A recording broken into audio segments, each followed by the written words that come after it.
is My Beat, the exciting drama of people who walk the Great White Way, with Larry Thor as Detective Danny Clover.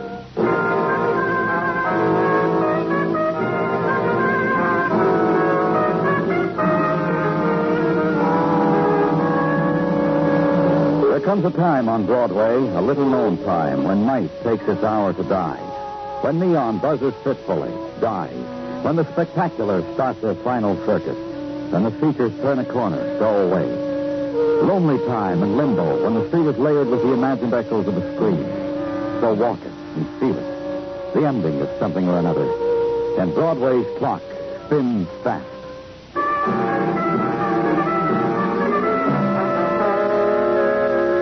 And east now, walk it toward the river. And its special night sound and smells and its curve of waning moon. Stop and consider this thing. All right, boys, put it down. Yeah, it looks like this girl's been in the river more than a couple of hours, Danny. Yeah. I'd say about a day. Hold that light still once in a while. I'm a little damp. I'd like a cigarette. Let's hold the light. Yeah. Here, back of the neck. Could have hit something out there, a log, anything. Maybe. Sure, pretty girl. Real nice features. But hold that light still. Just try it, Margaret, to see what kind of a reaction you get. Lila Hunter. No mistake about it. No mistake, Margaret. Lila Hunter, all right. In the river? How do you figure it? Hey, ask you something, Danny. The whole police force is out looking for her for suspicion of murder. She's in the river. How do you figure That's a good question, Margaret. It's got to get answered. Yeah. Hey, you want me to wait here for technical? Well, sure, I'll wait. So, river and the end of night with swirls of mist. And on the wind, the cry deep in the steamer's throat. The muted splash of oil-slick waters, the musty odors of night-ridden waterfront, and the chill gleam of dimming reflections. And dark shadows and alley shadows gathered at this moment at the edge of night. Veiled in mist, summoned by the girl who has slept away a part of her dying in river depths. And this is a June pastoral at the end of night.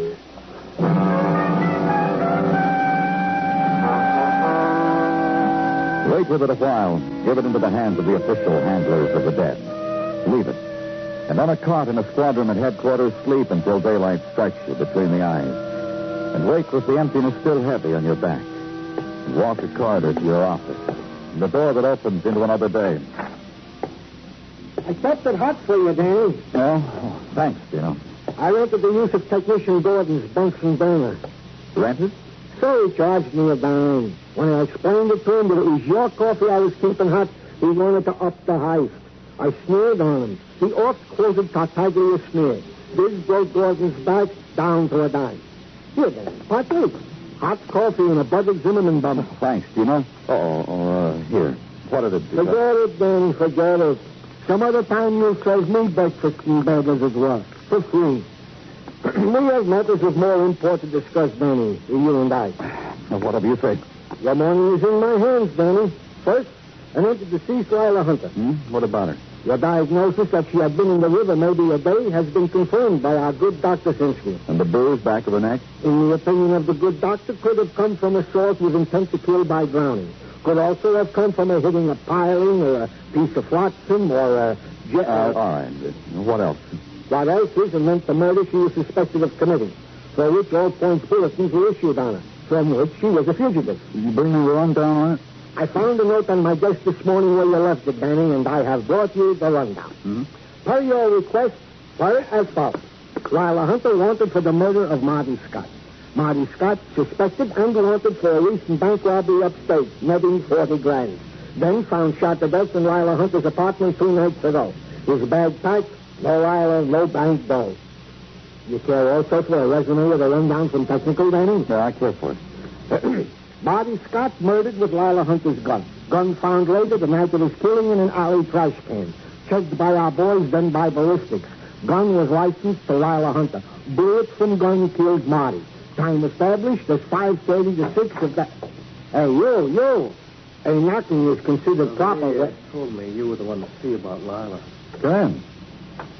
They told me you were in charge of her death. They told me you woke her from the river. Who are you? Tommy Hamilton. Memory of a man. Memory of a poet. Wino. Skid Row bum. Lila was nice to me once. I drank the dregs from a glass of wine she'd sipped. Here, $500. Take it. For what? For the burial of a child that once was. For the wrapping in earth of Lila. And the stone and the blood-red rose on her grave. Lila deserves more than potter's field. I buy it for her. I'm rich, and I buy nice things for the dead. Where'd you get it? A man like you, where do you get $500? Mine to give. Where'd you get it, Tommy? I left out a phrase. Tommy Hamilton, also beggar. I begged, and a kindly man threw it to me. Who? Kindly man. Walks, skid row, nods, smiles, listens, throws money in the gutter.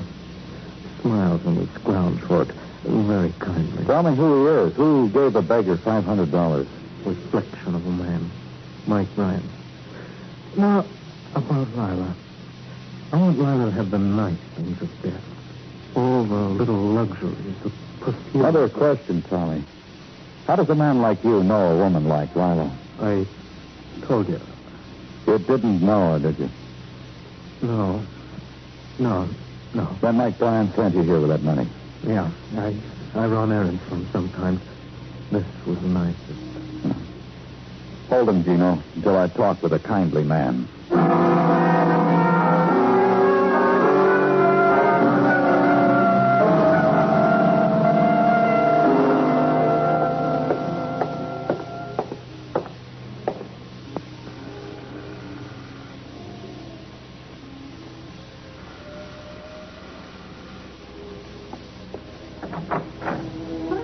Hello, Danny. Hi, Mike. How are you? Come in. Sit down. This is Selena, a friend. Danny Clover, dear. How do you do? Mix us some drinks. Nothing for me. Selena doesn't drink either. Just one for me, dear. It's about Lila Hunter. I know. I'm sorry about Lila to drown like that. And it's about Marty Scott, too. I don't feel anything about him. Dead, alive, pick away from the bee, I get nothing at all. Do you think that... Thanks, dear. What did you say, Danny? Do you think Marty's death, Lila's... Yes, I do. A link between them, sure. How? I don't know that, Danny. Haven't thought about it. You want me to think about it and let you know? I'll do it. Be glad to. You were questioned about Marty's death, Mike, weren't you? You know that. Selena, dear. Yes, like that. Thank you. He used to work for you. Well, once I had a history, Danny. Long time ago. No police record, but a history. Police didn't like me. Shook me down, made pledges what they would do to me. But I never went to jail. Danny, you know what I do now. I lay sewers for housing projects. I know all about that. Just talk to me about Marty Scott. Once when the police didn't like me, Marty used to run down to the corner and get me the free papers I like to read. And now no connection. None. But Danny, he robbed the bank last week. What connection? Just left your employ and struck out for himself, is that it? Well, it's pleasant here. Music, darkwood furniture, drapes, Selena, quiet talk. Don't come into my place, Danny. Make suggestions to me like that. Take me down to headquarters, say whatever you like. Not here. But Danny. Huh? You were doing very well. I was going to make a suggestion. All of us here would be nicer. Selena, dear. Let's try it this way, Mike. A man came in from Skid Row. He had $500. Never mind, dear. Sorry, Danny. Go on. $500 for a funeral. You want me to deny it? Just tell me about it. Before Selena, it was Lila. You're a sentimental man. That's right. I wanted to pay for Lila's funeral. I didn't want to scream about it. It appears I was in it. Before Selena, there was Lila. And for Lila, after you, there was Marty Scott. Is that the way it was? Yes. I told Lila Marty was nothing. She wouldn't listen. When was the last time you spoke to Lila? Recently. The night Marty was killed, come to think of it. She called me from a place in Victor's. It turned out to be a Skid Row hotel. You saw her there? No. She told me what it was, said she was in trouble, said she needed money, said she'd registered under the name of some fictitious name, Molly Drew, I think. No, I didn't go to her. I'd made a prediction to her what would happen if she played with Marty. It had happened. I reminded her of it and hung up. The place was called Victor's, Danny. Perhaps you'll find out something there. Let me know. Yes, Selena. Yes, dear.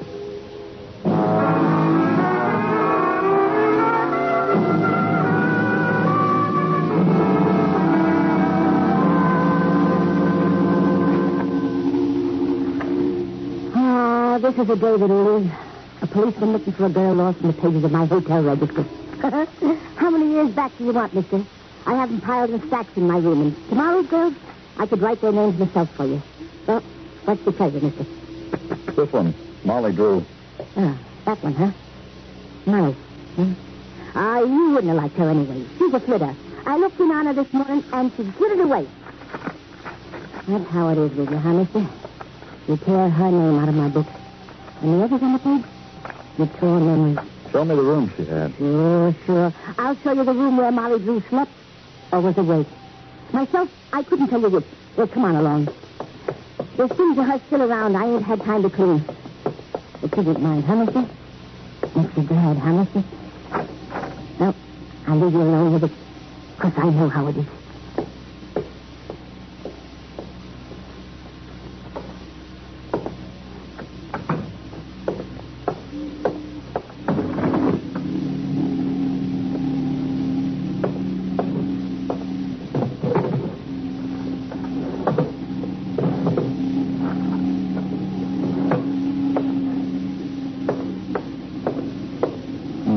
Traveling bag.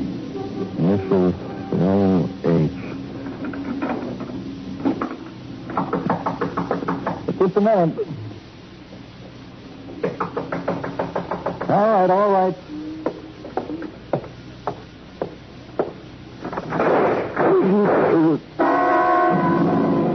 Splintering of wood, the swift flurry and ebb of sound of the river, of street, of shock.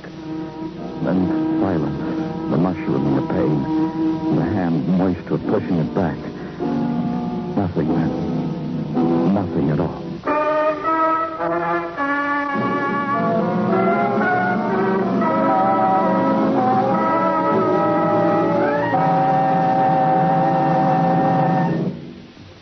What can you do with 6 cents? Not much? Don't you believe it. Because for 6 cents a year, you, as an American taxpayer, are helping to provide medical care and nutrition to the underprivileged children of the world. You are doing this through UNICEF, the United Nations Children's Fund. Created by the General Assembly of the United Nations in 1946, it did such fine work in helping the children in war-devastated countries that in 1950, it was decided to shift the emphasis from emergency relief to continuing aid for the world's children, particularly in underdeveloped countries. Through its maternal and child welfare services, its mass health programs, and its child nutrition program, it is making this world a better place to live in for millions of children. You are a part of the great work being done by this special body of the United Nations, and it costs you only 6 cents a year.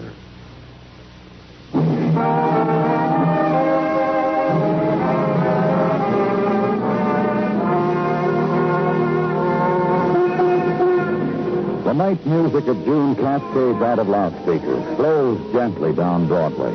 And the languorous early summer is cadenced to the rhythm of blues, and the crazy songs and the torch songs that were already dim in the 20s. The ladies of the spectacular sway gracefully on the Mazda beaches.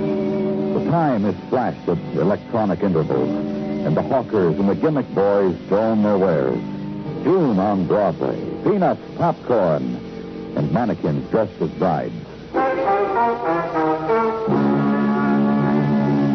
And the room where I was, the hospital room.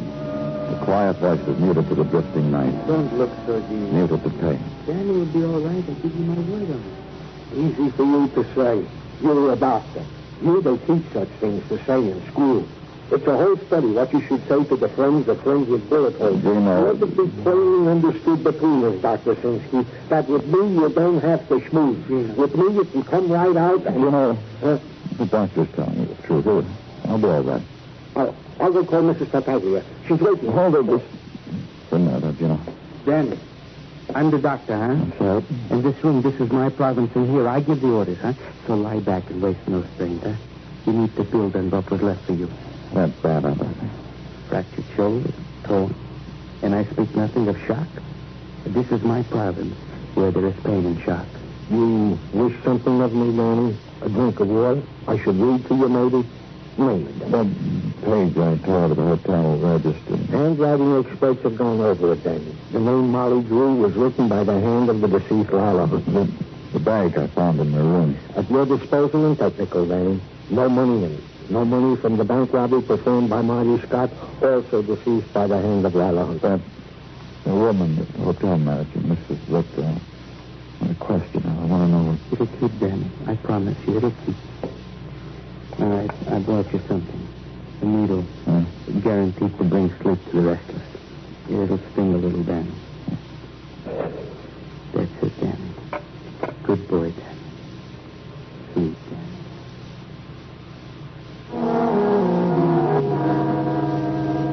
And 4 days in a hospital. A novel read, Gin Rummy with Nurse Topless and chocolate-covered cherries in the follows in homicide. Complete with a note from Officer Robert Bob Hayward, the fun-loving sleuth. And visits from Sergeant and Mrs. Tartaglia, and beetlers in brown paper bags. Also reporters who brought nothing, but ate chocolate-covered cherries and peaches. Examinations and bandage changes, solitaire and boredom, and Nurse Topless, who somehow always had two and I knocked with one. 4 days in a hospital. And then the fifth morning, get up, get out of there. Back to work, check in, phone calls, have Macklin bring in Mrs. Victor, proprietor of Victor's on Skid Row. Talk to her. I don't know what you want to talk to me about. What the police have been talking to you about for 4 days, Mrs. Victor. Shoulder hurt much? It's coming along fine. I got a bum shoulder myself. Don't hurt much when it rains. Oh, but when the thunder and lightning. Watch out. Climb under the bed and watch out. Got a cigarette? Here. Have one of mine, Mrs. Victor. You want a light? I ain't going to chew on it. Sure, I'm going to light.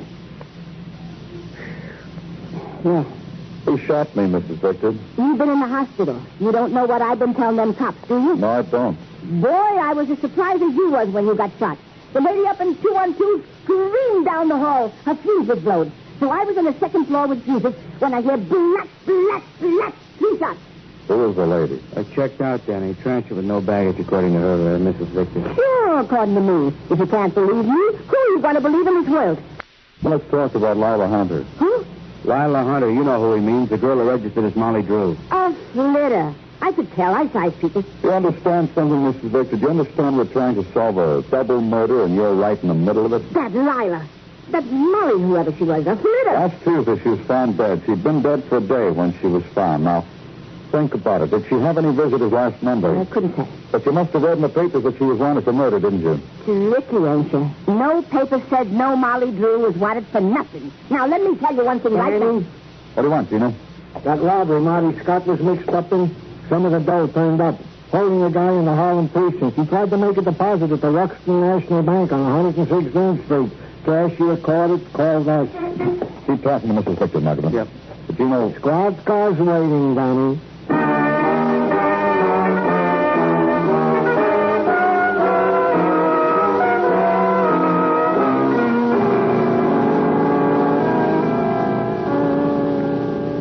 What's your name? I'm Palma, Rico Palma. Why do you hold me here in jail? What do you do for a living? I have a travel agency for Trans-Mexico. Airplanes. I am an agent. And this money was flashed at your agency? See, I tell him, I tell you, I tell everybody. Who do you want me to tell now? I tell. This was money from a bank robbery. So it is money from a bank robbery. It's for you to know it's not me. I sell tickets for airplanes. You know who you sold the tickets to? I remember very good.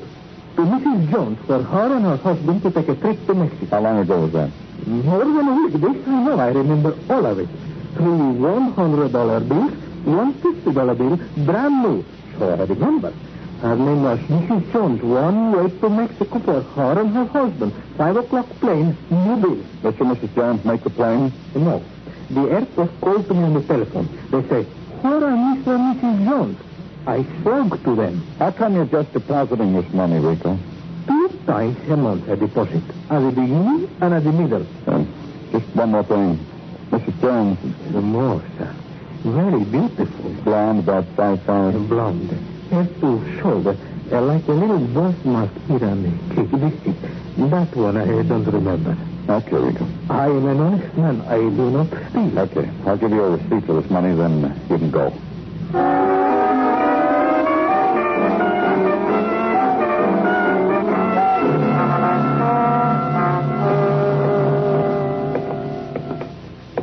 Okay, open her up, guard.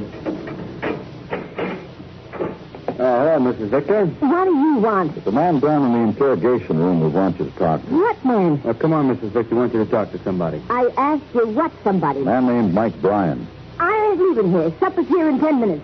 I'm not going to miss any supper to meet no man. I ain't getting out of here. I'd get a matron to bring Mrs. Victor to the interrogation room. What do you think, Magdalene? Maybe it'll work, maybe it won't. Well, it makes sense. Come on, let's talk to Mike Bryan.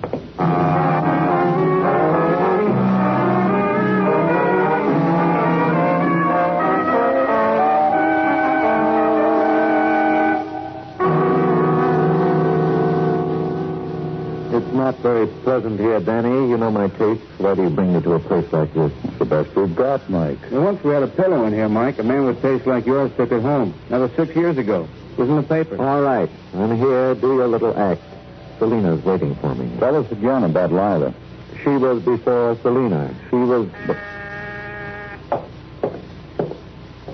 Yeah? Matron out here with Mrs. Victor, Nanny. Bring her in.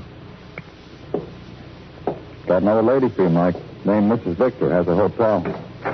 Oh, come on in, Mrs. Victor. Sit down. Don't worry about it, Mrs. Victor. You'll have supper later. Cold supper. That's what I'll have. What about Mike? Did you see this lady before? They come like that, Where do you get them? I told you where. Out of hotels in Skid Row. I want to go back to my cell. A little later. Now I want to go back. What's the matter? Don't you like Mike? I'm not going to stay here. Not with him. Not when he can... Don't let him touch me. Get him away from me. Dear lady, I just want to assure you that I have Get him away from me. All right, back up, Mike. Sit down. You too, Mrs. Victor. Why are you afraid of him, Mrs. Victor? He scared me once. I never got over it. Him with that gun. They go crazy fast in your jail. When did he scare you, Mrs. Victor? I want to help you. When he brought Lila Hunter into your hotel. Listen, you, Mike Bryan, or whatever you call yourself, gangster. What's your idea of coming into my place with a gun? What's your idea of making that poor girl sign that register? What's the matter with you anyhow? You think I'm crazy? You ought to look in the mirror. That's what you ought to do. I told you, Mrs. Victor. He's going to hit me. He's going to kill me. Just the way he said he would. You boys haven't been here. That does it, doesn't it, Mike? Does what? Well, you're simple, Mike. You know what it does. Marty Scott took your woman, the one before Selena, Lila Hunter. You killed Marty. I did what? Killed Marty with Lila's gun. Then you killed Lila, dumped her in the river. That's interesting. How do you figure all that? Like this. Marty pulled a bank job. He and Lila were taking off to Mexico. She bought tickets for both of them for the bank money. Figure it this way, Danny. What you said, but this. Lila killed Marty. Took the money. Double cross. Funny, we think you got the rest of that money, Mike. Me? How? Marty didn't have it. Lila didn't have it. Somebody has to have it. The killer. How do you like that? How do you like that? Big killer, Mike. Clever. Kill a girl, pay for a funeral just to make us strike back on her. To come to you so you could tell us where she was. In a flea bag under an assumed name, like a fugitive. Like a girl who's just killed Marty Scott. And held a gun on Mrs. Victor. Terrified her. Oh, I wasn't scared. I was just acting. Terrified her. Told her you'd kill her unless Mrs. Victor told the story she did. Registered Lila in Skid Row, then slugged her and killed her. And what kind of a story was that about Lila phoning you for help, for money? She had money, bank loot, Marty. What about it, Mike? Nobody takes anything away from me. Marty tried it with Lila. Look what happened to both of them. Just do me a favor, Danny. Call Selena. Tell her not to wait.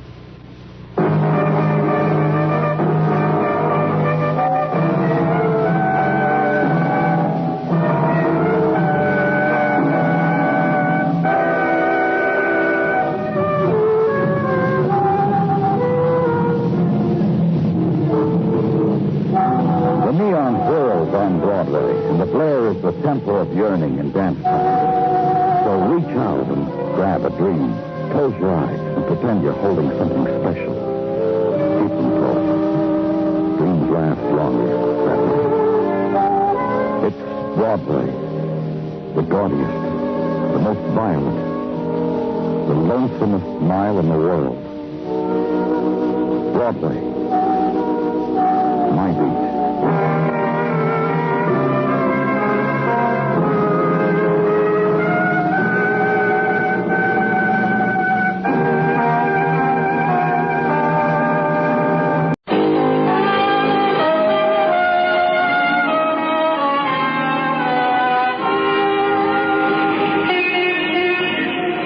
Broadway's My Beat, from Times Square to Columbus Circle, the gaudiest, the most violent, the lonesomest mile in the world. Broadway's My Beat, with Larry Thor as Detective Danny Clover.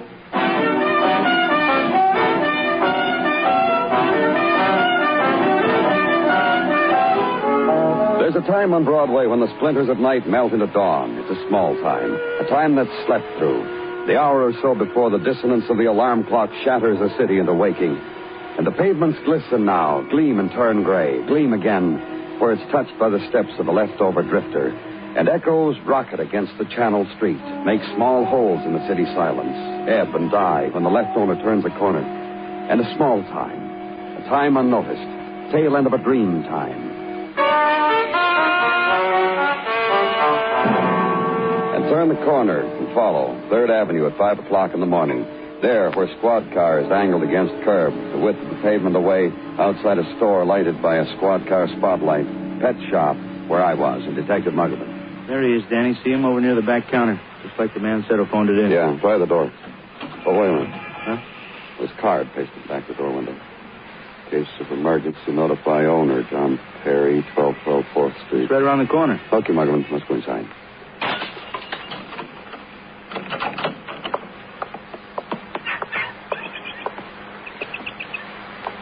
You dead? Night, barely breathing. Can you hear me, mister? Can you... Here, take a look at this wallet, Muggerman. Mister, can you... A lot of dough in the wallet. No robbery. Identification, John Perry. All right. Line. Can't move. Get an ambulance, Muggerman. Take over. Tableau of violence. Scene with color. A wounded man who's dying has spilt with night onto the cement flooring of a pet shop. Concrete veined with the scarlet of a man. And about him, wild flight and tropic jades and yellows, caged. The clipped wings, the silent birds. And in rectangles of glass, dart and gleam and silences of small fish held in greenish tint of water. And become aware of something else. The sound and stirring of a city released at night, sent sprawling onto the beach of another day. So leave there, because Muggerman will take over. A short walk now to an address in case of emergency. Turn a corner. A few more steps and a brownstone. And a man in a heavy coat sweater removing the emptied trash cans into a basement doorway. You're looking for something, mister? You can ask me. You the super? Landlord, Harry Crane. You? Police. You mind moving a little? I can get this can past you into the basement. One of my people do something to you? John Perry, Perry? Man didn't come home last night. That's what he was doing away from his room, huh? Something wrong. He got stabbed. He's dying. You don't say. With a knife, huh? We found him a little while ago on the floor of his pet shop. He'd been there all night. No one to help him. No one to help him, huh? You don't say. How were the birds and the fish? Leaping for joy? You don't like him. Is that it, Mr. Crane? Streak with me. That was John Perry. Mean streaks. Bone deep. Dying, huh? And all night, too, huh? You try to kill him? I asked you something. I tell you what I did to him once, though. You want to hear? Uh-huh. A couple of years ago, Perry brought home a little yellow bird from his shop. Something wrong with its wing. And? One day, accidentally on purpose, when Perry was at his shop, I left the cage open by mistake. You know something? No. There wasn't anything wrong with the wing on that bird. He flew as good as any little yellow bird I ever saw. Right out the window on the wind. Perry screamed I was a robber and a thief. I had to knock off his rent, the price of that little yellow bird. Mean to the bone. You ask anybody. Besides you, who else? Any of my people in the house. Man who works for him. People up and down the street. You just go and ask anybody. What about the man who works for him? Vic Kendall lives next block down. Furnished room 1612. Tried to get a room for me. I was filled up, so I sent him down the street. You want to get out of my road here now?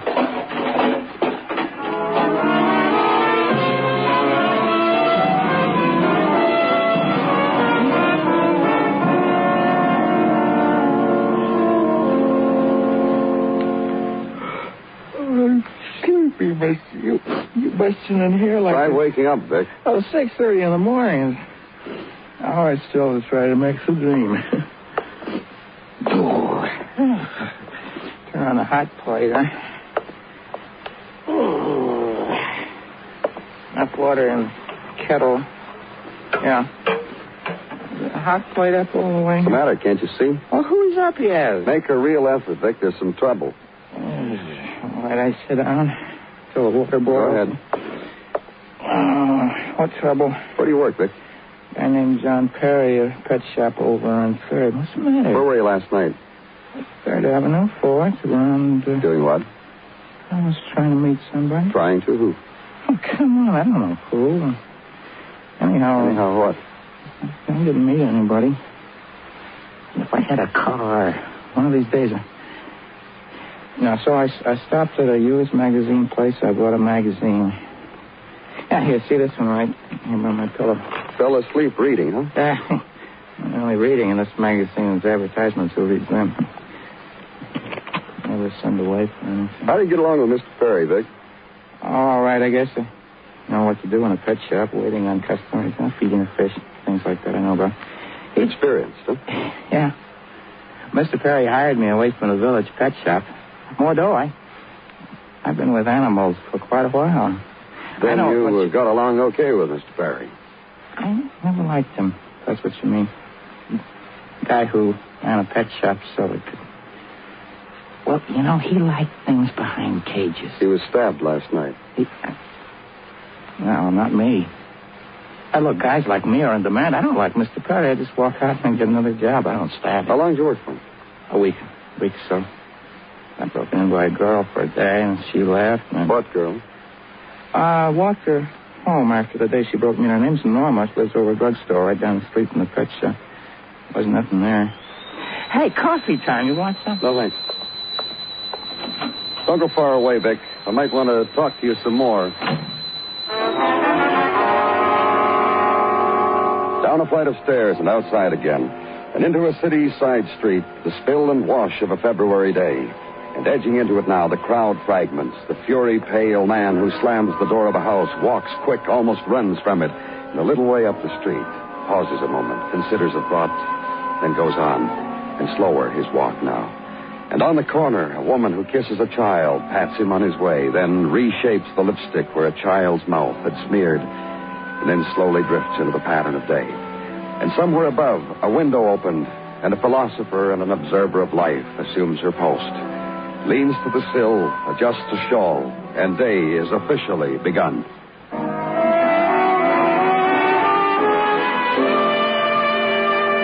Past pet shop now, where earlier a man was found wounded and dying. Past it, and a little way down, a drugstore. And next to it, a door opening onto a flight of stairs. And the landing, and the place of Norma Ford.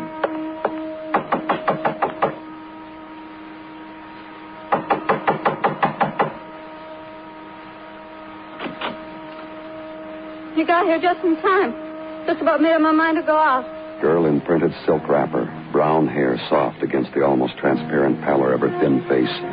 A girl who could have been 17, who was frail in a child's way, and bare-legged in worn and wrinkled silk-held clothes. You want what? I'm from the police. Let's talk about inside, Miss Ford. Sure, inside. Where else? Yeah. Just made up my mind. I am going out. I'll let you watch me apply the face, and you can tell me you want what. About a week ago, you were working for a man. Why, I made up my mind to go out this morning. Put on a pretty, pretty face. Because a week ago I was working, and now I'm not. They say a girl has... For John Perry? He sent you something? Because I did what? Last night he was knifed. He's dying. You think that's scary? Uh-huh. I think that's scary. If he dies, the charge will be murder. Gives me a little maturity, don't you think? Not scary. Did you hear me? I said if he dies... Don't lift a finger for him. Don't let anybody else lift a finger. Do nothing. Let him die. Because he fired you? Because the way you petted things. Because the way you stood and looked at them in the cages. For hours and hours and hours. Till once I screamed right out and told him off good, real good. For that he fired me. And I felt so good I came here and slept night and day for a week now. You kill him, Miss Ford? When this terrible thing happened, Mr. Perry. Sometime last night. Sometime last night, I was over there on that bed, and the disc jockey sending on music to me. From them to me. Then I got a notion, went to the phone and called the disc jockey and asked he should play a number, any number at all. Just say on the air, it was a personal request from Norma Ford. And say, hi, Pop. Pop, that's my father. Oh? Yeah. Pop's in Danmore State Prison. He's got 6 more years of it. I wonder, did he hear my name? Miss Ford. Not for the lipstick. Nice face, huh? What you all looking, huh? Look, I gotta get dressed now. If you think I'm... Don't try for a job out of town, huh, Miss Ford? You kidding? Now I'm in with the disc jockeys? I got a whole new life ahead of me.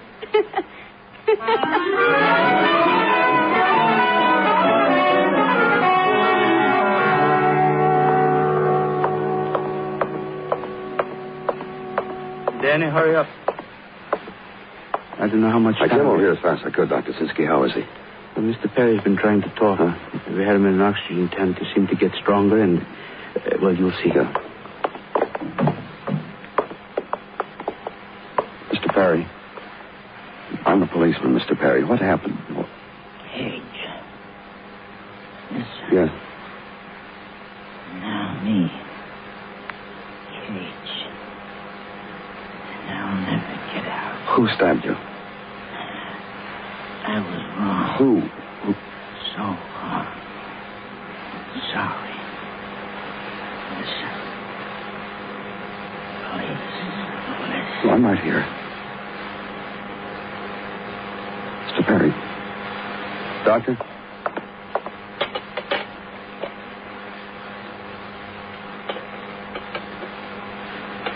Wrong and sorry.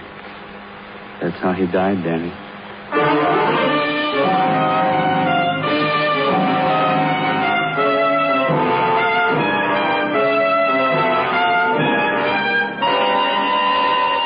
You are listening to Broadway's My Beat, written by Morton Fine and David Friedkin, and starring Larry Thor as Detective Danny Clover.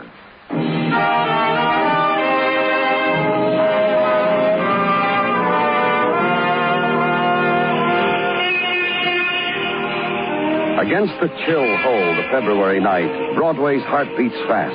The quick winds of winter twilight have scurried the streets, scattered the night promises, and ride now the winter seas. And on the avenue, the burst of glitter, and throats of women spangled with the fleeting jewels of nightlight. Their perfumed walk is promise. The hawker's shadow is promise. And the muted trumpet and the frenzied drum on the trailing edge of twilight winds. And a doorway with the neon lock. So dig deep for the buck, kid. Buy the February night. It's the buy of the year. And at headquarters, also early hours of night. And in the halls, the sound of the day shift men going home. The silences left in their wake. Separate silences will gather together as night swells. Time to clear desk. Time to... Danny? Come on in, Gino. You are my last stop, Danny. Huh? My last stop before repairing to the Tartaglia abode, where doting progeny awaits me. A hot eggnog on the mantelpiece, my mucklugs by my chair, and Mrs. T to soothe from my brow the cares of the day with long, gentle fingers. And that Mrs. T. I look forward to her. Sounds cozy. Say rather, a way of life. All right. Which could also be your lot, if you but... My eldest, Danny, Christina of the art classes. This spring, she will be budding into a blossom of... You have something for me before you go home, Gino? I'll tell Tina you were asking about her. Goes without saying I got something for you since I saved you for the last. Gino. From Detective Muggervin, a rundown on the background and habits of the late murder victim, John Perry. A man alone and disliked in the world as far as can be made out from routine checks. And the man whose world came tumbling down around his ears a week ago. What are you talking about? From routine perusal of records has come to our attention this item. A week ago, the pet shop of Mr. John Perry was the victim of malicious vandalism. His store broken into. Fish tanks spilled onto the floor, setting goldfish underfoot. Bird cages opened and birds released to fly wheresoever their bird brains led them. Said vandalism perpetrated by a youth named Mickey King, who gave himself up, confessed. Go on. Mickey King, juvenile. Only son of Mrs. Martha King of 1843 West 18. Mickey now serving time in juvenile hall until room is found for him on a disciplinary farm. What time is it, Gino? 9:15, Danny. Too late for juvenile hall. On your way out, order a squad car, huh, Gino? It's your life. And you could so easily... Good night, Danny.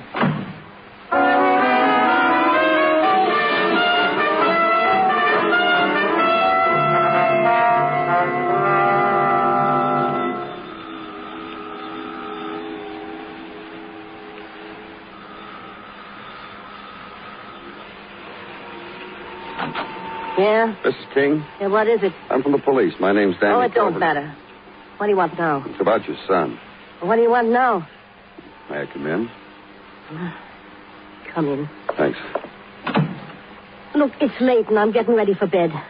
Now tell me, what do you want? Well, I just want to talk to you about your son, that's all. He's been talked about enough. He's been measured and weighed and tapped and put away. And at the present moment, the lights have been turned out where he's sleeping in a room with 20 others and outside a guard.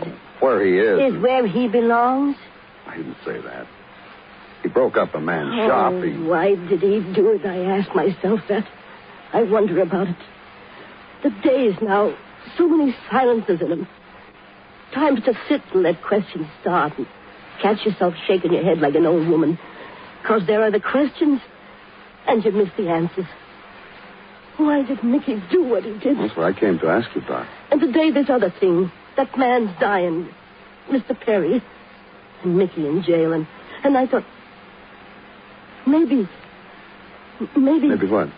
Well, maybe Mickey didn't do it. Maybe whoever disliked that man enough to wreck his shop wasn't satisfied. So he come back and stabbed Mr. Perry. Your son confessed to it, gave himself up. Yeah. Look, my son, Mickey, Yeah? well, he wasn't a bad boy. Not mannered, not gentle. He come home with little things that I knew he stole. Once even a car. And he would fight. And once I found a knife, but he loved somebody. So he was a poison. And he could be hurt and he could be made happy. And, well, he was my son. Loved somebody? You mean you? I suppose he loved me, yeah, but a young girl. They were going to be married. Too young, but it would be a happiness for a while. I didn't mind. What girl? The girl who worked at that shop, Norma Ford. Mister, will you see Mickey? Tomorrow morning. Yeah. Tell him. Oh, I don't know. Just tell him you saw me and that I'm all right. And she touched my arm. And the other word she searched for somehow, not there. She turned from me. And I left. Home now, sleep now, long interval of nothing that separates 2 days. So work again. Call headquarters and say you'll be at Juvenile Hall. And go there. And Mickey King is summoned from one detail or another, is brought to you, where you wait in a clean white room furnished with athletic trophies and steel grating over the windows. What do you want? Your mother wanted me to tell you she was all right. What's this? I'm Danny Clover, Mickey. I want to talk to you. For what? Have you heard about what's happened to Mr. Perry? Got snicked by a parakeet? What? He was killed. He was murdered, Mickey. I'm not even 18. I'm too young for you to talk to me like that. I'm too young. Who killed him? Let me tell you about these jails, Mr. Cooper. After our evening meal, after dessert, which consists usually of some fattening morsels such as grape tapioca with walnut and whipped cream, gobs of, they give us an overnight pass. I know you didn't do it, Mickey. I want your help to rely on me. About a week ago, you tore the place apart. Now the man is dead. Just a coincidence? That's a terrible thing to say about a guy being knocked off like that. Just a coincidence. Respect. Tell me about Norma. What about her? You see her? How is she? She's all right. When did you see her? She by herself? She look okay? She by herself, mister? She's going to marry you, isn't she, Mickey? She by herself? Your mother told me you and Norma plan to be married. I'm too young. Going to shake your finger and say, wait till you're through college? What is it with you, mister? Why did you tear that shop apart, Mickey? Young, mixed-up kid, what do I know? Because of Norma? Because of the way Perry... The way he was. He liked Norma? Norma liked him, huh? They'll try to kick your teeth, and they still can only keep me till I'm 18. I'm sorry. What? I said I'm sorry. I didn't mean to say that, Mickey. You're apologizing to me? Mm-hmm. The way he treated Norma. And firing her. That's why I tore the shop apart. Go home. Why'd you give yourself up? All right, you listen, I'm going to tell you. I'm a kid, 17 years old. I'm supposed to be getting married, okay? Go on. Then I do a kid thing. Bust up a guy's shop. After that, I figure I'm going to get married. I'm going to be a man, so I got to act like one. Do something. Go to Perry and tell him it was me who broke up his shop, man to man. I work. I'm going to pay for the damage, man to man. Real grown up. What did he do? Yells for the cops. So now you can go home.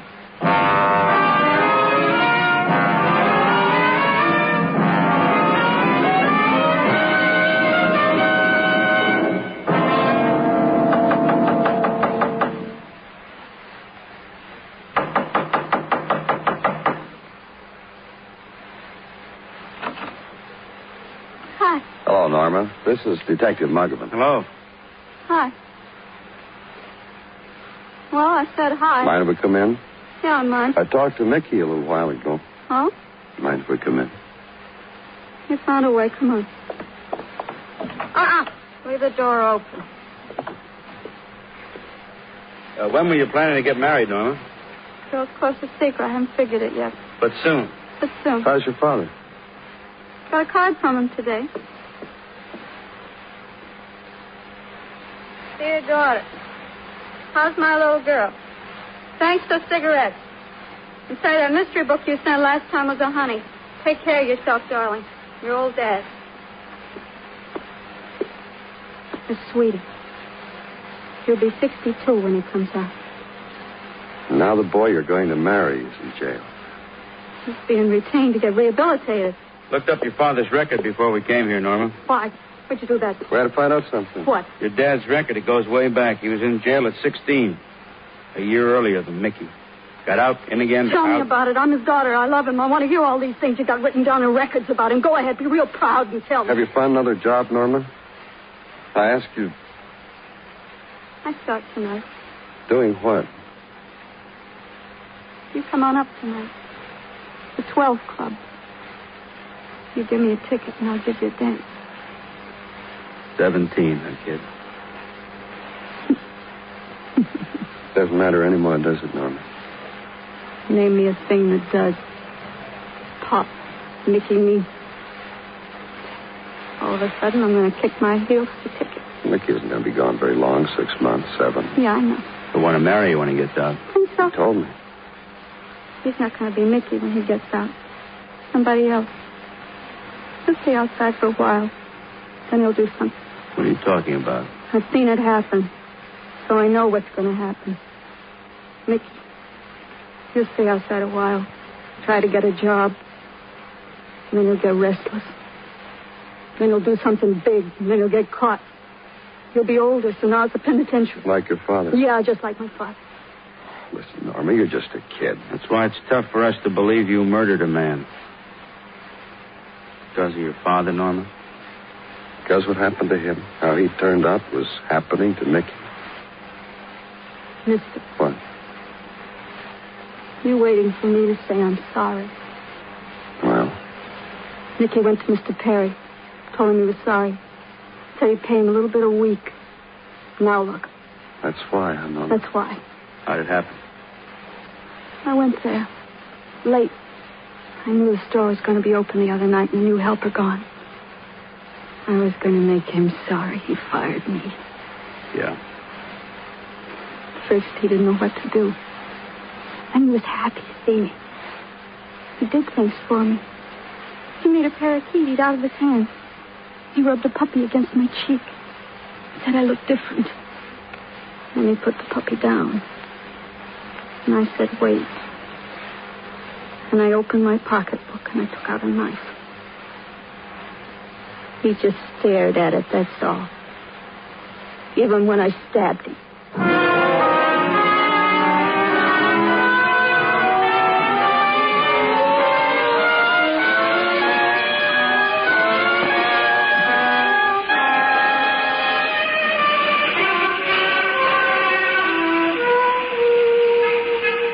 Night leaps down on Broadway. The crowd spills into the streets to embrace it. Laughter swarms out of the shadowed places, and for a time, no despair. Just small shocks and sweet promises. Have a drink on me. For a time. Just for a time. It's Broadway. The gaudiest, the most violent, the lonesomest mile in the world. Broadway, my beat.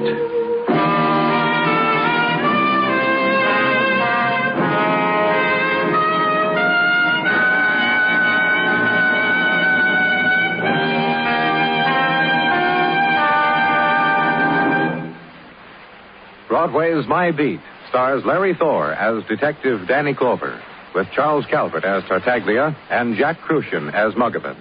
The program is produced and directed by Elliott Lewis, with musical score composed and conducted by Alexander Courage. In tonight's story, Peggy Weber was heard as Norma. Featured in the cast were Leo Cleary, Lamont Johnson, Martha Wentworth, and George Peroni. Bill Anders speaking.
Broadway is My Beat has come to you through the worldwide facilities of the United States Armed Forces Radio and Television Service.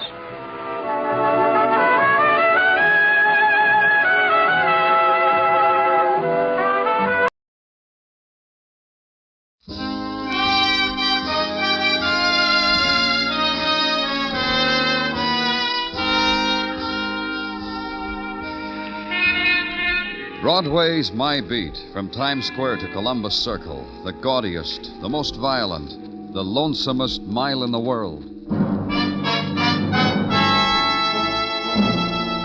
Broadway's My Beat, with Larry Thor as Detective Danny Clover.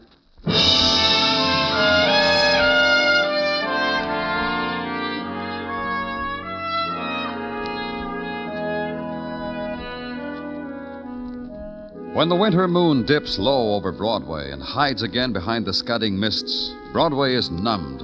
The year's ending is too swift. There's too much nighttime in December, as if the dimness of the subway had moved one flight up, as if the lights were not quite lights, but yellow things that drain off into shadows. It's a time of the muffler, the hurry up, the time of the wind. The dreams are dying, and it's a long while before April comes again.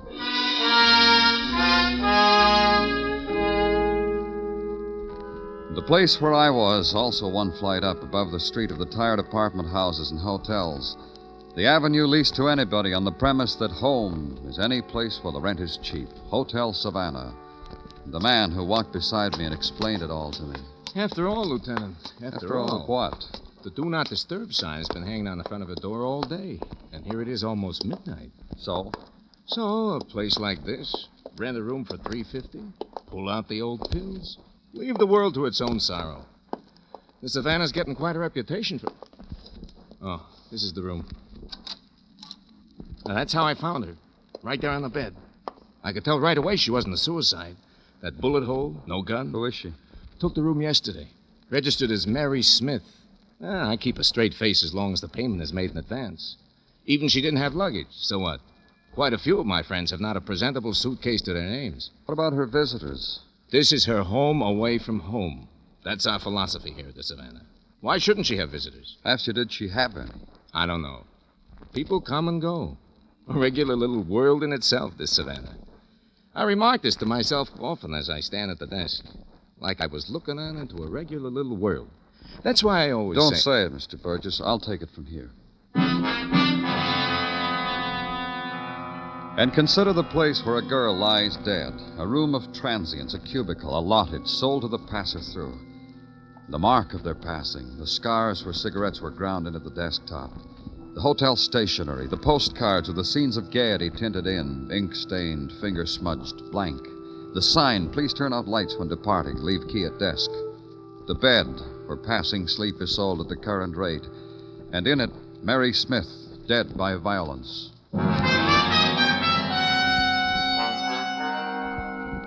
Phone it in. Check other hotel personnel. Be told for the day she'd been there, the girl was quiet, discreet, no trouble at all. Visitors? Maybe, maybe not. Policy not to notice things like that. And take it home with you. Try to sleep against the image, desolate, lonely. Not quite make it. And welcome the coming of day, somewhere to go, someone to talk to. You have a bad night, Danny. You have the look of someone who has slept with rocks in his bed, head to foot. That's your morning's greeting to me, Sergeant Tartaglia? You see? Other mornings you refer to me as Gino. But this morning... Danny, why is this morning different from all other mornings? You got something for me, Gino? Goes without saying. Sure I got something. We coded that girl's fingerprints, that Mary Smith. Put them on the wire to the chums of the FBI during the night. Had an answer? Those chums of the FBI are veritable Johnnies on the spot, Danny. You had an answer, huh? On the spot. According to the info lately come to hand and now contained in my breast pocket, Danny, this Mary Smith was not a Mary Smith. Oh, no, not at all. All right, Gino. Who was she?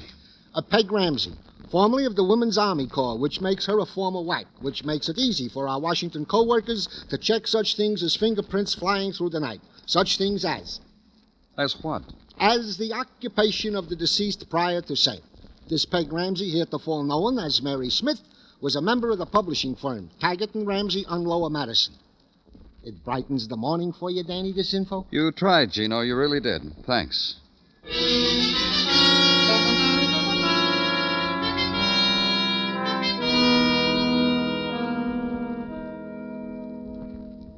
I can't believe it. I just can't believe it. Get around to believing it, Mr. Taggart. Miss Ramsey was murdered in a cheap hotel named the Savannah. We want you to help us. What was she doing there? Was she registered? Look, Mr. Taggart... I can't believe it. I just can't believe it. Let's try it this way. What did Miss Ramsey do here at your publishing house? At our publishing house, Mr. Clover, Peg is as much responsible for the success of Taggart and Ramsey as I am. Of course, I'm directly responsible for a book club's choosing 4 of our novels. Peg only had 3, but then... Just tell me what she did. Had final say on what we would publish and what we wouldn't. Along with me, of course. Also the discovery of talent and so forth and so forth. Mm-hmm. Friends? Every unpublished author in the world. You must understand, Taggart and Ramsey enjoys an enviable reputation. We publish stuff that others wouldn't even touch. Of course, sometimes we take a loss publishing literature, but we make up for it. Put out a crossword puzzle book. And yeah, but what about special friends, Mr. Taggart? Oh, working on the premise that special friends can be special enemies, huh? That happens in our latest mystery, Killed the Murderer Dead. It'll be released for publication in May. Mr. Taggart. Peg had a very special friend. Who? William Walter. Who is William Walter? A writer. Where do I find him? Well, I don't know. I have no idea. Peg handled him. What made him so special? Well, according to Peg, he was special because he was talent. The once-in-a-lifetime talent. Personally, I've heard that phrase too many times. Last year, after such a talent, we had to publish jumbo crossword puzzle books 5, 6, and 7 in a hurry. And that was the relationship between Miss Ramsey and this William Walter, publisher and writer. Oh, I think more. I think Peg had her times to be a publisher and times to be a woman. It's my belief from observing Peg that she mixed the two up for this boy. What else about this William Walter? He was brought here from North Carolina. Brought here? You mean your firm subsidized him? A writer's dream, but no. He was brought here by a Mrs. Janice Kirk, a self-styled discoverer of talent. Knew Peg slightly, brought him to her with a couple chapters of a novel. Peg believed in this boy and gave him an advance. Where do I find this Mrs. Kirk? Oh, I can tell you that easily. At the Ruxton Hotel. I've had cocktails with her there. An attractive woman, the way those women from North Carolina can be. Now, will you pardon me, Mr. Clover? And at the hotel, ask for Janice Kirk. Be told she's been seen entering the cocktail lounge. Go there. The head waiter raises his eyebrows. With an effort, tilts a patrician head slightly to the left, and that way indicates the woman sitting alone, sipping the colorless drink, sipping the colorless music, weaving its frightened way through potted palms. And on her face, the smile of acceptance for the music, for the furtive cocktail time laughter, for the glances of men, attached, unattached. Hello there, and all that. Mrs. Kirk? I saw Alec tilt his Roman coin head, and that brought you to me. Whatever the reason, I'm glad. It's been lonely. I'm from the police, Mrs. Kirk. You didn't have to tell me that. You could have let me believe you'd walked in here and seen an interesting face sitting alone with her lost thoughts, and you took pity in it. You could have let me believe that. I've just come from Alfred Taggart of Taggart and Ramsey. Alfred, you tell him I'm very disappointed in him. He hasn't asked me to cocktails in, it must be hours now. You tell him that. He said you knew Peg Ramsey. Miss Ramsey, I've taken notice of her. I've talked to her, I remember. I wouldn't call that knowing a girl. Now, why did he go and tell you I knew her? She's dead, murdered. She gave her name as Mary Smith and was killed in a hotel room. Why? Didn't she have a home of her own? I didn't mean to say that. Truly, I didn't mean to be flippant over death. Not a death like that, but an empty way to die. Taggart told me something else. I'm sure he did.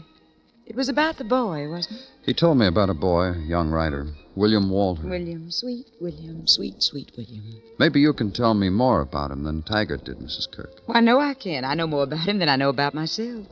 Wasn't it I that discovered the burning tree of talent in him? Wasn't it I that beat him, tortured him, soothed him till he put it all on paper? Figuratively, that is. I did that to him, figuratively. Wasn't it I that brought him here, so his poetry could cry out across your metropolitan sky? Where is he now? I don't know. You said that... I said I don't know. First, William stayed here, right here in this hotel, close to me. And he took to living in all kinds of places, dismal places, dirty little furnished rooms, tenements, sordid hotels. Left me just high and dry for months, so's he could taste your city. Then you haven't seen him There in is something... a phone call for you, Mr. Clover. You can take it here. Thank you. Danny Clover speaking. You want it, Danny, right away. Savannah Hotel. Why, Gino? A boy shot to death in one of the rooms. Savannah Hotel, Danny. The same one. I hate your telephones. They interrupt just when... Something bad's happened, hasn't it? I know it from your face. Something real bad.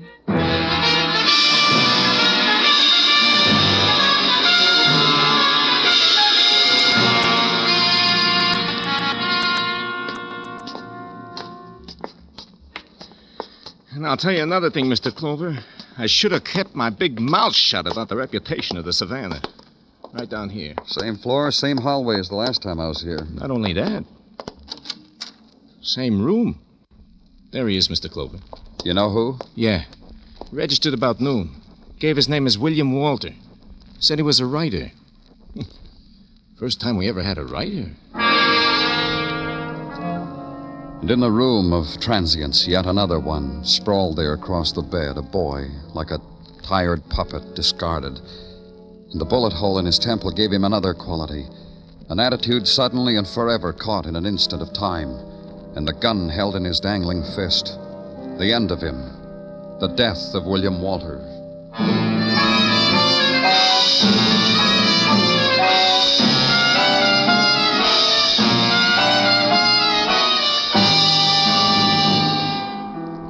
You are listening to Broadway's My Beat, written by Morton Fine and David Friedkin, and starring Larry Thor as Detective Danny Clover.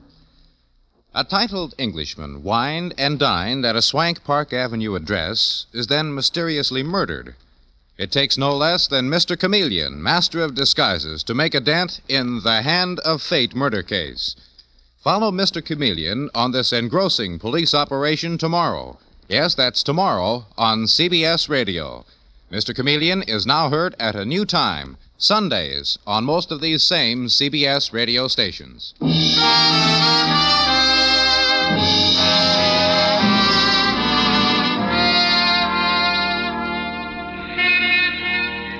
On the eve of the merry holidays, Broadway treats itself to a 10-cent sprig of mistletoe, stands under it, watches the women walk by. They hug the warm fur close. Let the December wind riffle it against their mouths, their cheeks. Let the wind breathe them away from you. And for background, the music flowing out of the tinseled metallic throats of loudspeakers. And the kids standing carefully away from the assorted street corner Santa Clauses, eyeing them, studying them, lifting great puzzled eyes to the grown-up who holds their hand. Good, huh, kid? Makes you glow, so find the coin, drop it in the pot, pay off for the year that never was. And in a room, again, the place of the dead. Be alone with it for a little while. Be alone with the boy with a bullet wound in his temple. The boy who'd come to the great city with poetry to offer, and in return had been given this. The end of searching, the end of pain. Be alone with it until Detective Muggavan comes back. I had a little talk with Burgess, the manager, Danny, like you told me. Yeah? Says the boy made a big to-do when he registered. Burgess tell you why? Uh-huh. Seems this kid, William Walter, insisted on having exactly the same room where the girl was killed. Manager tried to talk him out of it, offered him other rooms. Kid wouldn't have it any other way. I think I know why. Sure. Boy was a writer. That gives him a right to emotions the rest of us aren't privileged with. That's why he has to die in a room You where... through, Muggavan? Yeah. I guess I've been in it too long, Danny. Here's why he wanted this room. Found it in his pocket. Marriage license. I look at it, Danny? Thanks. Issued to William Walter and Margaret Ramsey. That'd be Peg Ramsey, the murdered girl, huh, Danny? Yeah. A place like this probably going to keep the marriage a secret. Uh-huh. Hey, come over here, Muggavan. Found something else. Here, on the desk. Oh, it's written so fine. Wait, I gotta put on my glasses. Sure, go ahead. Peg, beloved Peg, all of it is done, finished. For you, now for me. For someone you breathed life into, then dying, took it from him. Done, finished. He wrote this, Dan? We'll check it at headquarters. I think we'll find he wrote it. With a gun in his hand like that, this note, how he insisted on the same room. Suicide, huh? Call it in, Muggavan.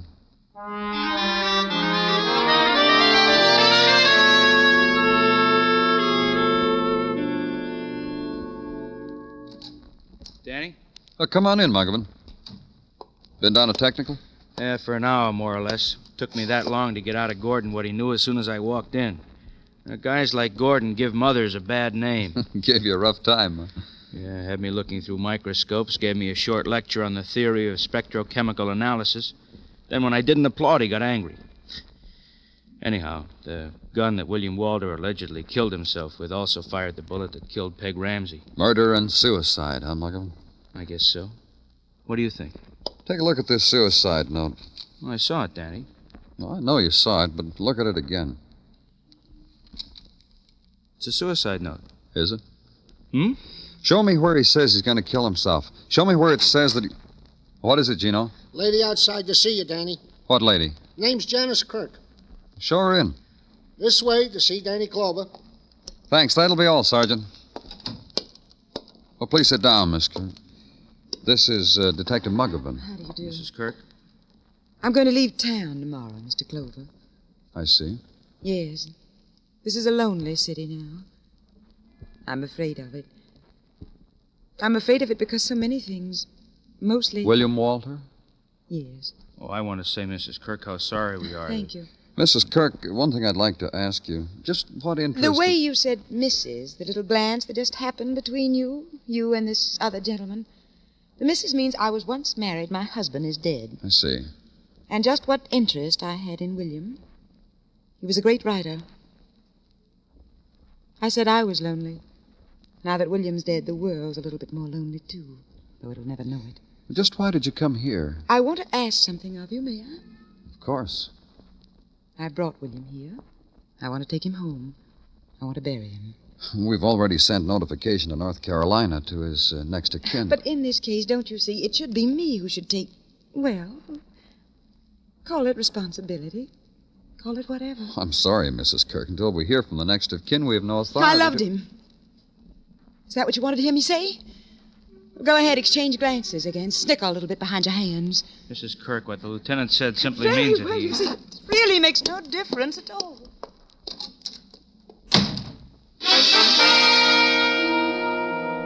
For a moment, consider her fury at being deprived of the dead boy. And understand it. Understand it because of the sudden statement of love for him. Blurt it out, bitter, explosive, no longer to be contained. But let it also open a door onto new questions. The finding out of why a boy's life must be taken. A boy of talent. A boy who was about to be married. A boy who had apparently scrawled a note against the insistent calling of death. Murder, suicide, make sure which. Let it take you to a place you'd been before, to a man you'd talked to before. Can't tell you how glad I am you came back to me, Mr. Clover. I just can't tell you how glad. Why, Mr. Taggart? Well, this is perhaps an uncalled-for thought after those dismal doings at the Savannah Hotel. Even tragic, you might say. Peg and that boy. Just tell me, Mr. Taggart. Well, I was wondering, just a fleeting thought, mind you, did you happen to find the manuscript of the boy's novel? Did he perchance die with it there in the hotel room? No, we didn't find it. Why? Well, you must forgive me for this rather scavenger-like idea I've had, but not that we won't take care of the boy's estate, mind you, but it seems a provocative publishing stunt. You want to publish the work posthumously. A boy kills himself, leaves a novel. That would make a splash in the literary world, huh? Yes. I would have tried to put it more tastefully, but that's it exactly. Sorry, I can't help you. Well, then I can't for the life of me imagine what else we have to talk about. The reason why I came. I'm not sure the boy killed himself. He was going to marry Peg Ramsey. Did you know that? Marry? No, I didn't. Imagine. You said you met the boy when he first came here, that you... Quickly, a quick introduction from Peg. As I said, his work impressed her, so I okayed an advance for him. That's why if you find the manuscript, I feel it rightfully belongs to me. And that's all you knew of him? The advance, Peg Ramsey's interest in him, sponsoring of him? That and the money I've already expended on him. For advance publicity on Peg's newfound genius, I even hired Tonto Jones. Who? Tonto Jones, ace blurbist. The Guy de Maupassant of book jackets. Told him to stick with Walter, get to his marrow, find out everything about him, and write it in 100 words to fit the back of a book jacket. I'd like to talk to a man who knew all about William Walter. You have his address? Greenwich Village, somewhere. The girl will give it to you on your way out, Mr. Clover. You were going, weren't you?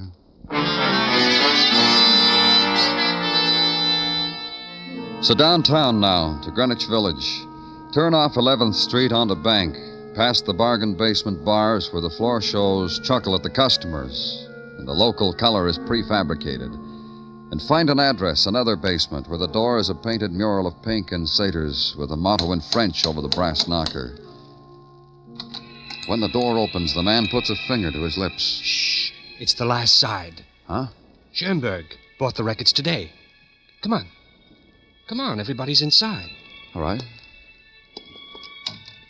Grab yourself a hunk of floor and sit. If you don't mind, I'll stand. What did you bring? What? I told Barbette to tell everybody to bring a record. Didn't she? I brought a badge. Hey, who are you? Aren't you one of Barbette's... Police. I'm looking for Tonto Jones. Why? Where is he? Me? What do you want me for? A few questions, Tonto. By the way, where'd you get that name? Oh, I spent a summer in Mexico trying to write. The natives gave me the name affectionately. It stuck. All right. Now tell me what you can about William Walter. I was going to do his dust jacket for him. Give me that stuff on the cover of a book that tells how good it is. What do you mean, stuff? Just tell me about William Walter. I could have done it, too. Have somebody to support me. I could have written a novel. Did William Walter finish his? About a week ago. Pretty good, too. Oh, not that I would have approached his subject matter that way. Then you read it? Parts of it. Other parts he read to us. To us? Mm-hmm. People who drop in from time to time. We had varied opinions as to the novel's significance. Of course, if you're the type who's satisfied with sheer entertainment value... Where is the novel? Manuscript? Uh-huh. Oh, he left it here for me to look over. A couple of days ago, Janice picked it up. Janice Kirk? She said Willie sent her for it. I gave it to her. Hey, Tonto. We're disturbing your guest, Tonto. Go back to him. I'm just leaving.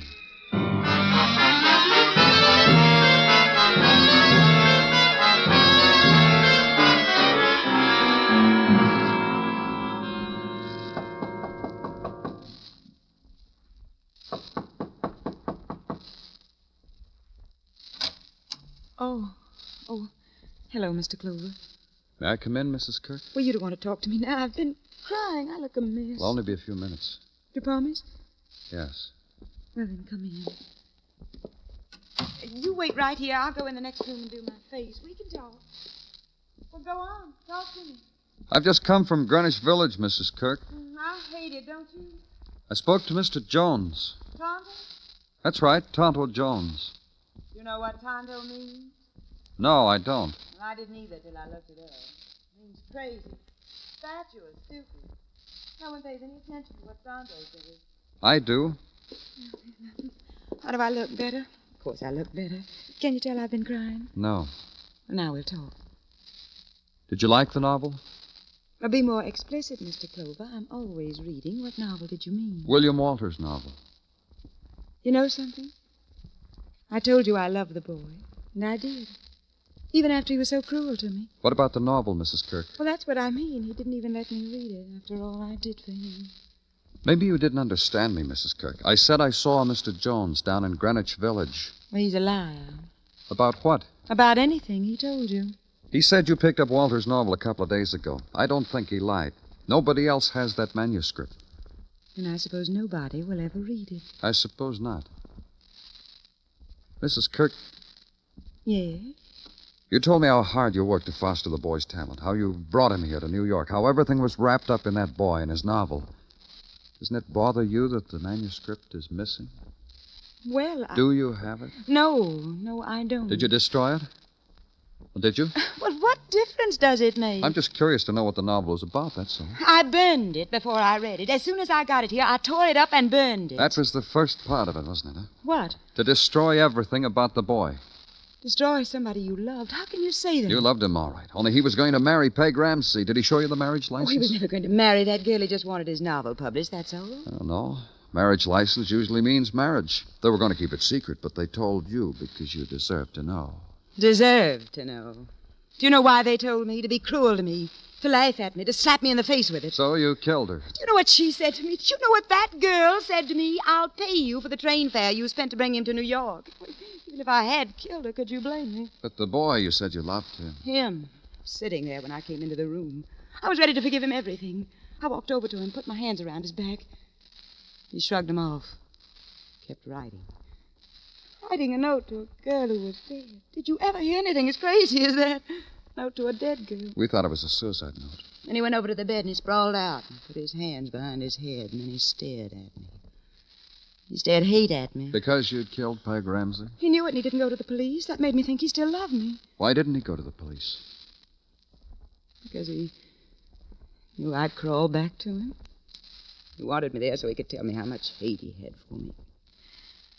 How much he despised me. You didn't give him a chance. You destroyed him. Everything that he touched, you destroyed. The final thing to ride on a train. And he'd be back there with the baggage, the litter, and the animals. Let's go, Mrs. Kirk. No one's going to do that to me. What he did, not to me. Who did he think he was? Let's go.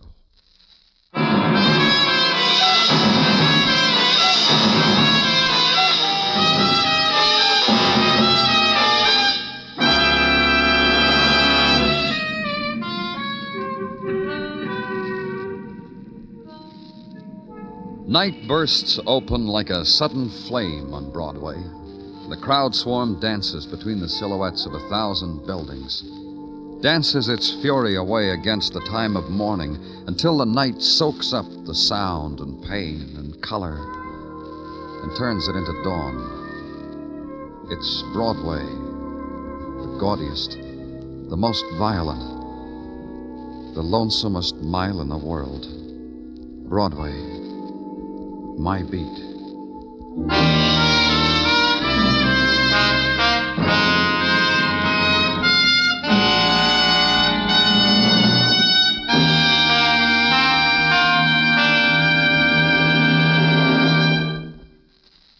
Broadway's My Beat stars Larry Thor as Detective Danny Clover, with Charles Calvert as Tartaglia and Jack Crucian as Muggavan.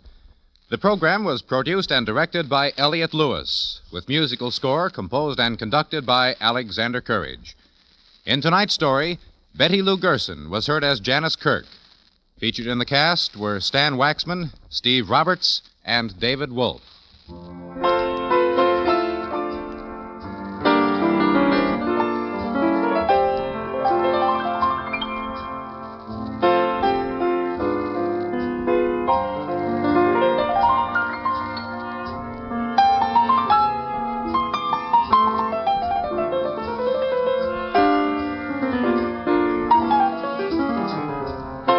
You've probably heard the poets sing the praises of running brooks, babbling brooks, and he who brooks no evil. But you'll sing the praises yourself of Our Miss Brooks, starring Eve Arden, Sunday nights on most of these same CBS radio stations. As Connie Brooks, Eve Arden is sometimes running after a man, often babbling about men, and she brooks no evil that interferes with her pursuit of a man. So maybe the poets should sing her praises, too. Our Miss Brooks is fun to hear Sunday nights on CBS Radio.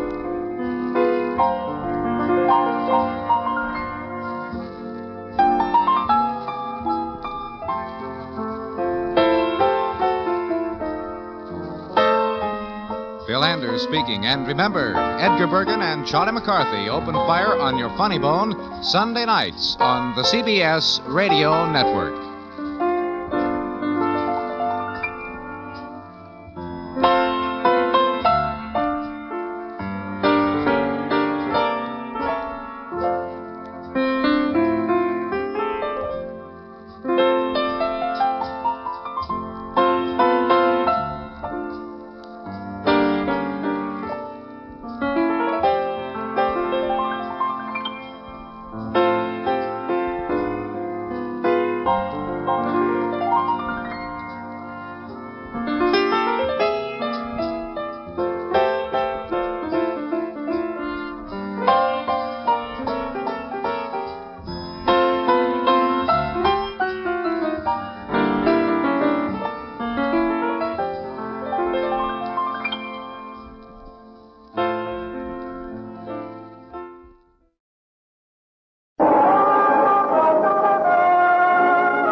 Broadway's My Beat, from Times Square to Columbus Circle, the gaudiest, the most violent, the lonesomest mile in the world.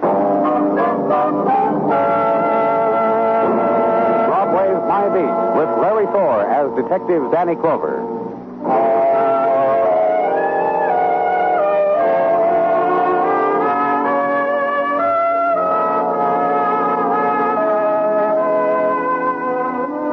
They squeeze the Christmas carols through sequined loudspeakers on Broadway to get all the happy out. And the crowd walks in holiday cadence, conditioned by age, measurements, and the size of the pocketbook. And it's all there in the shop windows. Mechanical clown, tin man dancing a jig on a tin box, and toy army, precisely to scale, mechanized, some with parkas and skis for the difficult terrain over the raw cotton battlefront. And eyes are bright with hope and desire, and the wish made on a neon star. But in the place where I was, holidays coming is marked only by the rise of empty liquor bottles in trash cans, alley off of 3rd Avenue, and this winter's late night marked by horn of moon stuck through clump of cloud, and this, the boy lying unconscious, and Detective Muggavan. Name's James Barton, Danny. Here, his wallet. Lots of identification here. Address lives on East 58, 1212. Hold your flash over here, Muggavan. 19 years old. Whoever did it to him was pretty systematic, Danny. Worked him over real good. Who reported it? Officer Fromm called it in walking his beat. Danny. Yeah? Christmas season, a kid 19, beaten in an alley. What's on your mind, Muggavan? Well, whoever did it wasn't a mugger. The kid's got maybe $60 in his wallet. He wasn't beaten for money. What happens if a kid this age gets dragged into a sewer like this and worked over? Nice-looking boy. Why is he? Sure. Ambulance ought to be here in a second, Danny. Think the kid will live? Boy, it's cold. scene, the winter-stilled city and chill splay of wavering reflected night lights. And the boy's part of it, beaten, flung against alley litter. Skyward, the fleet curve and fall of a December star. The sounds of night fury are muted now into soft keening and whirl of river wind. And not too distant, clack of a woman's heels on pavement.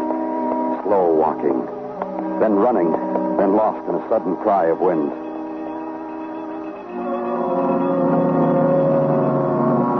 And violence is called for, laid gently on the stretcher, received into drifting night, carried away. So leave there.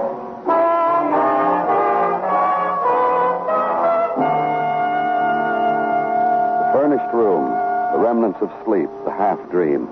And in the morning, the call to headquarters, the report on the boy, Jimmy Barton, still in shock. You'll be notified when it's all right to talk to him. So go to a place, the boy's address on East 58. Show a badge, get a door open, walk in. And Jimmy Barton's apartment is early December sunlight on ceramic vases of cut flowers. His bed, neatly folded down and arranged for sleep. Is this, a basket of fruit, an open box of candy on nightstand, another unopened on shelf below, and in bureau drawers, knitted things, heavy woolen sweater complete with design of stag with antlers, woolen socks, argyle, arranged neatly as the pattern and color. Shirts, monogrammed, handkerchiefs, linen, hand-rolled. It's naughty. Terribly naughty what you're doing. What? And Jimmy's such a neat type. He'll have a spell when I tell him a thief mucked up his things. The child will flip. Who are you? A girl who leans against doorways, languidly, like this, and chats brightly with thieves. Can't you tell? I'm from the police. I also chat brightly with policemen. Try me. Who are you? This girl across the hall type will stick my nose into any of my neighbors' affairs, lately mostly Jimmy's. My name is Ina Small. And a German fellow, chick I was once on, used to call me Ina Kleiner, like a night music. Cute, huh?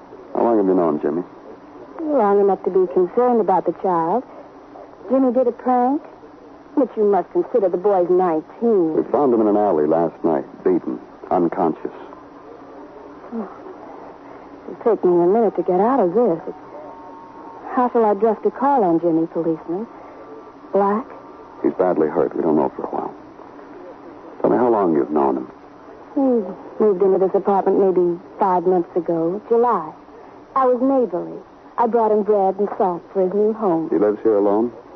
Well, alone and across the hall with me. His clothes, his things. They're nice, expensive looking. Well, he's a nice boy. He deserves expensive things. You know where he works? Work? Jimmy, work? Not ever on my time. Other times I wouldn't know. Anything else you can tell me about him, like who hated him enough to beat him up like that? Well, Jimmy was hurt before, you know. I didn't know. Yeah, some automobile accident. In March, I think he told me. Something to his legs. For a while, we had to sit out dances. Look, if Jimmy's dying, I want to be there. He wants... We'll let you know, Miss Small. Thank you.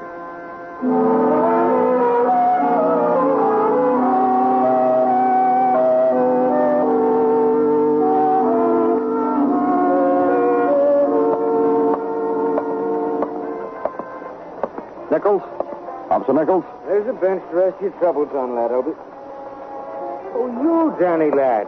If I'd have known it was the lieutenant himself. All right, Nichols. Beautiful. And you, Danny? Okay. There's Look, something you ought to know, Danny, lad. What? There was a debate here amongst the boys in record. Should we put lieutenants with their pay and all on our Christmas list? It was touch and go, I can tell you. Also, I took the affirmative side of the bitter controversy. Thanks. I thought it was something you'd want to remember. What else can I do for you, Danny Land? A report on an automobile accident last March involved a boy named James Barton. Barton, last March with an automobile.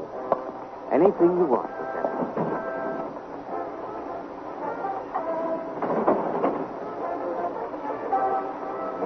Just as you said, Lieutenant. Let me see it, huh? Accident, intersection 93rd and Lexington, 1:29 a.m., 8 March 1951. James Barton, 19, hit by club coupe. Compound fracture of both legs. Possible internal injuries. Coupe driven by a Charles Ralston of 1846 E62. Is this the one you want to look at, Lieutenant? No, never mind, Nichols. I'll take it with me. Anything you want, Lieutenant Ladd.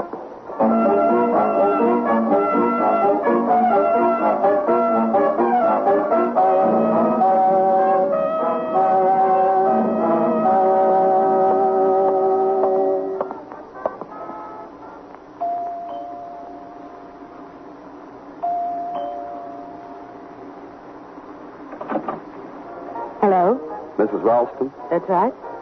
I'm from the police. My name's Clover. Yes? May we talk inside? If you believe we should, of course. Please come in. Thanks. Now, what is it? Got a boy named James Barton. Oh, please. What? I just refuse to talk about it anymore. Oh? For months after it happened, newspaper reporters, insurance adjusters, traffic safety engineers, now you. Now there's a difference. James Barton's been hurt all over again.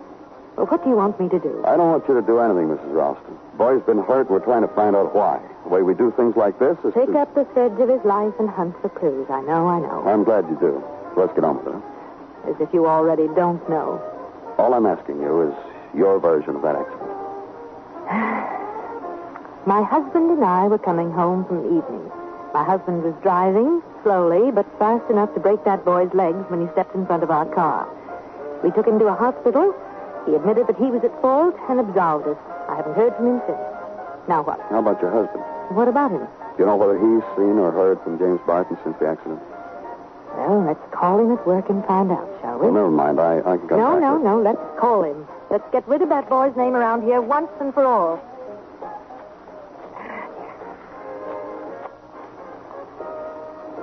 Charles? No, I'm all right. Listen, Charles, there's a policeman here. About that boy, James Barton, again. Well, he's had another accident or something. Well, anyhow, the policeman wants to know whether you've seen or heard from that boy since. That's what I told him. Yeah. Well, goodbye, honey. See you tonight. What? All right. Well, does that answer your question, Mr. Clover? All right. Thanks a lot, Mrs. Ralston. Back to headquarters now, through the time when afternoon stands still for 2 hours. And when you get to where you're going, it's suddenly dark. And to the office with the details and paperwork and the cigarette on the edge of the desk. Coffee sent out for and drank. Reports to make, and the quiet policeman talk at day's end. Latest report from the hospital, Danny. James Barton might not die. Danny. Yeah? All that loot in that kid's room. You mean his clothes? Such expensive stuff, and as far as we can find out, the kid didn't have a job. That makes it loot. Thanks, Muggavan. Now I know him. You think maybe the kid's a thief, a young hood who... Danny? Here. Report just came in communication. Thanks, Dino. Charles Ralston, Who? The man who was driving the car that ran into the Barton boy last March, Charles Ralston. What about him? Around the corner from his office in the alley. That's where he was just found, shot to death.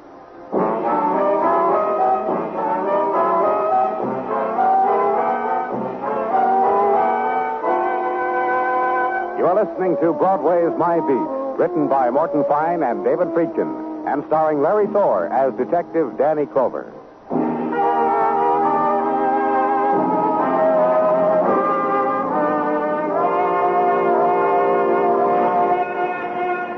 On chill December winds, the year moves swiftly to the place of its dying, and Broadway arranges its emotions for the occasion. On Translux, the current emotion, suitable for Christmas past, Christmas present, Christmas future. And this, in high places, strategies are being shaped so that Santa will not bypass the boys. And Broadway walks by, glances up, hurries to buy the last-minute gift for the last-minute girl. The time is short, kid. Think fast. There must be something no one else has thought to give her. And at headquarters, new winter day, the patter of tired feet, the sound of manly giggles as ribbon packages are stashed away in lockers. And in my office, Sergeant Gino Tartaglia with a suggestion for the holiday season. Take off your shoes, Danny. Huh? Don't fight me in this, Danny. Simply do as I say. One shoe off will be sufficient, if modesty insists. I have tape measure to hand. What is this, Gino? Please, Gino, tell me. My eldest, Christina Tartaglia. She made me promise I would get your foot size unbeknownst to you. I chose this method. Oh, tell Christina size 11.5, Gino. I know, Danny. But we must take into consideration the Christmas present my eldest is knitting for you is a pair of space socks. Space socks?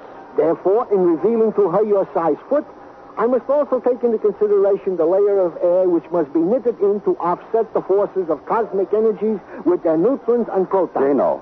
Such were the instructions I received from Space Cadetess 3ZXL Tartaglia. Danny, I must... Later, huh, Gino? Well, if you wish to thwart the progress of the scientific mind. To work, shall we, Danny? You may measure me, Gino, but later, huh? Perhaps later. Now, to work. In the matter of Charles Ralston, deceased of a .38 caliber bullet in an alley back of his office, these items from sundry investigations to wit. Go on, Gino. That he was a man respected in his line of business, machine tools. That his bank account was commensurate with his type income. Neither too large nor too small, but tidy. That his life insurance was placed with the firm Adler Insurance Brokers on Madison. That he... Danny Clover speaking. Muggavan, Danny. Two things. Just got word from the hospital. The kid Jimmy Barton's fine. He's sitting up. The other thing, that girl, Ina Small, lives across the hall from Jimmy. I know. What about her? She's down to emergency hospital visiting the beat-up boy. I thought maybe you... Yeah, right away. Anything else, Gino? Nothing. I had finished. I may go now? Oh, don't pout, Gino. I'll be back, and you can measure my foot. We shall see what we shall see. Don't forget your muffler, Lieutenant.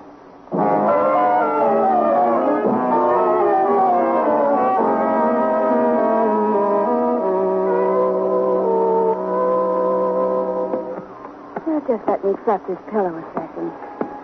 There we are. Now you just lie back, Jimmy. The boy looks boyish, doesn't he, Mr. Clover? How do you feel, Jimmy? Don't take your fingers away from my cheek, Ina. Real good. That's how I feel, Clover. Who beat you up? Now, don't you make him think of it. Pleasant thoughts is what my Jimmy needs. Yeah. Who beat you up? I better tell him, honey. Then you go away. I guess. I don't know who beat me up. I was attacked from behind. I never saw. Oh, poor Jimmy. Oh. It was awful. You remember a man named Charles Ralston, Jimmy? Sure. What about him? Once he hit me with a car. It was my fault. Wet night all over, I stumbled into his car. What are you building? Since the accident, have you seen him? No. Did you know Mr. Ralston was dead? Dead? Last night he was murdered. What about it, Jimmy? Ina. Yeah, baby. Peel me one of those oranges you brought. Sure, honey. Mr. Ralston murdered, huh? And you beaten up. And once the two of us had an accident together. Now look at us. That's what I mean, Jimmy. Another thing, what do you do for a living? He saw the pretty stuff in your room, baby. Don't worry about me, Clover. How long has it been since you've had a job? Since that car accident last March. Used to work in a filling station before that. Now I can't face it. Here, Jimmy. Thanks, baby. I really need an orange or something. This fellow's upsetting me terribly. The girl trails her hand gently through the boy's hair, bites her lip, muses over his problem, then comes up with a solution. The box of candy she had brought, opens it, makes a decision, bites into it, takes the orange out of his hands, feeds the candy to the boy. You're a blast, Don. Believe the happy convalescence.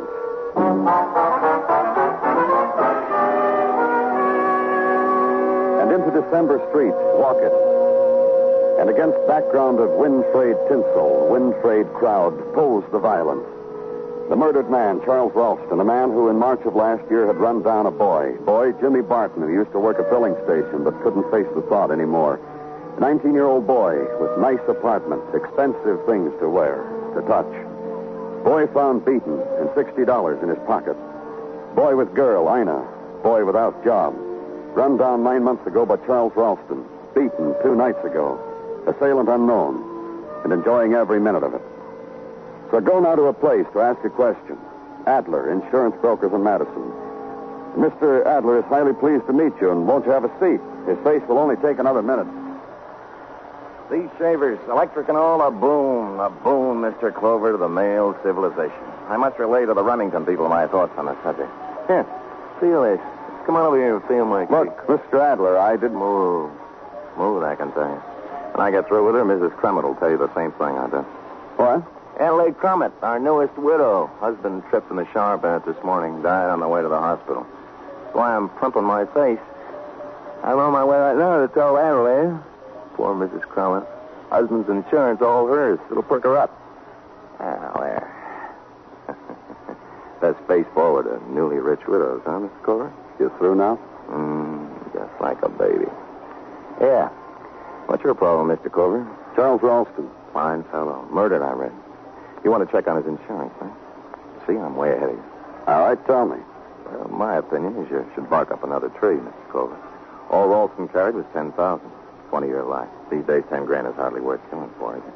But with taxes, court costs, etc., etc. His wife the beneficiary? What do you think about that? Tell me. A year ago, she wasn't. 4 months ago, she wasn't. Now she is. Go on. The Ralstons had a boy, 18, Charles Jr. He was the beneficiary. A year ago, it happened to him in Korea. Right away, Mr. Ralston wanted to change the beneficiary to his wife. She wouldn't hear of it. She said keep it for her son. What? Mothers in my business do that sometimes. They don't believe their boys are really killed. They're just lost, not dead. 3 months ago, Mrs. Ralston came around to the War Department's way of thinking, and the husband. So she let her husband make her beneficiary. Ralston carry accident insurance, liability? Oh, you mean about when he ran down the kid, James Barton? That's right. Yeah, he carried. But we didn't pay a red cent. Mrs. Ralston wanted us to pay, but I outlined to her how the boy swore up and down it was his fault, so she was just being foolish. It didn't really penetrate, though. No? No. I hear she paid off all the boys' hospital bills, sent him books, California fruit, things like that. Look, Mr. Clover, if you knew how anxious a widow gets, how she hates to be kept waiting. Yeah, you told me. Have fun, Mr. Adler.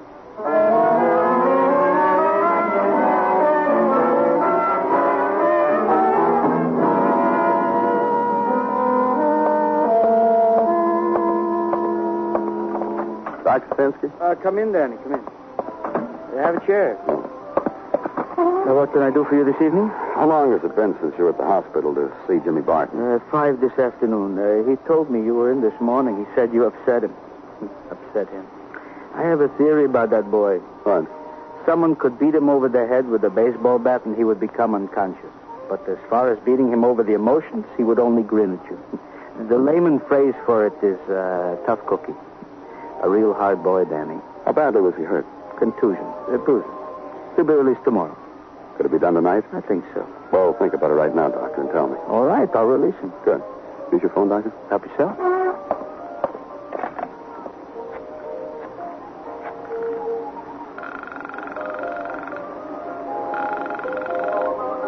Detective Muggavan speaking. Danny Muggavan. Yeah. Jimmy Barton's going to be released from the emergency hospital. Tail him. Right. You'll be where? Waiting to hear from you in my office. Oh, sure, Danny, where it's warm. That's right. I'll turn up the heat and think about you, Muggavan. Thanks, Doctor.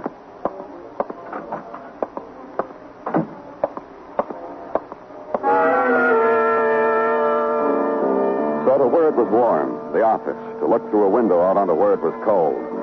City seen through beads of moisture. Crowd fleeing to 1,000 places. Winter lights that speckle winter sky with colors and fleeting shapes. Winter building, gray and stark. All of it framed in a patina of wet. Look at it. Wait with it. Wait. And it happened. Danny Clover. You can come out now, Danny. The ladies' apartment. Be right there.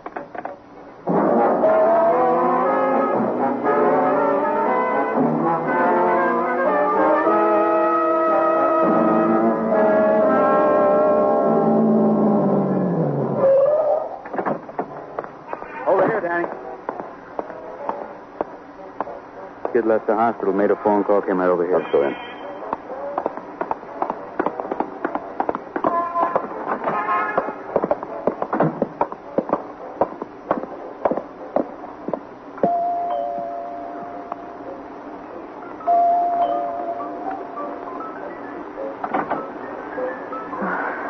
Hello. Hello, Mrs. Ralston.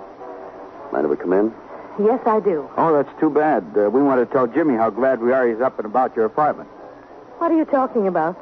You got another way of saying it, Danny? Just let's go inside, Mrs. Ralston.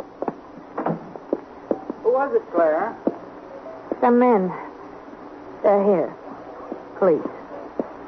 Hi, fellas. Make yourself at home. How you feel, Jimmy? Claire says I look awful. He does. Claire was going to make me a poultice. Isn't that what you call it, Claire? A poultice? Mr. Clover. Yeah? He's been through so much. Yeah, we were worried. Yeah. That's right, Jimmy. Worried why a 19-year-old boy gets beaten up, lands in a hospital. That's civilization for you, isn't it? What are you doing here, Jimmy? I'm going to tell you something. I really don't know. Honest. Jimmy. Honest, Claire. I got out of the hospital, and I figured it was what you'd like me to do. Call you, come over here. But I got to tell you, too, I don't know why. The presents, Jimmy? The monogrammed shirts, the knitted sweaters? Part of it, not all. Jimmy, I think you'd better go home. Why? Just go. Stick around, son. Why do you want me to go home, Claire? Boy. She doesn't want you to be hurt. I'm not going to be hurt. That's all over. You want to tell us who beat you up now? Keeps eating you guys, don't it? Not especially, Jimmy. We know. Well, huh? Listen, you two. It's got to end now, Mrs. Ralston. You can't protect him anymore. And it started ending when your husband beat him up. Claire. What? They figured it out themselves. I didn't tell them. That's what worried us, son. A kid gets beaten up by an older man, normal procedure is to come running. Why didn't you? It would have spoiled a good thing. What are you talking about? I'm old enough to be... His mother. Yes. Yes. His mother. Is that what it is, Claire? His mother. Substituted this boy for your son who was killed in Korea. What is it? You lied to us, Jimmy, when you said you hadn't seen the Ralstons after you walked into their car. Well, after all, I figured I owe this lady something. This lady? This lady? You got a blast giving me presents, taking care of me. Why shouldn't I do something you ask me? Like lie to cops. Even when it had murder in it. I didn't kill anybody. She did. I still got presents. And that's all that counted? Sure. Don't you see what's happened, Jimmy? All I know is Claire gave me an allowance. That made her happy. But not her husband. He got sick of it. Beat you up, told you to stay away. Claire? What, Jimmy? Is that what you wanted? To be my mother? Yes. That's a fresh one. Jimmy. Are you sorry for me? What happens to that insurance you're supposed to get now? You think you'll get it? Knocking over Mr. Ralston and me? I could assure you. I just thought I'd ask. Forget it.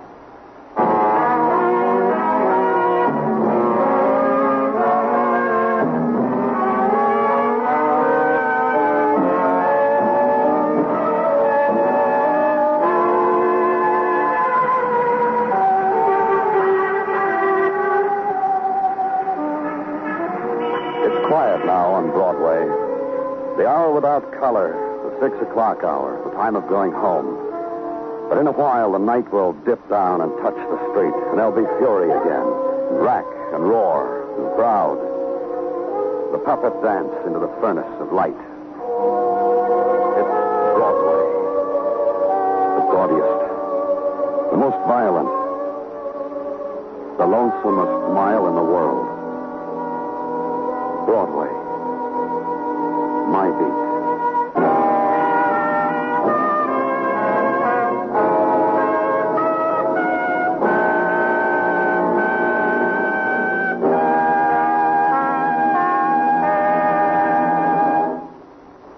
Broadway's My Beat stars Larry Thor as Detective Danny Clover, with Charles Calvert as Tartaglia and Jack Crucian as Muggavan. The program is produced and directed by Elliott Lewis, with musical score composed and conducted by Alexander Courage. In tonight's story, Paula Winslow was heard as Claire Ralston and Sam Edwards as Jimmy Barton. Featured in the cast were Alvina Temple, Steve Dunn, and Tom Holland. Bill Anders speaking.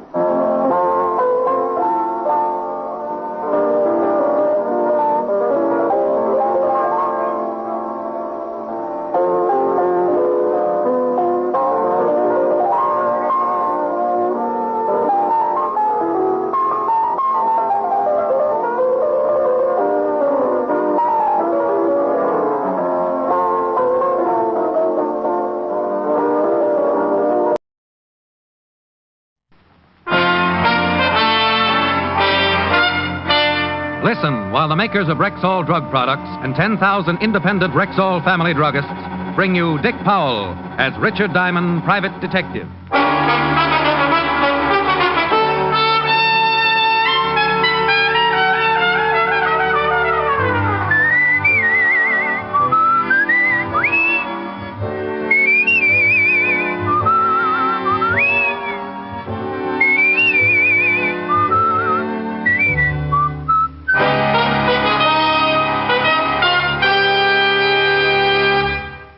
Good evening. This is your Rexall family druggist, welcoming you for the 10,000 independent druggists who have made the word Rexall part of our own store names. We've done that because we believe in the 2,000 or more drug products made by the Rexall Drug Company and confidently recommend them to our customers. A good example is Plenamins, Rexall's famous multivitamin capsules. Handy, economical Plenamins give you more than your daily minimum requirement of every vitamin for which such requirements have been established, plus valuable liver concentrate and iron. Ask for Plenamins at Rexall drugstores everywhere. And remember, you can depend on any drug product that bears the name Rexall. Good health to all from Rexall. Now your Rexall family druggist brings you a half hour with Richard Diamond, private detective, starring Dick Powell.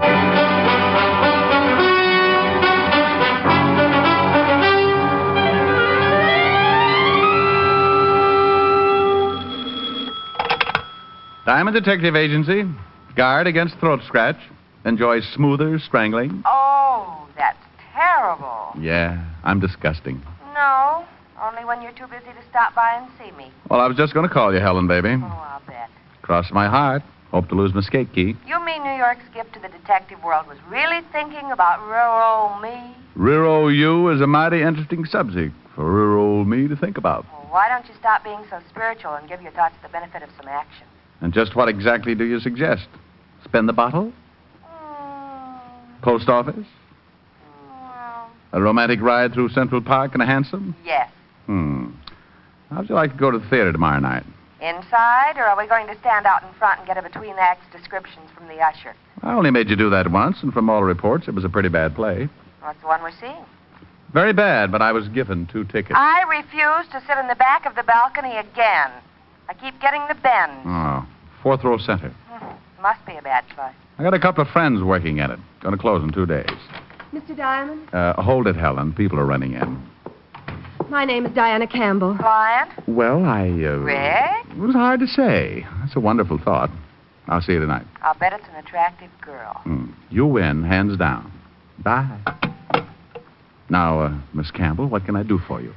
Mr. Diamond, you've got to help me. Something terrible has happened. I don't know if I'm doing the right thing by coming here, but I had to do something. I'm sorry, Miss Campbell. Now, if you'll put the symptoms in alphabetical order. You must promise not to go to the police after I've told you. Oh, one of those. It's for her sake, not mine. Whose sake? Promise me first. I promise to say goodbye if I'm not interested. Mr. Diamond, my aunt is Mrs. Martha Campbell. You've probably heard of her. Martha Campbell? Oh, isn't she the old gal who sells all that silver to Fort Knox? Yes, that's right. Martha Campbell is my aunt. Well, goody for you. She's been kidnapped. Why didn't you go to the police? Oh, no, we can't do that. They threatened to kill her. I received the ransom note early this morning. They want $50,000 left at a location in Central Park tonight. Why'd you come see me? My fiancée, Ira Stewart, has offered to deliver the ransom. Oh, I see. You're afraid that Ira might try to get his name in the papers and wind up under obituaries. Is that it? Yes, I'm afraid. He has a gun permit, and, well, I've never seen a man get as furious as Ira did when this happened. I want you to go with him and see that he comes back safely. Yeah. But tell me, why is this Ira so concerned over Aunt Martha's welfare? Well, you don't understand. Ira loves Aunt Martha as much as I do. And now that he's practically part of the family, will you go with Ira and see that he does nothing foolish? No, the truth is, the whole thing is a little foolish. Miss Campbell, if you told all this to the police, they'd reserve a few cells in Sing Sing, and the rest would be routine. I'm not interested in the money or catching the kidnappers, Mr. Diamond. Can't you understand? I just want Ira and my aunt safe and alive. I'm sort of shy around people who aren't interested in money. In fact, when she dropped 5 new $100 bills on my desk, I positively blushed. She briefed me. I was to be at her aunt's home by midnight, ready to squire Ira Stewart around Central Park. Then she explained exactly where the payoff was to be made. Of course, I had to promise all over again not to tell the police. I promised.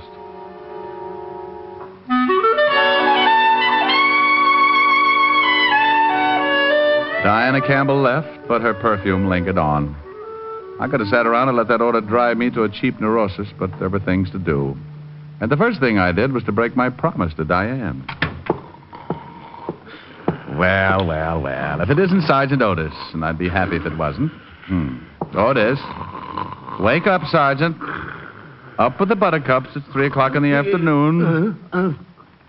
Oh, hello, Shamus. Otis, you'd make a hibernating bear look like an insomnia victim. Well, I'm tired. I've been working hard. I guess you got a right to be tired.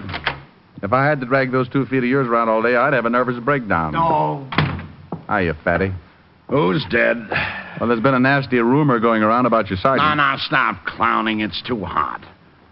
What's on your mind? No, well, it's not your department. I need somebody I can trust. Kidnapping. Martha Campbell. The Martha Campbell? Yep, she's been snatched, and the retail price is $50,000. The old dame's niece hired me to take care of her boyfriend when he makes the payoff tonight. Where? Central Park, 2 a.m. Come as you are. Otis? Yeah, Lieutenant. Bring me a map of Central Park. Get Lieutenant Davis. Tell him I want every detective available tonight. Prepare a special message to all units. Hey, wait a minute. Prepare a special message to all units. Hey, wait a minute. What should I do first? Resign, Melonhead. Get that map. Walt and I went to work on the map. We circled the payoff area and set up watch points for an army of plainclothesmen. Nobody going into the area before 2 a.m. would be stopped. But anybody coming out after that time was going to need a good story. It looked great on paper, but Walt was sadder than a Scotchman being held up. If anything went wrong and the news broke, the kidnapping of a woman with Mrs. Campbell's prestige would really upset the commissioner. I left Walt, taxied over to Park Avenue in time to have half of Helen's dinner, spent the rest of the time before midnight with her, and then left to keep my date at a gray stone mansion on the west side. Oh, Mr. Diamond, I'm glad you're here. Come right in. My fiancé's in the study. What did he say about my coming over here? Well, I haven't told him yet. I thought it might be better if... So don't you ever do anything the easy way? Ira, I'd like to have you meet Mr. Diamond. What? Oh. Diane, tonight of all nights to have a guest over. Mr. Diamond, I'm very glad to meet you, but, well, you'll have to go now. I'm sorry. Ira Stewart was a blonde, well-built young guy in loose brown tweeds. He seemed to have trouble finding a place for his hands, and I half got the idea he'd like to try my jaw. Ira, Mr. Diamond is here to help us. What? I hired him to go with you tonight. He's a private detective. Even my best friends don't know. Glad to meet you, Mr. Stewart. Diane, have you gone mad? Do you know what would happen to Aunt Martha if those men found out? Oh, relax, Stewart. Nothing's going to happen to anyone unless you force me to make an exception. Diamond, Ira, please, darling. I couldn't stand the thought of you going to see those men alone. We didn't know how many there are or what they might do. I've got all the protection I need right here in my pocket. Famous last words. Look, Buffalo Bill, I'll give you a clue. The kind of guys you got a date with tonight don't take 10 paces before they turn and shoot. You could be buried in that suit, gun and all. Now, look here, Diamond. It's getting late. I'd better get the money. We followed Diane up a winding staircase and into Mrs. Campbell's bedroom. This little nook was somewhat smaller than Grand Central Station, with an acre of bed in the middle. The bed had talent, because all Diane had to do was push a little button, and it slid about a yard away from the wall and exposed the neatest little wall safe this side of the First National Bank. Diane fingered the combination, and a minute later, I found out whose picture is on a $1,000 bill. There were 50 prints. Here, Diane. Put the money in this bag. It's $130, Stewart. I'm ready. Ira, please be careful. Please, both of you. Glad I made the team. Let's go.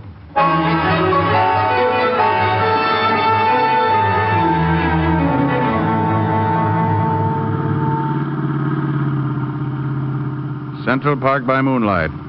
Bad night to be stag. Well, we're almost there. I'll have to park here. Must be among that clump of trees up ahead. Now, keep close, Stewart. And don't get any ideas about shooting anybody. It might turn out to be me, and I'd squeal on you. We both went into a crouch and edged forward. There was a small clearing between the trees, which the moon had turned into a silver pancake. I might have enjoyed it, except that Stewart was as nervous as an old maid looking at a calendar. Did you hear anything? Oh, sounds like a revolution in the insect world. You stay here. I'll go through this hedge and have a look. Maybe I'd better come with you. No. You stay here. Diamond! Ooh!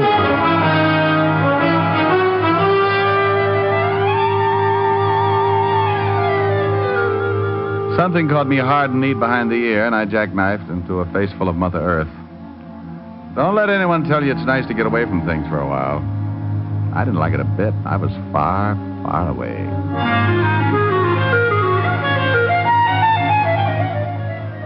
I don't know how long my beauty nap lasted, but the first thing I felt was an elevator starting around my heels and roaring up. When it burst through the top of my head, I awoke. For the next few minutes, I felt like my head was a ball and the rest of me was a drunken seal trying to keep it balanced. Then I saw Stewart, stretched out the way I had been. The copycat. He was bleeding from what was going to be a nasty scar on his forehead. A hunk of pipe was lying nearby. I went to work on him. All right, Stewart. Rise and shine. Oh, come on. You're just not used to it. I make it a point to have my head cracked at least once a week. What happened? Last one out talks first, and that's you. Yeah. Now I remember. There were two of them. One started for you, and I yelled. Check. Then I heard one of them say, "Get him, Bob." And then you were shaking me. Diamond, the bag. The money's gone. So it was. It was time to give Walt part of my headache. Stewart and I stumbled back to the car. There was someone in the front seat. I pulled the door open and found myself face to face with the kidnapped Mrs. Martha Campbell. She was dead.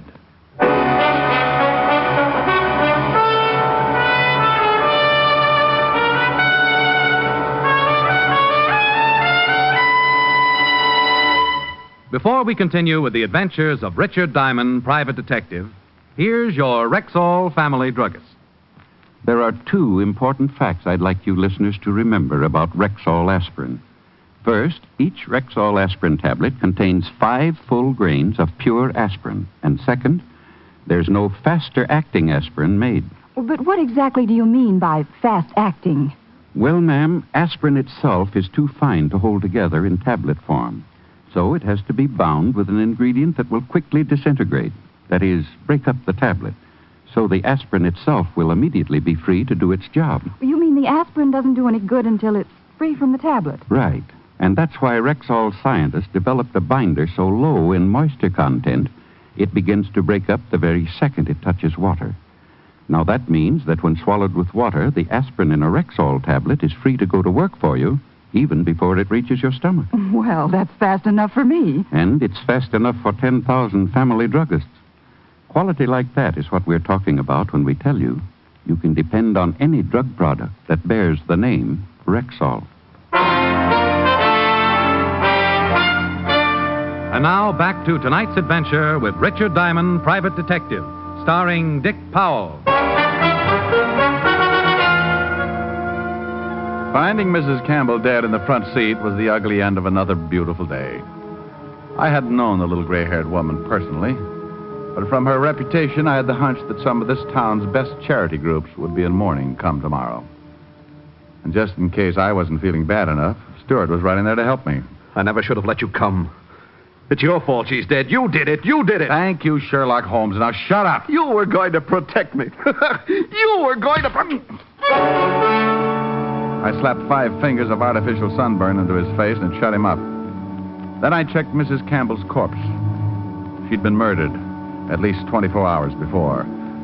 I lifted her featherweight body and stretched her out in the back seat. Ira was still rubbing his cheek when I pushed him into the car.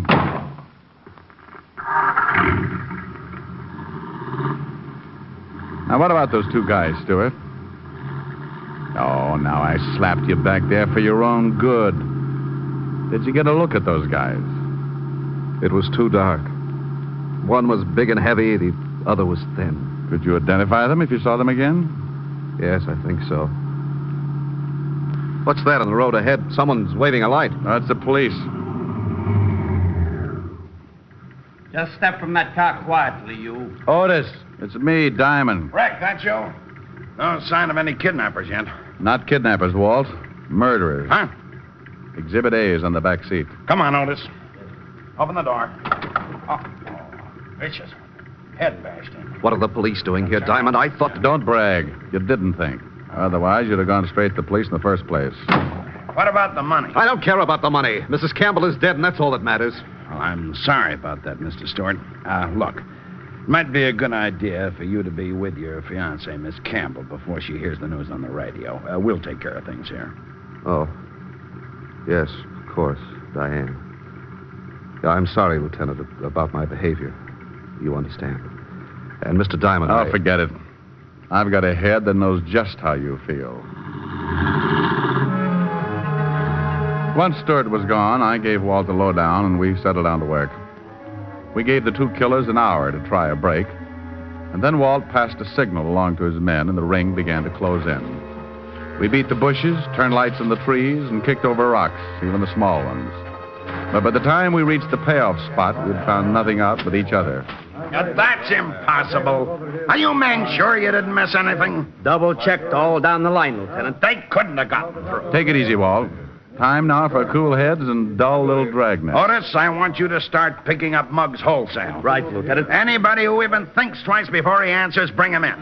I want this town covered from the Harlem River to the Battery. Now do it. Otis waddled away, and I drove back to police headquarters with Walt. Soon, Manhattan Island was tucked under a blanket of blue as the biggest police force in the world went to work. The next day, I took a stroll through Central Park for another look at the spot where Stewart and I had been slugged.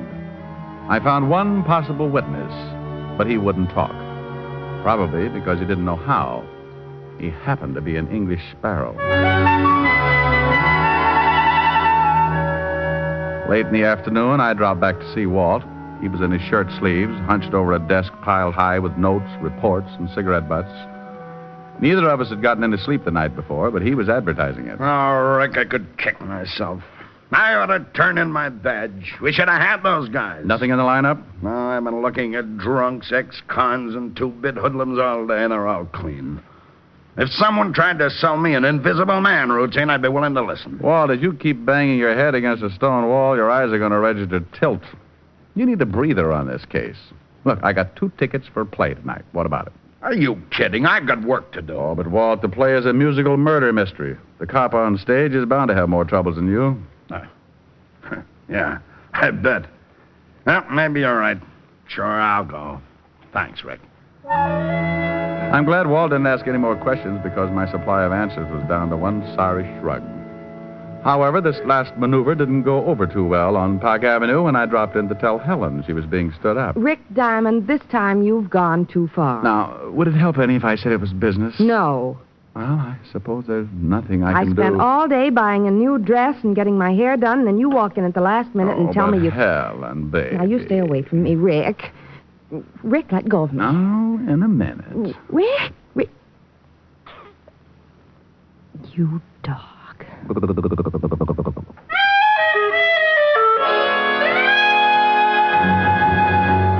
Walt was ready when I dropped in at the precinct and we took off to the theater. After the show was over, we meandered backstage to see my friends of the cast. Turned out to be an interesting evening. The next morning, I called up Ira Stewart from Levinson's office.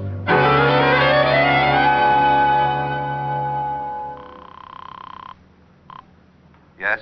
Hello, Stewart. This is Diamond. I'm calling from the 5th Precinct Police Headquarters. Anything turn up? Well, it looks that way, yes. The police picked up 2 guys who may have killed Martha Campbell. Can you get on here right away? Certainly. I'll leave right now. Well, then run. Do not walk. When Stewart showed, we took him into the lineup room. The 2 suspects had their backs against the marked wall. Under the hot lights, they looked about as ugly as a draft notice on a honeymoon. What do you think, Stewart? They look like the men, Lieutenant. We didn't do nothing. This is the parade. On you guys, it looks good. What do you want to do, live forever? Now, Stewart, These guys are Willie the Knife Foster and Bloody Bob Ferguson. They've been indicted on 3 kidnap raps, but always managed to get off. Now, if you recognize them, you're an eyewitness, and they're cooked. Well, tell the big one to say, get him, Bob. Say it, Bob. What for? For the sake of your dear old mother in Alcatraz. Never mind what for. Say it. Get him, Bob. Now the other. You heard him, Ferguson. Get him, Bob. That's the man, Lieutenant. I'm sure of it. Let me get my hands on him. I'll kill him. Now, Stuart, calm down. State of New York will take care of them. This is a lousy frame. You can't pin this on us. He was babysitting that night. Okay, lock him up, Otis. Right. Book him on suspicion of murder. Stuart, come into my office. I want to get your statement. After getting his statement, Walt told Stuart the case was closed. We congratulated each other and shook hands all around. Then Stuart walked out. We gave him enough time to get into his car and start away. A moment later, Walt and I jumped into an unmarked police car and played Follow the Leader. Rick, this case turned right side up too quick to suit me. What made you tag Stuart and plant your actor friends in the lineup? Walt, the trouble with you is that you're too modest. You set an airtight man trap for 2 unknown kidnappers and then blame yourself because the net came up empty. Well, he had you fooled, too. That's true. I'm ashamed to admit. But Stuart had a good plan. He kidnaps the lady himself, sends Diane a phony ransom note. Then, with a reputable private detective present, that's me, he gets the $50,000 and even bops himself on the head to make it look kosher. You'd have made a perfect alibi for him, Rick. But where did the old lady's body come from? He probably had it in the car trunk when we drove into the park the night of the supposed payoff. Hey, he's turning at the park. Mm-hmm. Soon comes the part we don't know yet. We should have nabbed him back at the station. I'd like to sweat him for a few hours. On what? The identification? So he claims it was a mistake. Could happen. The jury would think so. No, Walt. He's put on too big an act to fold under questioning. He's been acting ever since he made Diane believe he loved her, just to gain Martha Campbell's confidence. He's parking up ahead. Yeah. Now let him answer the $50,000 question. And where did he hide it?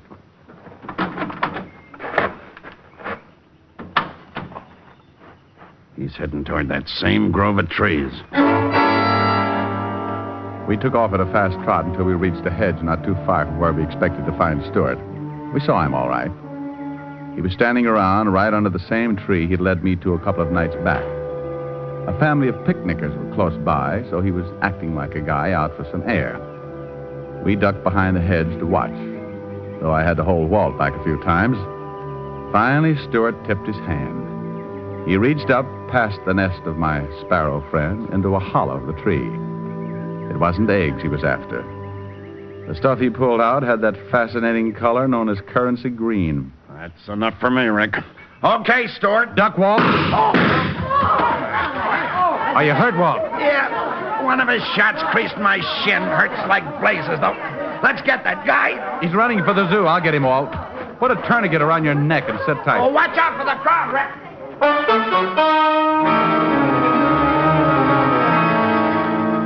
What the shooting did to that crowd, a skunk couldn't do in a bargain basement. They suddenly decided there was no place like home. Stuart was dodging between the animal cages now and still using his gun to discourage me. I sprinted after him, but he disappeared. That bullet went right through my only hat, but I saw him now. He was climbing along the rock barrier that backed up the bear pits. He made a lousy target because those jagged rocks and overhanging ledges gave him plenty of cover. He was trying to reach the road on the other side, and if I didn't do something about it, exit Mr. Stuart. I took aim. My shot clipped a hunk of rock just as he was reaching for it. Stuart pulled back too quickly and tried to step on some air, which never does work too well. He went over and down. He never hit the ground because down in that pit, waiting for him with open arms, was a giant polar bear that had never forgiven the man who brought him from Alaska to New York. Rick,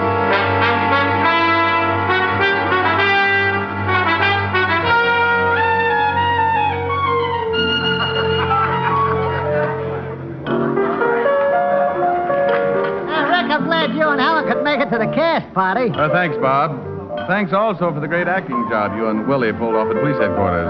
Anytime, Rick. Glad to help out. Yeah, that's a nice tune.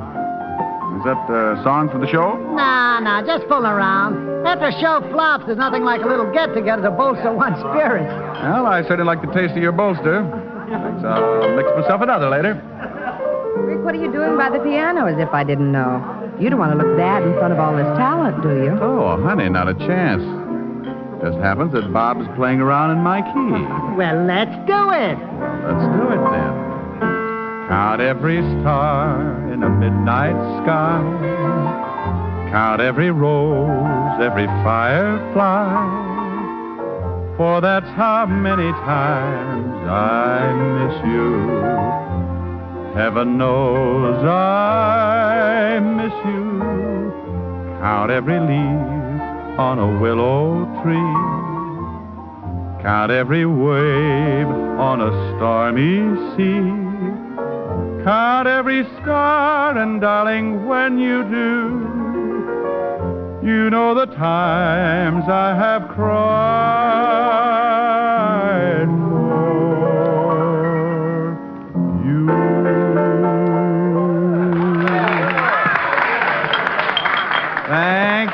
Thank you. I'm sorry, but due to previous commitments, I'm only available for stage, screen, radio, television, and parade. Rick, you are becoming a ham. Me becoming a ham? Oh, my dear, really?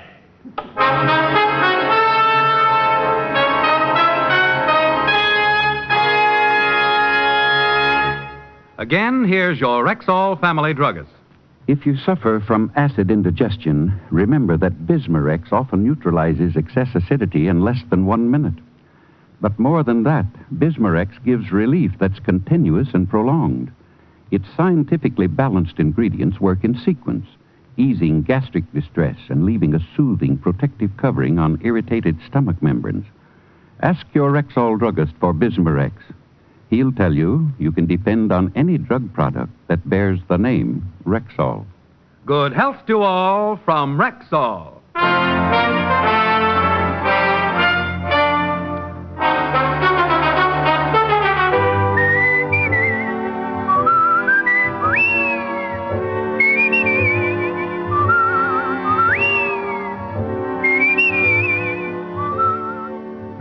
Richard Diamond, Private Detective, stars Dick Powell in the title role and is written by Joe Morheim and Hal Bloom, with music composed and conducted by Frank Worth.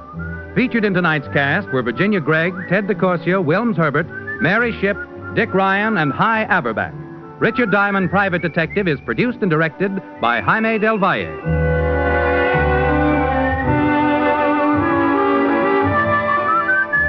This is Bill Foreman inviting you to be with us next Wednesday at this time when we will again bring you Dick Powell as Richard Diamond, Private Detective. Incidentally, Dick's turned writer this week. Pick up a copy of the August issue of Radio Mirror from your dealer tomorrow. Read The Adoption Racket by Dick Powell.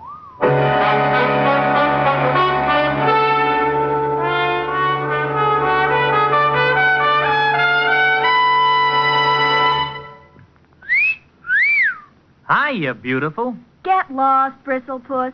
You need a shave. But I have shaved. What else do you want me to do? Silly boy, she wants you to go Stag. Go Stag? But why? Because Stag is Rexall's exclusive line of men's good grooming aids, like Stag Brushless Shave Cream.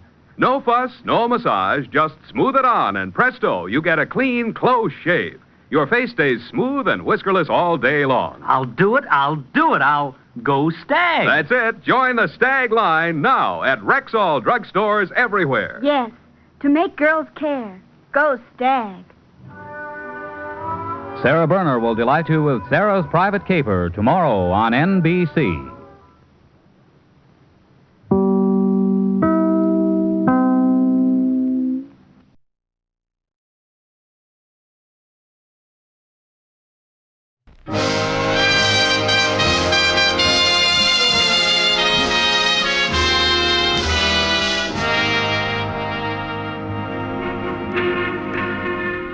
Broadway's My Beat, from Times Square to Columbus Circle.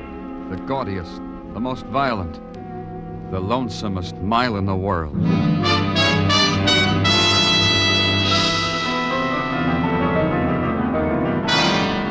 Broadway's My Beat, with Larry Thor as Detective Danny Clover.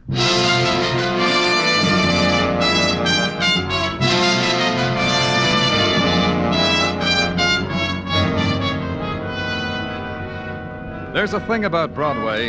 It mixes well with the sunlight. On a noonday of summertime, the concrete strikes silver glints, and the mob is nicely proportioned with silken ankles and dachshunds and wind-blown hairdos. And an organ grinder plays background music for the big grin and the clown's funny nose. At headquarters, I stood watching it, pushing away the time for the filling out of my routine reports. The diversions were down there in the streets, the girl and the yellow silk dress she wore, both knowing about summer and loving the feel of it. Then I heard two things. A sigh that came from me, and a phone ringing that came from the phone. Danny Clover speaking. Did you do what I told you? Who is this? Did you do it, Mr. Clover? I don't understand. Who am I talking to? I wrote you a letter about Stephen Courtney. But Stephen Courtney's dead. Yes, I know he's dead. What's the matter with you? Everybody knows he's dead. What's your interest in Courtney? Who are you? Can't you see it doesn't matter who I am? Can't you understand? Stephen Courtney... Hello? Hello? Hello? He was murdered. It started that way. The anonymous call, impossible to trace. The sifting through the dust of a man's death. Stephen Courtney's dying had for a moment upset the delicate balance of many worlds. Of finance, of corporate bodies, of dynasties in oil and steel, and the breeding of racing horses. The decay that for months had wasted his body had forced him finally down to the level of all old men who must die. The headlines wept, the commentators lamented. The memos came down from chairmen of boards. There'd be a minute of silence for the death of Stephen Courtney. But now it was spoiled. Now a voice cried murder, and a policeman must listen. In the Records Bureau, I found Stephen Courtney's death certificate. Cause of death, heart failure. Date of death, June 16th. Attending physician, Dr. Arthur Fulbright. In his office, Dr. Fulbright was poised, curious, and annoyed. Permit me to understand. You're questioning my diagnosis of the cause of Steve Courtney's death? We can put it that way if you want. On what do you base this sudden presumption? You have a right to know. On a phone call. From whom? Another doctor? Some quack who wants to destroy my reputation? Chooses to degrade me by having me questioned by the police? It came from a woman. Who? She didn't say. All she said was Stephen Courtney was murdered. That's preposterous. Steve Courtney died last week as I had expected him to die, of a coronary disorder. You knew he would die of it, as I knew it, his family, his servants, his enterprises. But you'll fill me in, huh, Doctor, because I wasn't that privileged. The newspapers had it for months. How old Steve was bedridden. How he had chosen me as intimate friend to be his attending physician. How I kept him by sheer know-how from death's door. Still, he died. There are things in heaven and earth. Yeah. Tell me about his dying. Normal. I had a call from his estate on Long Island. I canceled all other calls, went out there. Found old Steve lying sprawled on the floor, dead. Peacefully dead. You said he was bedridden. Why was he... Why was he on the floor? I confess the question occurred to me at the time, but then I rejected it. Like everything else, old Steve chose his own way of dying. Describe it to me exactly, how you found him. I have. He was sprawled in the middle of the room. He had knocked over a radio on a... That's strange. What is? The radio. I'd left explicit instructions. Nothing of the sort was to be in the room with him. Too exciting. Now, what do you know? Old Steve defied me. Yeah, I guess he did at that. Sometimes it slips out of our hands, doesn't it, Doctor?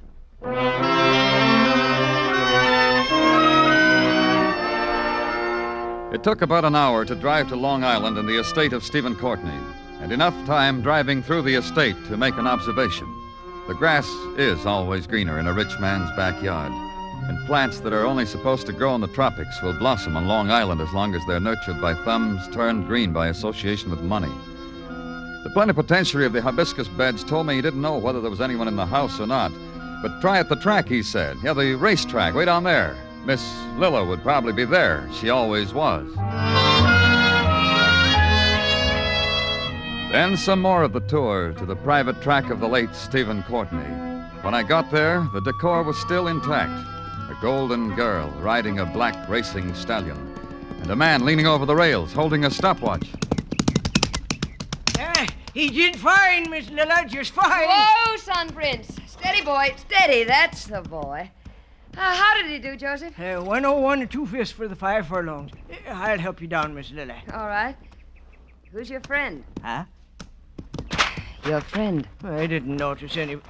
Hey, what are you doing here, mister? My name's Danny Clover. I didn't ask you Hi, that. Danny. Cool off, Son Prince, Freddie. What can we do for you, Danny? I'm from the police. Fine. I'm Lila Courtney. This is Joseph O'Donoghue, our trainer. How do, Mr. O'Donoghue? What's the police want with Miss Lila? Joseph takes care of me. I see he does. The old man said I should. The old man said that, Miss Lila. Joseph? That day he died.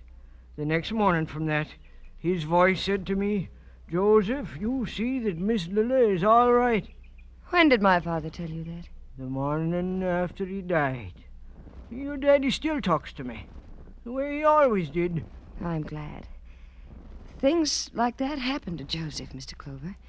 Once... Well... No, tell me about it. I once chartered a plane to take some people down to Baltimore last year's Preakness. Joseph said, don't go. A voice came to him while he was sleeping and said, tell Miss Lila not to go. But I went.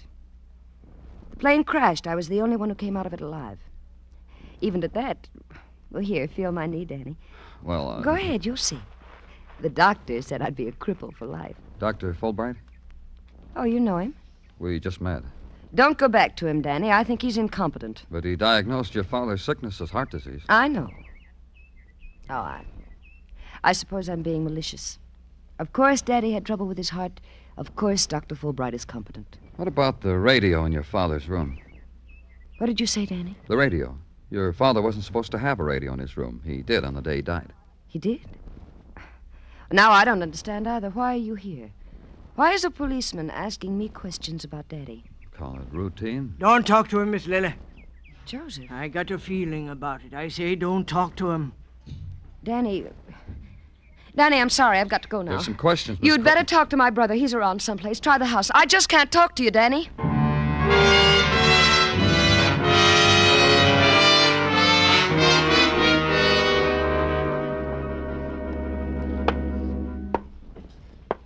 Admire our graveyard of dead animals? Oh, yeah, quite a trophy room. Yes, that stuffed specimen you're looking at, Bengal tiger. Huh?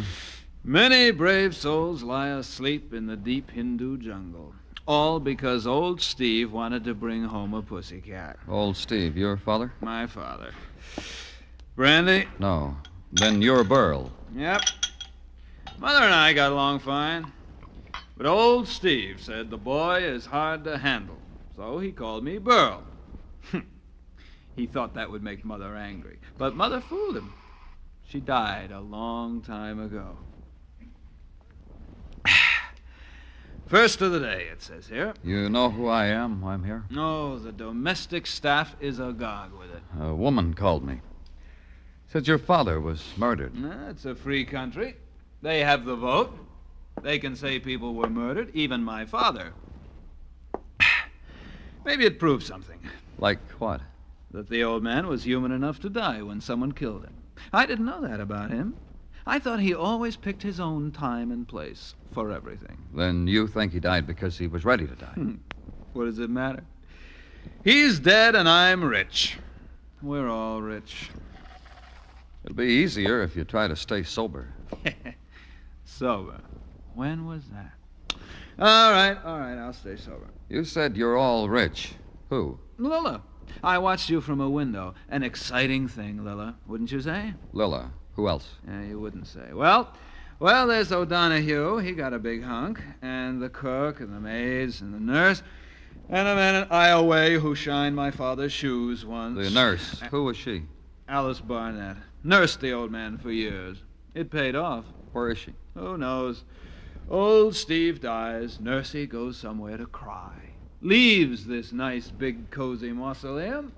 No Nursey anywhere. She lived here. Mm-hmm. Bed and board and street dresses. Who cares? We do. I'll phone headquarters to find her. Good hunting. Oh, Donahue, the trainer, he told me your father talks to him even now. My father. Joseph hears voices all the time. About a month ago, he had a three-way conversation with Orville and Wilbur Wright. There was a radio in your father's room when he died. How did it get there? You know, I wouldn't know. But he was dying. Surely you... I was a most unfilial son. Look, why don't you ask Nursey when you find her? See, she knew about things like that. Yeah, you just ask Nursey. I earned this, no?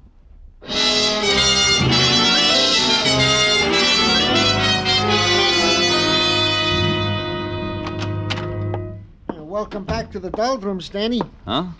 I was just leaving headquarters for the day. I thought it would be nice of me to welcome you back to them, the doldrums. What are you talking about, Detective? Well, Danny, since you have been cavorting with society and munching scones with the Blue Bloods, I wondered if you would be the same old Danny. And am I? Did you bring me a scone, Danny? No scones. Tell me one thing. What about the nurse, Alice Barnett? Did you find her? She is being as scarce as a... You didn't find her, huh? As a... Danny Clover speaking. You'd better get up here, Mr. Clover. Who is this? Burl. What's the trouble? It's your business to find out. Get up here. Somebody just got beaten to death.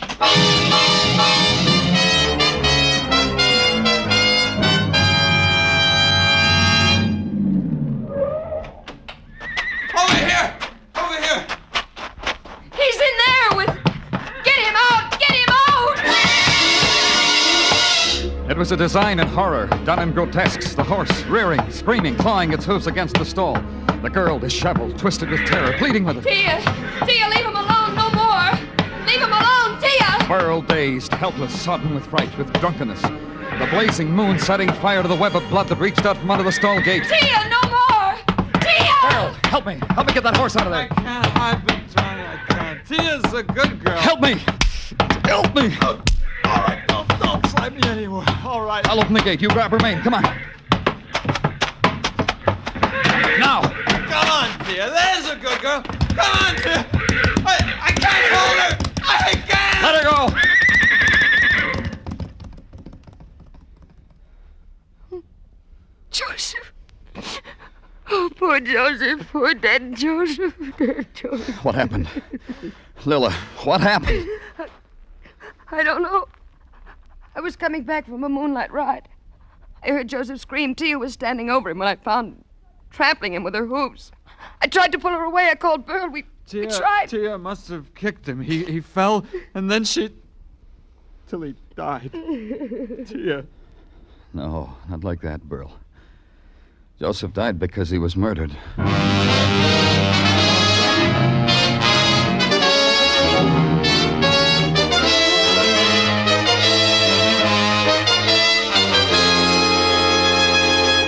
You are listening to Broadway's My Beat, written by Morton Fine and David Friedkin, and starring Larry Thor as Detective Danny Clover.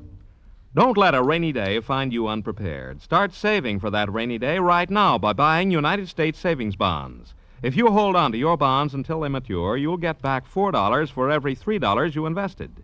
Buy United States savings bonds regularly.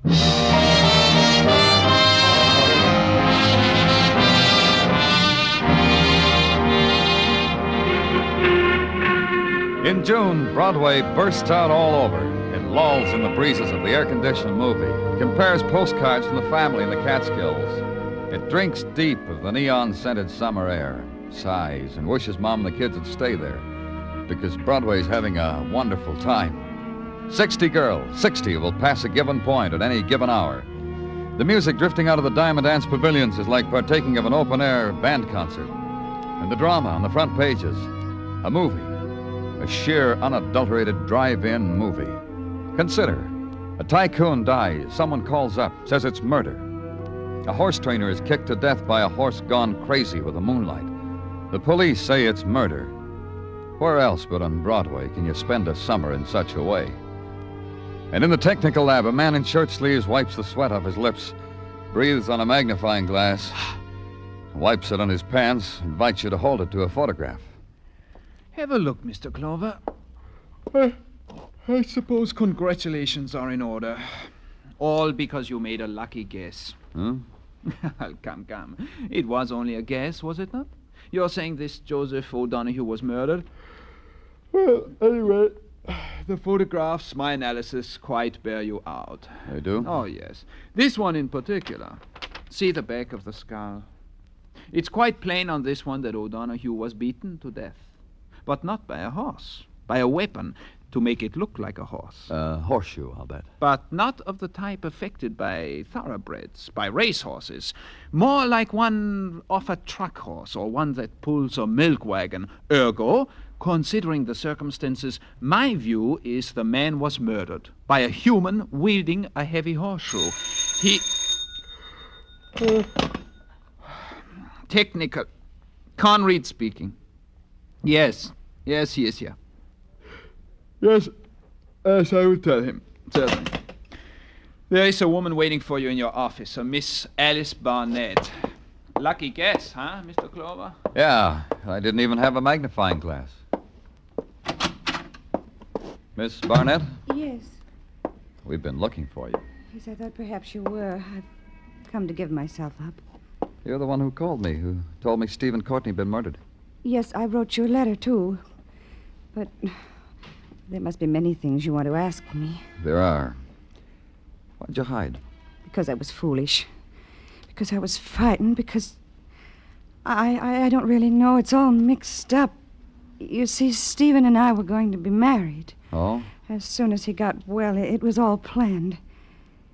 It would have been exciting to be married to Stephen. Not for the money, just for Stephen. He was much older. Was he? I loved him. I didn't notice. I see. Why do you think he was murdered? Because it happened on my day off. Because I don't think he would have died if I'd been there. Where were you? In town, shopping, walking in the park, feeding the pigeons. In St. Patrick's for a while. It was quiet there, restful. But no place we can check. No, I don't think so. On your days off, who took your place? We had an arrangement with the nurses' registry. I don't know who it was that day. It was usually a different nurse each week. I'll check. Where? On Madison at 49th. It's in the book. You think Stephen was murdered. In your opinion, who would have a reason? Whoever wanted all the money. The money Stephen would have settled on me as his wife. Lila, Burl, O'Donoghue. But O'Donoghue's been murdered. That makes the jackpot bigger for the rest of you, doesn't it? It does. It means another $50,000 for me. I don't know about the others. Where were you the night O'Donoghue was murdered? At a movie. It's a feeble alibi, isn't it? I'm holding you, Miss Barnett, on suspicion of murder. Miss Barnett accepted it. She folded her hands in her lap and waited patiently until a man in uniform nudged his head through the door, got the signal from me, and gave the signal to her. Somehow I got the idea that as long as she would stay in jail, people would spend their time apologizing to her. It was a time for thinking about things. Too many people had been unconcerned about the death of Stephen Courtney. And in the murder of Joseph O'Donoghue, the man who heard voices, there, that was the thing to think about. Somehow the first death necessitated the second. And in the matter of the nurse sent by the registry, that also needed looking into. I did. The receptionist said you were a policeman. That's right. You wish to hire a nurse? Maternity? Your wife? No, it's not that at all. We're conducting an investigation. And you want to see me? That's right. It's about one of your nurses. One of the newer ones, I suppose. If you would have seen the crop that just graduated, that just registered with us, some of them are pretty. I wouldn't know. I want some information about the nurse assigned to the case of Stephen Courtney. There were several of them. I'm afraid you'll have to help me if you want me to help you. The relief nurse assigned to Mr. Courtney on June 16th, the day he died. Facts. That's what I like. Now, we shall see. Courtney. You see, we have them cross-filed. Patient's name, nurse's name, doctor's name, name of the illness. Courtney. J. Courtney. S. Samuel. Courtney S. Stephen. Here we are. I said, here we are. Tell me about it. I was never much good with charts. Each little line has a meaning all its own. As you see here, there is no line at all opposite the date of June 16. So we turn the chart over. Naturally. And we see the reason why, written in longhand. On June 16, there was a phone call from the Courtney household telling us not to send a replacement on that day. Oh? Who called and said that? Why, I wouldn't know. For information like that, you'd have to go straight to the source. Naturally.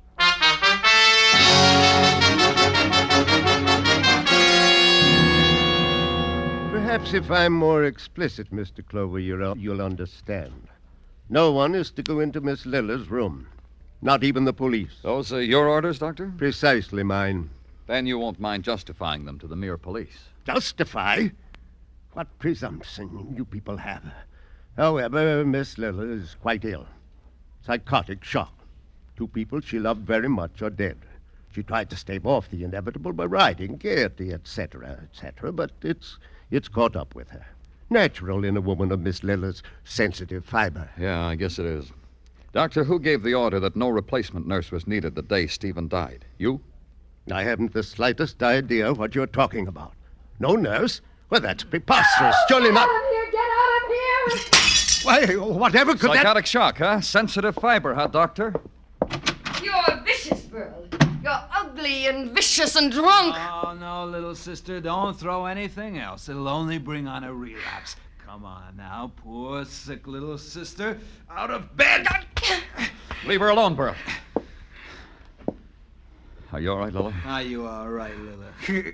Sure, you're all right. Everybody thinks you're so sick, little sister. Shut up, Burl. You can't say that to me. I am the master here now. You, Lila, O'Donoghue, old Steve, I crack the whip, and I... Burl. Burl, are you hurt? He'll be all right. Just let him sleep it off. I'm sorry.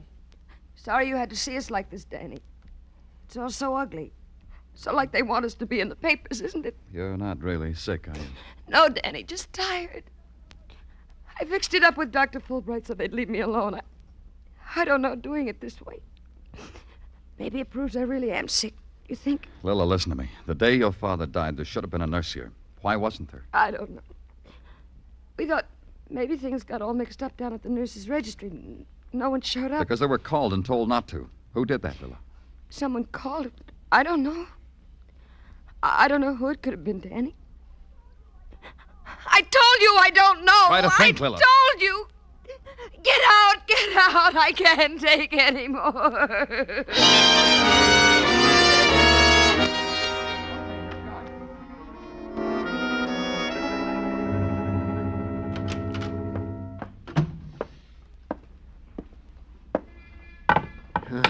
Look at it, Danny. The boys found it, huh? It's not pretty. A horseshoe nailed to a club.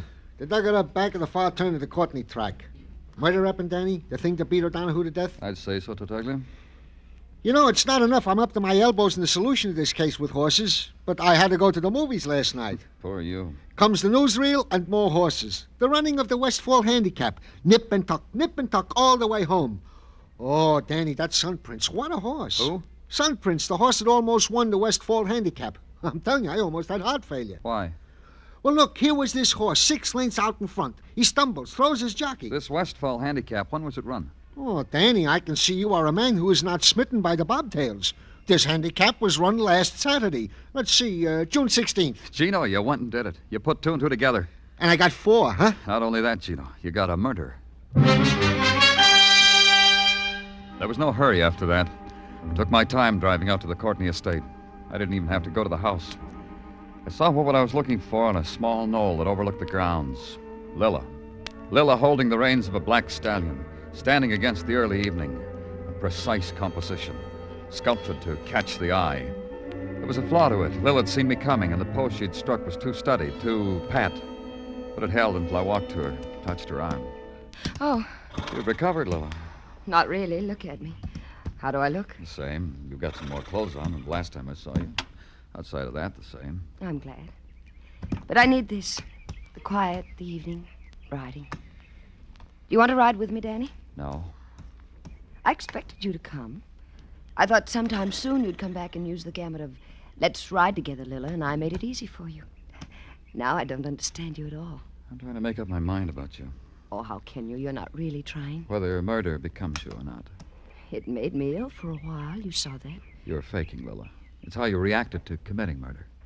Me? Your father's murder, O'Donoghue's. Oh, you're a fool, Danny. Your father's murder by attending him yourself instead of a nurse, by turning on the radio when his prize horse raced. The excitement when the horse stumbled stopped your father's heart and brought you a lot of money. Is that murder? Because a horse stumbled? Because my father's heart stopped? Eventually it'll happen to all of us. O'Donoghue, because you were afraid of him. Because you really believed he heard voices. Because you thought one day your father's voice might tell Joseph who killed him. Ride with me, Danny? No. Come on, Lila. You're a fool. Son, Prince! Get off that horse. Up, Prince! Up! Kill him! Kill him, Prince! Kill him!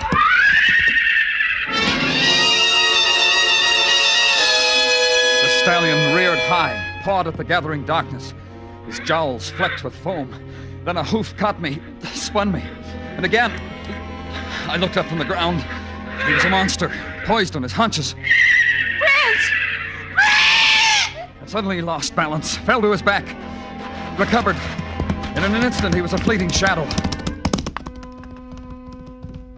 And I got to the girl, and I got to Lila. She was small and huddled. She didn't move. Only in her eyes was their life. And it held briefly. Then it stopped.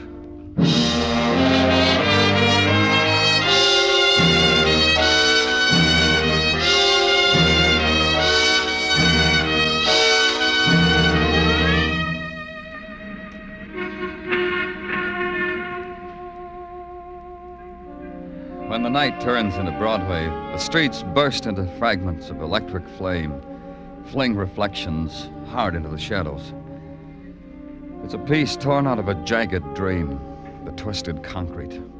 The blare that ebbs, then screams again. The faces that dart and waver and are lost forever. It's Broadway, the gaudiest, the most violent, the lonesomest mile in the world. Broadway, my beat.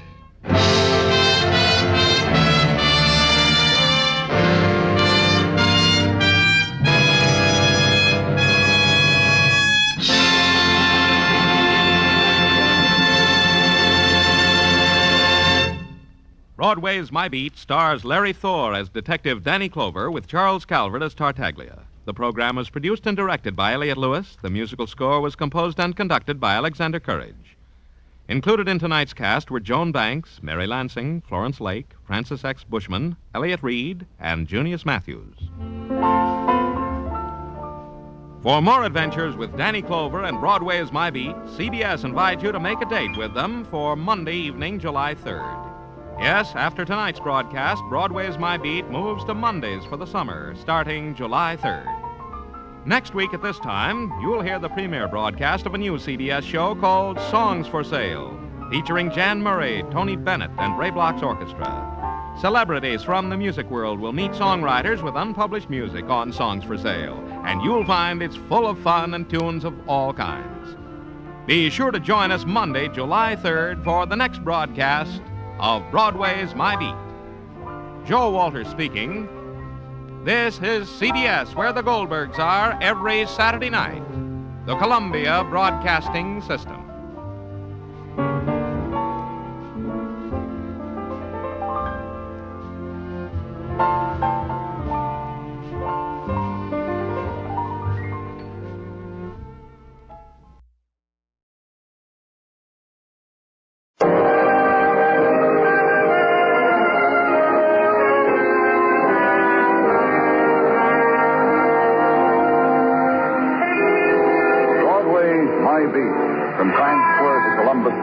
The gaudiest, the most violent, the lonesomest mile in the world.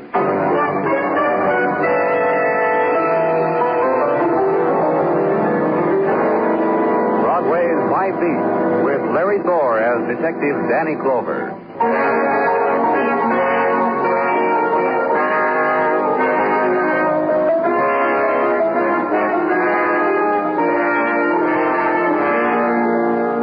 In the soft night of June, Broadway's heart beats fast.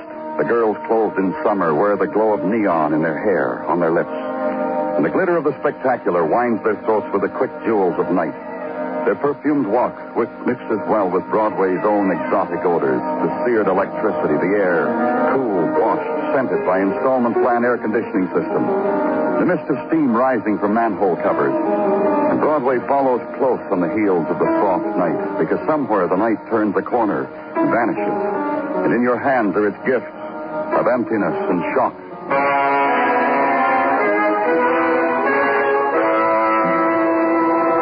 To me, they were given on the fourth floor landing of a tenement near the river. The emptiness, the silence after terror's shriek. The shock, the girl with her beauty strangled out of her. The blood from her knife wounds finding the cracks in the wooden floor, glinting in the sallow light of the 10-watt bulb. And the man lets you take it all in, touches your arm, and brings you back.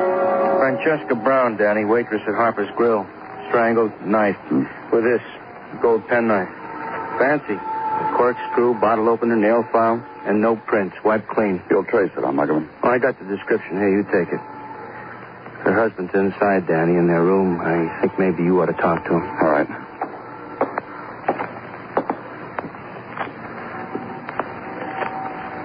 You're a different one, aren't you? Uh-huh. Mind if I turn on the light?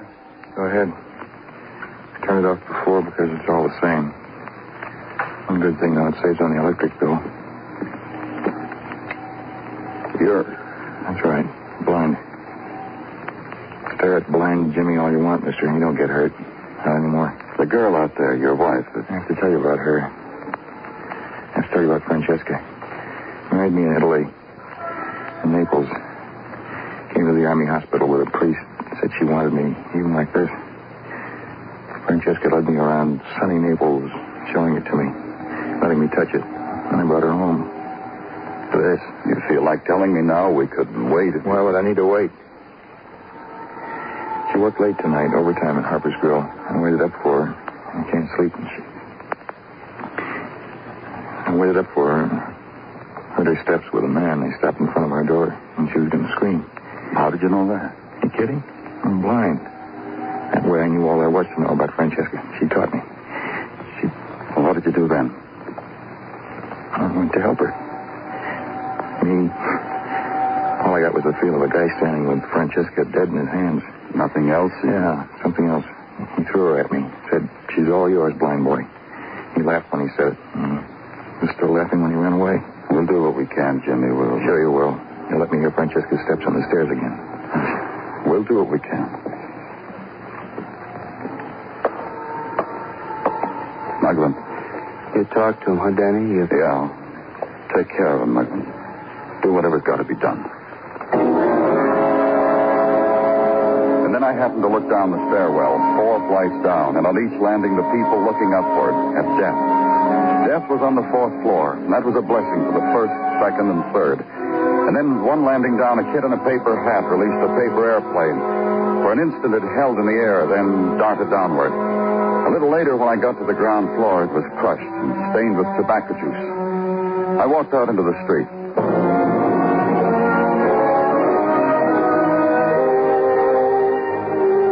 Harper's Grill was within walking distance, a second-rate addition to a second-rate hotel, a place catering to loneliness and a not-too-finicky appetite 24 hours a day. I went in, sat down at the table. A girl in a blue uniform came over, put a water glass in front of me, poured. You want to look at the menu? Thanks, not now. I want to talk to you. Police. What for? What did I do? There's nothing to be frightened of. Sit down. Why don't you tell me what's the matter? Sit down. My name's Rose. Rose Keeler. I'm Danny Clover. How long have you been working here tonight? Came on at 7 last night. I'm off at 7 this morning. Pretty long hours, huh? Uh-huh. On account of the convention at the hotel. Oh? Cane and Nail Club, something like that.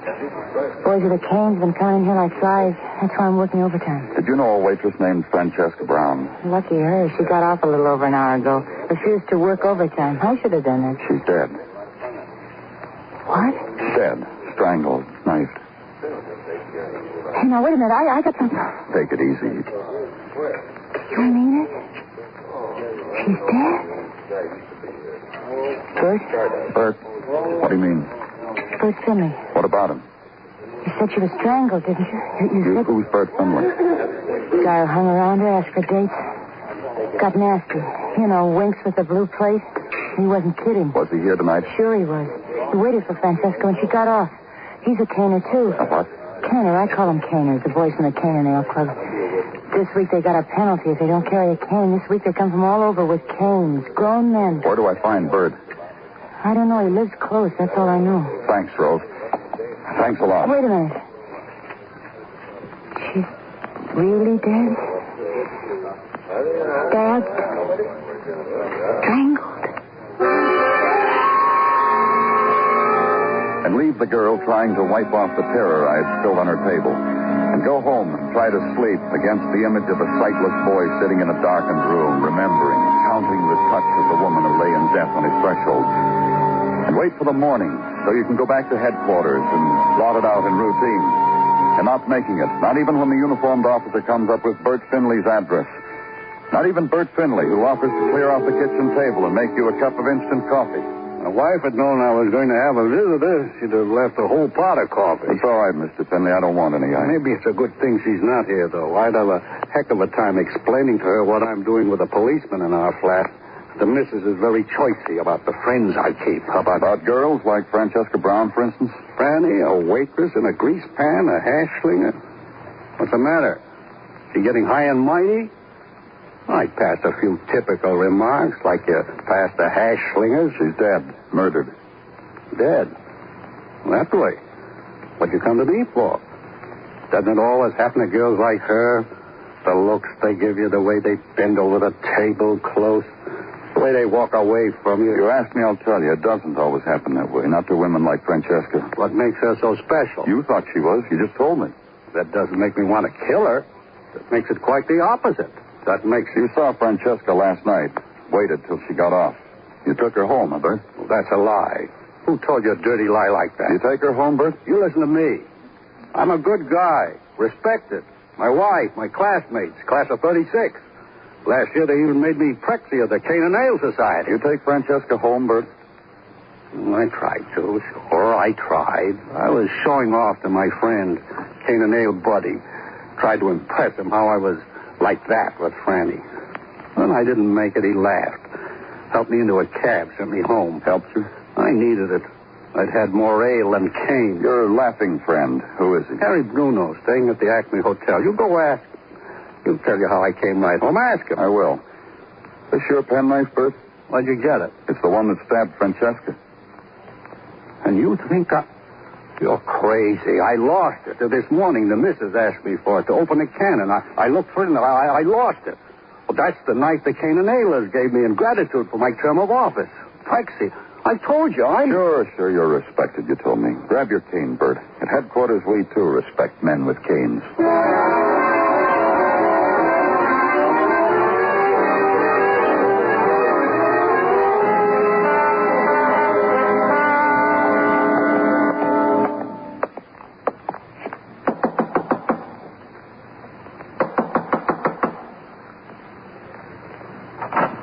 Look, can you come back later, fella? Police. Danny Clover. Can't come back, huh? Come on in. In the middle of a shave here, fella. Go right ahead. Oh, it's that important, huh? I think so. Go right ahead, Mr. Bruno. Shave. Mm-hmm. What's on your mind, pal? You know Bert Finley? You kidding? Bert? My classmate at the university. You're a university man, huh? 3 years of it. Broke my shoulder one summer so they wouldn't renew my scholarship. Waste of time. Anyhow, who needs college? Color wares. You belong to the Cane and Ale Club, don't you? Yeah, I belong. What do you think I'm here for? What do you think I came all the way from Kansas City for? To carry a cane and drink ale? Plus, huh? Great shaving cream. Rise. Gotta get me some back in Kansas City. What? I didn't say anything. I'm waiting for you. Oh, hold it a second. Let me have this face perfume. What about Bert Finley? He said he had you look at a waitress last night. Oh. Well, acquaint me with the laws of New York City, fellow. No looking at waitresses. Huh? Okay, I won't look. Hand me that talcum powder like a good fellow. Waitress named Francesca. Francesca Brown. Neat. She can carry my tray anytime. She was stabbed last night with this pocket knife. Did you ever see it? What is Bert going to do that for? What about the knife? Bert. We gave it to him a couple days ago. Outgoing Prexy of the class of 36, cane and ale. Stabbed it. He says he didn't. I believe it. Did you see Francesca after she left work last night? Follow a waitress? I didn't say you followed her. Did you make a date with her? Not this fella. Oh, I admit it, fella. I reached down for her hand, got my fingers wet in the chicken noodle soup. She knew the defenses, that girl. Where did you go after you left Findlay? Up to Harlem. You know, sightseeing. Yeah. Let's go down to headquarters, Mr. Bruno. I want you to meet somebody. Sure, whatever you say, fella. Hand me my shirt, will you?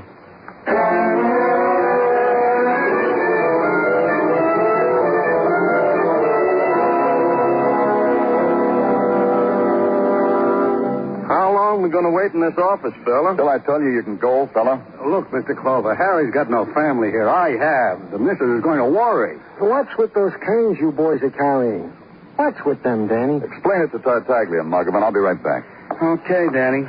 What's with the canes at the Cane and Ale Society, Jim?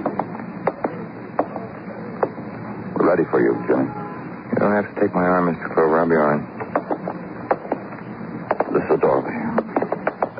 You're all right now, Jimmy. Here. Sit down. Thank you. Last night when your wife was killed, Jimmy, the man who did it said to you, "She's all yours, blind."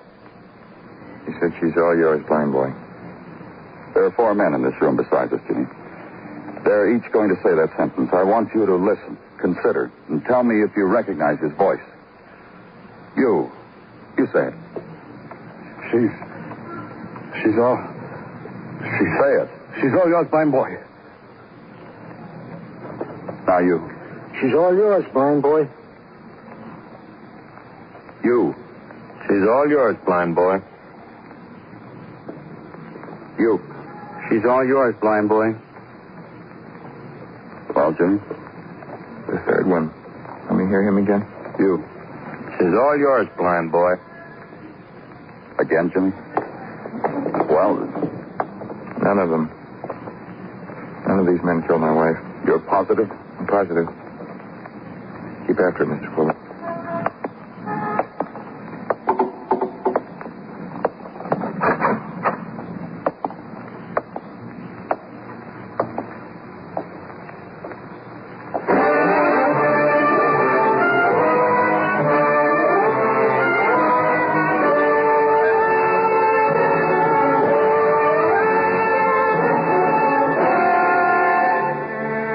Listening to Broadway's My Beat, written by Morton Fine and David Friedkin, with Larry Thor as Detective Danny Clover.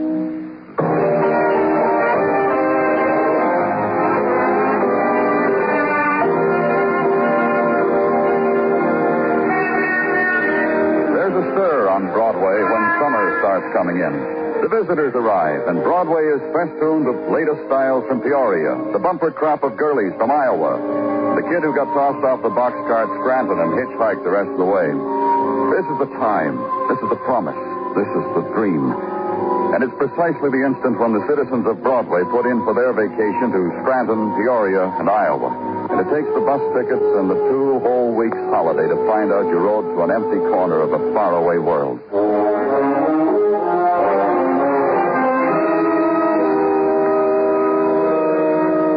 With me, it was still routine.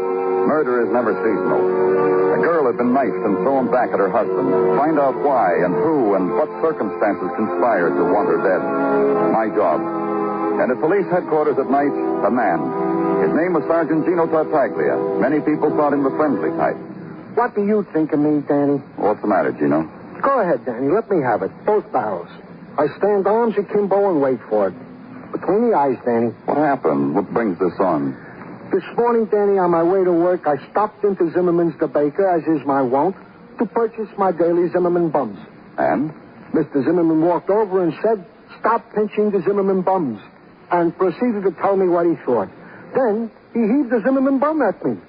That's why my uniform's frosted all over. Gino. I'm not a bad chap, am I not, Danny? Gino, you're kind, trustworthy, loyal, obedient. Would you give me a note to Zimmerman to that effect, Danny? Soon, after we attend to the business at hand. Her business is bad, Danny. There's not much to hand. Only the fact that the members, 500 strong, of the Cane and Ale Club are raising hob among the populace with their antics with cane and ale. Such goings on, that's... Rover speaking. Get your hat, Danny. What's the trouble, Muggavan? That waitress at Harper's Grill, Rose Keeler, What happened to her? beaten, knifed, emergency hospital, Danny. Squad car's downstairs.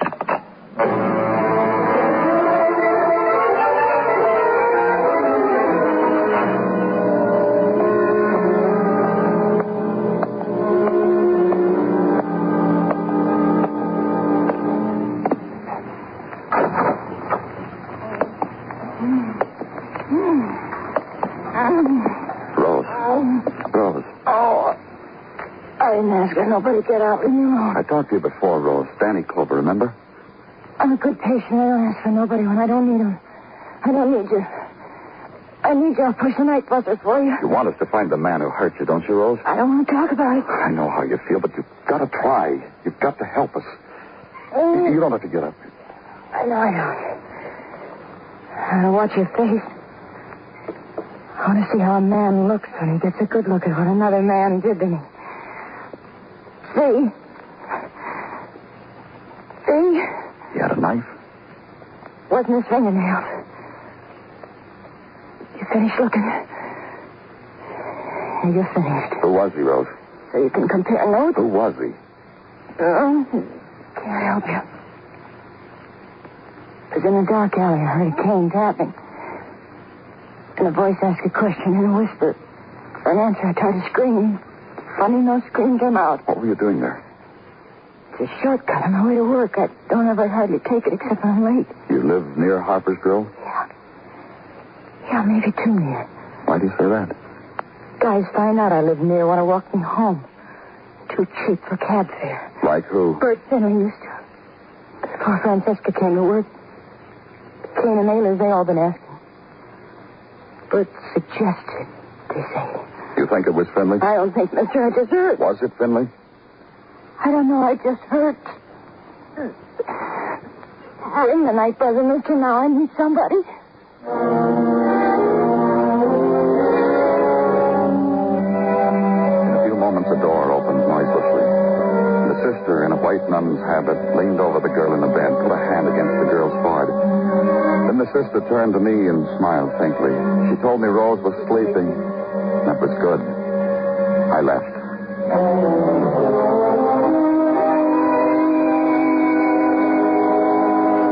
And another scrap of information. Bert Finley had also made a play for Rose Keeler. Bert Finley, ex-Prexy of the Cane and Ale Boys, was quite a boy. Go now to the home of the ex-Prexy and ask him what else he was.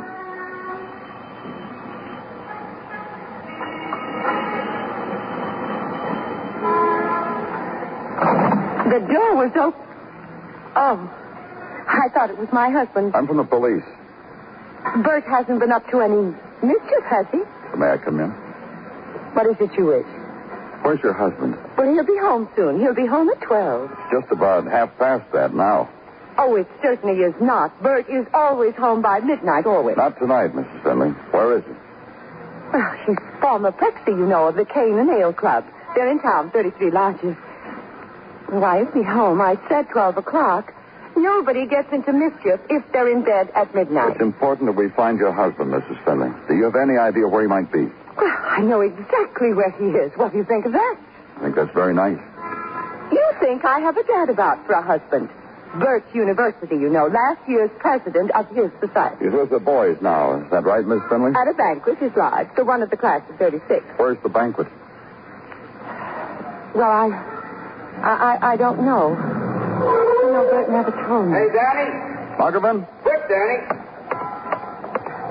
Get in. What's the trouble? Bert Finley stabbed. Alley back of Harper's Grill. Let's go, Muggavan.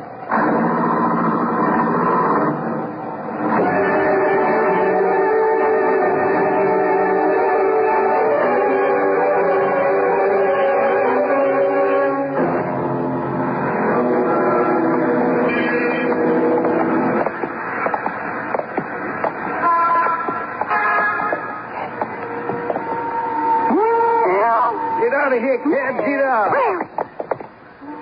And there he is, mister. Same place he was at when I found him. The dead don't get around much, do they? How come you found him, Mr. Harper? I'll tell you about that. I was closing up the grill, understand? Lots of things to do when you close up. You gotta check the shortages on your waitresses. You'd be surprised how they try to cut you sometime, understand? All Lieutenant wants to know is how come you found him. I was coming to that, mister. You want to force me? Closing the grill tonight was somewhat a chore. Them Kane and Ayler's had a banquet. Good old Boyd arranged it. My favorite customer. And? The Kane and Ayler's kept walking in and out through my kitchen into the alley. I don't serve liquor, understand? Then back through again. Messed up everything. Bert Finley, one of those that came through? Must have. Else how come he bleeding here all over my alley? He didn't come back, so you went looking for him. You the type that keeps pressing, aren't you, son? No, I didn't go looking for Boyd. I happened to notice him here while I was emptying the day's garbage. First, I thought it was one of my alley clients falling asleep, waiting for a charity. Then I saw it wasn't. It was good old Boyd, dead in the doorway. Take care of it, Muggavan. I'm going back into the grill. You come too, huh, Harper? I understand you. You want me along while you go clue hunting. Ain't no time a man's lonesomer than when he's out hunting alone. Come on in, mister. I'll be your friend. This is my kitchen. Want to nose around it a while? Make you a hot sandwich if you want, meantime. Banquet table. Which one was it? That'll be out in the mess hall where it all is. Come on, I'll show you. Ain't had a good chance to clean it all off yet. I do that myself. Don't like overtime on my hands if I can help it. You understand? You got your nose in the wind, boy. What you smell? That cane, leaning against the wall, the table near the door. Don't surprise me none. One of them Kane and Aylers forgot his cane. They forgot their manners. They forgot... Hey, that cane's white. That's a blind man's cane. Good old Ned back home had one just like it. You remember a blind man in your grill? Son, I was back in the kitchen going crazy. I didn't look for no blind... How come a blind man forgets his cane? That's like... Pay your respects, Harper. They're taking old Bert away.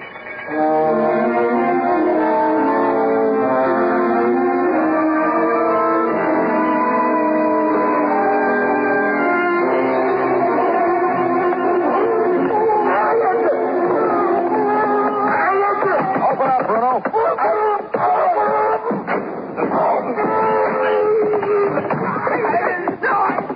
Break it up, you twins. Break it up. I'll kill him. I'll kill him. On your feet, Jimmy.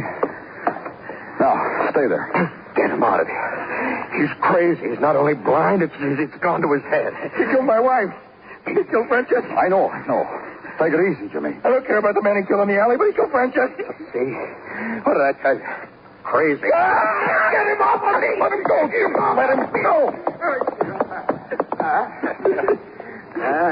Give it to me. Jimmy, your wife is dead. I'm sorry for that. You're blind. I'm sorry for that, too. But you cost a man his life. That man? Finley? What's that to me? I said take it easy, Jimmy.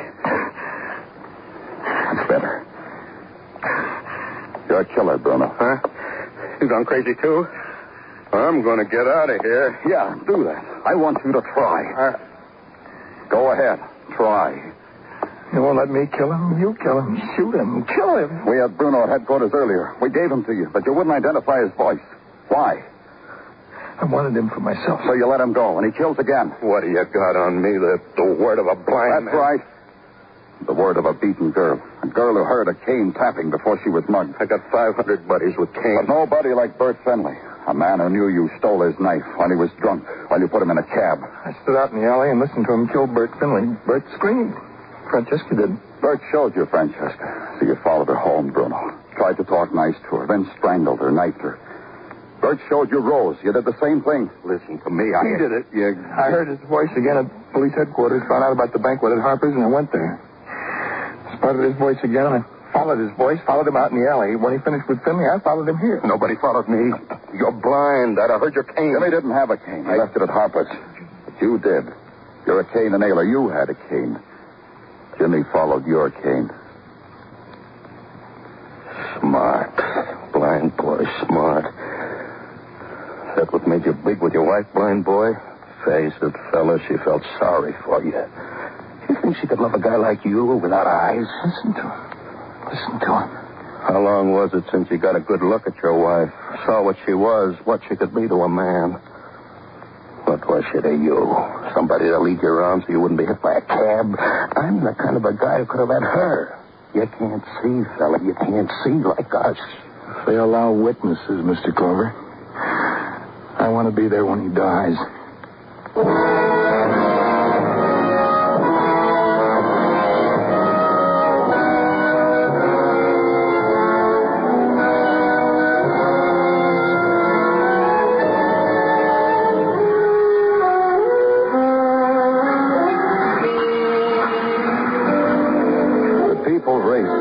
Nighttime on Broadway. Each in his own way. Make time stand still, that's the trick. But dawn comes and the gutters are choked with wasted minutes. The infinite man-hours of loneliness. And the tears. It's Broadway. The gaudiest. The most violent. The lonesomest mile in the world. Broadway. My beat.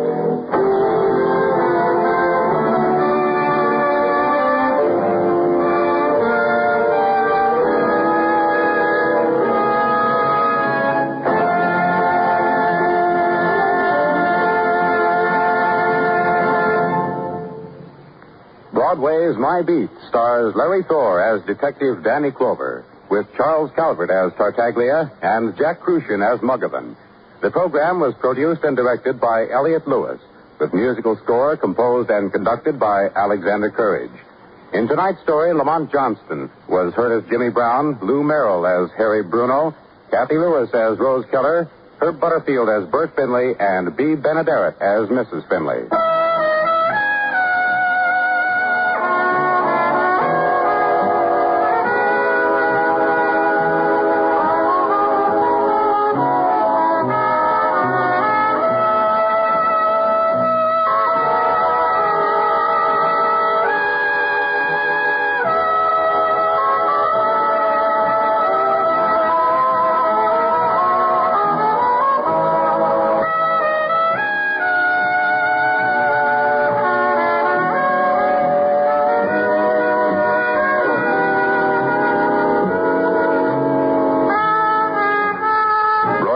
My Beat has come to you through the worldwide facilities of the United States Armed Forces Radio and Television Service.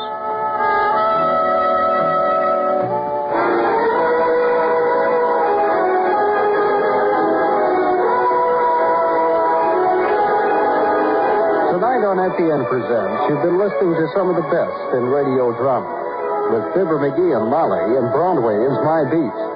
Join us again Monday evening at the same time, 9:05, when FEN presents Dragnet and Escape.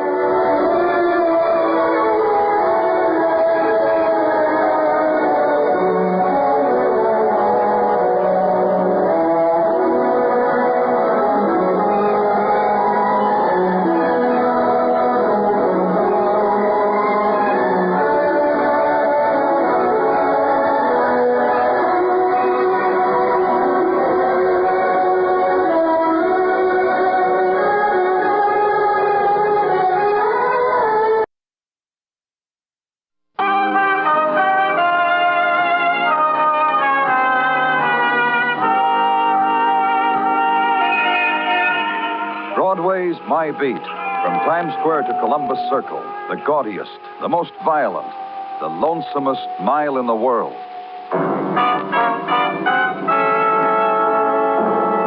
Broadway's My Beat, the exciting drama of people who walk the Great White Way, with Larry Thor as Detective Danny Clover.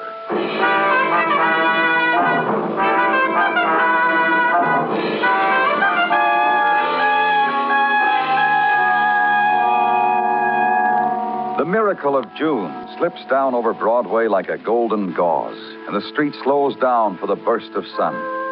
It's the time of vacation schedules posted near the water cooler and the words, the magic names, Catskill, Far Rockaway, Atlantic City. And you wonder how she'll come to you this year. On a sand dune of portable radio, or with a tennis racket and golden legs, or on a horse. It's the time to turn on the dream, cotton candy time and carnival, bleachers and hot dog with everything time. It's happened. It's here again. It's June. And in the afternoon, in the East 60s, June gets an assist from the management. White stock in bowls on the lobby desk, gladioli and vases on corridor tables, and ended abruptly at the doorway numbered 312, where death had intruded, where I was, where Detective Muggavan was. This man was found here in his living room by a newsboy, Danny. The kid I talked to. The door to this apartment open? Uh-huh. Left the money for the week's paper delivery on that table right inside the door. Kid would pick up the money, lock the door on his way out. No money left today, so the kid walked in a little way and saw... Yeah. Shot up close with, looks like a .38 caliber. Yeah, about that. Been dead about 2 hours, huh? Places time of shooting around 3 o'clock. You know who this man is? Sure, positive identification. Name is Harry Moore, age 41, construction contractor. Firm of Moore and Nelson. No financial worries, no known enemies, no... That's real good, Muggavan. How'd you find out so soon? His wife. She's in there. She see it happen? No, she came in here a few minutes after I got here. Let's talk to her. Sure. Mrs. Moore? Mrs. Moore? This is Lieutenant Clover, Mrs. Moore. He'd like to speak to you. Oh, you can't come in here. This is my bedroom. I'd just like to ask you a few questions, that's all. I feel very much better, thank you. Thank you very much. Thank you. Huh? Mrs. Moore was at a tea luncheon, Danny. She told me where. Mrs. Moore had 6 cocktails. I think it was only 5. I was going to tell you because I don't want to lie to any policeman in the world. About your husband, Mrs. Moore. Harry's dead. This man told me. Harry's going away and never coming back. And I must be very brave about it. Do you have any idea and why... someday, if I'm very good, I'll see Harry again. That's the kind of answers I've been getting, Danny. She doesn't look real drunk. You feel fine, huh, Mrs. Moore? Head's not spinning, nothing like that? Fine. Clear-headed. Oh, I'm not drunk, if that's what you mean. Not at all. I know what being drunk's like. It... Yeah? I do feel a little dizzy. And I know why. Harry's not with me anymore. Harry's dead. And I know it. And I know it. And I've got to think about it. Watch her as she turns away from you. The motion, tenuous, suspended, dance-like. Then the sudden twist and contortion as the sobbing wells like something from childhood. Watch her as she moves swiftly to a couch, throws herself onto it, mutes her sobbing in a silken pillow. I'm tired. And it ebbs from her. Then she's still. Then sleeps. And this is the escape of a wife of the dead. Leave there. Leave now to check an alibi. Learn that Vivie Moore had attended a wives' and girls' tea luncheon from 1 until 4. The cocktails had been served, and poor Vivie had got tipsy and giggly and had to be put in a cab and told the way home. And thank the woman who was bored and exhausted with having arranged it all for the wives and girls. Then to the construction firm of Moore and Nelson, and the information from a weary draftsman that he was overworked, that Mr. Nelson was supervising the current job at 30th and East River out in the sun.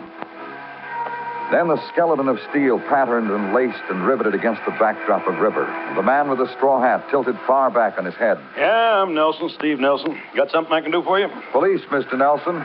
One of my boys, huh? Rough crew, lusty. I'll go bail for any one of them. Pick them out and bring them to me. I'll go as bail. Not the crew. Harry Moore. I'll do likewise for him. Anytime, any day. Got to tell you, though, as long as I know him, you're the first cop that ever said Harry Moore to me. That going to do him any good? No, he's dead. He's been murdered.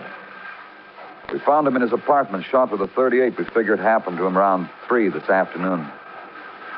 3 this p.m. I was up 40 stories. There. You have a gun, Mr. Nelson? No gun. But ask my boys. They tell you I've got a whip studded with hot rivets. They talk like that, and I'm so good to them. I ought to tell you something, Mr. Clover. What? About Harry. Not really any of my business. No skin off of my back. Tell me what? About Harry. About how for a week now, maybe 10 days, my boy's been leaving me alone to handle this job. Hasn't showed up at all.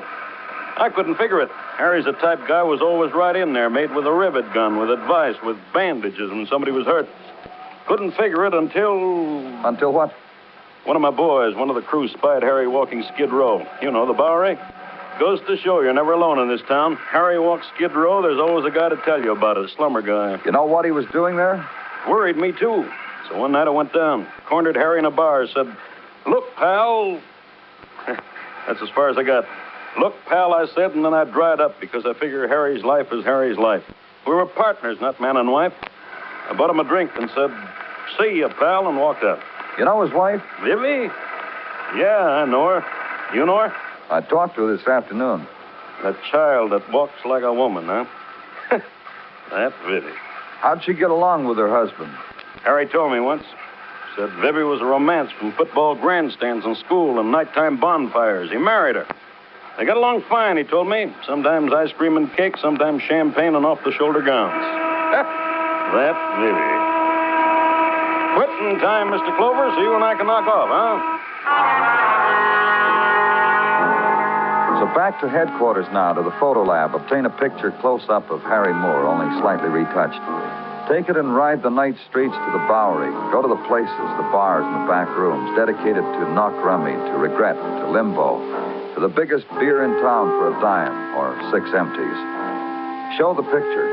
The shaking of the head means no in all the mother tongues gathered together here. Meaning, never saw the man. Meaning, you never been in here. Meaning, you're a cop, so get out of here. Walk the streets. Show the picture. Get the stares. Get the stares and the whispers and be walked away from. The policeman, the intruder upon the 10-cent heaven. And at the time when one day slips into another, the time of the sprawled man in the doorway and the bus stop deals. And a little after that, after midnight, walk into another place, Benson's it's called. Walk up to the bar. The man behind it flicks a corner of soggy rag to make clean the area of an elbow. What's yours? Police. I know. Why? Here, take a look at this picture. Ever seen this man? Why? Homicide. Uh-huh.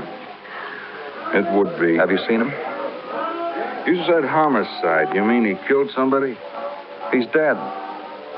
No, I'm confused. Him dead? When did you see him? Homicide's about as big as it can get, right? That's right. That's why I'm telling you. Yeah, I saw this guy days ago. I don't remember how many, maybe a week. Came in there, asked for Joe Cano. I pointed Joe out to him. Who's Joe Cano? Big guy. Comes in here for the brew.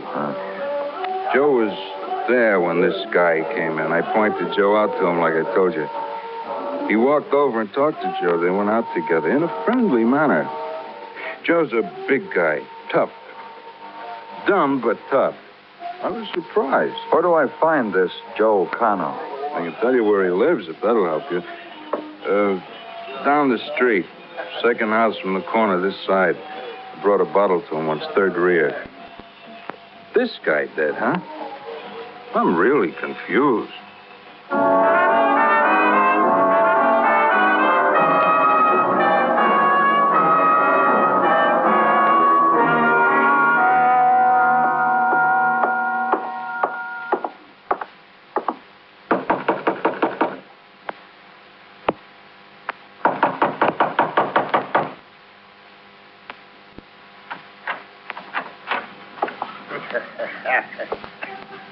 Someone told you the show was here, so you walk right in, huh?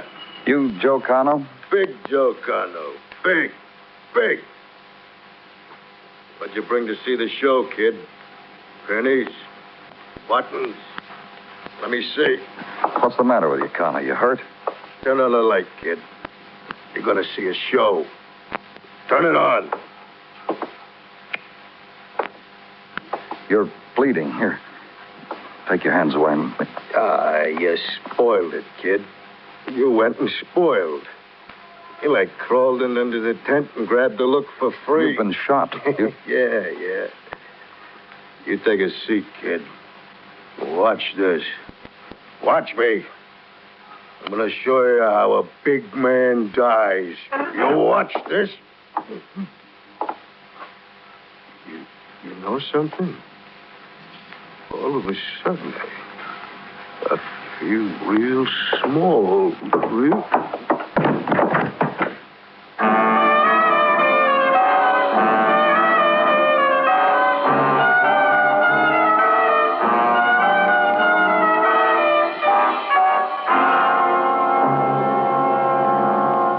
Broadway's My Beat, written by Morton Fine and David Friedkin, and starring Larry Thor as Detective Danny Clover.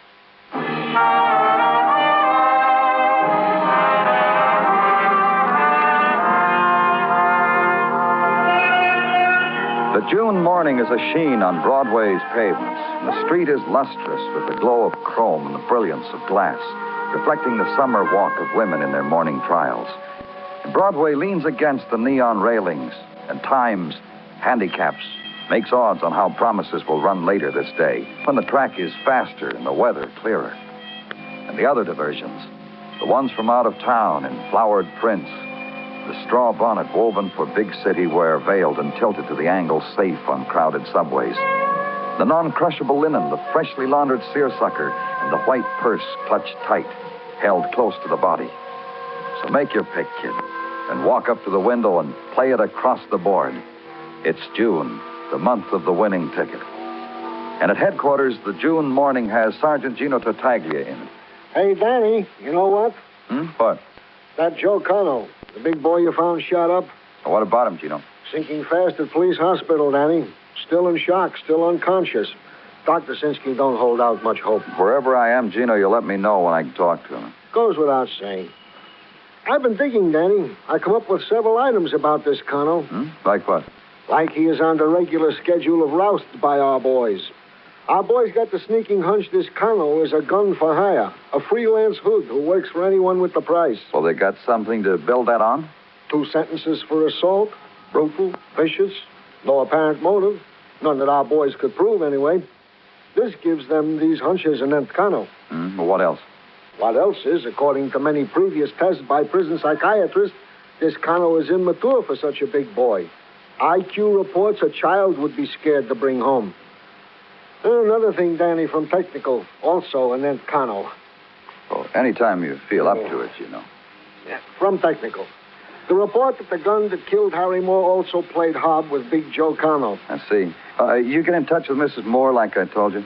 Police hospital checked me a little while ago, Danny. Mrs. Moore is in the waiting room, cooling her heels for you. Like at your request, I got in touch with her to do. You did fine. Thanks, Gino.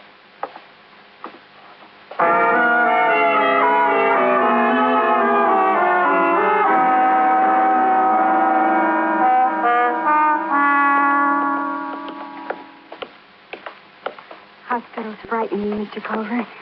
Sometimes. Other times. Yeah? Quiet and flowers. But then I think what happens here. Pain, sorrow, and crying out. I know what that means. I cry out.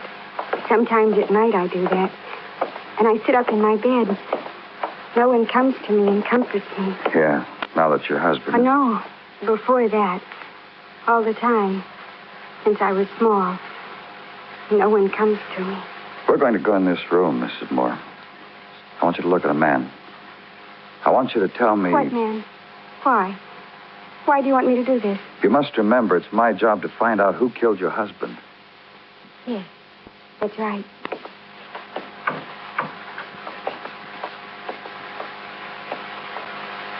This man? Yeah. You ever seen him before? He's very sick, isn't he? Very sick. He's going to die, isn't he? The doctors are doing all the... I would like to touch his face. I know he can't hear me. Maybe the touch. Somehow he can feel it. Know how sorry I am. Have you ever seen him before? No. Mrs. Moore, this man was seen with your husband a few days before Mr. Moore was murdered. I do. And, Mrs. Moore, the gun that shot your husband shot this man. Yes. Poor man. Do you know why your husband was with this man? Oh, no. Please, take me out of here now, Mr. Clover.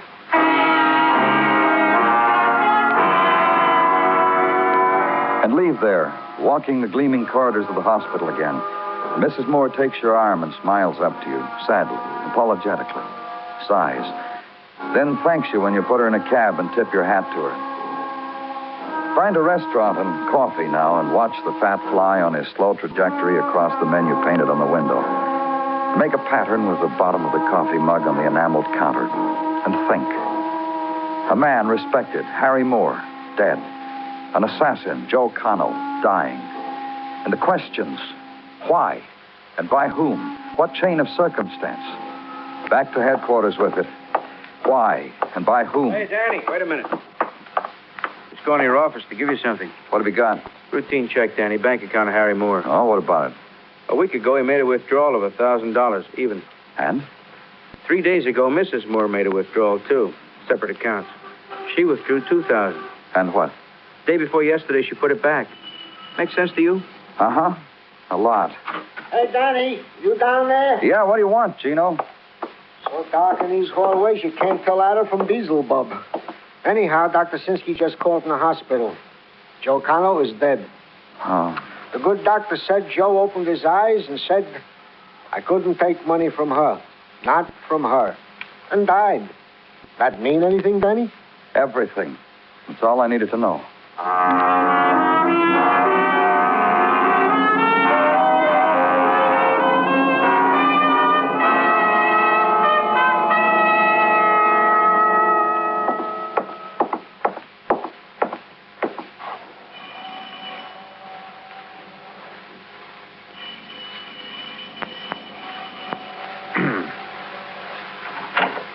Why, hello. Good evening, Mrs. Moore. You remember Detective Muggerman, don't you? Mrs. Moore? Yes, of course I do. Well, why shouldn't I?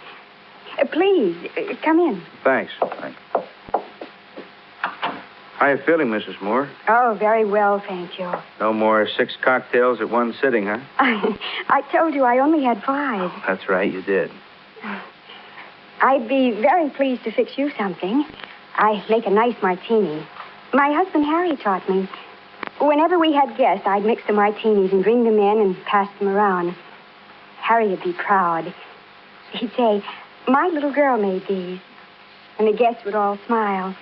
And Harry would say, no, I mean it. My little girl really did make these. Shall I fix you a... Nothing, thank you. Do you know why we're here, Mrs. Moore? That man you took me to see at the hospital. How is he? He died a little while ago. I've been sitting here all day making phone calls, arrangements for Harry's funeral, making out lists. When I set my mind to do anything at all, I can do it. Mrs. Moore. Yes? Mr. Clover asked you a question. He wanted I to know know it. he did. He asked me if I knew why you gentlemen were here. I suppose you have your reasons. You'll tell me. One of the reasons was to tell you Joe Connell died. But you said that. You've already told me that. He killed your husband. And now he's dead. This man, this Joe Connell. You know why he killed your husband, Mrs. Moore? No. Or who told him to kill your husband? No. You're not drunk now, so you can think clearly. Do you know why he killed your husband? No. No, I don't. I don't. You've made all the arrangements for your husband's funeral, haven't you? I told you. Do you have a maid here? No. No, I don't. Beautifully kept apartment. I do it all myself. And I shop and I budget. Harry used to say, there's nobody like my little girl to run a house. I do it all myself. But why don't you come off it, Mrs. Moore? Why don't you tell us about your husband, about Joe Connell? You're a capable woman. You're not a little girl. No more. No more. That's right. So it's all right to tell us about your husband and Joe Connell. I don't know what you mean. Honestly, the way you're talking... How did you and your husband get along? We were man and wife. He called you little girl all the time. No, not for a long time. We had a big argument. One day he screamed at me. This little girl bit got on his nerves, huh? Listen, I'm me and I'm nobody else. I'll tell you just what I told Harry Moore. I'm me and I'm nobody else. Harry wooed me, he won me. And I'm the kind of girl he married. Up to his neck. Cut it out, Michael. We know all about it, Mrs. Moore. How your husband searched the Bowery and finally found the man he was looking for, Joe Cano. Harry did things. A lot of things. You didn't have to tell me. A man has his privacy. I know that. Did you know he hired Joe Cano to kill you? Paid him $1,000 to murder you because he was sick of you? Did you know that, Mrs. Moore? Yes. One day when I was on the street, Joe got out of a car and walked over to me. He pointed a gun at me and told me to get in the car. I did. By the time we got to where we were going, Joe put away the gun. We were laughing. You and Cano got along, huh? I never met anybody like him. He told me people thought he was dumb, but he wasn't dumb. I knew that right away. He told you why he picked you up, didn't he? He said Harry had given him $1,000. I told Joe I'd give him $2,000 not to kill me. Joe said, all right. But when I got the money from the bank and gave it to him, Joe wouldn't take it. We got along fine. How? We went to the movies, penny arcades. Joe wanted to take me to Coney, but I said later. After. After what? Joe told me he was going to kill Harry. After that. Joe told you that and you didn't do anything about it? Harry wanted me dead, so why should I help Harry? Tell me right. But Joe and I figured that out together. Tell me, how did Joe get shot? His room. The evening after he shot Harry. He was showing me how he did it. He said, I took this gun and I shot him. I said, let me see. He gave me the gun, showed me how to work the safety catch and everything. I said, like this? And I pointed it at him. And he laughed and I laughed. I said, bang. And I must have pulled the trigger. Joe stopped laughing. And he said, you'd better go home now.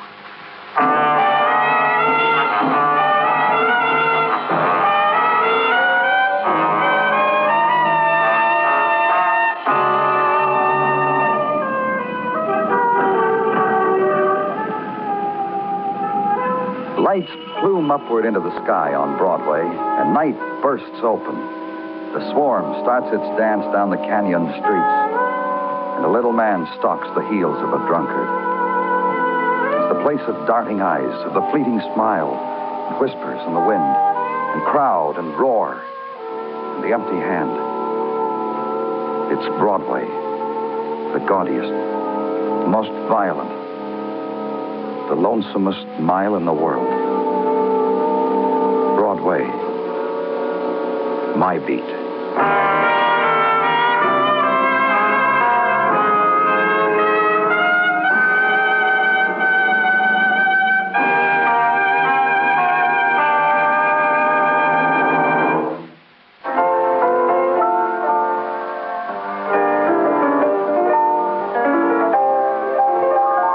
Broadway's My Beat is produced and directed by Elliott Lewis, with music composed and conducted by Alexander Courage.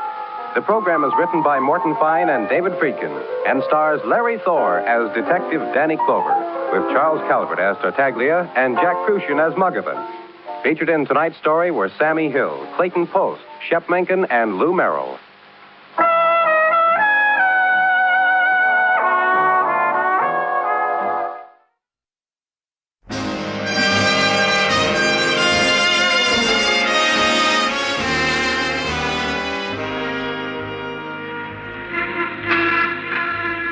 Broadway's My Beat, from Times Square to Columbus Circle, the gaudiest, the most violent, the lonesomest mile in the world.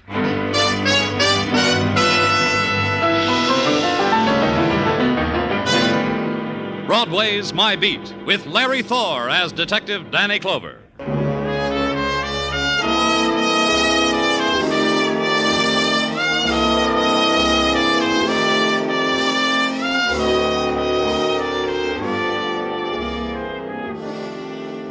The carnival scream rises high on Broadway, carried high on plumes of neon light, and its shape is of many things: the metallic anguish of a trumpet shriek, The futile beating against closed doors, the laughter, bargained for, bought, paid for, under the winking girl on the spectacular. Broadway's scream rises, shatters into fragments of glitter, prowls through the city, and finally touches you. Wherever you are, it touches you.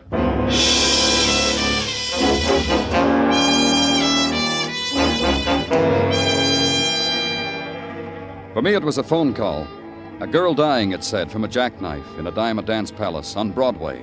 Come to it, Danny. Maybe you can grab yourself a free dance.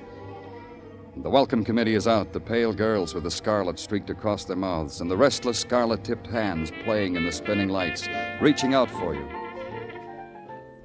Someone called, said a girl was hurt. Where is she? Me, I called. Sure you don't want to dance with one of those girls first? Where is she?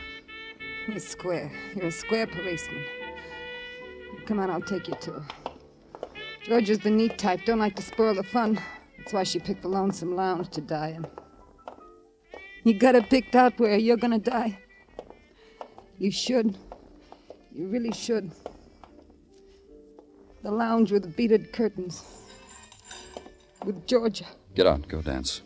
It's all right, Danny. You? You, Georgia? Me, Danny. Fran can stay. She's my good friend. Okay if she watches me die, isn't it? Who did it, Georgia? A dancer. Keen dancer. You should have been here for his mambo dancing. It was a show. Who? He stabbed you, Georgia. That makes it all right to tell me. Who was it? He bought $5 worth of tickets. A man like that, you feel you know. Don't ask his name. It spoils it. With this knife? Yeah. While dancing. I'm keeping it for a souvenir. Make sure it's with me in the coffin, huh, Danny? Promise. You're a long way from home, Georgia. What brought you here? I like it here. Come here a lot. It's peaceful. The man blows the bugle so peaceful. The crowd, Georgia? Will the boys in the crowd stab you because you're not liked anymore? How can you talk when he's... Listen to him, Danny. Listen. A girl feels young again with music like that. A girl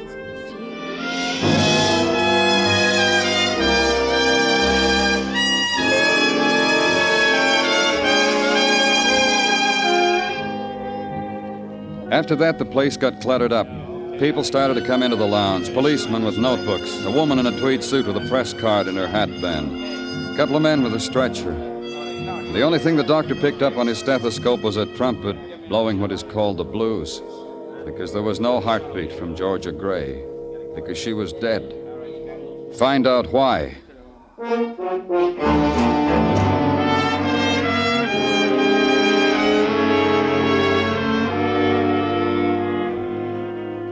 Go now to Mott Street, where it intersects an alley whose name no one remembers. Climb 4 flights of stairs and wonder briefly why the quality of sound and light in a tenement is like nothing else in the world. And walk a corridor where mice and men live together in perfect tolerance. And stop at a door.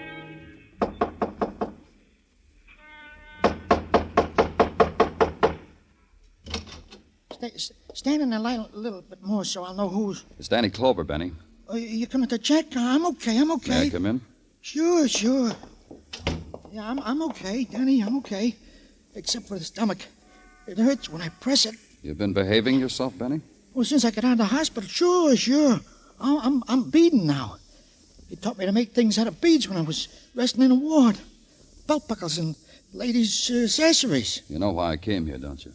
I ain't a stool pigeon no more, Danny. I got cured of that, too. I'm a beater now. Who killed Georgia Gray?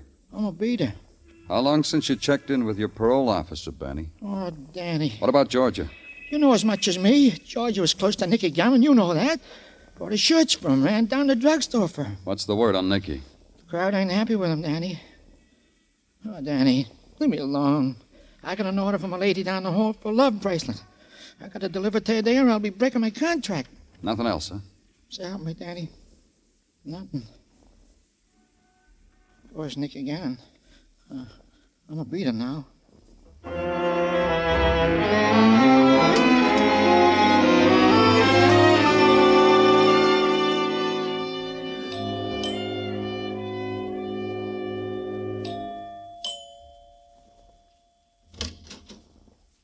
Well, you, huh?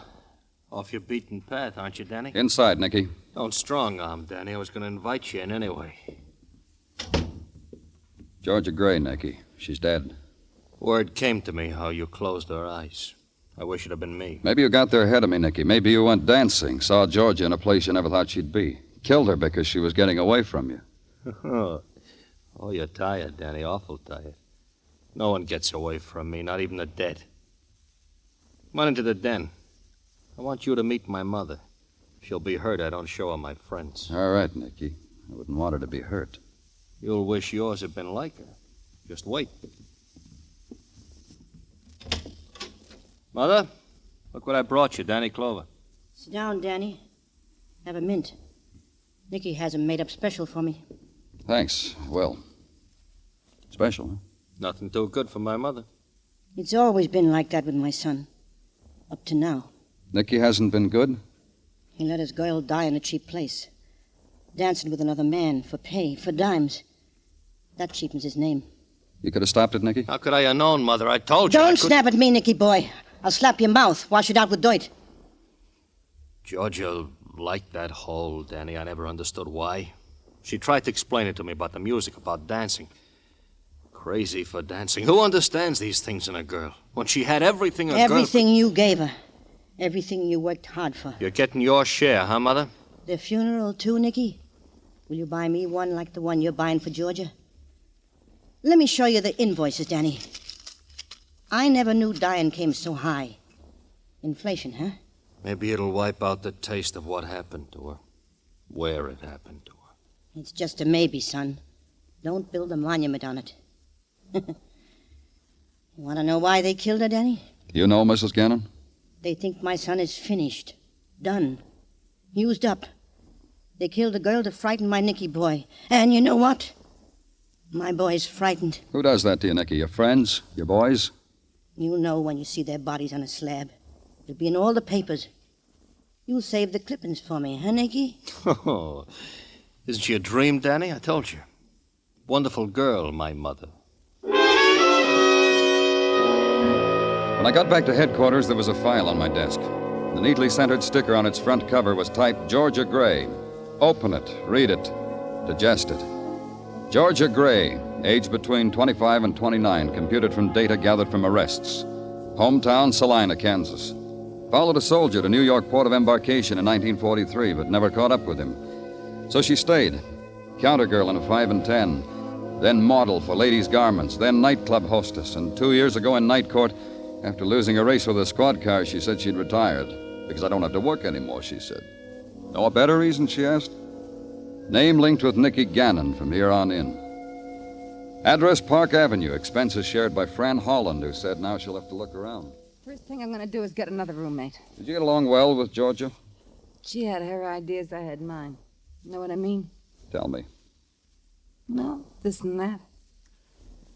Georgia was what, a pretty girl? I'd say she was beautiful. Yeah, I guess she was very beautiful. Very. Ah, but she was ruining it. Ran around, danced, but she didn't enjoy herself. I know she didn't. She only enjoyed herself relaxing here with me. Something I haven't made up my mind about. Well, you better make up your mind about it, Danny. Sure. She had all that dough and she lived with a dance hall hostess with me. You know why? Because she needed someone like me. To run home to, huh? Right. So she could have soft hands rubbing the back of her neck. To bring her cold tomatoes when she needed it. She run often, friend? Look, Danny, she was dance happy. That's why she hung around the place I worked. A little bit of music and a guy in a high waistband with 2 strong feet could make her smile like she was happy. Did Nicky Gannon mind that she stepped out on him? Why did Nicky care? He used her for a front for his business. He didn't care about her dancing. Who killed her, friend? A man. What else but a man? What man? Who? You know what you ought to do, Danny?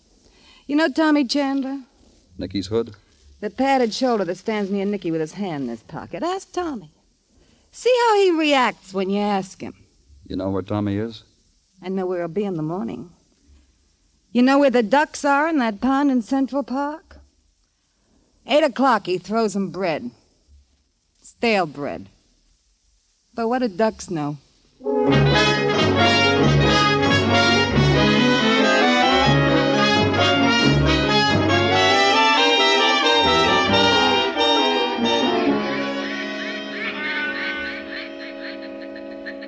That one over there likes pumpernickel, Danny.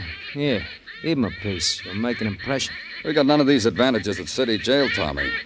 You gonna arrest me, kid? No. Ducks will miss me. You want a piece of pumpernickel too, Herm? Sure you do. You see how Herm looked at me, Danny? Sad. Like he already knows about the arrest. What are you taking me down for? We'll think of something. Feeding the pintails in Central Park? I won't be able to hold up the head for the shame. Let's go, kid. That's your squad car over there? You gonna blush when I say suspicion of murder? That's been done to me, too. You didn't come out for a long time. Georgia. You got me case for that? Georgia was murdered. Maybe Nicky Gannon goes, too. The whole crowd will miss him. I'll tell you something else. Whoever stabbed George ain't gonna be around long, ain't he? The crowd will see to that, huh? I didn't say that. I just said a prediction, that's all. Who takes over if Nicky is robbed, Tommy? You? Take over what? A backroom poker game for matchsticks? What are you talking about? Look, baby, arrest me if you want, but don't ask me stupid questions. It makes Herm nervous. Here, Herm. Here you are, boy.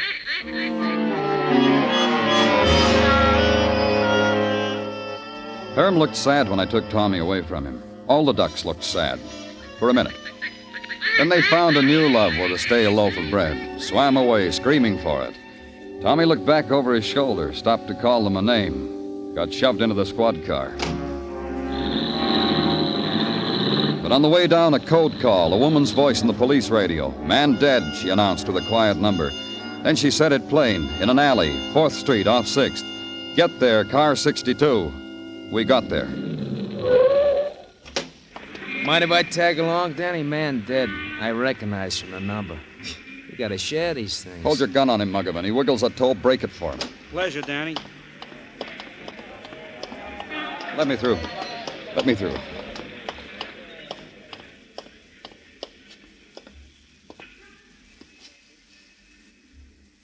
They can't scare you anymore, can they, Nicky? Not anymore. He was propped up against the wall, his head thrown back, his mouth open, like he was trying to tell someone about it. The furtive dog scrubbing for food in the trash, not listening. The small crowd he'd assembled because the blood sighed across his shirt front, but not listening. Watching an alley wind gather soot at his feet. Watching me lean over him. Watching Nicky Gannon. Dead Nicky Gannon.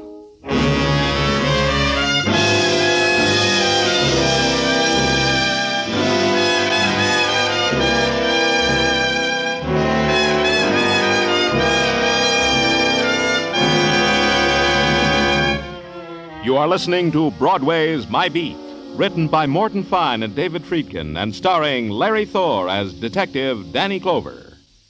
You'll find Jack Benny in the desert this Sunday night on CBS. Jack and his gang are making a safari to entertain the boys at an air base in Nevada. And for more laughs, there'll be another session with Eve Arden as the gay, romantic, fun-loving schoolteacher, our Miss Brooks, on most of these same CBS stations.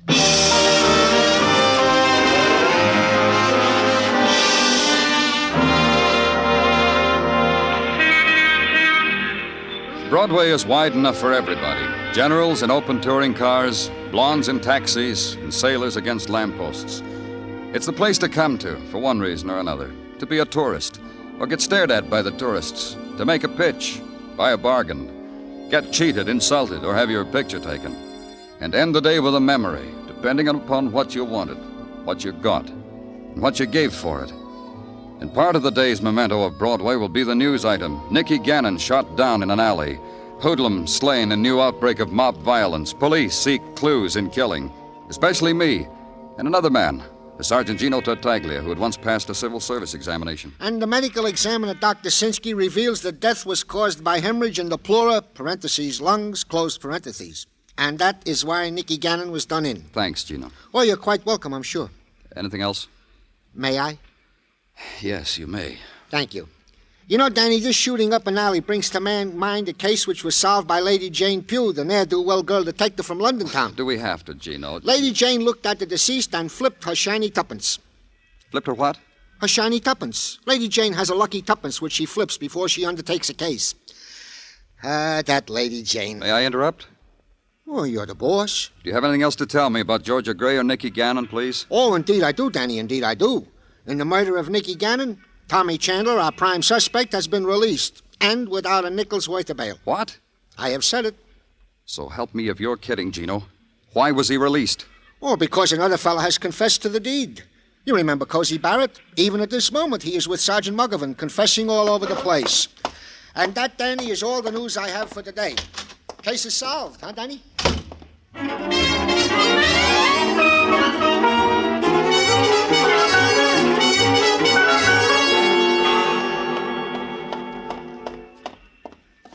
Yes, and that ain't all of it, Sergeant. George ain't all of it. Lots of people met with me, then ended up under a sheet in the ice house. You killed before, Cozy? Oh, hi, Danny. Come on in. Join the fun. This is a new kick, isn't it, Cozy, for you? Confessing to a murder? What's the matter? You don't trust me? Read me to him, Sergeant. I'll brief it for you, Danny. Cozy says he took a pocket full of dimes to the dime a dance joint where Georgia Gray was. To celebrate the end of a perfect day, he tells me. You danced with her, Cozy? Sure I dance. How else I get close enough to kill? You didn't like the way she danced, huh? Crazy for it. Dream about it. Who else I dance away my hard-earned dough on? That buys you her dying, too, huh? Oh, she gives us insults. And from a foot away at that. But I got close. Eventually I got close. Yeah. Get on the phone, Muggavan. Have a policewoman sent up here with a portable radio. Danny, you all right? You've been working so hard. You got a thing against telephones, Muggavan? Yeah. Okay, I'll do it. What you gonna do, Danny? You got tricks with batteries and portable radios to make people talk? I'm talking. Why you need electricity? Should be right up, Danny. Hey, you gonna put me away, huh, Danny? To the sound of music, huh? You treat me nice because I'm nice to you, huh? Killing. A little out of your line, isn't it, Cozy? I always figured you as more of the purse snatcher type, the jackroll kid, the friend a drunk finds in an alley. Well, I got a right to come up in the world, ain't I? This gives me class, a reputation, the things a fella needs so he can admire himself in the night. Sure, I understand. Man has to get ahead. You sent for me, Lieutenant? You want this? Yes, come in, please. Turn on the radio. Go on, turn it on to dance music. That'll be all right. Dance with the lady, Cozy. Huh? Go on, dance with her. Hey, you're crazy, Danny. I give myself up to you, and you go crazy. There are people like me, honest. Dance with her, like you did with Georgia. Show me how it was with Georgia. You know I can't dance, Danny. You know I wouldn't go near a dame to dance with her. They laugh in my face when they see me coming. You were never near Georgia Gray, were you? Not even close enough to... They promised me they'd get me off, Danny. They said confess, and then when I got off, they'd give me the big dough. Who promised you all that? Well, friends, Danny. I got good friends. They promise me things. They call me up and promise me things. You gotta lock me up, Danny, so I don't disappoint them. You gotta lock me up. Make it come true for him, Muggavan. Lock him up.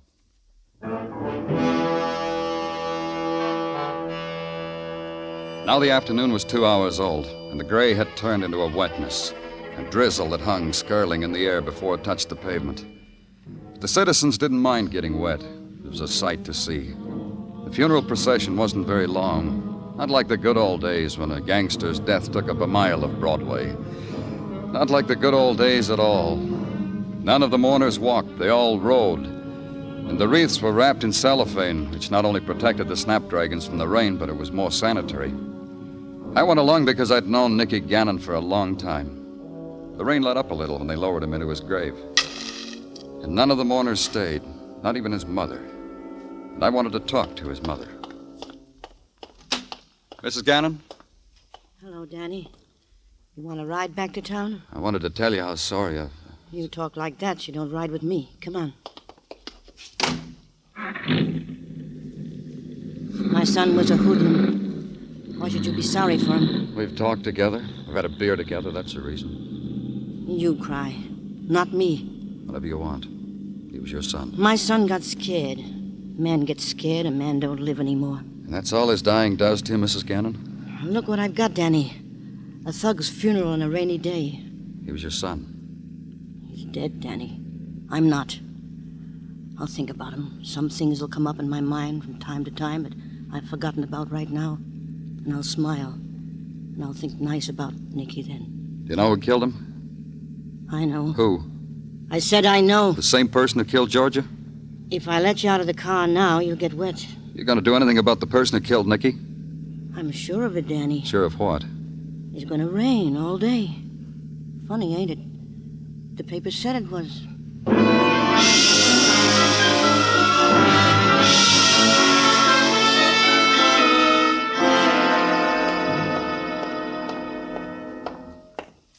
In a hurry, Danny Clover?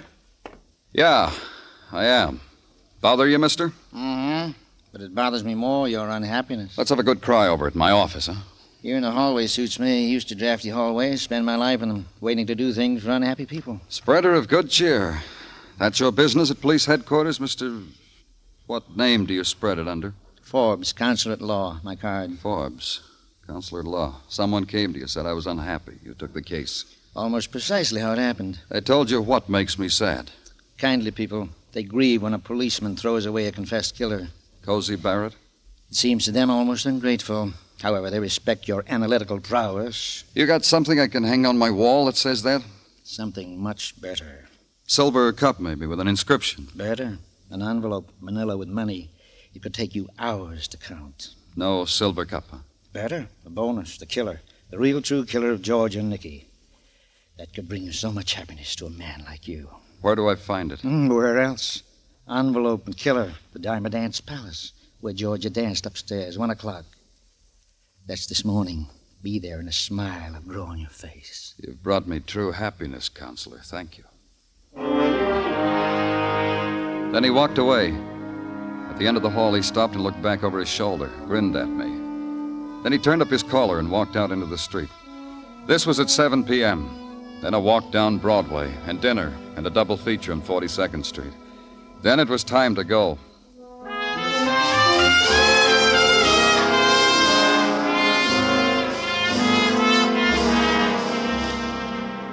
The Diamond Dance Hall was blaring against its time of closing. I walked through it, pushed my way across the floor into a doorway. No one stopped me. Then up a flight of stairs and into a loft littered with old telephone books, cigarette butts, a neatly stacked bundle of year-old newspapers. The only light, the light from the spectaculars down the street, spelling out the evening's pleasure. 40 girls, 40, no cover charge.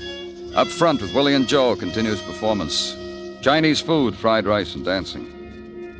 And I waited.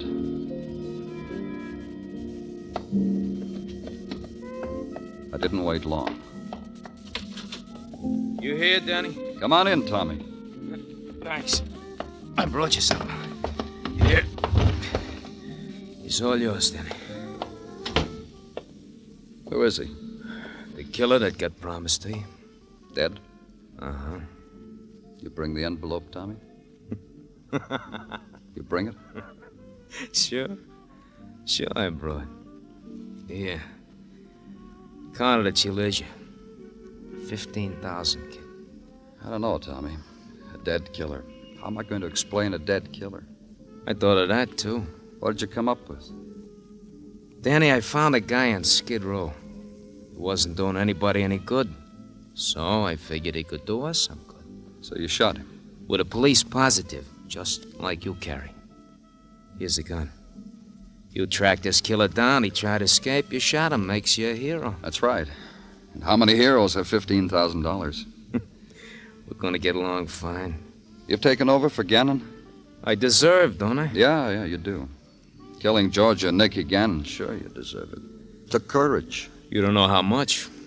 Had me sweating there for a while that she didn't die right away. Only Georgia was a girl with character. Live and let live. Die and let live. Great girl. Well, I call you from time to time, Danny. Wait a minute, Tommy. Get used to it, Danny. I said I'd call you. Don't go away. You're under arrest for murder. You practicing being a cop? Don't be a cop around me. You forgot something, Tommy. I can't be anything else. Let's go. Because you're pointing the police positive. You got trouble, sucker? It's that way all over.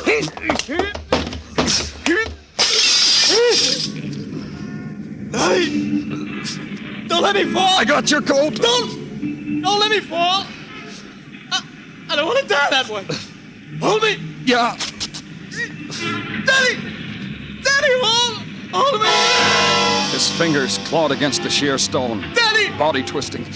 Face tortured. Daddy! Pleading for a return to life. Daddy! His body hung there below me, out of reach. Daddy! Then the fabric that held his life together gave way. And the noise of the street came up to meet him.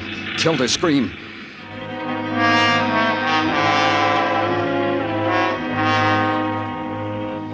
When I got outside and walked through the gathering crowd, I remembered something in my hand. Tommy Chandler's torn coat.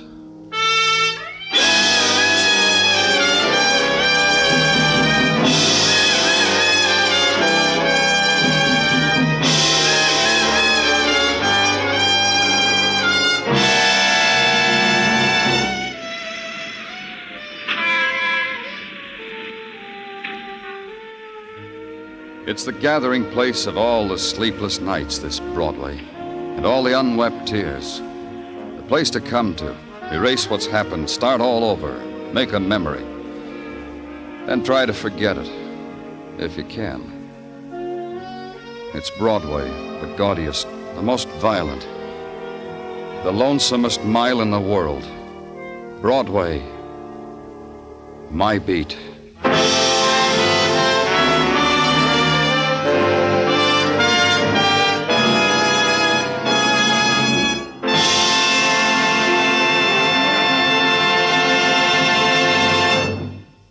Broadway's My Beat stars Larry Thor as Detective Danny Clover with Charles Calvert as Tartaglia and Jack Crucian as Mugovan.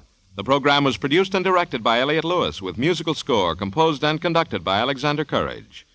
In tonight's cast, Anthony Barrett was heard as Tommy Chandler, Francis Cheney as Fran Holland, Martha Wentworth as Mrs. Gannon, Larry Dodkin as Nicky Gannon, Joy Terry as Georgia Gray, Leo Cleary as Benny Fain, and Junius Matthews as Cozy.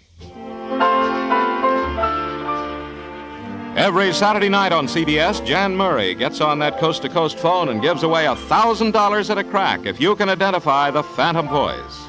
Be listening for Sing It Again, which follows immediately on most of these same CBS stations. Joe Walters speaking. This is CBS, where you laugh at Jack Benny every Sunday night, the Columbia Broadcasting System.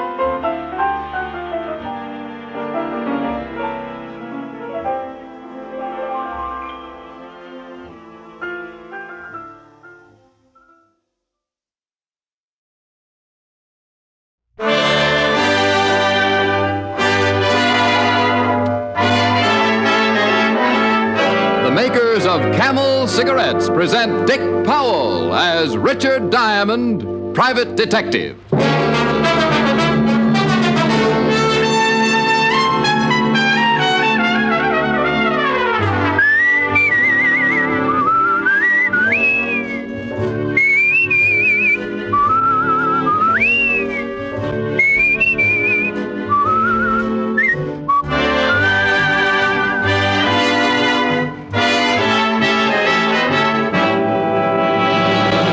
What cigarette do you smoke, Doctor? Again, that question has been asked of doctors in all parts of the country, doctors in every branch of medicine.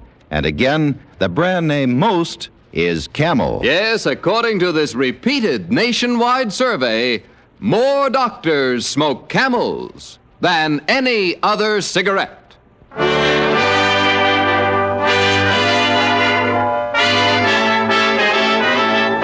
Here transcribed is Richard Diamond, Private Detective, starring Dick Powell.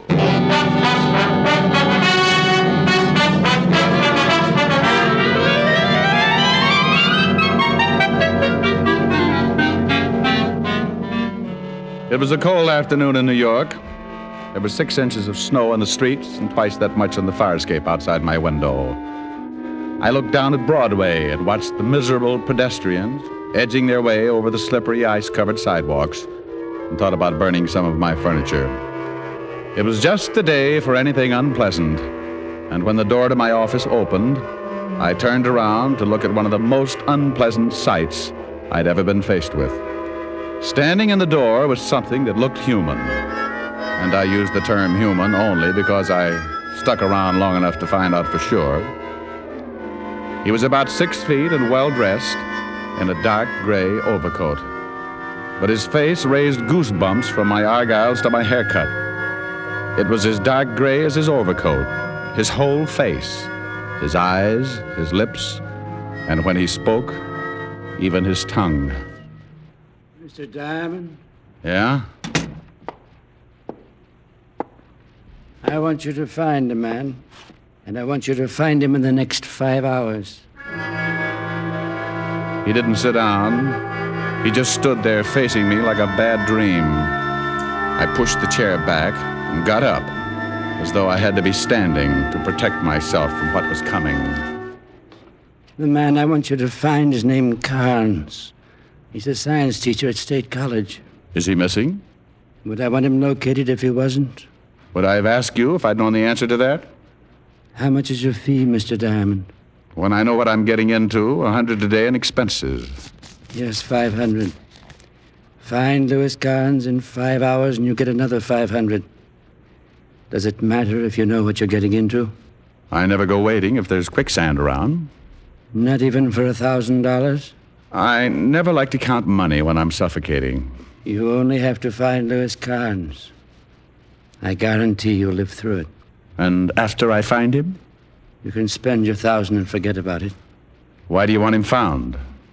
I owe him a debt. I want to pay him. And why do I have to find him in the next 5 hours? Because that's how long I've got to live.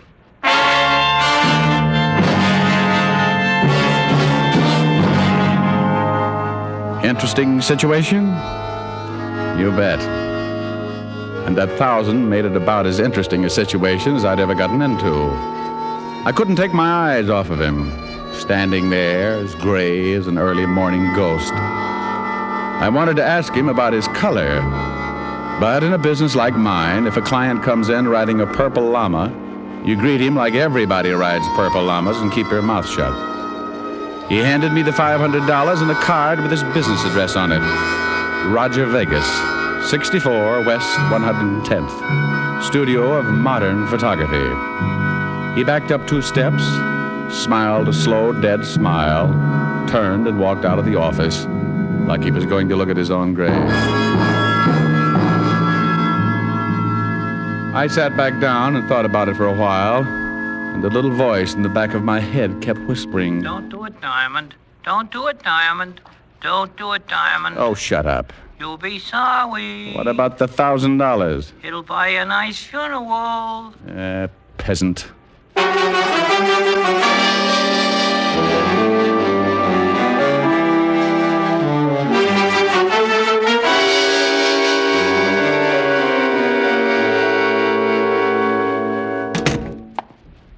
Well, if it ain't Richard Diamond, the overstuffed flatfoot. Well, if it ain't Sergeant Otis, the overstuffed flathead. Oh. No. Someday you'll be sorry. Well, everybody is sooner or later.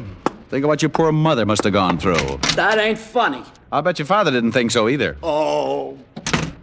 Oh, Rick. Still picking on him?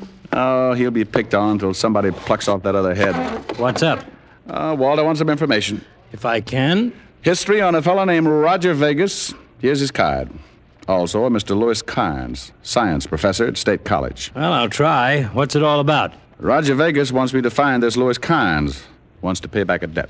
What's unusual about that? I don't know. Oh, but you should see Roger Vegas. He'd scare you right into a dozen more ulcers. I doubt it. No room for any more. Well, the ones you've got would hide. You should see this guy, Walt. His face, his hands a dark gray. What about the rest of them? Now, wouldn't you know it if I got to ask him to take his clothes off? Very funny. What do you mean he's gray? Well, that's just what he is. Even his eyes. Not just the pupil, but the whole eye. The whole eye? Yeah. If you raised his collar, he could stick out his tongue, put a tie pin on it, and wear it with a dark blue suit. His tongue, too? Even his fingernails, his gums. I suppose his hair is plaid. Okay. But if you ever run into this guy in a dark alley, get set to faint. Well, I'll see what I can find out about him. I've got to have the information pretty fast. I've only got 4.5 hours to find Louis Carnes. How come? Because Roger Vegas has only got that long to live. Rick. That's what he told me. A guy with a gray face comes into your office, wants you to find another guy, and tells you got to find him in the next 4.5 hours because he's going to die. Who's going to die? The guy with the gray face. You didn't say that. You said got to find the guy in the next 4.5 hours because he's going to die. Oh, well, you know what I meant.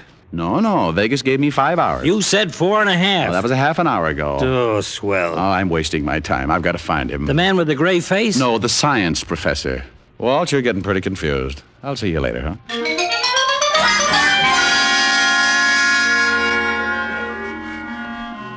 I left the 5th Precinct, grabbed a cab, and 20 minutes later I was walking across the campus of State College. Being Saturday, the big school was quiet and impressive as it stretched out over the dozen acres of snow-covered grounds. I located the administration building and found one lonely student working in the main office.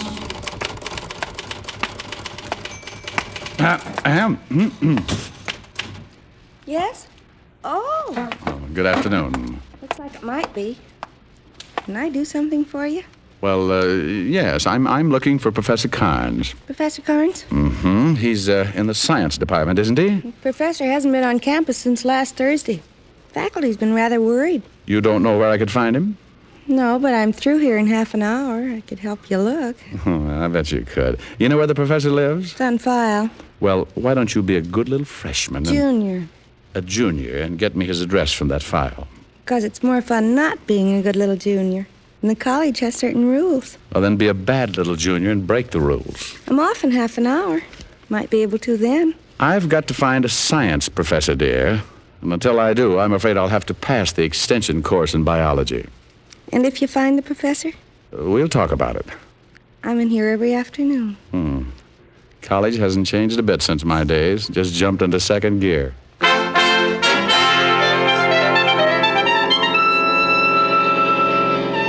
The cute little junior walked her sweater and saddle shoes over to a long file and came back with Professor Carnes' home address. I thanked her, promised she could wear my gold badge if she passed lunch hour, and took my cab back to town. At the professor's house, I met his sister, an elderly lady named Drusilla, who reminded me of my math teacher at PS 14. I haven't seen my brother since Friday morning, Mr. Diamond. And you have no idea where I can find him? No. Why do you want to find him? Well, I'm a private detective, Miss Carnes. I was hired by a man named Vegas. Oh, you know him? I most certainly do.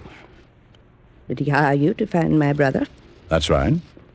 He's not a good man, Mr. Diamond.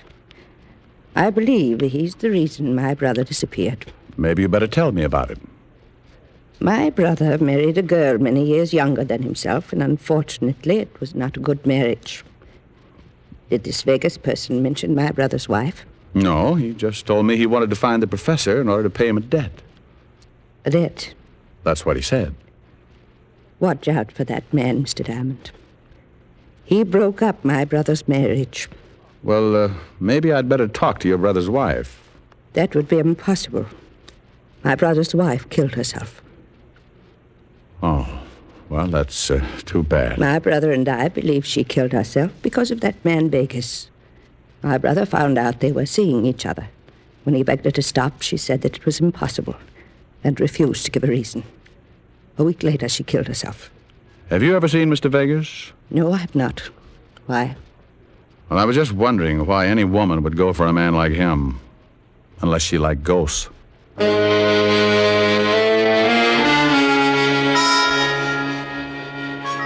I left Drusilla Carnes and looked at my watch. It was 3 o'clock, and I had only 2 hours left to find the professor and earn my $1,000. On the way to the nearest phone booth, I thought about the case and wondered if the $1,000 would be worth it in the long run. I watched part of my last $5 drop in the phone and decided it was. Lieutenant Levinson, homicide. Diamond, Walt. I want to know about a suicide. Otis won't do it. Professor Karn's wife. I thought so. I checked for you in Vegas and the professor. The professor's wife jumped off a building 5 days ago.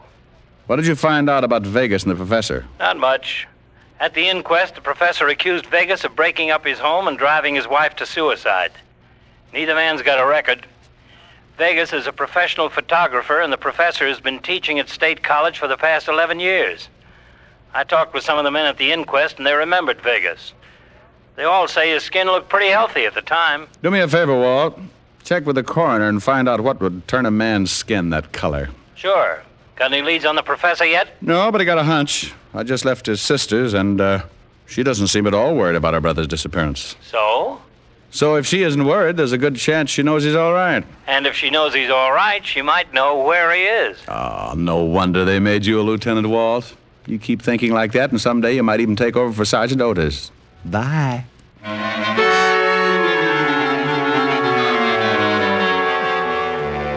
I left the phone booth and walked back toward Drusilla Karn's house. I staked myself out across the street in a corner gas station and warmed my blue little ears inside while I waited for the good Drusilla to contact her brother. I was just guessing, but it worked. 10 minutes later, Drusilla, dressed in a heavy fur coat that looked like it should be out on the river building a dam, walked out of her house and hailed a cab. I hailed one, too, and followed. 15 minutes later, I was back on the campus of State College. I watched her get out, walk around back of one of the buildings, knock on a door. She waited until someone opened it, and then she disappeared inside. I tried the door, but it was locked again. So I toured the building. The front door was locked, too. I set to work trying to pick the lock. I broke a Boy Scout knife, half a dozen fingernails, and several bobby pins that for some strange reason had found their way into my coat pocket. So I did the next best thing. I went back to the door that Drusilla had entered earlier and waited. 5 frozen minutes later, the door opened and I stood there facing Drusilla while her look melted every icicle within 10 feet. Standing directly behind her was a small man, his breath showing clearly against the cold air, coming in short gasps. Drusilla. It's all right, Louis. What do you want, Mr. Diamond? Nothing now, Miss Carnes. I've found it. Is that the man, Drusilla? Yes. He's a detective. Vegas hired him. It's all right, Drusilla. If Vegas wants to find me, I'm tired of hiding. Tell Vegas that I'll be waiting here, young man. Louis, you know what he'll do. It's all right. Vegas knows he's only got a few hours left. Has that strange color of his skin got something to do with it? Yes. Have you seen him since the inquest, Professor?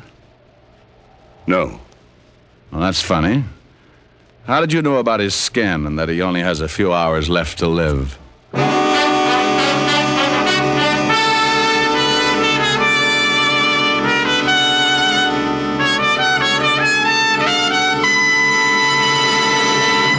Before we continue with Richard Diamond, here's an important question. What do you look for in a cigarette? Well, most people say flavor and mildness. Those are two things you'll find in Camels. No other cigarette has Camel's rich, full flavor, the flavor of costly tobaccos, properly aged and expertly blended. And no other cigarette gives you this conclusive evidence of mildness. In a coast-to-coast test, hundreds of people smoked only Camels for 30 days. Each week, noted throat specialists examined the throats of these smokers and reported not one single case of throat irritation due to smoking Camels. Yes, that's proof of mildness, based on day-in, day-out smoking, not just a sniff or a puff. Make your own 30-day Camel mildness test, the sensible test, the thorough test. You'll enjoy Camel's rich, full flavor from first puff to last.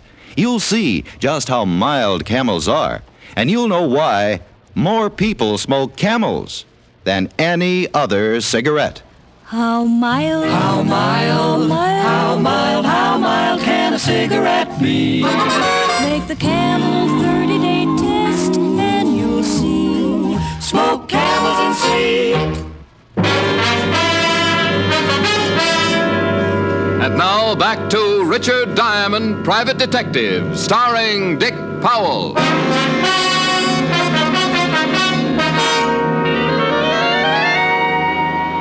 Well, I'd found the professor, and the $1,000 was close to being mine. All I had to do was notify Vegas and collect. Even the professor guaranteed to help by staying and waiting for Vegas. But something was wrong. Standing there in the snow, looking at the timid professor, something began to smell to high heaven. I turned and walked away. Even if the professor was going to run, what was I supposed to do? Carry him piggyback until I located my dying client? The 1,000 was important, but there was a lot more that had to be solved in a hurry. I went back to town and over to the photography shop run by Roger Vegas. Is there something? What's the matter? Huh? Oh, nothing. Nothing. Can I do something for you? I'm looking for Roger Vegas. Oh, he ain't in. Ain't I seen you someplace? You might have. I move around. Where can I find Vegas? He ain't here. I know he ain't. Where can I find him? Home, I guess. Home. That would be somewhere in New York, huh? I ain't supposed to give out the address. Who wants him? I do, and I ain't supposed to give out the name. You're pretty sharp. Sharp guy, huh? Tell him to call Richard Diamond. Richard Diamond. My family thought it up. Okay. You know me now? No. No, I was mistaken. Well, I'm surprised. I sent you to Sing Sing 10 years ago.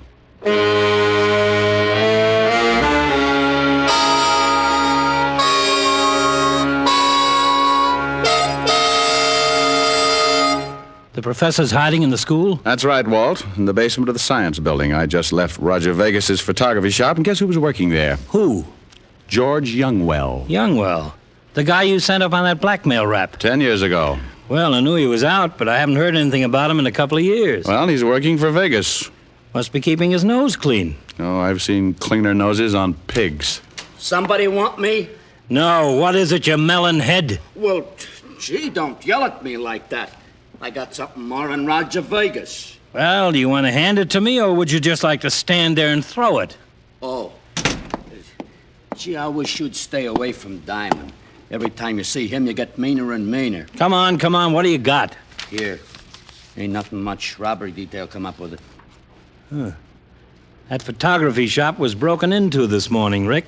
Oh, it was? Yeah, burglary got some prints on the windows. Belongs to some guy named Carnes. Carnes? Yeah. Says here, checked prints with State License Bureau. Prints belong to one Louis Carnes, professor of science at State College. I'll see you later. Rick? Yeah? I nearly forgot. I checked with the coroner. Told him about the color of Vegas's skin. He said that it could only be caused by a strong dose of silver salts. Silver salts? Poisoning known as pyrinia. Pyrinnia. Silver salts? Uh-huh. They use that in a photography shop. Coroner said a man would have to drink about 30 grains for a fatal dosage. That's quite a bit. He tell you how long he'd live? Yeah, anywhere from 6 to 8 hours, according to the dosage. First, the victim turns gray, then green. About what time was that photography shop broken into, Walt? Oh, sometime before 9 this morning, before they opened up. Thanks. Where you going? Going to talk to George Youngwell and then find out if my gray client has turned green yet.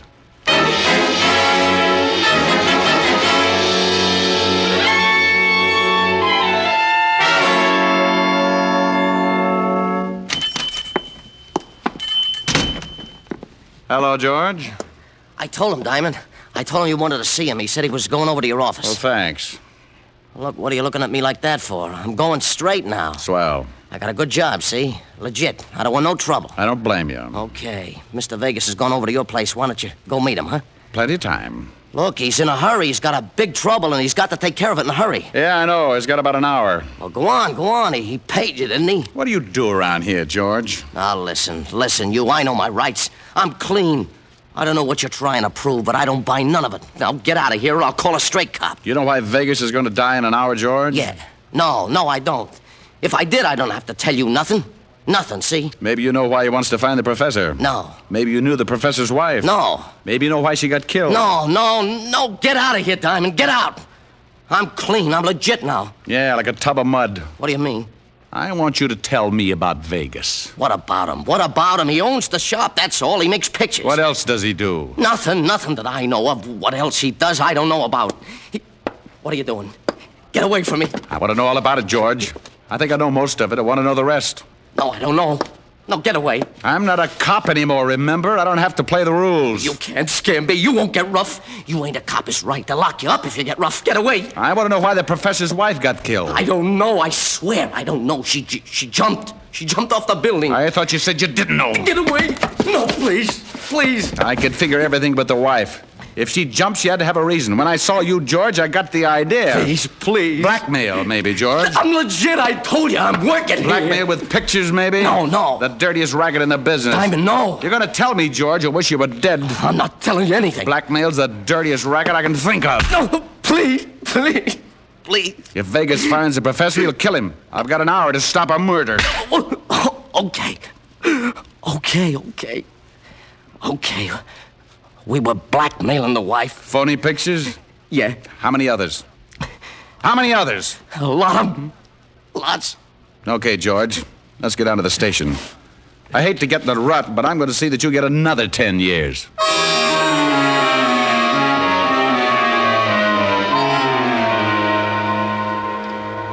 I hauled George Youngwell down to the precinct and went back to see the professor.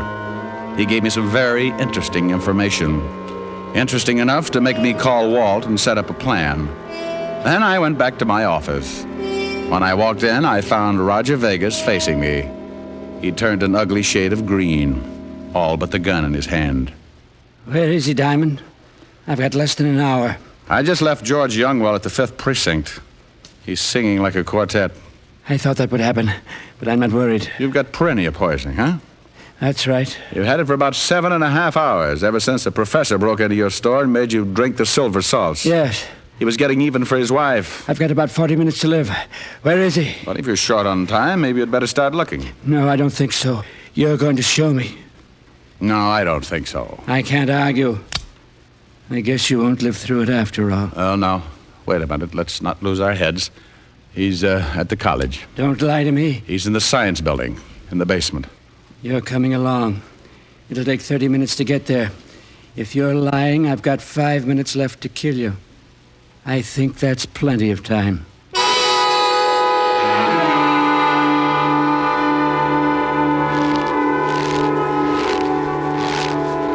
The professor's in this building. Is it open? It should be. Go ahead. Stop. I can't see anything. The lights are out. If you're lying to me, Diamond, if he's not here... He's here. Call him. Okay. Oh, Professor. Professor Carnes. Yes? Oh. He's in the back room. Tell him to come in. Will you come in here, Professor? Who is it? It's Diamond. The detective? Get him in here. Yes, Professor. All right. Yes, what is it, Mr. Diamond? Hello, Professor. Vegas. Yes. Surprise. No, I knew you'd hired this detective. I knew you'd come. Not too late, eh? All right, Professor. I've got but 5 minutes, so you're going to die before me. You're a pretty terrible man. Look who's talking. Break into my store, pull a gun on me, make me drink that stuff.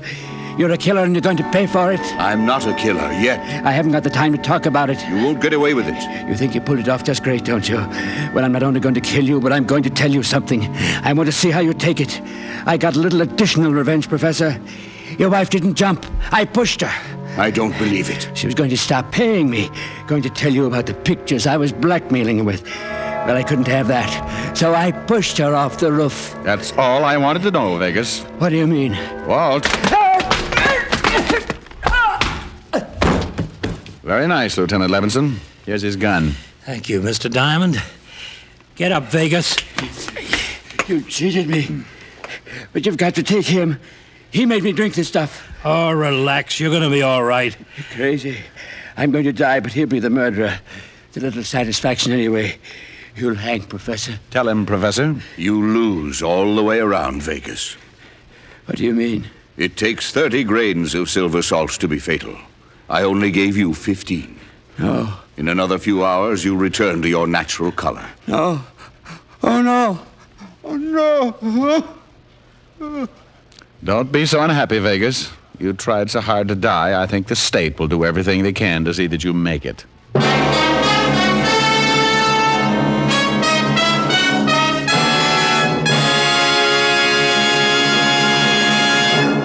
Dick Powell will return in just a minute. More people smoke Camels than any other cigarette. And among the millions of Camel smokers are many stars who know the importance of mildness in a cigarette because their voices are their living. Our own Dick Powell has been a Camel smoker for a good long time. Is that right, Dick? Yes, it is, Ed, and I'm smoking one right now. Well, you're in good company. Among other stars who smoke Camels are John Wayne, Risa Stevens, Ezio Pinza, Martha Tilton, and so on. Friends, find out for yourself how mild and flavorful a cigarette can be.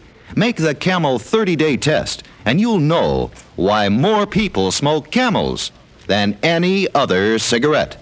How mild, how mild, how mild, how mild can a cigarette be? Make the Camel 30-day test, and you'll see. Smoke Camels and see. Here's Dick Powell with a special message. Thank you. You know, ladies and gentlemen, no one deserves our appreciation more than the hospitalized men and women of our armed forces. As a tribute to them, the Camel people send gift cigarettes each week to servicemen's and veterans' hospitals in this country and also to overseas where our fighting men are hospitalized. This week, Camels go to veterans' hospitals, American Lake, Washington, and Fort Bayard, New Mexico, U.S. Army Station Hospital, Camp Stoneman, California, U.S. Naval Hospital Ship, Repose. Now, until next week, enjoy Camels. I always do.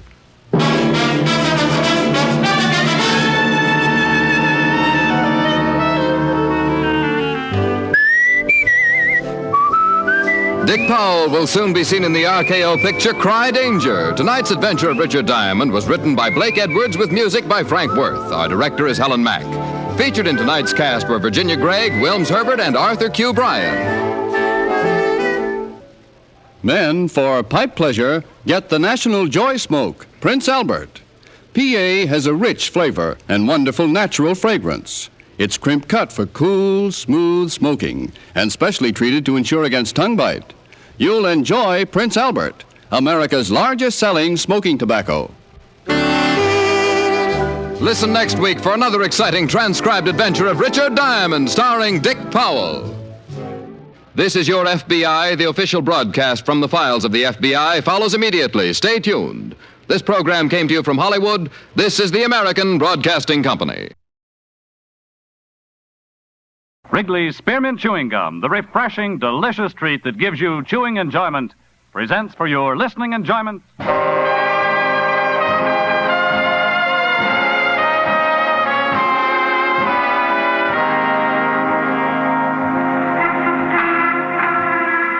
Broadway's My Beat, from Times Square to Columbus Circle, the gaudiest, the most violent, the lonesomest mile in the world.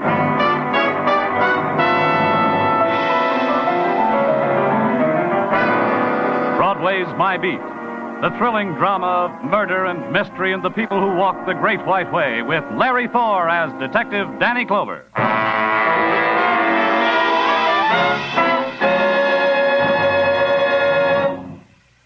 To make every day more enjoyable, treat yourself often to refreshing, delicious Wrigley's Spearmint Chewing Gum. Here's a taste treat you can enjoy indoors, outdoors, at work, or at play. The cool, long-lasting mint flavor refreshes you. The smooth, steady chewing helps keep you fresh and alert. Adds enjoyment to whatever you're doing. Wrigley's Spearmint Chewing Gum. Healthful, refreshing, delicious.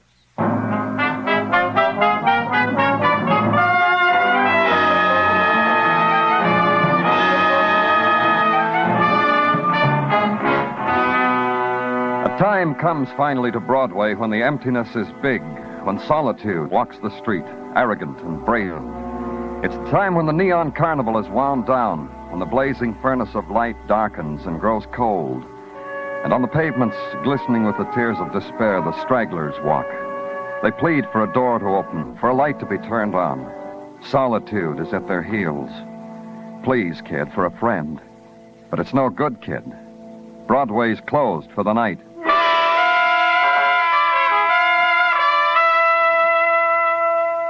But there are side streets where it's never closed, where trumpets scream and saxes weep. In the 50s, for instance, in a little joint called the 34 Club, for instance, where I was, where death was. And this time it was a circular platform raised above the bar with a piano on it, and a dead man resting his head on the keys, and all of it defined in the darkness by a spotlight that changed colors, and all of it revolving like a big toy, slow, round and round. And the man tries to explain to you why it wasn't turned off. It isn't that we were sitting here enjoying the spectacle of it, Mr. Clover. It's just that in cases of murder, I read someplace you're not supposed to touch nothing, but nothing. It was going around like that when... Before, during, and after the murder. Hey, you got yourself a puzzle. How to figure out from where the shot came from with that platform going round and round and round. Turn it off. I'm glad somebody finally came through with an order. There. I'm a man who doesn't function very well, Mr. Clover, unless somebody gives me an order. Spineless, that's me. Still, you manage this place, Mr. Darby. You own it, too, huh? Sure. But what courage does that take? The decisions are made by Kay. She hires the musicians, pays the salaries. That's my wife, Kay. You ever heard her sing, Mr. Clover? Like a dream you don't talk about to nobody. She hired the man up there? Absolutely. Heard him playing piano in some forlorn joint. Hired him on the spot. He was very great, that boy, on the piano. What else about him, Mr. Darby? What else about Harry Brett? He's dead with a bullet hole in him. Maybe you can tell me why. Maybe I can. Want to hear, Mr. Clover? Uh-huh. I got a good why. Harry Brett was singing siren songs into the ear of my wife, Kay. That could be motive, couldn't it? Yeah. Uh-huh. It could. Did your wife listen? My wife, Kay? You won't mind asking her yourself. You won't mind at all. Now tell me how it happened. I wish I could, Mr. Clover, but I just can't. Try. Oh, it's no use. Because I was out on the sidewalk at the time, communing with something or someone. It has no name, this something? No. But I can give you a list of witnesses on the street who witnessed me communing. They know the look that comes over me. That's how they know. You want the list? Yeah, but later. You'll stick around so you can give it to me later. I got no place else to go. Just no place. Who can tell me how it happened? Jack over there. Jack Gage, the boy sitting at the bar crying because his friend is dead. He's sorry the pianist is dead. Sure. Somebody has to play a dirge at a funeral, don't they, Mr. Clover? Don't they? Harry, you were too good to die, kid. Too good. Mr. Gage, I'll have to ask you some questions from the police. You have to? Tell me what happened. We were on the platform up there, turning round and round, playing good. Harry was playing so good it hurt you inside. I still hear it. It still hurts. Just you and Harry were up there? Me on clarinet and Harry on piano and the trumpet. The trumpet? Charlie Walker. Charlie the trumpet and I the clarinet were out. Harry took it away from us. Nobody could play against what he was doing. It hurt. That's when he was shot? Yeah. There was a shot. At first, I thought it was a drum, but then I knew it wasn't a drum because there's no drum in the number. The drum's out with the rum. Who talks about me?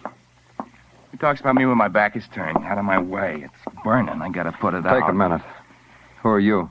You don't know. Ray Richard. I beat out heartbeats for the people on the drums. What are you, an agent? Hey, Jack. Why the tears without tears? Oh, go die. Beat out your own march and go die. I'll do that. It was burning me up and I didn't know what. A death march, that's what's inside me. A jazz-time death march. Hey, who died beside me? Harry Brett. He was murdered. I gotta play him into the other world. I gotta... Hey, you kill him, Jack? You kill him because you love him so much? Oh, that dirty, rotten Leave him crawler. alone, Jack. He's drunk. That don't give him the right. Listen to him play. Listen to that crazy, crazy man. You haven't told me yet how it was, Jack. Huh? Oh, about Harry? Well, there was this shot. And Harry goes, oh, Like that. Oh, he puts his head on the keys and dies. And nobody cares. Everybody runs away. Harry dies and they run away. Where did they run? Why did who run? Be specific. It's the time to be specific. The trumpet. Charlie Walker. Who knows? Kay Darby. To her apartment, I bet. Right down the street, number 16. Call on her. Tell her I sent you. Tell her that.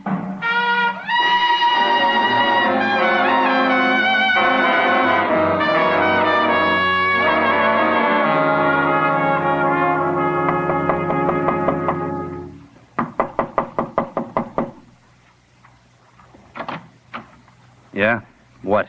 Kay Darby live here? You're who? Danny Clover, police. All right. You'll be in the way, but all right. I was told I'd be able to find Kay Darby here. Who can find Kay Darby? Guys like you? People who come knocking on a door? Ask me about Kay Darby. I'll try to translate her to you. Let's not bother, huh? Where is she?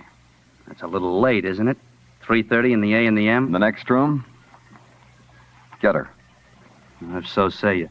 But only because you got a badge tucked away. Kay? Visitor, Kay. Man from the police, Kay. He wants to find you. I'm Danny Clover.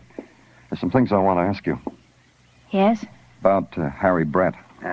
Don't mind him, Mr. Clover. Charlie here thinks anyone who doesn't play a trumpet might as well be making music with a comb and tissue paper. You feel that way, huh, Charlie? Charlie who? Hey, what's the matter with you, Mr. Clover? Been away from the world for 6 years? I'm Charlie Walker. Charlie blows a trumpet. You sing, isn't that right, Kay? That's right. Why did you leave the 34 Club after the shooting? I was upset. She was upset. Leaned on old Charlie Walker for strength in time of need. You came here with Charlie? Yeah. I left word about leaving. Seeing Harry dead, I knew what would happen if I stayed. Oh? What? I'd want to keep looking at him lying there. I wanted to see him. Doesn't matter. Just that I left word that I'd be here with Charlie, so if the police wanted to question us, we'd be here. What can you tell me about Harry? A lot. He could play the piano like an angel. His fingers touched my arm too much when we talked. I hated the sight of him. Does that take care of it? Where were you when Harry was shot? Sitting with me at the bar. That's right. Charlie? Why a mess about a lousy piano player? You hated him too, huh? From the top of his toupee to tippy toes. He was egotistical, vain, selfish, snobbish. He loved himself. Know the kind of guy I mean? He had me there. And after that, a moth started to whir around the light bulb. We all saw it at the same time. We watched it. There was nothing more to say. Suddenly, we all got tired and wished everybody'd go away. I walked Charlie out to the street. He hailed his cab. I hailed mine. I went home, went to sleep. The next morning, I went through the motions. Get up and breakfast, and the morning papers propped against the sugar bowl, and to work.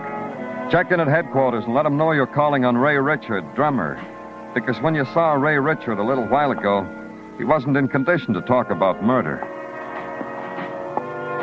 Maybe the morning would change it all. When I got to his door, Ray's Hymn to the Sun had a feathery quality to it.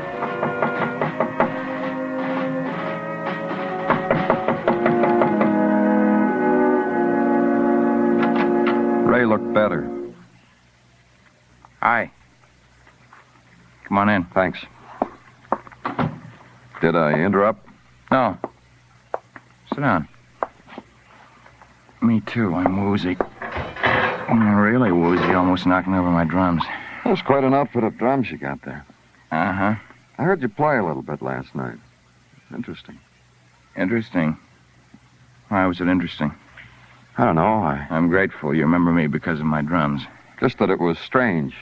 A man gets killed and you react by... By doing this?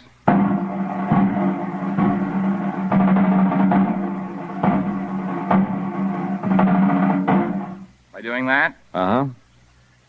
For Harry Brett, pianist, his phrase for his dying. See, I'm lucky. Lucky? Yeah, people, things, I react to them. Everything has its tempo. I don't need words. I see. You?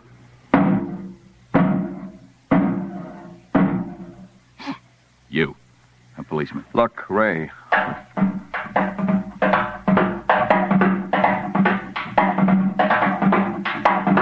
Kay Darby. You know her? That's Kay, exactly her. What about yourself? Me. Now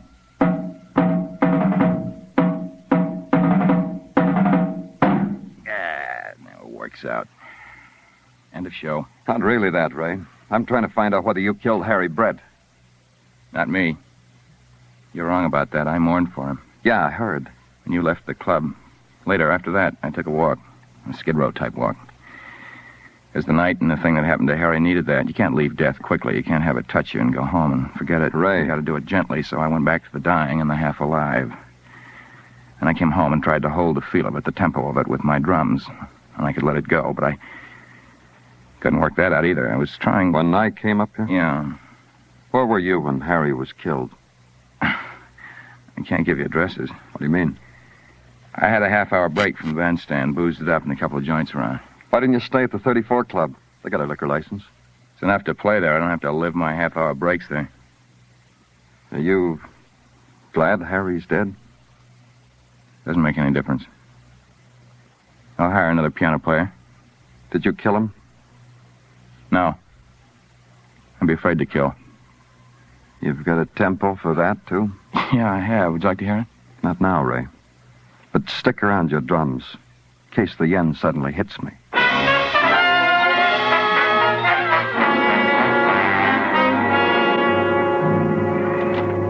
Danny? Come in, Tartaglia. Thanks. A toughie, huh? What is?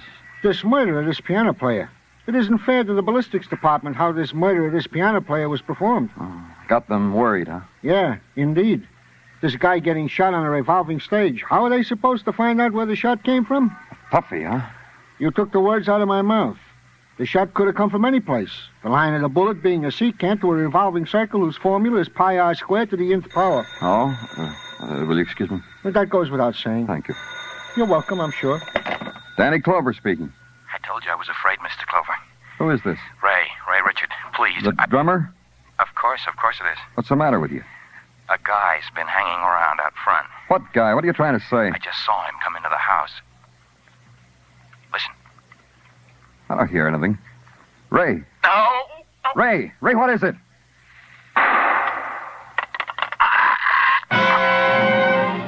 The shots and the scream held the tight blend of terror.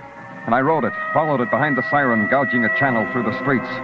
It took 6 minutes to get to Ray's room. The room was empty. No Ray, nothing. Correction. The room was flooded with music coming from a phonograph. That and a streak of blood on the rug, lending its own touch to the shrieking room. But most of all, it was the music. A record. I looked at it. Tempo for Timpani, it was called. The room didn't need it. It needed another quality. The quality that came after violence. The tempo of silence, maybe. Of death. And wherever Ray Richard was right now, I had a feeling he was covered with it.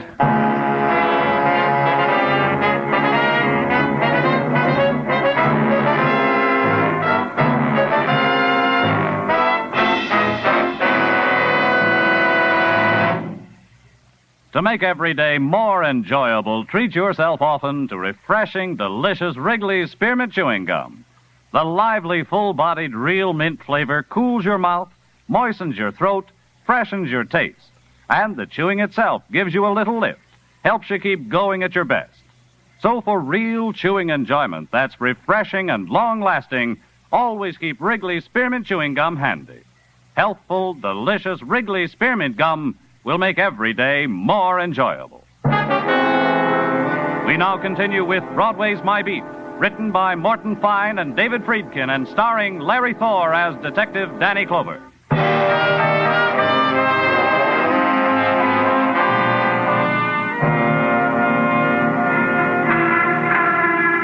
Broadway's a place that can get excited about a lot of things.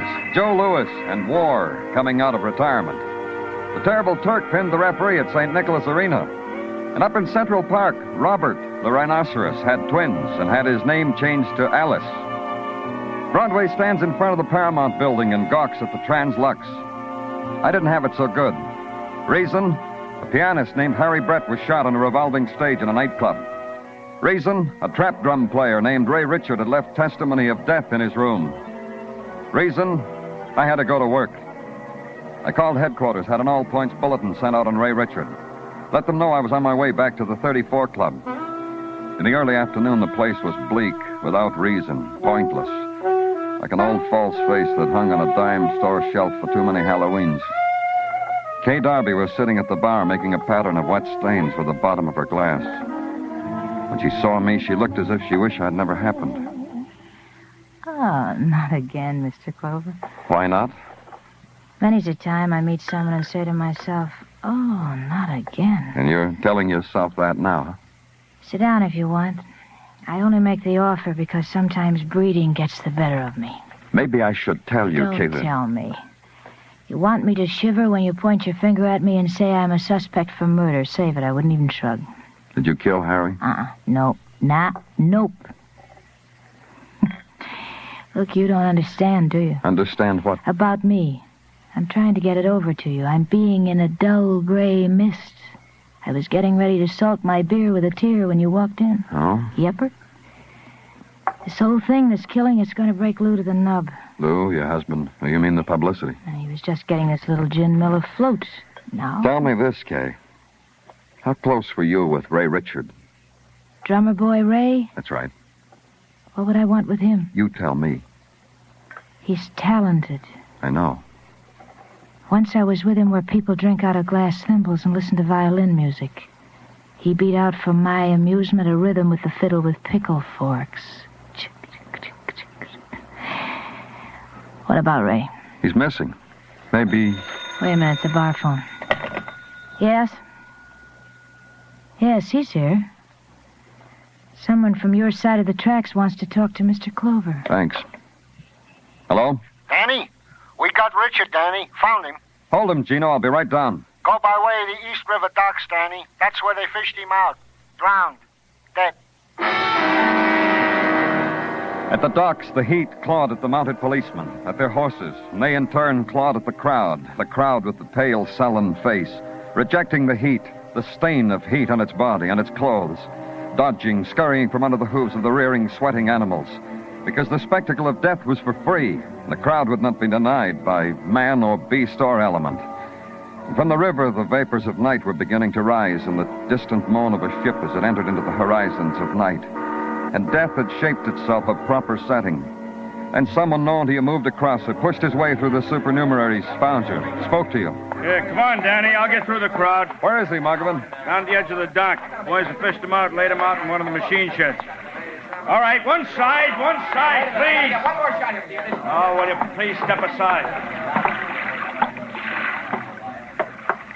Yeah, I'm here, Danny. Here, I'll uncover him. Oh. Yeah, they shot him up good from up close and threw him in the river. How long did you say he'd been in the river? Oh, not long, Danny. Just long enough to... There's no blood on him. Yeah. Identification? Yeah, this musician's union card, local 802, issued to Ray Richard. And a driver's license issued to Ray Richard. This check from the 34 Club signed by Kay Darby made out to Ray Richard. Description tallies. And this gold Longines watch, Danny, with the initials RR on the back. That spells Ray Richard, huh? Yeah, I remember it. Do something for me, Muggavan. Oh, sure, Danny. Call headquarters. Have them pick up Lou and Kay Darby. And a trumpet. Huh? A trumpet named Charlie Walker.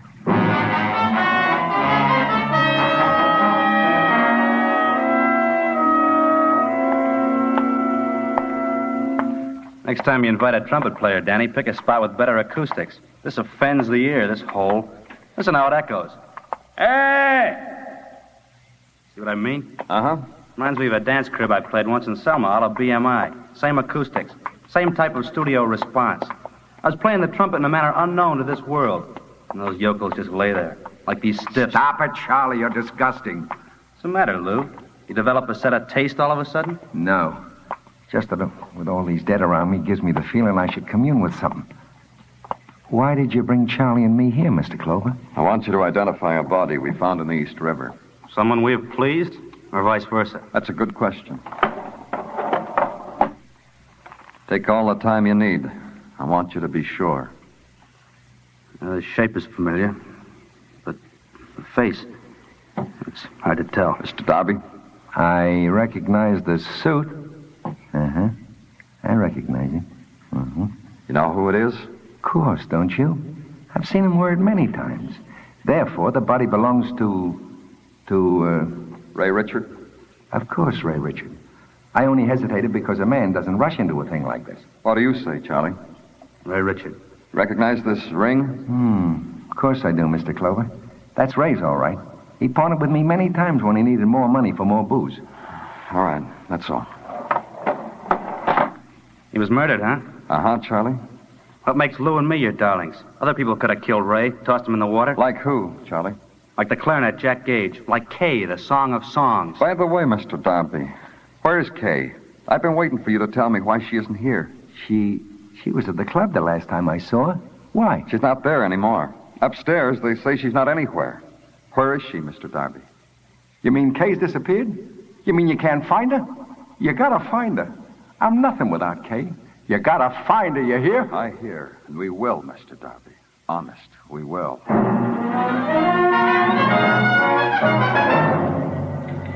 Attention, all cars. Attention, all cars. 9:33 p.m. Pick up Kay Darby. She's 5 feet 4 inches tall. Weight about 121. She has black hair, dark brown eyes.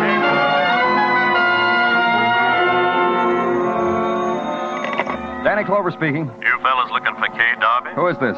Jean Brooks. I run the Kit Kat in Harlem. She's here now. Hold her there. You come get her.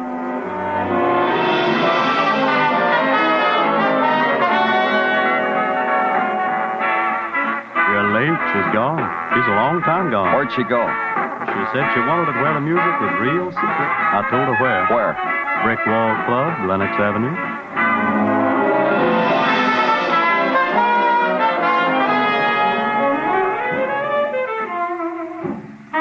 Kay Darby. She been in here? Been and left. Where'd she go? I know. There's a great piano around the corner. Maybe there.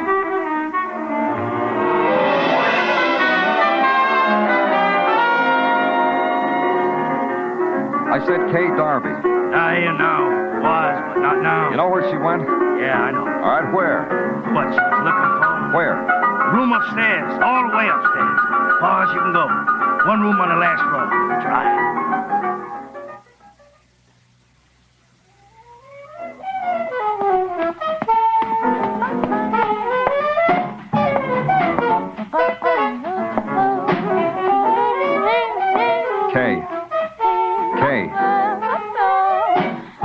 She stood there before me in the corridor, blocking the open door. Her eyes closed, head moving back and forth to the rhythm of her wordless song.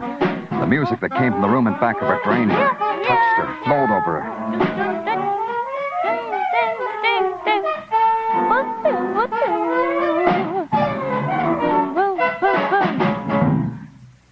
What do you want here? You found him, huh, Kay? He won't let me in. He and the other two. Uh-huh. They're worshiping something in there. They won't let anybody in. But I'll wait. Get out of the way, Kay. No. Get out of the way.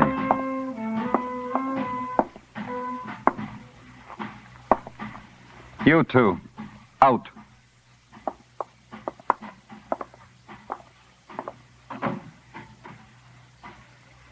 Hello, Ray. Hi. Hi, Mr. Clover. We've been looking for you, Ray. That's funny. I didn't think you would be. You made a mistake, Ray. Me? Uh-huh. Man shot up like that. So little blood in your room. A mistake. Sure. Who was he? Nothing. I looked for a man who was nothing. I found him. On that walk you took in Skid Row. Yeah, that's when. A derelict of the same size and build. You switched clothes with him. Watch, ring. Kill him and threw him in the river with your identification. Yeah. And didn't fool you, huh? That leaves the pianist, Harry Brett. Did he need killing, too, Ray? Uh-huh. Kay hated him. He bothered her. I like Kay around me. She likes it, too. Loves it. Let's go. Loves it. Loves it.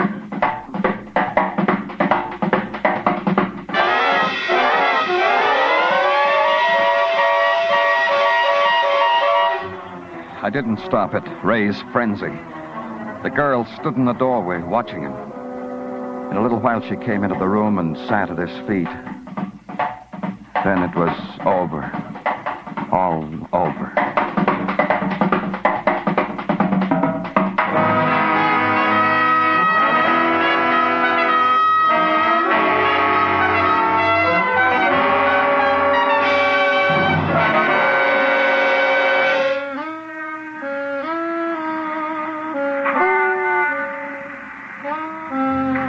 Time leaps down on Broadway. The revelers swarm the streets to embrace it.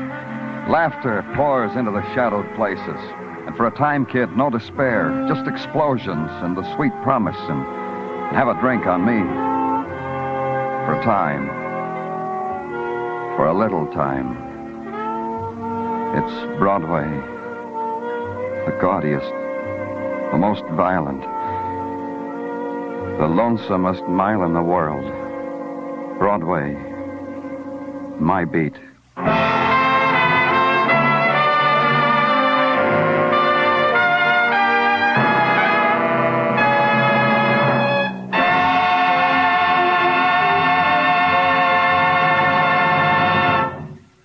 Remember, friends, to make every day more enjoyable, treat yourself often to refreshing, delicious Wrigley's Spearmint Chewing Gum. There's lots of cooling, real mint flavor in every stick.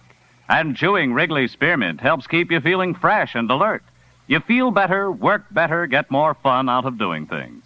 So indoors, outdoors, wherever you go, keep some healthful, refreshing Wrigley's Spearmint Chewing Gum handy. To make every day more enjoyable, treat yourself often to delicious Wrigley's Spearmint Chewing Gum. The makers of Wrigley's Spearmint Chewing Gum hope you've enjoyed tonight's story and that you're enjoying Wrigley's Spearmint Gum every day. We invite you to join us next week at the same time when Detective Danny Clover returns again with Broadway's My Beat. Broadway's My Beat, brought to you by Wrigley's Spearmint Gum, is produced and directed by Elliott Lewis with music composed and conducted by Alexander Courage. The program is written by Morton Fine and David Friedkin and stars Larry Thor as Detective Danny Clover with Charles Calvert as Tartaglia. This is CBS, the Columbia Broadcasting System.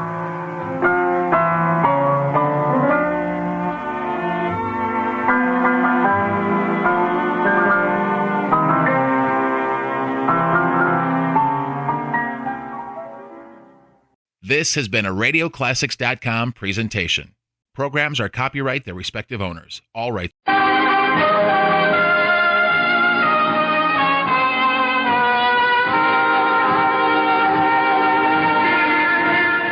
Broadway's My Beat, from Times Square to Columbus Circle, the gaudiest, the most violent, the lonesomest mile in the world. Broadway's My Beat with Larry Thor as Detective Danny Clover.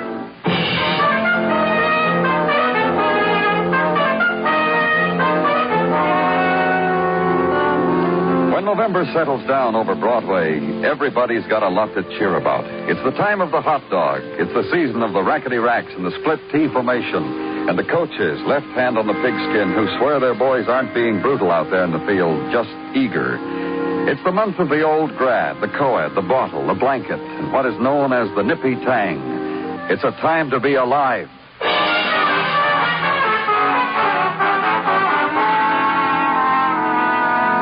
And there's a place just off of Broadway, a room sealed off from every other place in the world, structurally designed to keep out everything but pain. The police morgue, where I was, where Detective Muggerman was, and the slabs that held two men newly dead. Alcohol poisoning, Danny.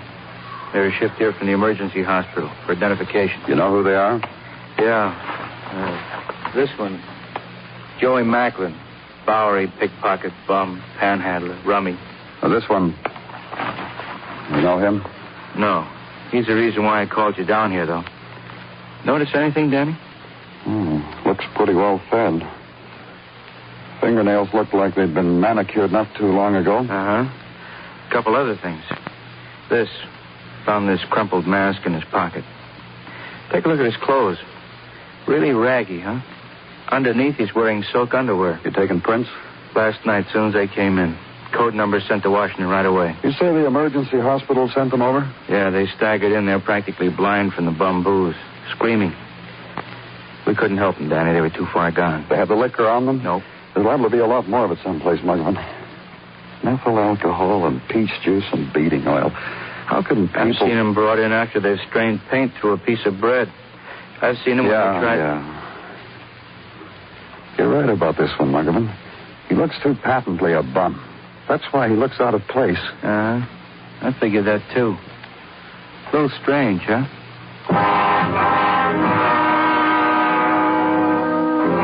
And then it closes in on you, this place of the derelict dead.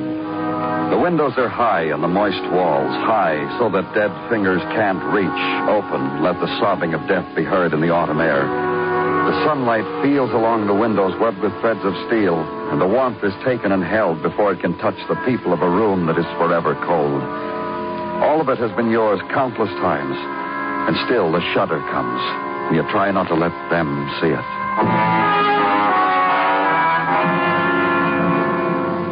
Then you take Detective Muggavan's comment that it's strange, take it with you into a long corridor up a flight of stairs, drop it on a sergeant's desk for an immediate checking, fill the time of waiting in the official ways provided for such intervals, and a door opens. It's being brought back to you cheerily by Sergeant Tartaglia. Danny, I want you should do something for me. The please is implied. What, you know? I want you should stick your nose out the window.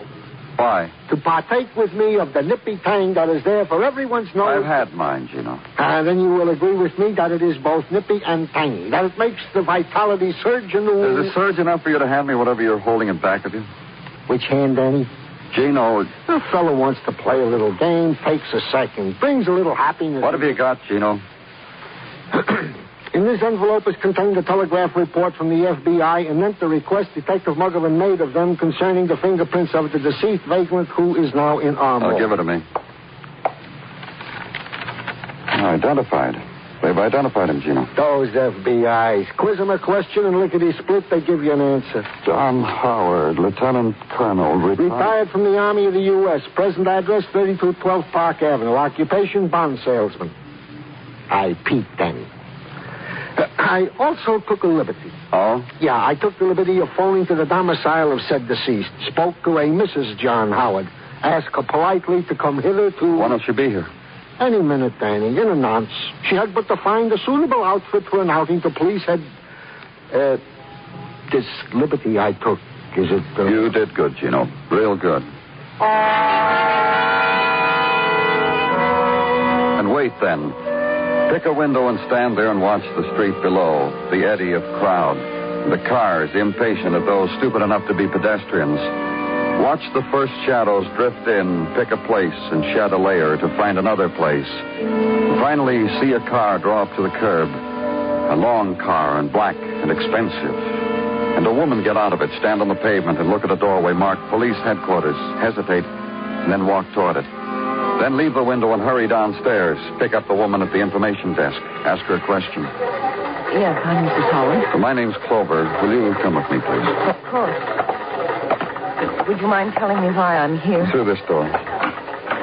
Not at all. In cases like this, we're not really sure, so... Sure about what?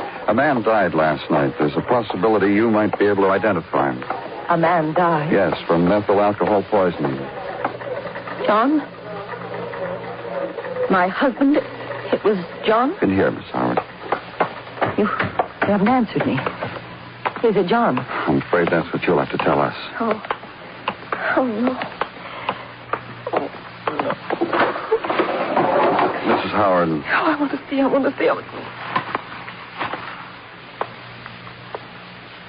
This man is my husband. I'm sorry, Mrs. Howard. If you...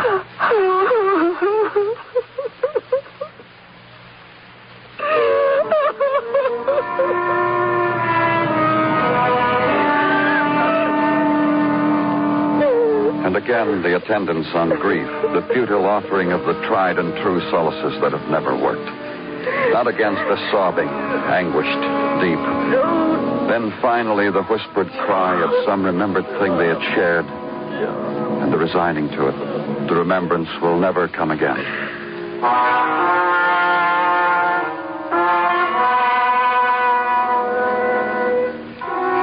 is quiet now. You detail a man to drive her home. Restrain the questions that must be asked for another time when the sudden anguish has become old, familiar, a thing to be lived with. Strip a picture of John Howard from a file to take with you to a man who is an expert on the whys of derelicts. A man you look for, find in a 3rd Avenue bar, embarrassed. You embarrassed me before my friends, Danny. Truly.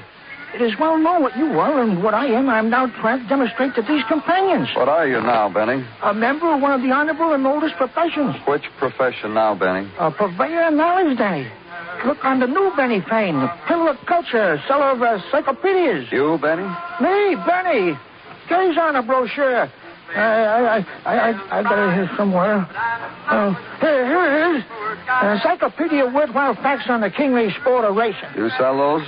With a biannual appendix to bookies to fill in the long hours while looking for a tax-free dodge. Me, I found mine. No longer internal the police, am I? Yes, you are, Benny. I am? Uh-huh.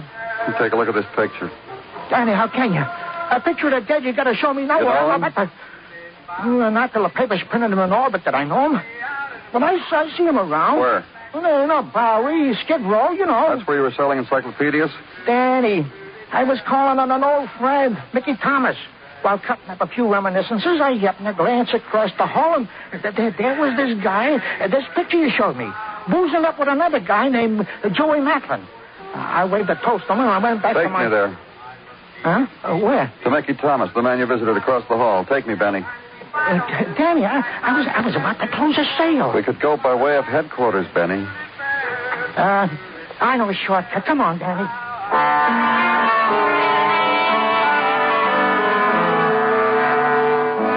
The walk, then, south into the Bowery and east, past Lexington and past the row houses where there's always room for one more tenant, and the street where garbage cans are used for 1st and 3rd base. The man with you points out an interesting fact. I was going there, Danny, right in that house. Then hit 3rd Avenue. You wouldn't believe how us kids used to ride across the street over there.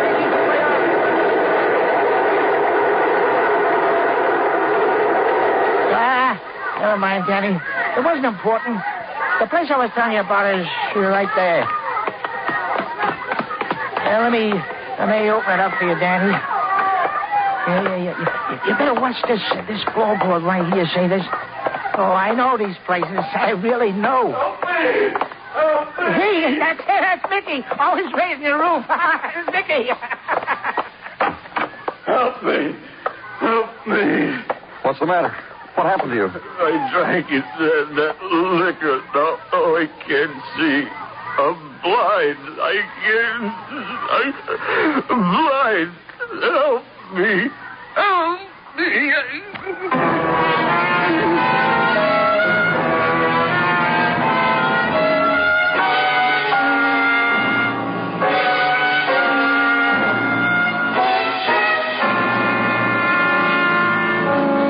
Listening to Broadway's My Beat, written by Morton Fine and David Friedkin, and starring Larry Thor as Detective Danny Clover.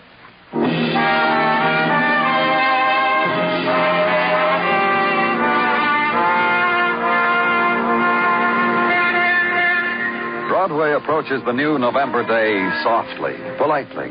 You've got to do that, kid. Treat the morning nice. Maybe that way you'll still be on your feet when day is done. So set the loudspeakers to music guaranteed to absorb shock. Climb the spectaculars. Remove and replace the Mazdas that died in the night.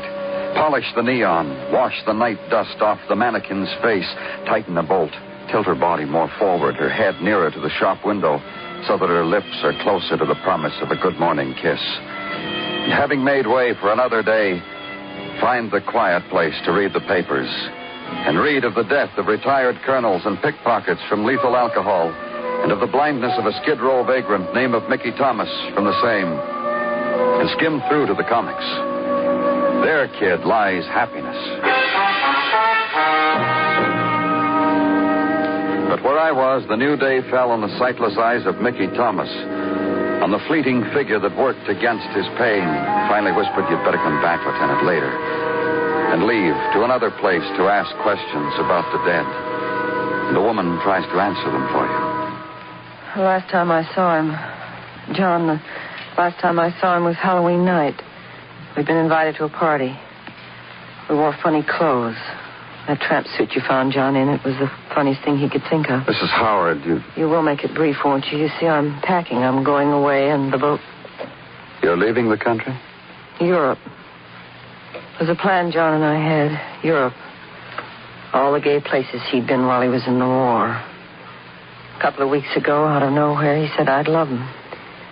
Let's go, Lila. I've just given up my $20,000 a year position so I can show you to Europe, Lila. Maybe you'll like it so much, Lila, we'll never leave. Mrs. Howard, perhaps it might... You're not going to stop me from going, you know. John said it would be fun. I'll just have to have fun alone now. You're not going to stop me. No, we've no reason to. Now. Good, I'll sleep on the boat tonight. If I slept here, the boat sails in the morning. You said now. Would there ever be a time you could stop me? I don't know yet, Mrs. Howard. All I know now is that your husband, a rich man, died of poison liquor. That he came in off of Skid Row. Well, that's easy to explain. It is? Of course. John got feeling good at that Halloween party. High, you know, high and gay. Whenever he got like that, he'd make bets. He made one that night? Crazy one. The kind he liked. That he could go to Skid Row dressed as he was and live there for a week and never call on any of us for anything. When he thought of it, he grabbed Frank and said, Frank who? Frank Clifton. Frankie was John's adjutant during the war. He grabbed Frankie and made the bet. And you never saw your husband after that until... Till you showed him to me in the morgue. Frankie and I went looking for him one night because I was worried. We didn't find him. I came home. Frankie kept looking. He didn't find him. You have Mr. Clifton's address? It's in the phone book, Sutton Place. For a minute there, Mr. Clover, you actually considered not letting me go on this trip. Tell me why. Mrs. Howard, Something about John's death is the word troubles? John's death troubles you? Well, in the way I told you, Mrs. Howard, that a wealthy man, an intelligent man, would find his dying in poison booze? John was a man of whims. Let's only say of him that he indulged his last one, shall we? I'll check, Mrs. Howard. I'll check on what you've told me. Do that, Mr. Clover. Let me know before nightfall. In any event, call me to wish me bon voyage. I'm going to have fun like John said I should.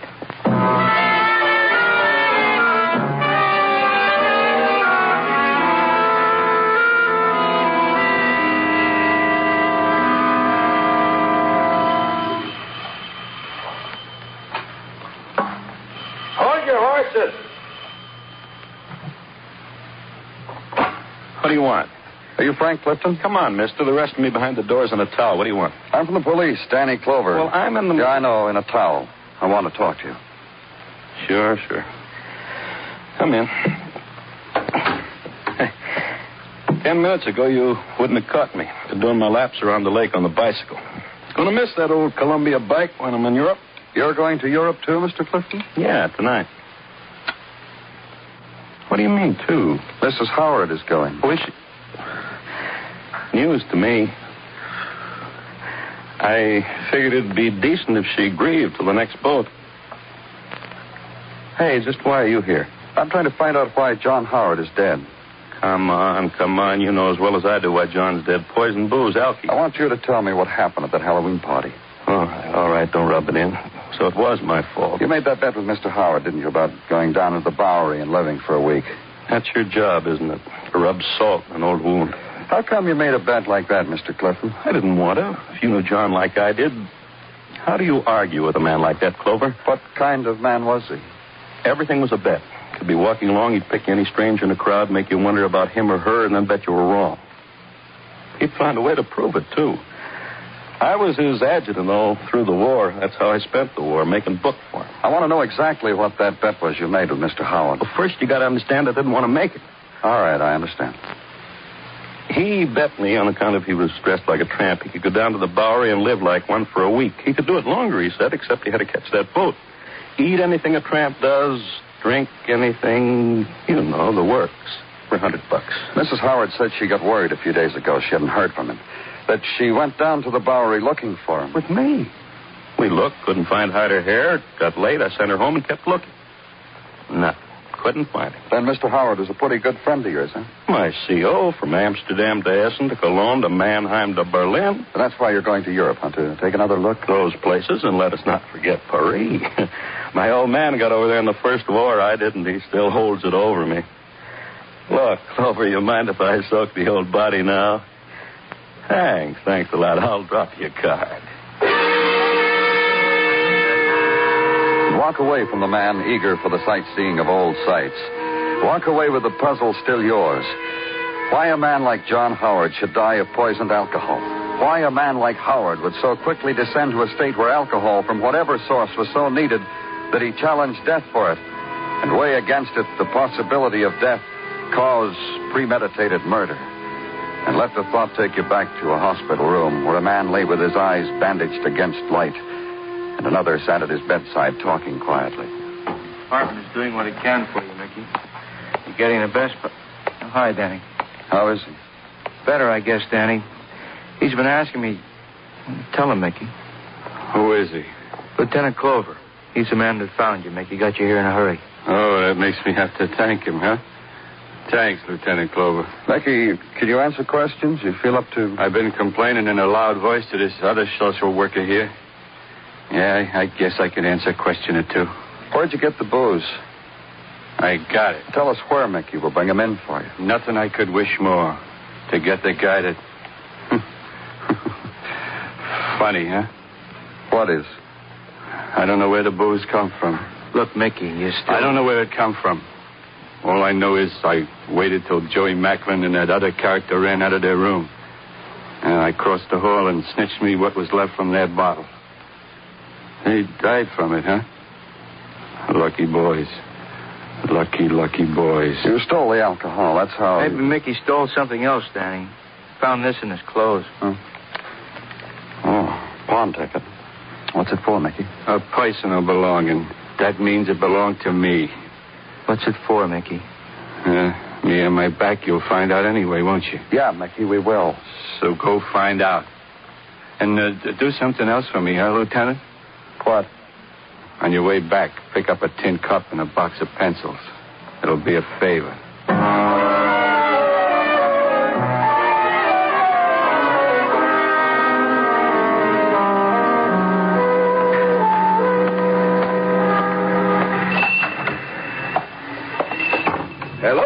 Hello, sir. What can Mr. Fring do for you? Police. Mr. Fring is delighted to serve you. In what capacity does Mr. Fring do that? As a redeemer of pawn tickets. This one. Mr. Fring remembers it. Why shouldn't he? He wrote it only yesterday morning. It's being redeemed, Mr. Fring. Surely.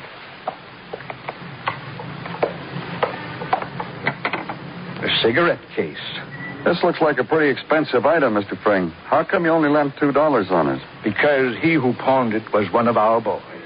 Why do you say our boy? Mr. Fring calls your attention to the fact that all who serve are our boys.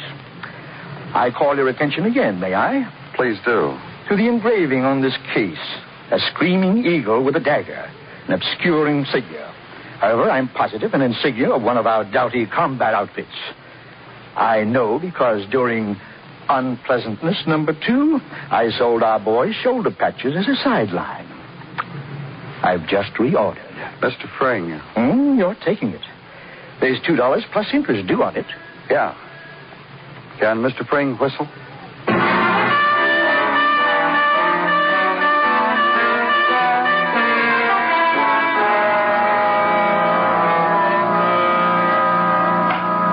I got it, Danny. Good. What did you find out? Well, for one thing about that insignia. It was assigned to an Army intelligence team. Uh-huh. Well, where'd the team operate? Mostly in Germany. Around Cologne and Essen and Berlin. Yeah, Mannheim, too. Yeah, go on, Macklin. Well, the rest of it's John Howard's record. Civilian and Army.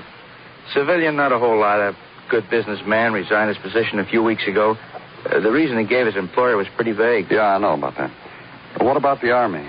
Howard was the head of an Army intelligence team to recover loot near Essen, in Germany. You know, confiscated treasure and stuff. They found some, too. Belonged to one of those rich German families, worth a mint. Only the original owner screamed that some stuff was missing. Poor him. And what else? Well, Howard, he was a lieutenant colonel then. Had a couple more men on his team. A sergeant who died in Europe from pneumonia before he got home. And a major named Frank Clifton. You don't need much more, do you, Danny? Nothing. Thanks for a motive.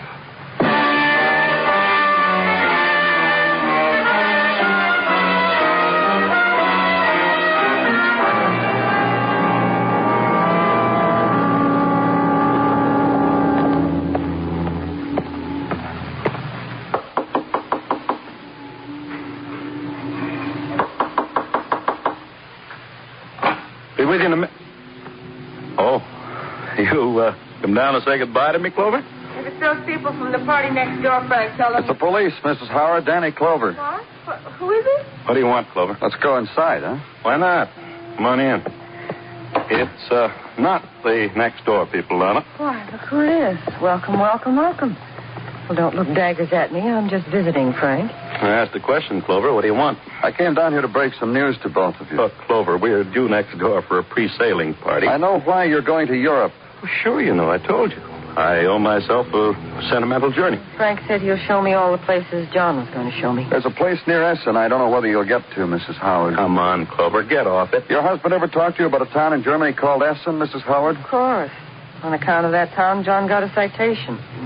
Frank, too, didn't you, Frank? Sure. We found some loot the Nazis buried. Turned it back to the rightful owners. That's right. John told me all about it. I used to ask him, tease him, why he didn't hold out a little diamond lavalier for me. I figure he did at that, Mrs. Howard. How do you figure that, Clover? John Howard had a $20,000 a year job. He quit it. He quit it to go to Europe. There must have been something in Europe worth a lot more than $20,000, and it had to be something he couldn't bring back into this country. So John Howard wasn't coming back. You mean he doesn't know what he means, Lada. I mean just one thing. Not all that loot was recovered. It makes a lot of sense that the reason John Howard gave up such a good job is because he'd hidden the missing part of that loot. Imagine that. He knew where it was. So did a GI, a sergeant who died in Europe of pneumonia. So do you, Clifton. The three of you, members of the team that found the loot in the first place. Now John's dead. Frank. It's a funny story, Lala. Why aren't you laughing? You kept looking for John in the Bowery after I went home. Did you find him? Told you I didn't find him. That means I didn't find him. You found him. You're calling me a liar, Clover. That's no way to get to a party. You want a cigarette, Clifton? Here, take one. Put that case away. Why? What's the matter with it? What kind of a man are you? You barge in? Can't you understand the situation, Clover? The champagne, the shipboard party. Don't you see? It's for her, for Lila. Try to make her smile again. What's the matter with the cigarette case, Clifton? Don't you understand? It's his case. It's John's. How do you think it makes Lila feel to see something that belongs to Frank? And how do you think it makes me feel? Remembering the times, remembering his offering me a smoke from it. Frank, not his case. John never smoked. He never did. Never. Why, what's going on here? Mr. Clover. I'll tell you what's going on. Frank murdered your husband. Did you, Frank? He comes up with a lousy cigarette case and says murder. Did you kill him, Frank? With poison alcohol. He found your husband, found out where he was staying, found a bum named Joey Macklin who he was living with, gave Joey a jug of poison alcohol. He knew your husband would drink it. That was part of the bet. You coming to the party with me, Lila? But Joey Macklin was also a pickpocket. He stole this cigarette case from Clifton. Then he and your husband drank the booze, died from it. Come on, Lila. They're waiting for us. A man from across the hall, a man named Mickey Thomas, stole the booze that was left. He also stole the cigarette case Joey had lifted. Mickey pawned it. That's how I know you found John Howard, Clifton. You're under arrest.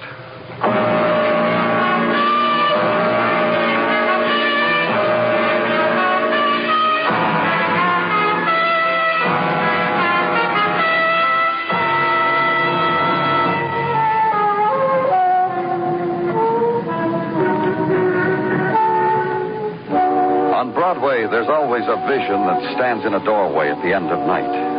You run after it, but a hand at your sleeve tugs you back. A grinning face whispers there's something better inside. But you keep running till the same voice whispers the odds you'll never make it. And you never do. It's Broadway, the gaudiest, the most violent, the lonesomest mile in the world. Broadway, my beat.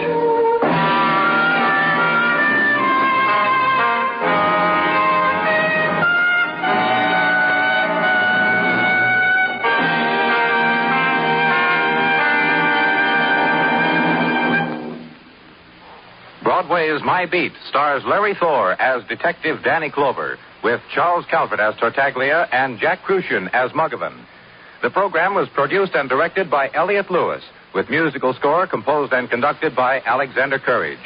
In tonight's story, Irene Tedrow was heard as Lila Howard, Lou Merrill as Frank Clifton, Leo Cleary as Benny Fain, and Steve Roberts as Mickey Thomas.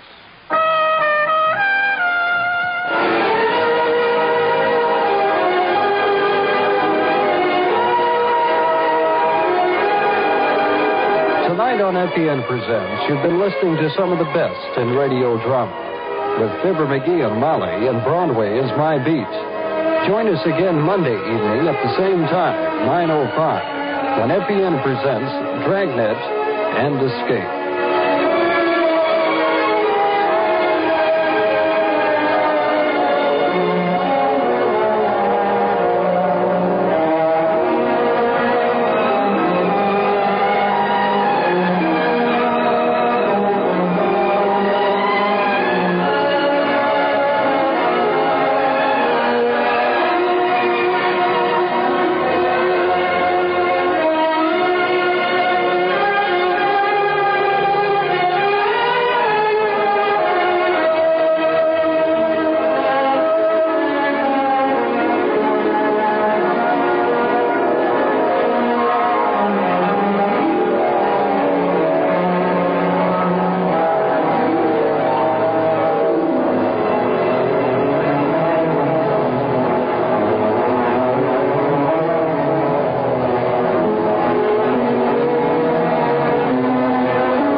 My Beat, from Times Square to Columbus Circle, the gaudiest, the most violent, the lonesomest mile in the world.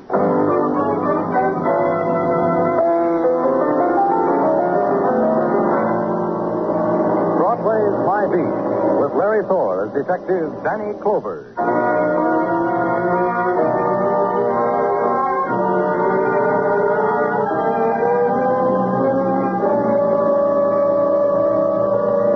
Glitters on Broadway, the glint of pavement, the brilliance of steel, the scarlet neon. It glitters, then shatters against the black of winter's wind. Then the shrapnel of color screams, winds through the darkness, and you run to it, to gather the fragments close, and be pierced by the splintered edge of beauty. But they ride the wind. You look at your hands that have reached into shadows and find they hold a sigh, the stain of a tear. Broadway observes you. Broadway laughs. You pretend it never happened.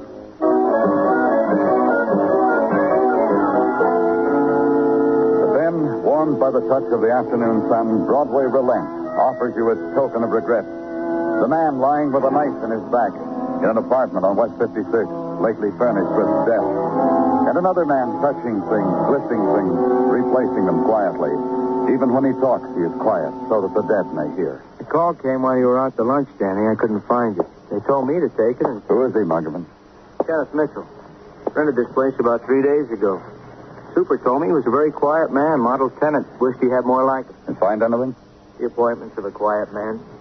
Some books, a few magazines. There are 2 suits of clothes, the one he's wearing, another in the closet. 3 shirts. When I came in, the radio was playing some classical music. I turned it off. And nothing else? Yeah, something else. Come on, I'll show you. In the next room, then. This, Danny. This lady, Miss Ruth Corey. Come in. You were here when Detective Muggavan arrived, Miss Corey? Yes, I called the police. I waited.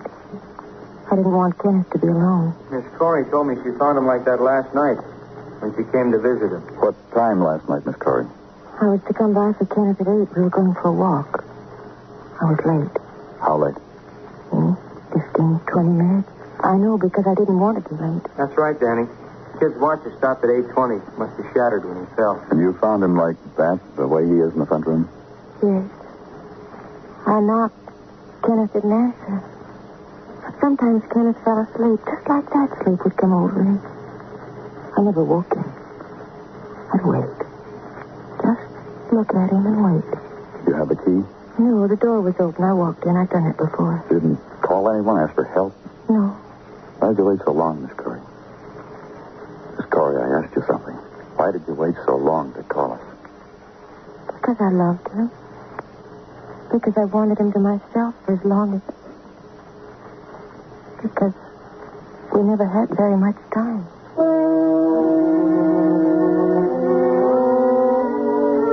For an instant after that, we stared at each other. It was a moment touched with faraway sounds and a sudden recognition.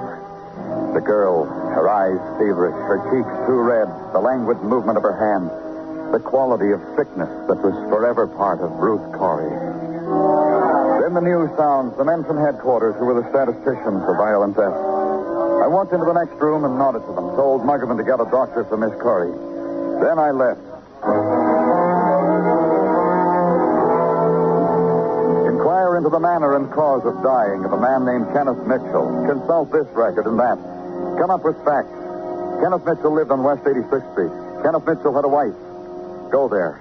Just tell me one thing, Mr. Clover. I want you to tell me the truth. I don't want you to spare me. I have to know. We had a life together, Kenneth, and I... Mrs. Mitchell. Not much of one.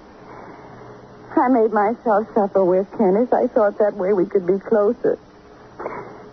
Now that he's dead, you got to tell me. Was there pain? No, I don't think so. No pain? I said there would be. I've read about it, you see. In most cases, they say... I don't understand what you're talking about. Death of my husband. That's right. He was stabbed to death. You said... I said I was from the police. You told me Kenneth was dead. I didn't hear what else. Stabbed to death? In an apartment on West 56th. Dead. Kenneth. No more. Done. The end of it, finally. You expected Kenneth to die? I wanted to be there. I made him that promise that I would be near him. And the doctors told me he didn't have a chance. I told Kenneth when the time came I'd be with him. Your husband was that sick? Dying. When the doctor called me and told me he'd left the sanitarium. What sanitarium? The lungs, the sanitarium on the river. Kenneth used to watch the river. When I'd go to visit him, we'd sit on the porch. I knew he used to love watching the river because he'd never talked to me. Tried saying things. After a while, I just sat there until the nurse came and told me to go. You said your husband left the sanitarium. Walked out. Can you imagine him doing a thing like that to me? Oh, but he was sick. He didn't know what he was doing. Yes, he did know. Your husband was murdered. I should have been there. He cheated me of that. You know a girl named Ruth Corey? No, I don't think so. Was she there? Yes. Kenneth needed me there. I would have helped. Told him it was all right. Not to be frightened. He cheated me. I couldn't get through to her anymore. When I asked where she was at 8:20 last night, she said she didn't know. She really didn't know. Walking around the neighborhood, she supposed. She always did that at night. I thanked her, but she didn't hear me. So I left her to her own particular brand of grief.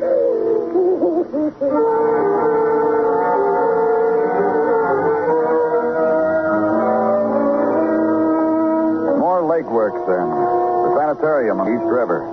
And walk softly behind her, whose footsteps set up an echo down the long corridor. And get ushered into a small office and introduced to Dr. Nestor, who lights a cigarette from the one he's just finished. And no cigarette company has asked me which brand I smoke. You care for one? Thanks. All right. Well, now that we've done the civilized things, what brings the police to see Dr. Nestor? We found a boy murdered several hours ago. Name is Kenneth Mitchell. You're talking literally, of course. He was murdered? That's right. Stabbed. And you found out Kenneth was a patient here? And that he walked out of here 3 days ago. Who stabbed him, Ruth? How do you know, Ruth? She was a patient here. Walked out with Kenneth. What happened? Kenneth was married. And so was Ruth Corey. They met here at the sanitarium? They were lucky. They had one thing in common that would never change. They were both dying. They fell in love. The fact that they were already married is no concern of mine. They lived all but a small part of their lives on the outside. Whatever they left there, they left. They made that decision. As their doctor, I respected it. I see. Try to understand it. Did Did Ruth kill him? We don't know. I'm trying to find out who else would have motive. Have you seen Ruth's husband? No. They live on Park Avenue. I'll have the nurse get the address. I'd see Mr. Corey. He was the part of Ruth's life she left outside. Perhaps she was happy she did.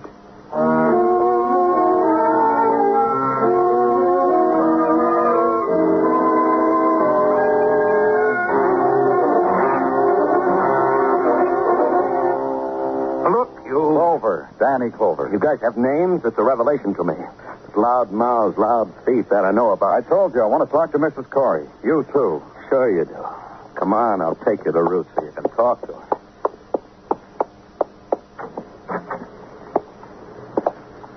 There she is. Talk to her.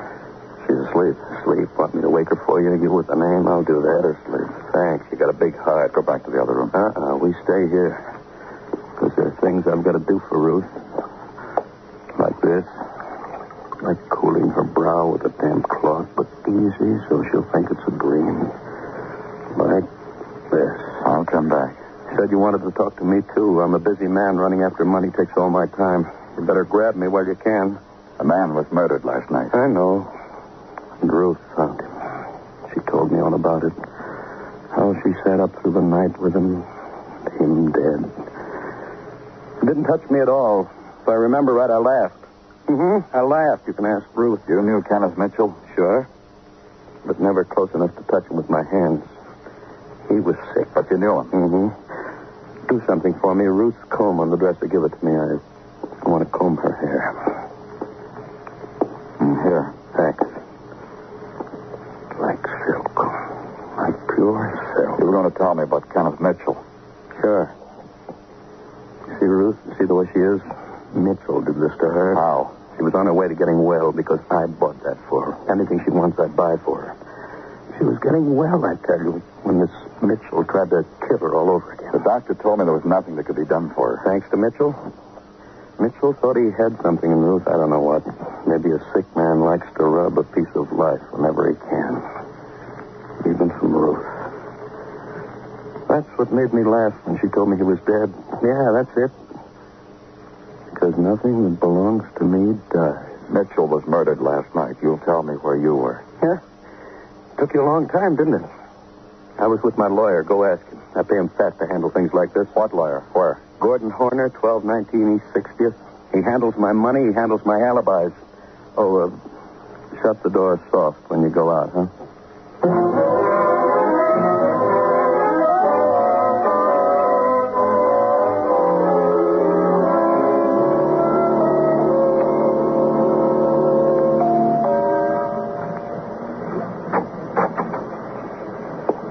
What is it? My name's Danny Clover. I'm from the police. What about it? The cop on the beat said it's all right if I park my car overnight in front of the house. I've been doing it for a year. The cops started to talk to each other before you ring doorbells. What's the matter with you? Are you through talking? You must be new. Your name Horner? Sure it is. Walter Corey told me to look you up. Oh, Mr. Corey did, then. Why don't you come in? In here. Should have told me Mr. Corey said so. Imagine all that talk outside where it's cold. And there's a fireplace in here. Imagine. What is your job with Mr. Corey? I'm his lawyer. How long you been working for him? Since the minute he made $1 million. At 1:21 p.m. at the Curb Exchange on Wall Street, December 12th, 1938. Wheat futures. I introduced myself, and he said, you're hired. Does he pay you well?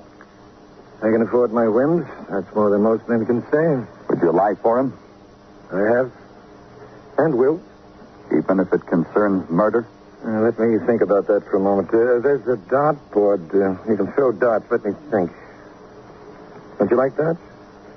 Or would you just rather stare at that interesting dartboard? Get off it, Horner. I asked you a question. Well, I wouldn't lie if it concerned murder. All right.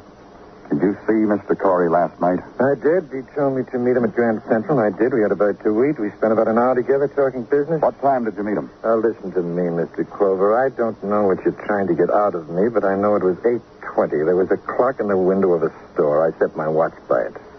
8:20. 8:20. I guess that's all. Well, you don't have to leave. There's a game I make up with a dartboard. You'd enjoy it. Huh? Oh, well, there's always solitaire. The lawyer ushered ushered me to the door, tried to take my hand to shake it. He never made it.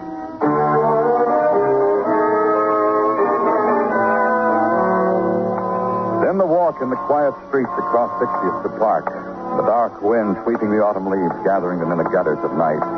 Walk down Park and past doormen putting lights on potted trees. And consider motive and alibi. Consider why someone needed a dying man dead. His wife, the girl Ruth, her husband, who was going to buy life back for her. Toward Grand Central now. The intrusion of the sounds of night. The metallic creeping of the leaves.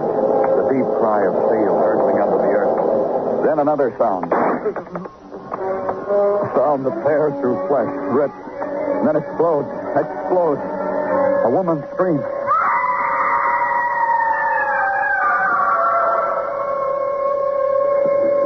And nothing.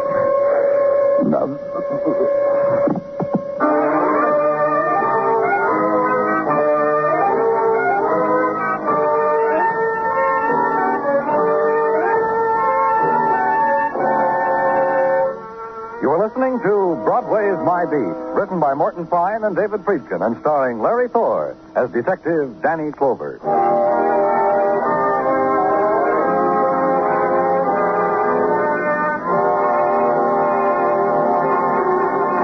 The wind comes up from the river and twists the headline around an ankle, lifts it up again, flattens it against the gutter. Look down at it and stare. Not at the big one. The smaller one there, almost burned by the cigarette butt. Man murdered, it says. Lean closer. Kenneth Mitchell stabbed to death in an apartment on West 56th Street. And a part of it is almost charred. Officer in charge of case shot down. Then shrug and walk on. Tomorrow is another day. You'll spend it at the foot of the rainbow. Sure.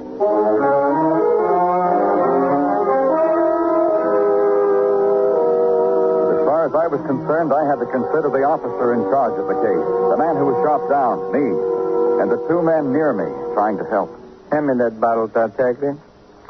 Bottle? No, not that one. The other one, the brown one.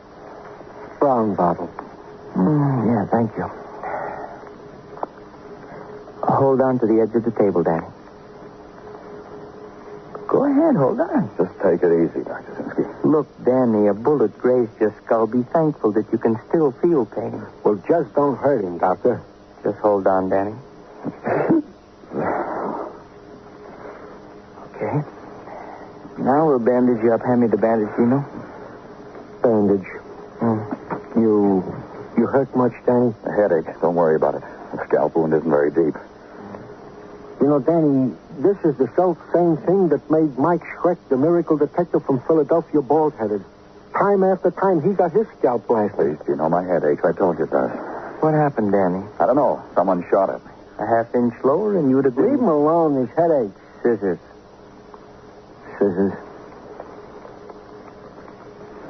Okay, Doctor? Okay. You are a man who has been a half-inch from death. In a couple of months, when the barber asks you what that scar is, tell him that. Try to laugh about that. Try to be... I'll get it. Sergeant Tartaglia on the phone. Danny Clover. Oh, he's in no condition to talk. Give me the phone, Gino. Phone. Danny Clover speaking. Think I can help you on the Kenneth Mitchell case. You interested? I'm interested. I'm Ted Lawson. I have a cabinet shop, corner of 3rd and 38th. I'll be right down.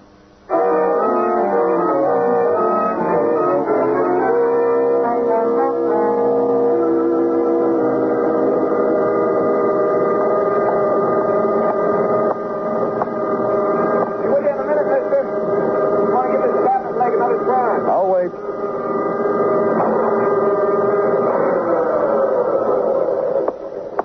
Look at it, miss. Look how I brought out the grain. See? Here. And here? Run your hand over it. Oh, it's beautiful. Mahogany responds to my touch. I like working with wood. Ever since they forced it on me in annual training. You're Ted Lawson? Yeah. Look, I wasn't trying to convince you how good I am. There's lots of cabinet makers. I'm from the police, Ted. Oh. Well, you got here fast. You told us you had something on Kenneth Mitchell's murder. How do you fit in, Ted? Ruth Corey's my sister. There she was until she married the... Hey, you've been hurt, mister. I got a couch in the back room. It's covered with sawdust, but I could brush You haven't seen Ruth? At the sanitarium a couple of times. I brought her fruit, magazines, things like that. It was maybe a year ago. You haven't seen her since? No, Corey wouldn't let me. Said I upset her. Left orders I couldn't see her. That's why I called you, mister. Why? You got to get her away from that man. He'll kill her. She hasn't much time, mister. He'll burn it up so fast. You've got to take her away from him. You people can do that. Ted? I got a little house at Seagirt, a block from the ocean. I live there alone. I can take care of Ruth, make it good for her. You've got to. You've got to. You won't do it, huh? We can't, Ted. No, forget it. Forget I ever asked you for anything. The question I've got to ask you, Ted. Hurry it up, mister. I'm busy. Where were you at 8:20 last night? The time Ruth found... I don't know. I was looking at the dead roller coasters on Coney, maybe. I watched the surf washing the dirt on the beach, maybe. I don't know. You knew Kenneth Mitchell? No. But I'll tell you something. He kept my sister from getting well. Makes me feel good he's dead. Take it. Do something with it, mister. Like I said, I'm busy.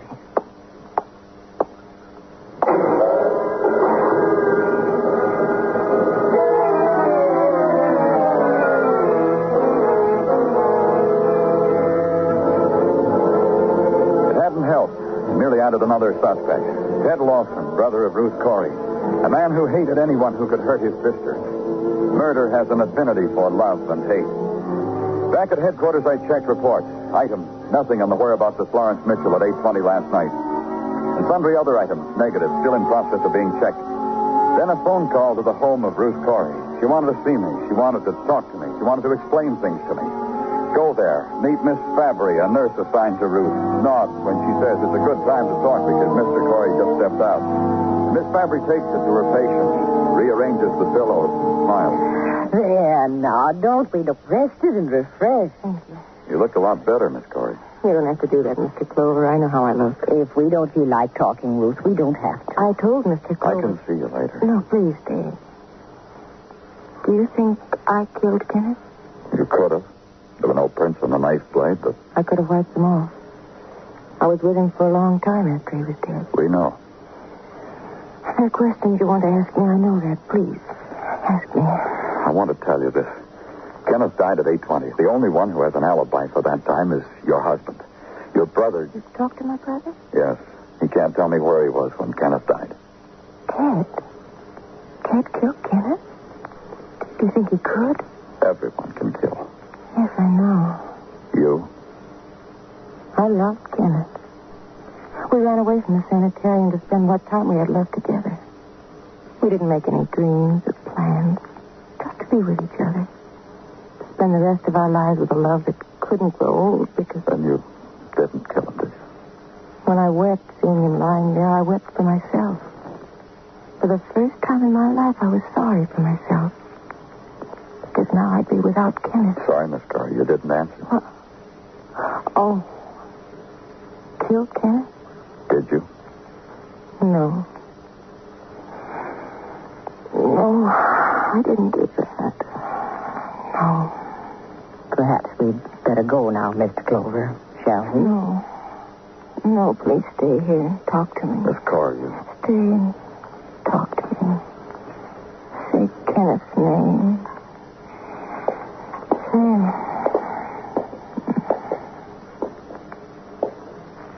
She dozed off. I'm sorry if I tired her. Yes. Yes, we get tired so easily. We get worried about it.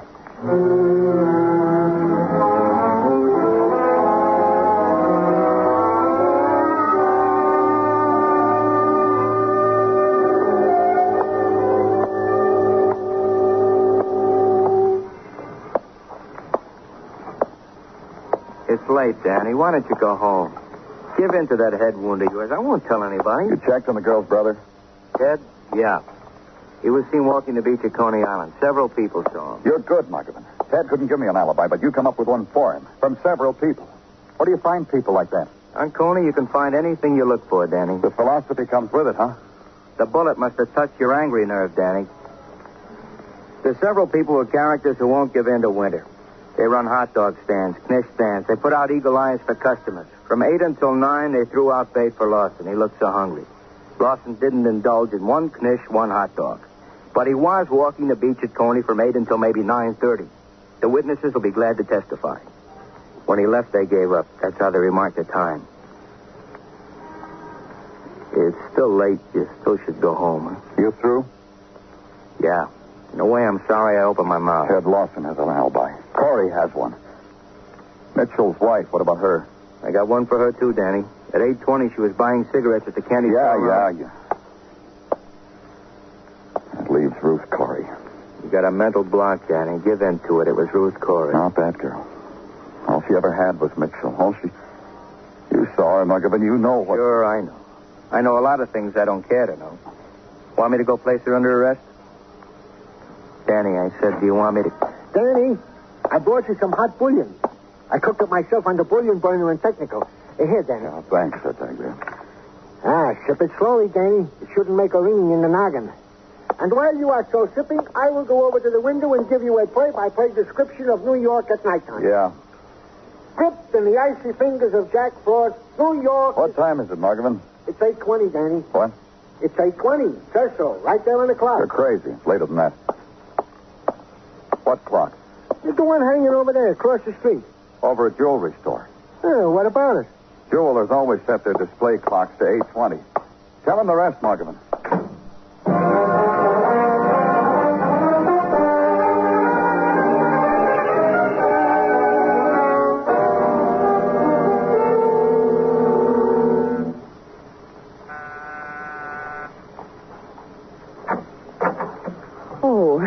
Hello, Mr. Clover.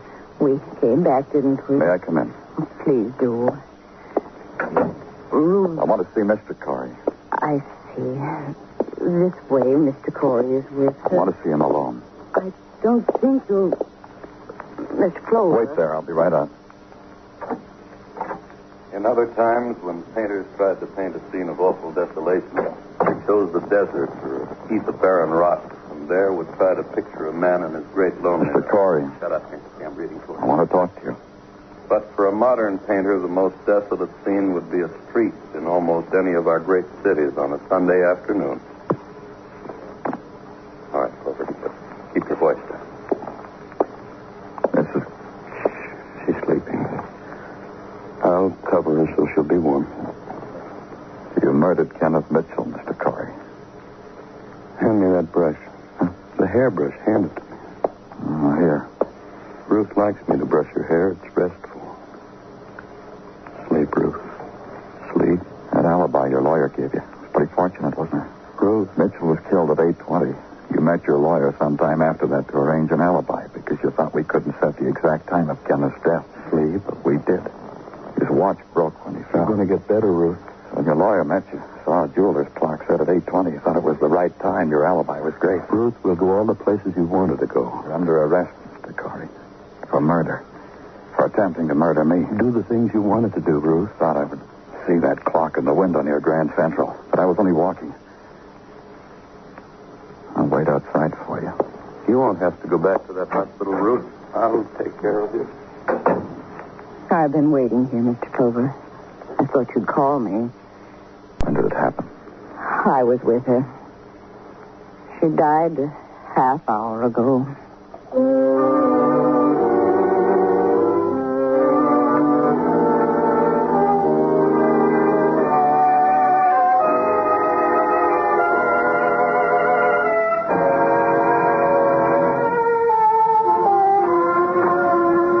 Broadway's sleeping now.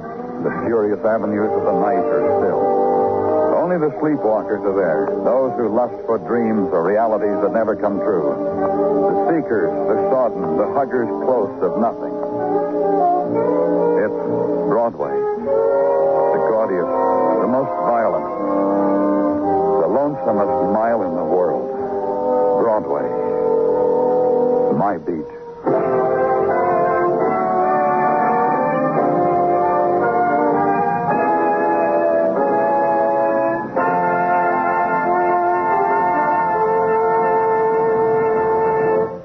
Broadway's My Beat stars Larry Thor as Detective Danny Clover with Charles Calvert as Tartaglia. The program was produced and directed by Elliott Lewis with musical score composed and conducted by Alexander Courage. Included in tonight's cast were Lou Merrill, Mary Lansing, Lillian Bayef, Paul McVeigh, Byron Kane, and Jack Crucian.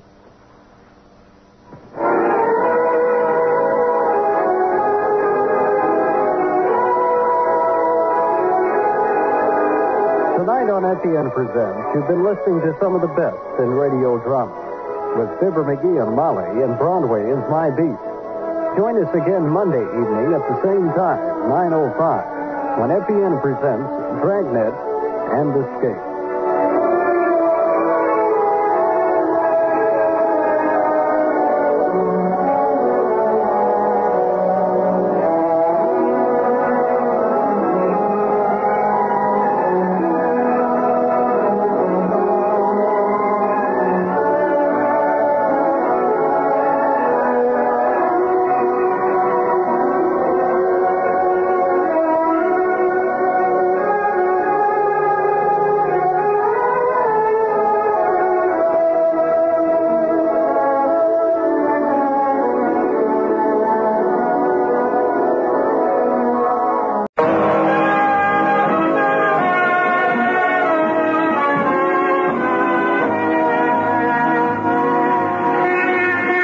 Broadway's My Beat.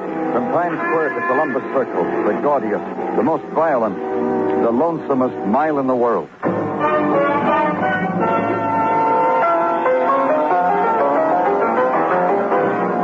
Broadway's My Beat with Larry Thor as Detective Danny Clover.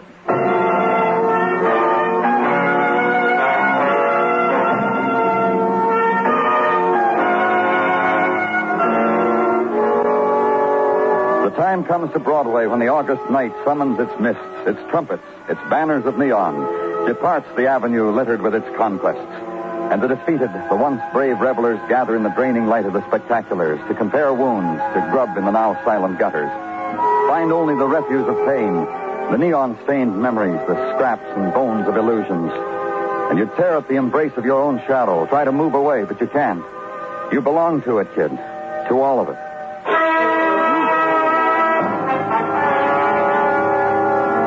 And at headquarters, stack the violence of the night past in a neat pile on the left-hand corner of the desk. Check the drawers for a cigarette for the road. Find none. Turn out a light with no last look around. Open a door. Close it. Walk a corridor whose walls are moist now with the first thin coat of dawn. And where it turns, hear a voice. And in it a quality that a policeman hears in his sleep. A voice tuned, whittled to penetrate shock. Listen a minute. Now, don't worry, lady. Walk to it. Take care of everything. You'll be all right, lady. You just come with me. What's wrong, Gino? This lady, Danny, she wanders in off the street, says she's looking for help. She saw the police I'm light. lost, please. I want to go home. Take me home, someone. Don't be frightened. We'll... I hate it. It's ugly and dirty. And they laugh at a woman when she... All I wanted was to make friends. I bought new things, paid their way. Why? I shouldn't have to pay for things. Back home, they say... Where is your home, miss? They say that, Mrs. Price. That Elizabeth. She's a deep one, more than meets the eye. You could light marsh fires with Elizabeth. Where do they say that, Mrs. Price? In Vermont. In the village when I walk down Main Street to shop. Put in provisions. I hear their whispers so loud. You'll be all right, lady. You are now in Danny Clover's hands, and for an out-of-towner, lost, unhappy... Please. What's the matter? My heart is not strong. Phil? Capsule, my purse. Get it. Sure. Quickly. Water, Gino. Roger, we'll go. Your purse, Mrs. Price. Give it to me. Don't hold on so tight. That's it. Let me open it for you. Please? Yes. Give them to me. Here. Thank you. The water she ordered, Danny. Well, give it to her, Gino. Oh, sure. Sorry, Mrs. Price. Here.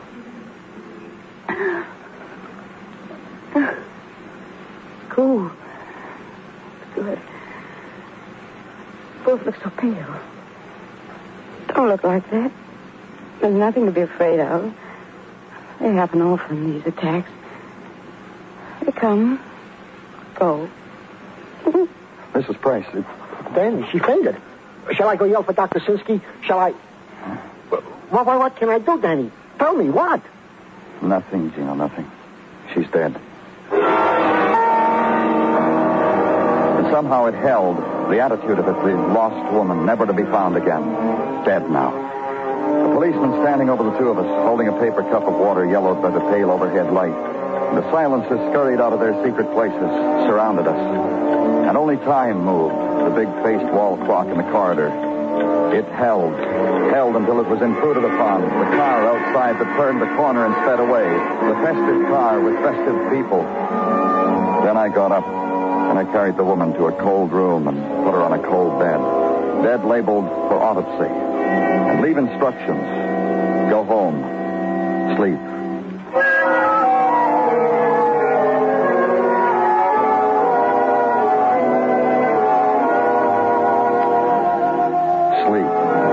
Through with it. The new day, and return to headquarters. Return hellos, shake a hand, wave at somebody. Finally get to your office, and a report on your desk.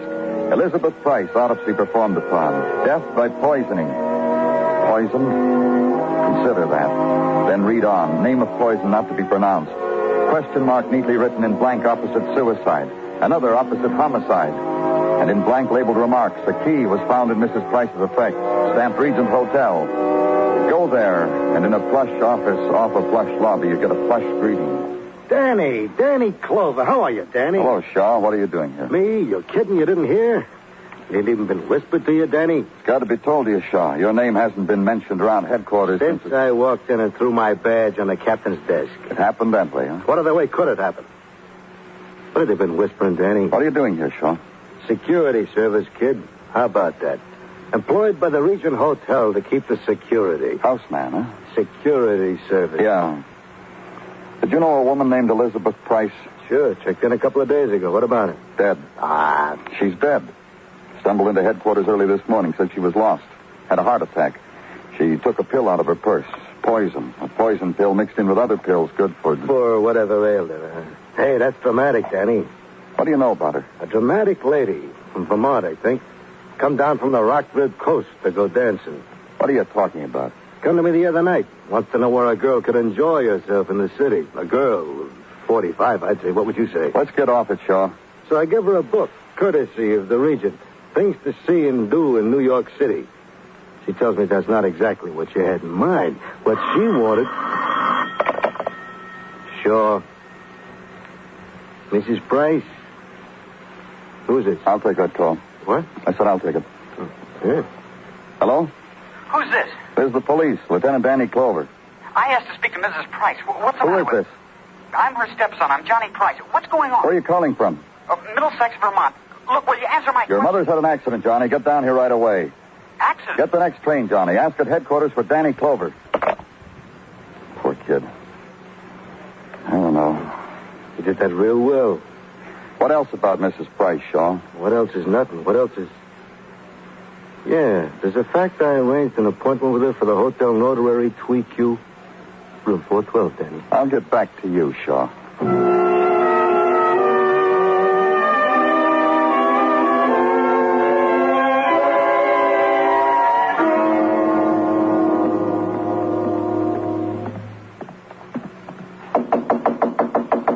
Leave it outside the door, boy. I'll get it when I finish up. Police, Mr. Miller. Open up. Police? Why? I thought you were the room service, friend. A little strategy I use. Make them leave the mess kid outside the door. Saves me scrounging in my pockets for a tip. Well, I'll chew on a peppermint lifesaver, little chow time. Avoid embarrassment all around. Tell me about it inside, Mr. Miller.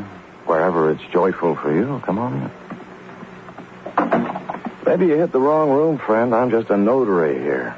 What I've got to sell, you guys can get for free. Like almost anything a hotel has to offer. That makes you bitter? Look, friend, I'm a boy fresh out of law school. Went night, studied hard, the job placement bulletins. Wound up with this, with you, who I thought was my lunch tray. Why should you disappoint me like that? Elizabeth Price. That Mrs. who asked me to call her another name? You too, huh, friend? She tagged you too. She's dead. They died. Poisoned. Took a pill for her heart. It didn't work like she thought. It's a way out. You studied these things in school. That's why you'll understand. I'm all ears. You'll understand why a policeman works on the possibility of murder. Lots of things about you boys I understand, friend. Others confuse me.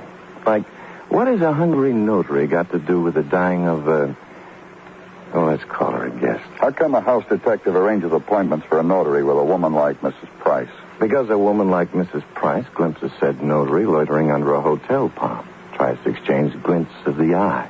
arranges a conference through a third party. Sure, the house dick. This makes it formal, a matter of pure, unadulterated business. Look, let me finish the thought, huh, son? The ruse the old girl from Vermont uses is she needs some paper stamps, notarized. So you called on her and did that for her? There were papers, friend. Trust deed on a farm in Vermont, last will and testament, etc., etc. She showed me. Only I never got around to embossing them with my stamp. What stopped you? Liz. That's the name she asked me to call her, Liz. Liz says to me, let's postpone the doll papers. Then she goes to a part of the room where the light is more friendly on her, runs a hand through the new upswept hairdo, stretches a pleat, and says, any remedies for boredom, Mr. Miller? And you wrote out a prescription? I started to, you know. Then she said she wanted to go someplace alone. I said, if that's what you want, go ask the cabbie at the Hotel Hackstand. Now, there is a doctor with ideas for whatever ails. One of the drivers out front? Mm-hmm. Someone will point out the one, friend. Give him your case. He could help even you.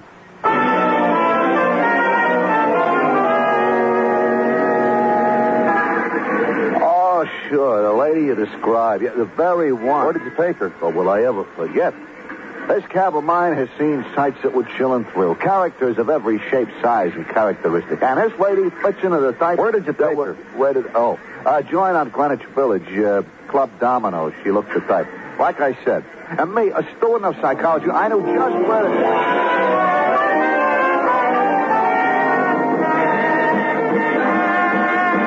Annoyed the customers, that one. Annoyed them? How?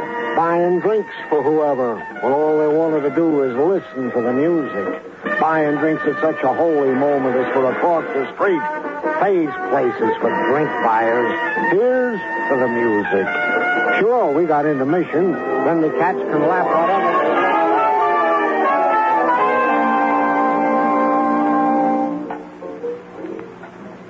They told you to come in here to George's?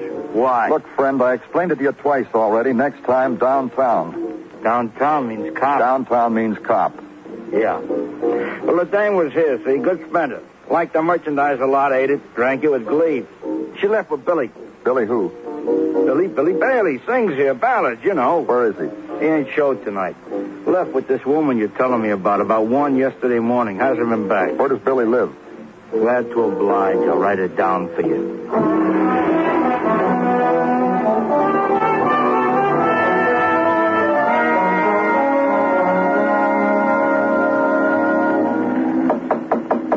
Billy?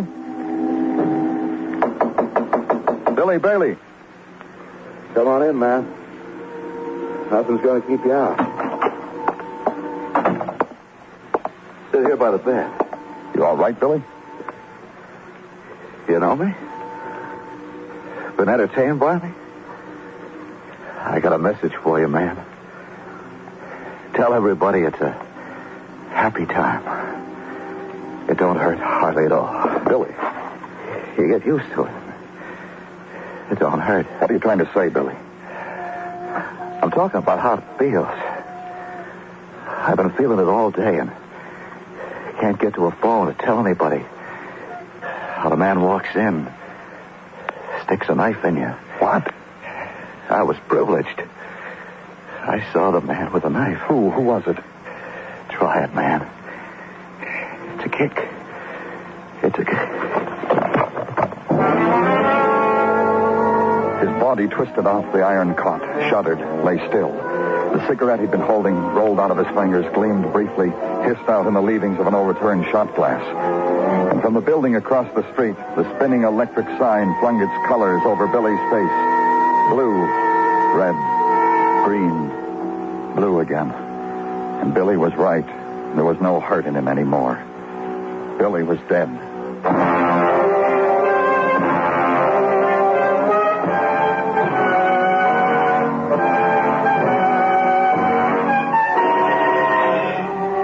Listening to Broadway's My Beat, written by Morton Fine and David Friedkin, and starring Larry Thor as Detective Danny Clover.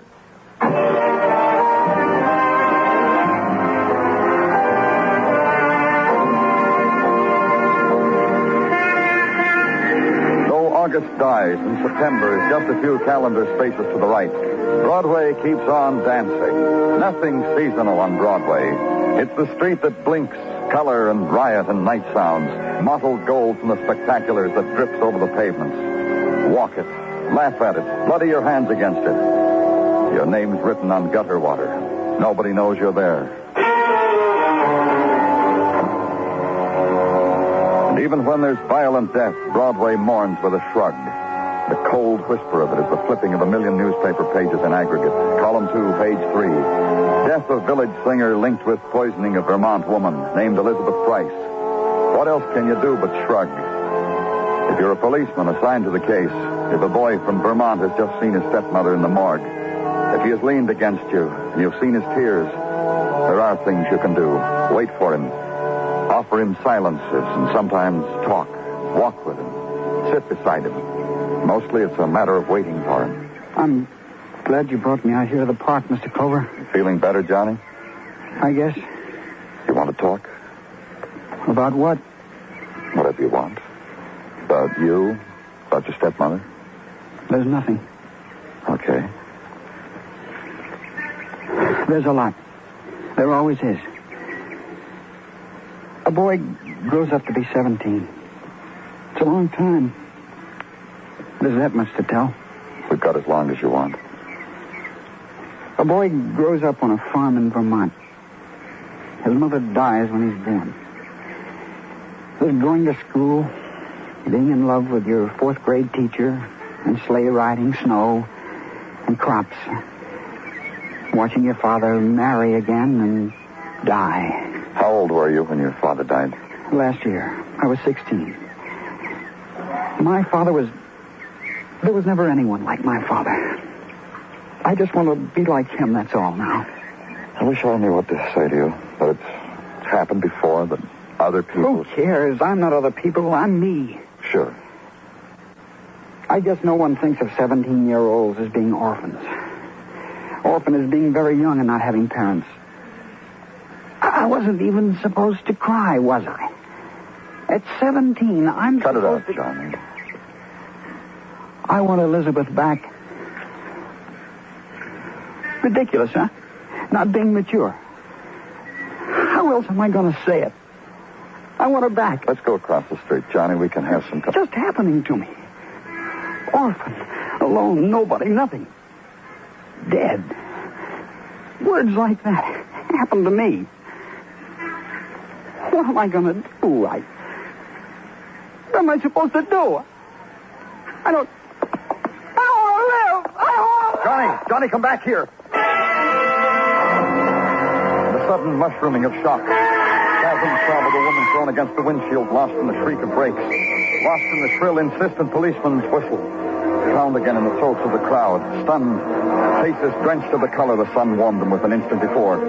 And the quality of half silence as I dragged the boy from the street. The sudden imposed silence to let the begging cry be heard. I want to die! I want to die! I want to die! Lead the boy back to the curb. Hold his protesting strength against you. Motion the policeman to hold him back.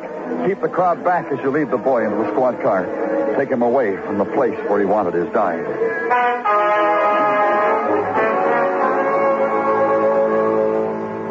And at headquarters, wait for the man into whose gentleness you've so many times given the care of the stricken.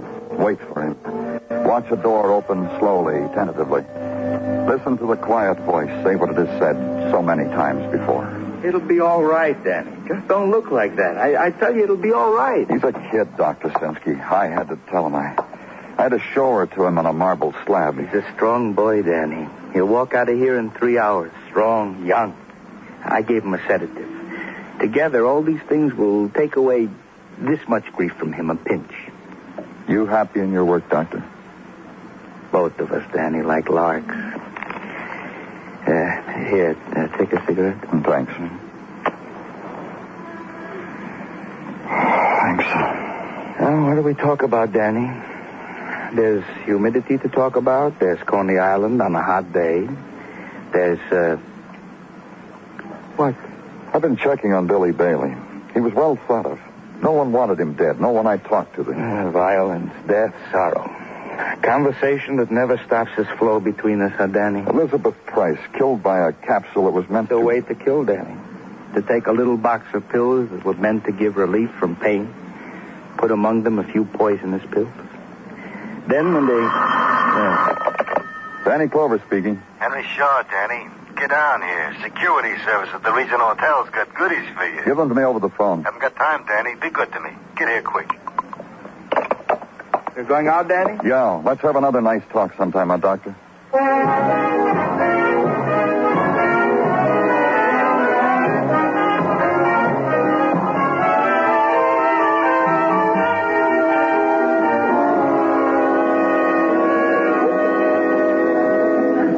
I had a man on the shoulder, Danny, clasp his palm because I turned a new leaf. It hardly shows. Wait till I tell you. You hurried me down here to tell me you found salvation? You can give it to me, Danny, in return for the good thing I got for you. Last time I saw you... Last time you saw me, my back first stood on edge because you were still on the force. You, not me. Get to it, Shaw. It's an apology, Danny. You gotta know when you meet one, we can't be friends. We can't get together on this thing about how Mrs. Price had a visitor the first night she guested at our hotel.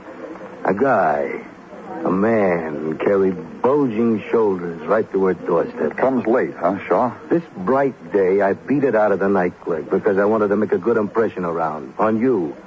On my friends in the force. Because... Who was he? The night clerk didn't ask her name. Don't remember the face. Just the broad shoulders saying which way to Mrs. Price, please. I want to talk to him. The clerk? Don't bother your time, Danny. I went over him good. Left him holding a cold compress. So anything he's got to say, he's already told me, and I tell you. A real goodie, huh? About the late visitor? Not much, huh? We'll check it. Leave anything else out, Shaw? I knew it would register. You got a fine brain, Danny. Then you'll tell me why you got Mrs. Price's telephone call. A woman like her, Danny, like Mrs. Price, I worried about her. Alone in this big alley of ours, I worried. Honest. That's why when I saw her go out that night, I gave an order. Refer her calls to me. That the only one you took for her? Yeah. For the reason I told you, Danny, honest. Danny, I thought a good thought. Did you a good deed. Get me back on the force, huh? I'll do what I can. Thanks, Shaw.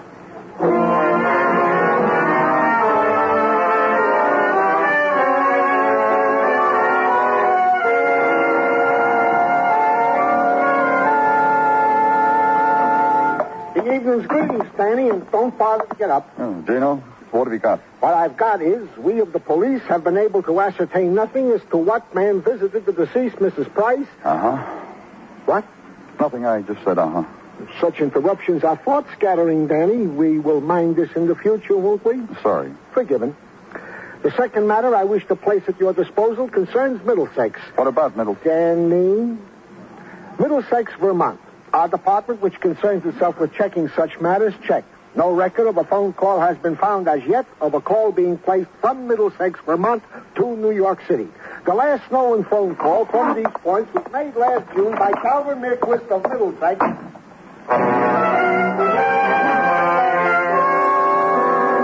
An issue on all points bulletin.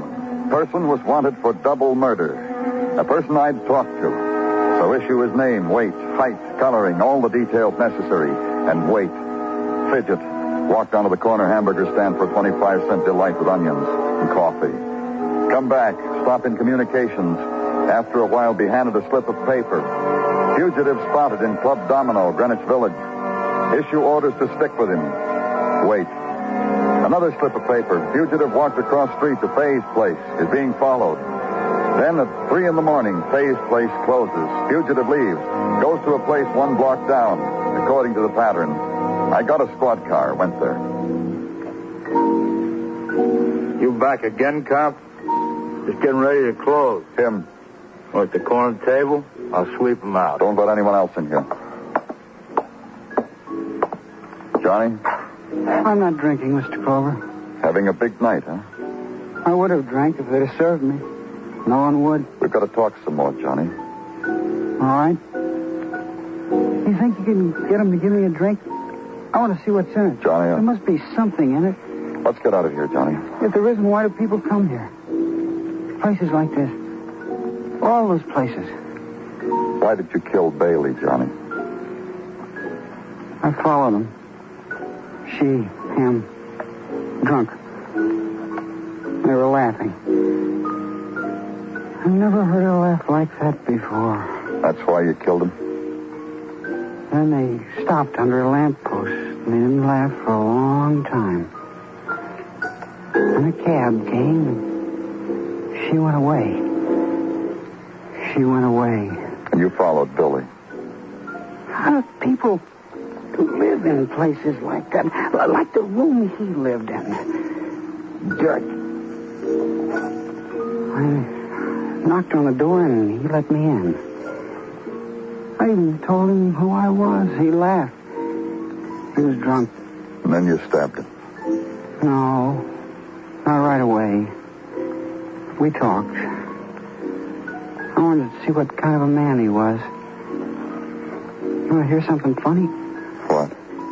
I liked him. I had to fight it. I didn't want to like him. He came over and touched me on the shoulder. That's when I stabbed him. Come on, Johnny. Let's walk. Okay. Hi, George. Yeah.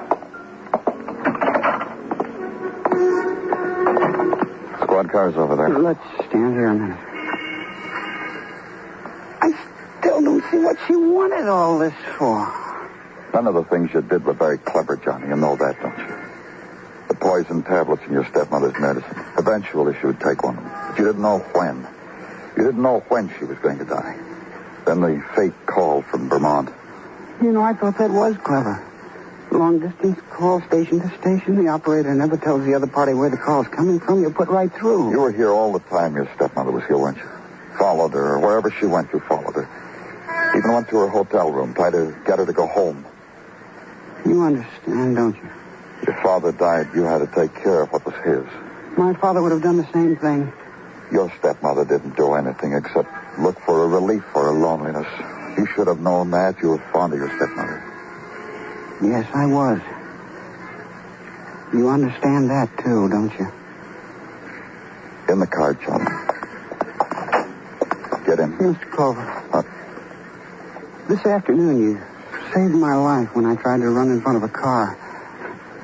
It's funny, isn't it? Now. It bothered me before, Johnny. You think I didn't mean to die? Thanks for saving me, anyhow. Get in, Johnny. I like you, Mr. Culver. You're like my father, so much. The way you handle me. I like it. Just like my father.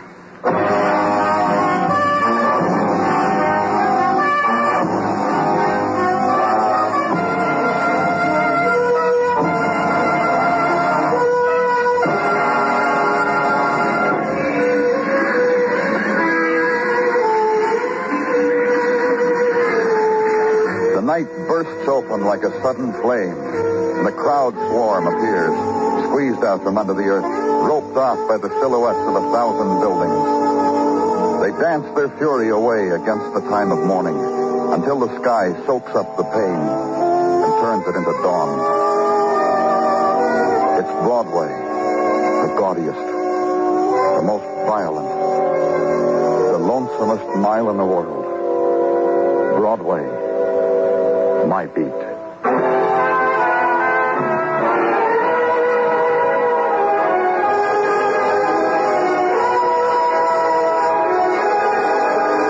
Tonight on FEN Presents, you've been listening to some of the best in radio drama with Fibber McGee and Molly and Broadway is My Beat. Join us again Monday evening at the same time, 9:05, when FEN presents Dragnet and Escape.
makers of Camel cigarettes present Dick Powell as Richard Diamond, private detective.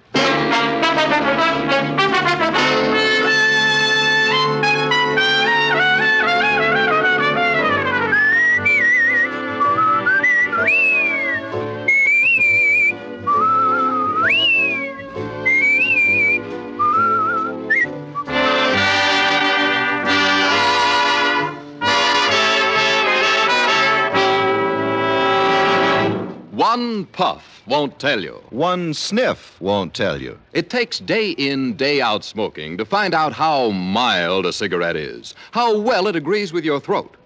Make the sensible cigarette test, the 30-day Camel mildness test, and see just how mild a cigarette can be. Yes, and you'll find out why more people smoke Camels than any other cigarette.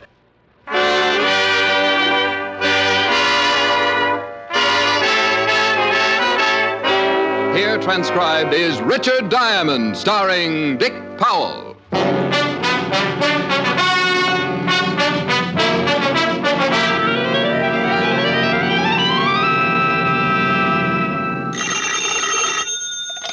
Diamond Detective Agency, the Milton Berle of Homicide. Pretty bad. Oh, hi, Helen. What are you doing? Playing canasta. Who's there?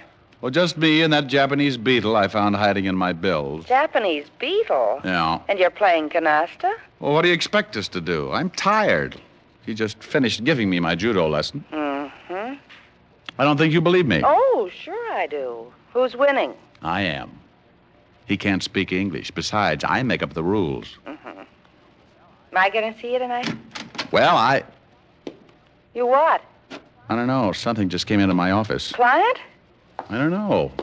Here comes another one. One what? Hey, where'd you leave your saucer, fellas? Maybe they're shills for the beetle. I'll call you back. Bye. Bye. Well, what can I do for you? Hey, wait a minute.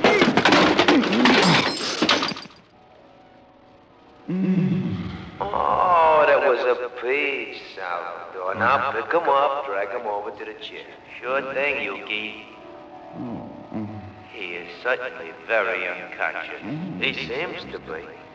See if you can revive him, Salvador. A pleasure. Would you mind holding my nuts, Yuki? I don't want I should break his jaw by accident. Ah, such a nice man. You are so considerate. I would be happy to hold your nuts for you, Salvador. Diamond. Diamond. He is very out. Well, here, Salvador, try this pitcher of water. Wait, I'll remove the gladiolus.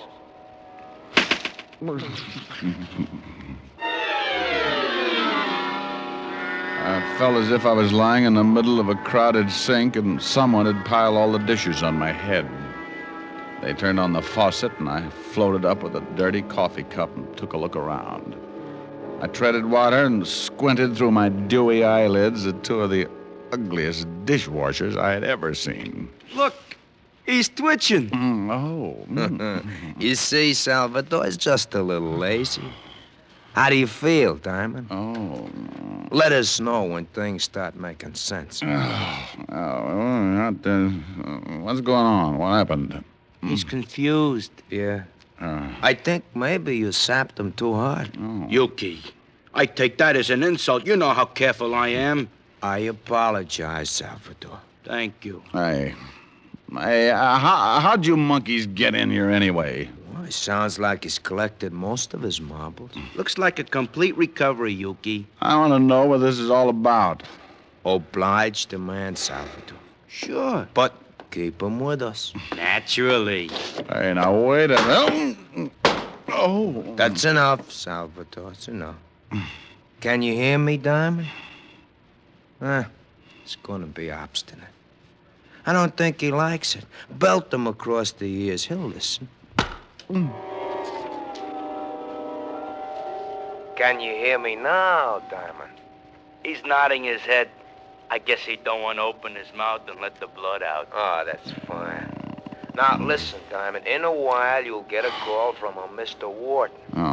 He'll offer you a job, but you will not take it. you understand? Salvador, please, see if he understands. He says, yeah, he understands. But now he's got a sore arm. Remember, Mr. Wharton, you don't want to work for him. I think he understands, Yuki. Yeah? But he looks tired from the strain. He certainly does. Look at those dark circles under his eyes.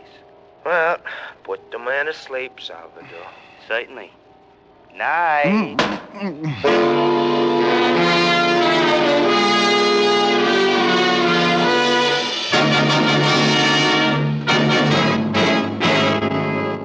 Mr. Diamond? Mr. Diamond, can you hear me, Mr. Diamond? This can get monotonous. Go away, will you? Should I call the police, Mr. Diamond? What? Oh, I was expecting uglier company. Can you sit up? I'll take a crack at it.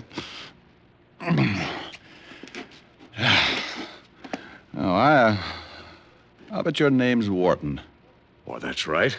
How did you know? Get out of here. Well, I want to talk to you. Well, I just had one long conversation. It was too one-sided. Now, go on.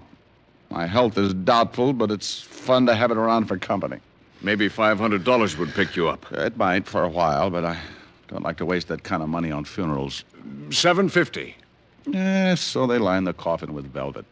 $1,000. Well, you're beginning to make a short life sound practical. If you do the job successfully, there'll be another $1,000. You just bought yourself a corpse. Let me wash up. Talk some more. I can hear you. Well, it's my son, Roger. He thinks he killed a man. He thinks? What do you want me to do? Find out for sure so he can brag about it? Ever heard of a John Alter? Oh, sure. Walt Levinson sent him up 5 years ago on a manslaughter rap. Well, he doesn't like it up there, and he'd like to get out. I don't blame him. What's this got to do with your son? I'm chairman of the parole board. Yeah, you look much better now, Mr. Diamond. So you're chairman of the parole board? Yes. Some of Alter's friends promised to keep quiet about my son if I let Alter go free when he comes up before the board next week. And you think maybe your son was framed? Yes.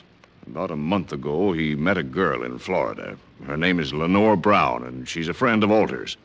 When Roger went to pick up the Lenore girl at her apartment, he found her struggling with some man.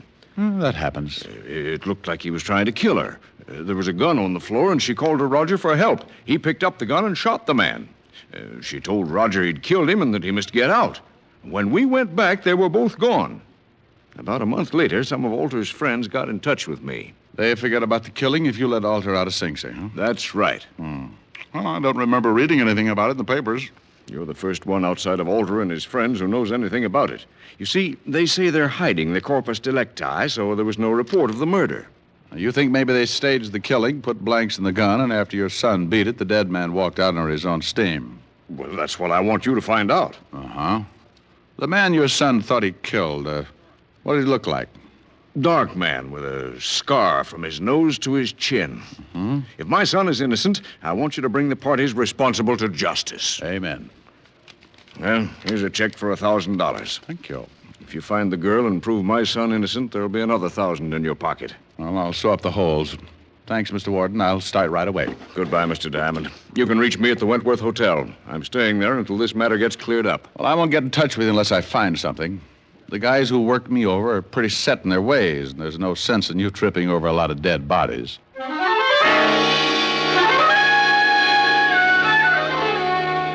I grabbed a pack of Camels, looked at the $1,000 check, thought about the warning the two bruise artists had given me, and decided it was a toss-up. If I spent the $1,000 like I knew I would, I'd wish it was dead anyway. So I left the building, grabbed a cab for the 5th Precinct. 10 minutes later, I walked into the squad room and spotted Sergeant Otis, looking like an advertisement for a sour stomach. Well, Richard Diamond, Private Sleuth. Well, Sergeant Otis, Private Sloth. Huh? Well, look it up. S-L-O-T-H. I will. Under S. I know. The 3-toed variety. And get your uniform pressed, won't you? Looks like you've been hanging it in a taffy machine. Oh. Well, hello, Rick. Hey, you must get tired changing your face every day. Somebody shove you around again? I've been catching up on my patty cake. Tell me, Walt, did you ever know a girl named Lenore Brown? Yeah, sure. John Alter's expense account. They used to hold hands before I sent him up. Know where I can find her? Gonna come back and dig up the claim. You better forget about it. She's got the antidote for lonely nights, but some of Alter's boys are protecting it. I know. They gave me a pep talk this afternoon. Then listen to them. It's better watching the game from the bench. You never can tell. I might make a score. Well, you're outweighed, outclassed, and liable to be outlived. But she used to work at the Black Swan in Florida. We heard Alter was trying to get a parole, and she came to New York to be close to him. Any line on her here in town? No, but if she's seeing Alter, you might spot her on a visitor's day.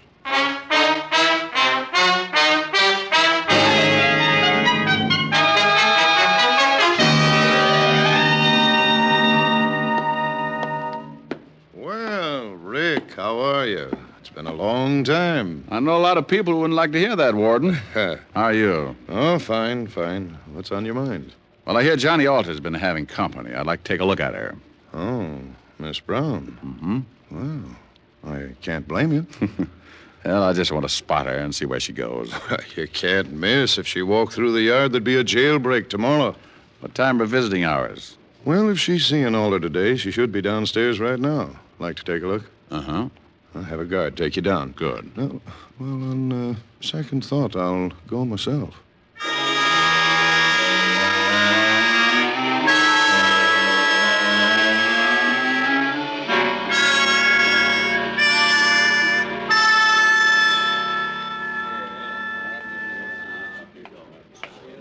There she is, sitting at the end table, talking to Alter. Well, now I know why Alter needs a lot of money. She's wearing enough mink to carpet Radio City. You should get a load of her on a warm day. Well, the coat doesn't stop me. She'd show up, she was wearing a tent. How long has she got with Alter? About another 5 minutes. Warden, maybe I'll let you put me away for a couple of years. With something like that to look forward to on Visitor's Day, I might go for the change. You'd get tired of just talking. I hung around by the big gray buildings until she came out. She walked over to a long white convertible and got in. I decided to let her buy me a new fuse, so I walked over to the car. Going into town? Oh. Back up 3 feet and I'll let you know. 3, okay? Mm-hmm. Your tailor couldn't do all of that. Get in.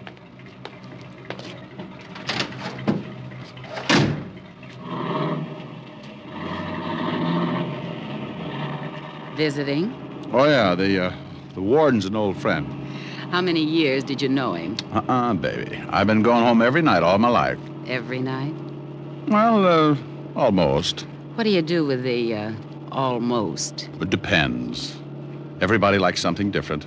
You must get tired thinking up new ideas. Oh, I don't think much. It's more fun being surprised. Hey, what's the idea? Surprise. Oh, yeah. And a nickel-plated one. Look, baby, you don't have to pull a gun. If I'm getting fresh, I'll get out and walk. You'll sit right there, Diamond. Name dropper. Mm-hmm. Expecting company? Mm-hmm. And you've met them before, honey. Well, it's nice. I wouldn't want you to get stuck with the introduction. Those your friends driving up? It should be. Now, you hold real still. They'll only shoot you this time. When a gal's got a gun, you don't stand much of a chance unless she's got her mind on something else. This one did. And when she looked up in the rearview mirror to make sure it was her boys, I tagged her. My 2 playmates were just pulling up, and I jumped out of the car. There he is, Yuki! He's slugged Lenore. She's out cold. Well, shoot him, Salvador. Shoot him!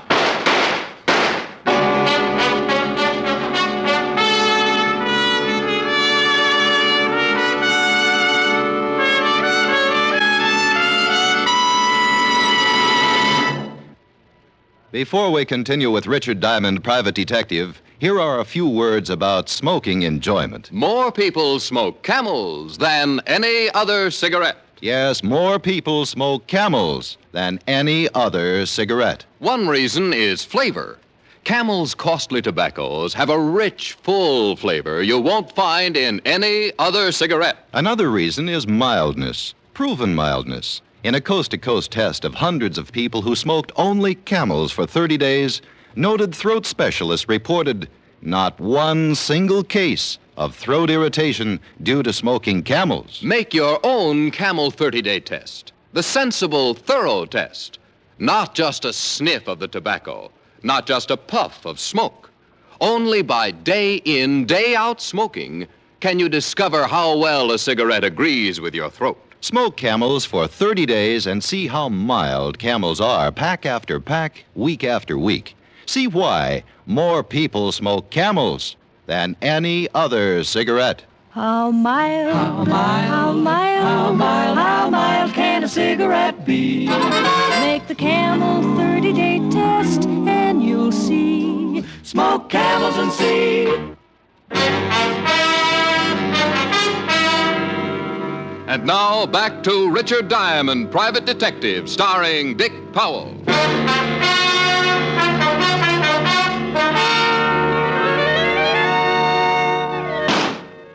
There he goes! Get him, Salvador! I was running through the trees then, and I could hear Salvador somewhere behind me, falling all over himself. I pulled my gun and thought about waiting for him. But I had another idea. I stopped and listened. He's around here somewhere, Suki. Well, come on, we're spread out, Salvador. They were somewhere behind me, and both of them were looking now. So I cut off to my left and headed back to the highway. The cars were about 100 yards down the road, and I used my last lung getting there. Lenore was still unconscious, so I climbed in the white convertible with the unconscious nylons and drove off.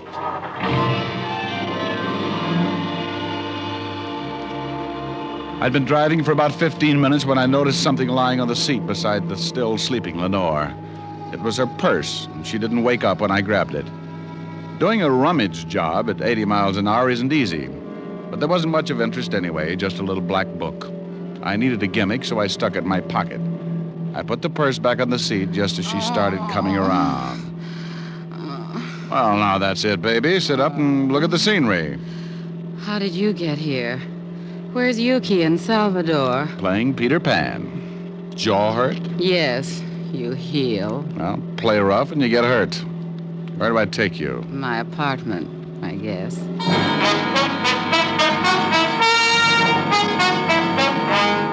I drove her to her place on East 51st and walked her to the door. She looked at me like a fat woman eyeing a French pastry, and her mouth slipped down to her shoelaces when I gave her a peck on the cheek and left her standing with an old front doorknob in her hand. I went back to the office and took out her little black book. There were a lot of names, and some of them I knew. Yuki, and after it, likes his work. And Salvador. And after his name, has own gun. And oh, yes, Richard Diamond, too.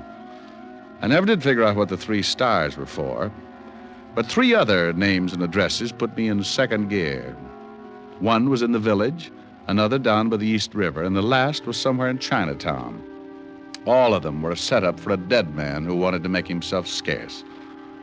I wanted to talk with Wharton before I started hunting, so I called him at the Wentworth.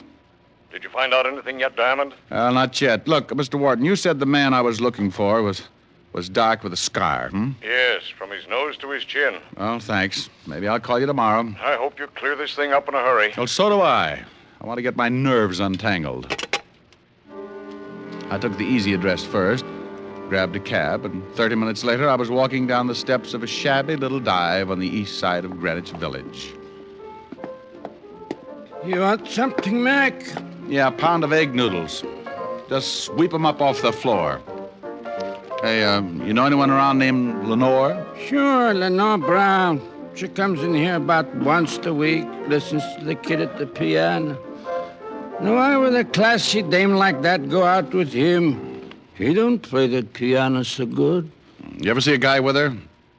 Man with a scar from his nose to his chin? No, she always does a single. Oh, well, thanks.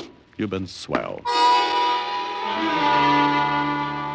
I walked out, got back in the cab, and marked off Greenwich Village in the little black book. The second address, down by the East River. The night was black, and the fog had rolled in, staked out a claim all the way to the Hudson. I stopped cold, looked down at two gleaming eyes like two pieces of polished glass shining in the glare of the dim street lamp. Steady, boy, steady. Steady. Hold it, Lucifer. Yeah, hold it, Lucifer.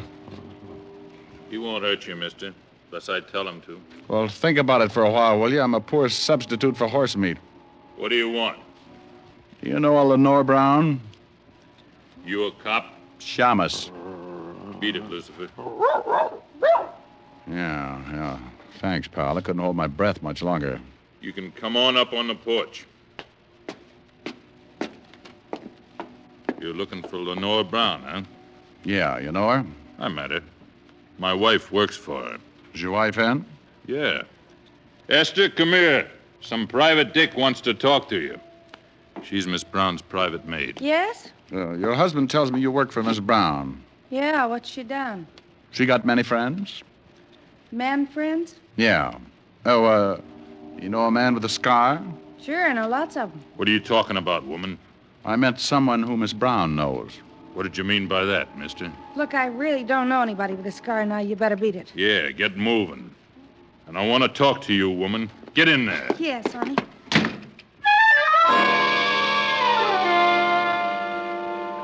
I knew she was going to get bruised, but he looked rough enough to cut my windpipe, and I wanted someplace to pour my coffee down in the morning. So I got out of there fast and headed for the last address in the little black book. The place was on one of those narrow, dark streets that looked like the inside of a grave.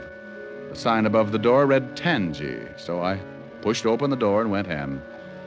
If I didn't find the man with the scar here, I was out on 2 strikes.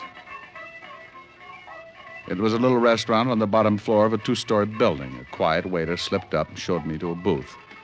He shoved a menu in my hand and disappeared before I could ask him anything. The place was empty except for an old couple sitting near the door. The waiter said something to them, and they looked quickly over at me, and then they left in a hurry. The room was completely empty now. Even the waiter had disappeared.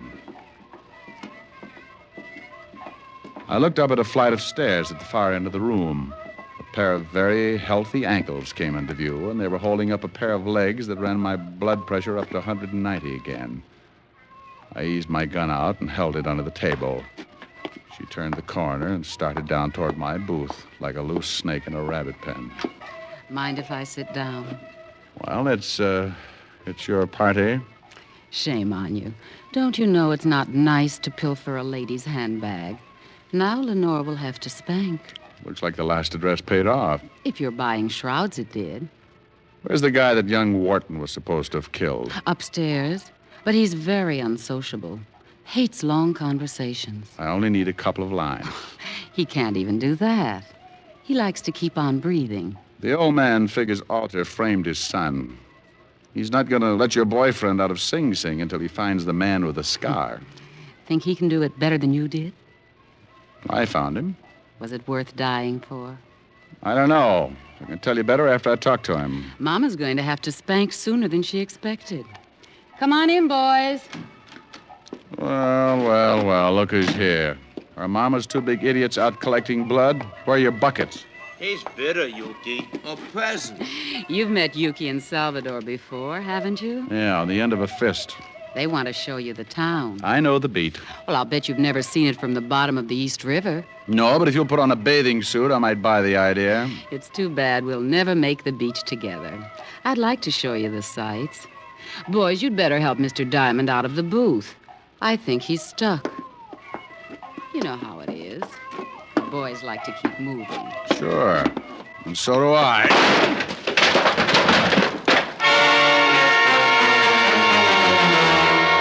I shot once and caught Yuki in the stomach, and I dumped the table over on Salvador. He grabbed like he was going to waltz with it and went down on his back. I didn't have to get up. I just shot him through the table. Lenore was out of the booth fast and running for the stairs. Look out, Tony! Tony, look out! I caught up with her at the foot of the stairs, and she started up. I saw him standing on the upper landing, scar and all. All, meaning gun in his hand. He missed me, but nailed her halfway up.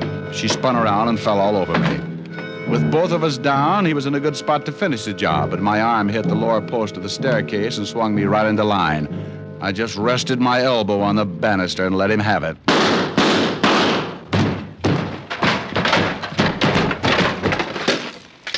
You should have kept your nose up, mister. A bad landing washes you out.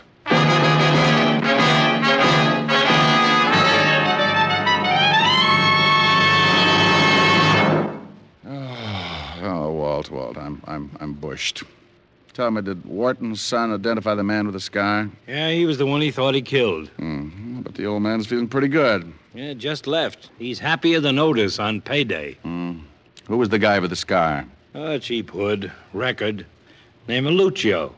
The girl and Alter had him hidden out in that place so he wouldn't be seen, and I don't think you're funny, Diamond. What's the matter, Otis? Yeah, what do you want, meathead? I looked it up, the three-toed variety. Oh? What are you talking about? Oh, I called him a sloth. Yeah, a sloth. You should see the picture in the dictionary. It's an animal. Well? It's funny looking with 3 toes on each foot. Well? And it's noted for its laziness. Okay, Lieutenant. Just forget it.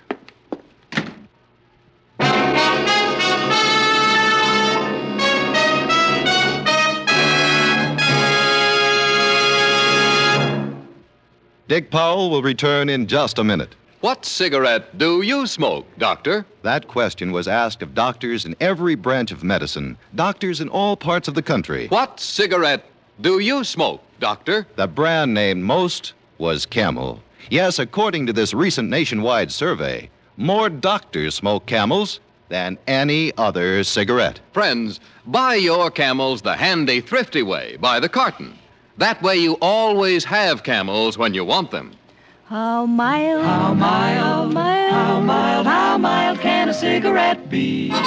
Make the Camel 30-day test and you'll see. Smoke Camels and see. Here's Dick Powell with a special message. Thank you.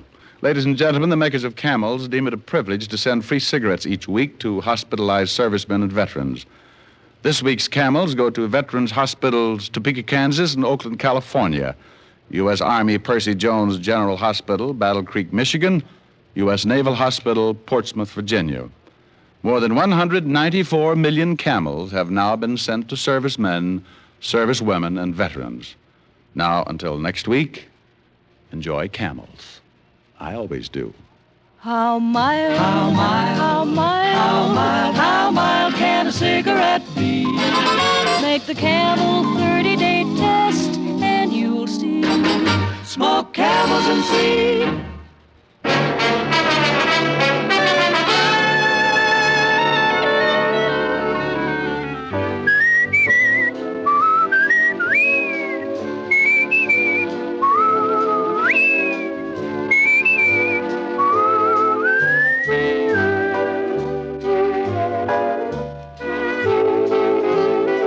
Tonight's adventure of Richard Diamond, starring Dick Powell, was written by Blake Edwards. Our director is Helen Mack.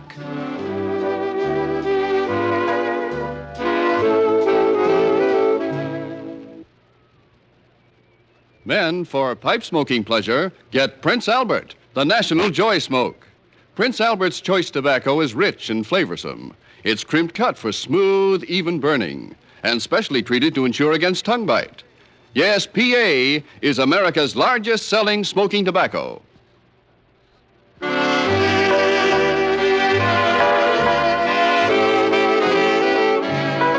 Listen next week for another exciting transcribed adventure of Richard Diamond, starring Dick Powell.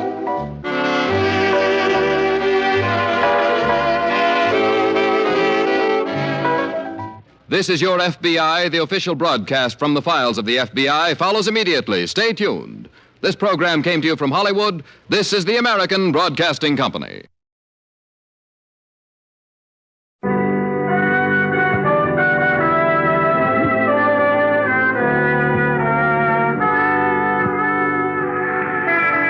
Broadway's My Beat, from Times Square to Columbus Circle, the gaudiest, the most violent, the lonesomest mile in the world. Broadway's My Beat, with Larry Thor as Detective Danny Clover.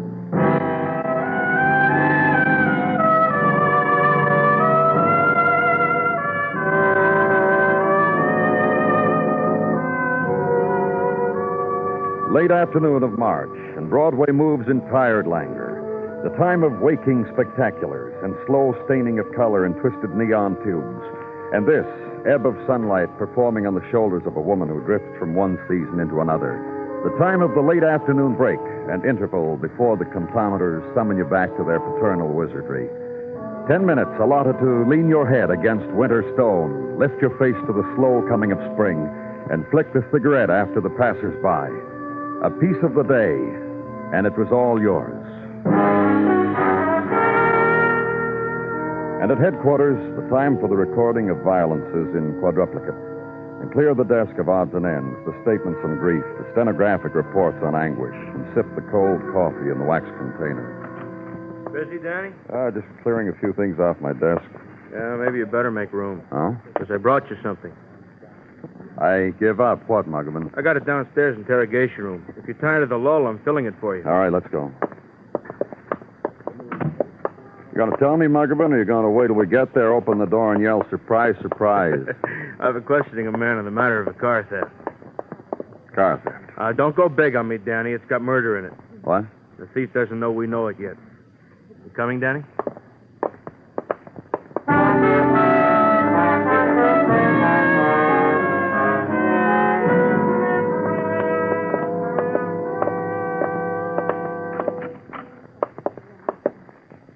Okay, officer, you can get back now, thanks. Lieutenant, I'll take over. Well, this is our boy, Danny. What's your name? You kidding? Lieutenant only kids on a full stomach, mister. Right now it's 10 minutes before dinner time, so The tell amount them... of times I give my name already. Try once more, huh? Georgie Haven. Where do you live, Georgie? I haven't established residences yet. I'm an out-of-towner. I guess, You guess what? I guess I got carried away with the splendor of it all, of your great metropolis. Yeah, so you hopped into a long black car and drove away. The car was sitting at the curb, key in the ignition. For the 15 minutes I watched it. And beings it was there, and beings I've always wanted as a child to drive across the Brooklyn Bridge, now, fellas, I knew I couldn't get away with it, dressed like a bum at the wheel of a multi-cylinder cad. Where you come from, Georgie? North Dakota. So now let me ask you a question, huh? All right. Big shop you boys have got here, right? Coming in here after I was picked up, I noticed everything's got a department. First, they took me to a place titled Traffic Violations. Now, all of a sudden, I'm in a place called Homicide. Question, how come? Answer, a dead woman in the trunk of the car. She was bludgeoned to death, slugged with a jack handle. Oh, you're not going to get away with it, that's What all. about it, Georgie? You heard what I said. You're not going to get away with it. You're lying through your teeth. There ain't no Come on, dead woman. Georgie, we'll show you. Come on.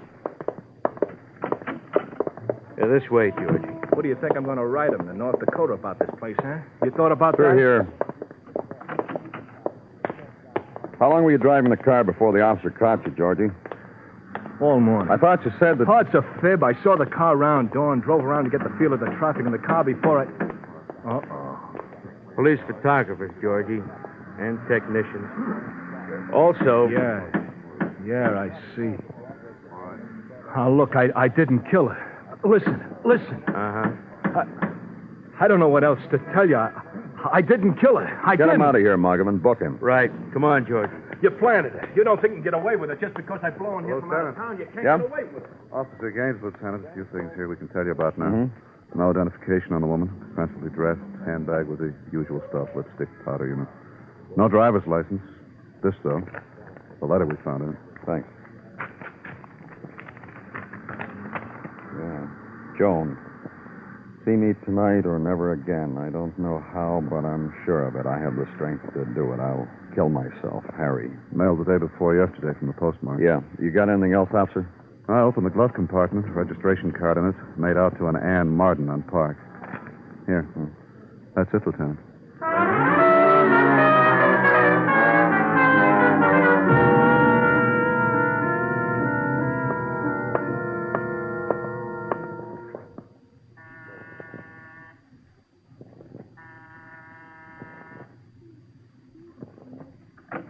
Yes, what is it? I'm from the police, Danny Clover. And I am Ann Martin, and you can tell me right out what it is you want. Some information about Joan Ellen. It never tires me to talk about Joan with anyone. Anyone who'll stand still. Please come in. Thank you. I was just finishing a singularly lonely dinner. This has been a day without beaux and without old youths clamoring for me. Will you have coffee, Mr. Clover? Thanks. How nice. Black? Cream? Sugar? How, Mr. Clover? Black. Of course. Here you are. Early fall of night, and a time to speak of Joan. A friend of yours? I have the greenest envy for her beauty. I am stunned by what her loveliness does to both men and women when she just stands still in a room.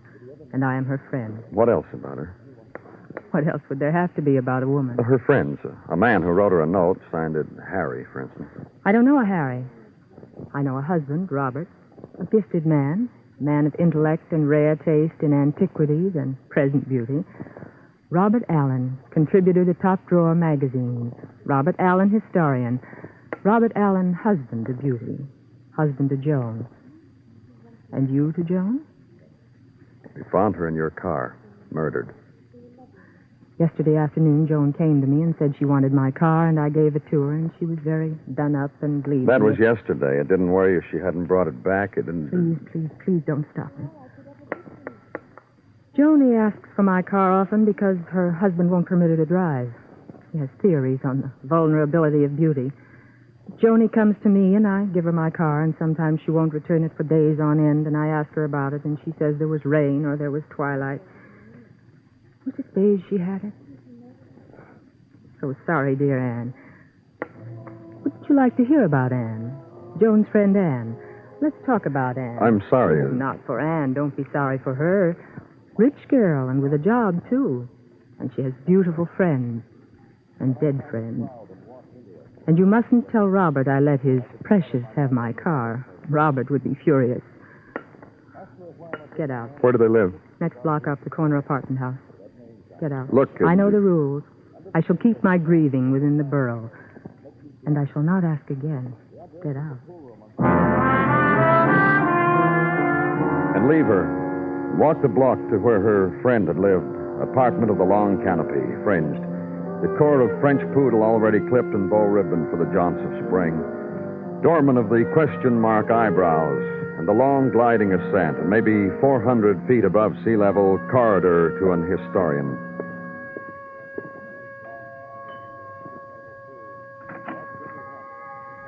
You wished something?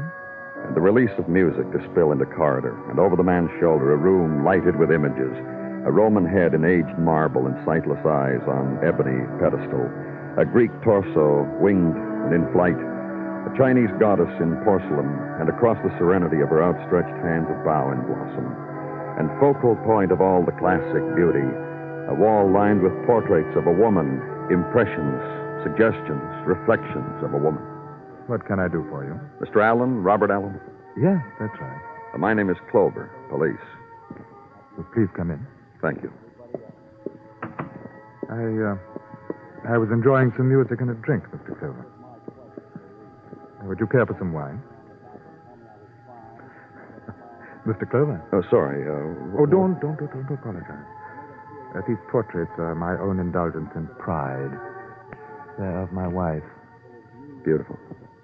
That's not precisely the word. This one now, we were in Spain on our honeymoon and saw the mantilla. Personally, I believe the touch a trifle coy. What do you think? Well, No? Exotic? Perhaps. Joan has a chameleon-like quality. Where she is, what the circumstance is, Joan mirrors it somehow. You see this one in India with the sari. One would say... Oh, what would you say, Mr. Clover? One of the loveliest portraits I've ever seen. Mm-hmm. Nor does it do my wife justice. There's a thing about her. If she were here, you'd see it, I'm sure. The elusive, aloof. Sometimes I confess it's being married to 1,000 women. Do you know where she is, Mr. Allen? I know. No, I don't. Isn't that unusual? In character. Joan goes off at times, communes with whatever she communes with. When I'm too much with her or her surroundings. I'm lucky. She always comes back. Mr. Allen. Yes. Mr. Allen, she's dead. No. Surely you wouldn't be joking. And no, I don't know where she is. Help me. Help me. Help me. Help me.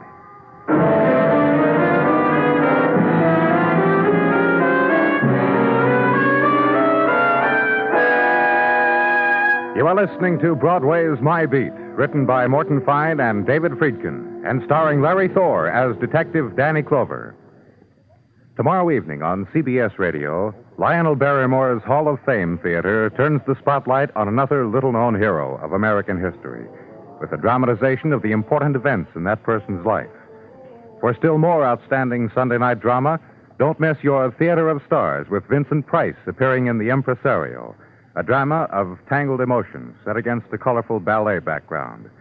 Remember, too, Sunday nights on most of these same stations, CBS Radio's dramatic escape dramas.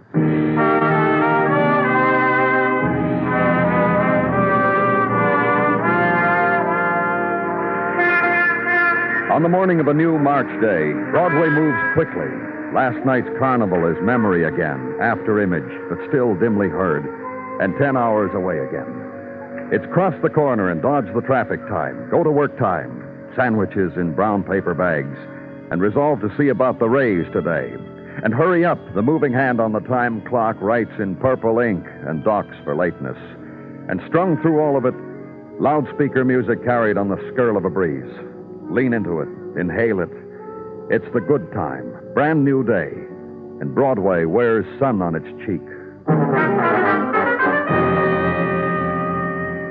And at my office at headquarters, sunlight had its special quality. It touched iron grillwork and street and dust before it sifted in, found its place near the file cabinet, and lay there. It was picked up and became a man and was named Sergeant Gino Tartaglia. A bright and cheery good morning to you, Danny. Same to you, Gino. Nice of you to think of me. Don't mention it.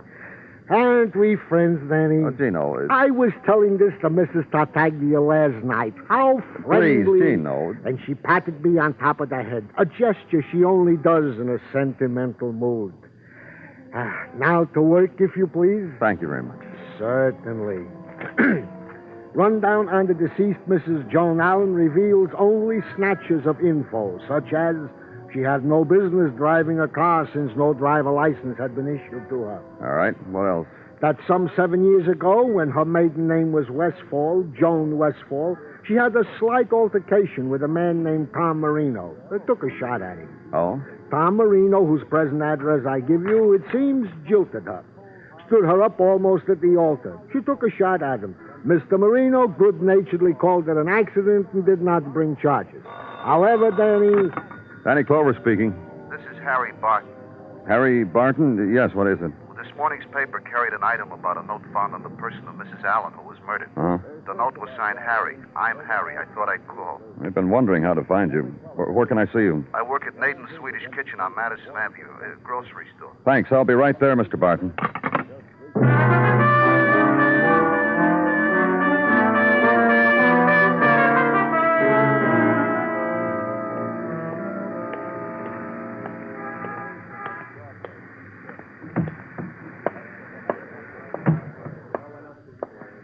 You the fella up from a very recent phone conversation? Mm-hmm. You, Barton. I gotta tell you, it was very thoughtful how you parked the prowl car a little up the street, not in front, so... You want to talk here, Barton? Give me a minute to shiver and shake, huh? The whole way of life is blowing up right in my face. You killer? Is that what you're trying to tell me? Nothing of the kind. Absolutely nothing of the kind. What kind of talk is that between fellas? I killed Joan, Mrs. Allen. You knew she was married? For over a year and a half now, I've been suggesting delicacies for her table. I wouldn't know she's married. Look, and delivering same to her house and stacking same on her butler's pantry. And this was nothing. I would have crawled on my face down Madison Avenue in broad daylight if Mrs. Allen gave the word. That's how much you were in love with her. To such an extent that I wrote verses. Tiny poems on back of receipts from the cash register. And what? And instead of a slap from her, she would give me that certain, secret, mysterious smile that beautiful women can give to a fellow. More than a fellow like me in his wildest dreams. What kind of a fellow are you, Barton? You haven't really told me. 32 I'll never see again. Downhill from over the hump. And baldish. See? Up here? The fellow who'll go for any patent hair restore, any remedy for what ails him. That kind, ordinary. But also deep and intense. A man who'll write a note promising suicide if the woman he loves... But exactly that kind. Destroy me. And the note worked? A year ago. I wrote to Mrs. Allen exactly the same type note as you found. It worked then. Oh? She received my note. Immediately, she rushed to my room. I felled myself at her feet. I read to her from the collected works of Harry Barton. That's myself. I played lush music on the machine. And in a while, she went away. And it was the most stunning evening of my life. And last night, after you wrote her another note, you were stunned again. With one variation. I made a terrible mistake. I touched her. I put my hand to her cheek, and she hit me, and she flew out and drove away in a long, black, expensive car. From the window, I watched her drive right out of my life. I'll tell you, even if it sounds corny, my life went with her. You'll stick around, huh, Barton? From 9 to 6. The rest of my life in Maiden's Swedish kitchen. So leave the place of the delicacies. And outside, consult now the piece of paper. Name Tom Marino, once fiancé to Joan Allen. Address on East 38th. Go there. Park the car under a tree whose branches are still slicked by winter. And the house of old aristocracy, partitioned now into 3-room flats and rented to those whose income affords a genteel and respectable location. One flight up, and softly lit corridor. And Mr. Marino is tailored and smiling. For the police, you say? And polite. Please come in. And cooperative. Joan Ellen. Of course, be glad to tell you all I can about him. He does. How many years ago was it? Let me see. Name was Joan Westfall then. About 7 years ago. I understand you were engaged to her. Once I counted myself fortunate. She was very lovely, you know. A young man in love, and when it's returned, always fortunate. But to have that sort of relationship with a beauty like Joan, look in the mirror and love yourself for this miraculous thing you've accomplished. Yet you jilted her. Do you have any idea what kind of life it would have been, being married to a woman like Joan? You said so yourself. She was lovely. She didn't react, Mr. Clover. Oh? I suddenly realized it. The things I liked, important things, cherished things that you save for secrets for someone you're going to love for the rest of your life. I tell Joan about them, she'd smile wisely. That's all. No reaction, just the smile. You know why? Tell me. She didn't understand. I don't quite. Didn't understand, that's all. She's dead now. We'll be kind to her. She was beautiful, truly a beauty. And she had a languid way about her. I suppose to most men she seemed mysterious. She took a shot at you when you walked out on her. No, I laughed. It was that funny, so out of character. Mr. Clover. Yeah? She's dead now. I think you know now all I can tell you about Joan. I think so. Thanks a lot, Mr. Marino. And for a while, walk with it through mid-afternoon street. Past the doorways of boy and girl with school books solving old early spring mysteries and coming up wonder-eyed with the proven solutions. Past open windows and the halting trickle of the current piano lesson. And past the slow, smiling street dance of an old woman with open arms who dances the winter waltz to broken scales. And to a wall that overlooks river. And pose against its flow the violent image, the death in a car trunk of a woman. And the other images of her beauty, of her silences, of her furies. Of a man who had rejected her, diminished her silences and her mysteries. And make a decision. Flip the cigarette into coiling waters. Head uptown to where a friend of Joan Allen's was grieving, or said she would. Today's another day, Mr. Clover. Gold Star Day. A bowl called whispered something that I interpreted to mean dry martini, dinner, a show. I want to talk to you, Miss Martin. This very moment, my beau has his fork in the olive jar. That's how winged I said I'd be. It won't take long. Come in. Thanks. 5 minutes, Mr. Clover. That's the life expectancy of a girl's martini these days. About Joan Allen. What else would we have in common? A man named Tom Marino just talked to me about her. Told me things you left out when I spoke to you yesterday about Joan's reactions to things, to everything. Well? Joan was your close friend, so you'd know. From the time we were girl children together, from the time we didn't know anything about anything, Hardly anything, that is. Tell me about it.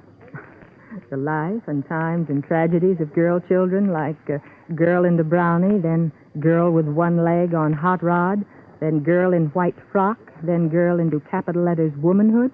Like that? You and Joan Ellen, that's all. Because she was murdered. It persisted with her. What? The not knowing anything about anything. Go on. It persisted with Joan. In high school, it took 3 private tutors to get her out of Algebra 1A. With English, I helped her. With Latin, there was a 15-year-old boy of Latin descent. The ancient conjugations were old hat to him. A very beautiful boy. About Joan. With close teamwork, we got Joan graduated from high school. In the small-time college she went to, she was on her own. She was flunked out in 1 semester. You understand why? I understand only this, that you've made me despoiled beauty, revealed to you the goddess with the mind of clay. My martini will be getting warm, Mr. Clover. Adios, Mr. Clover.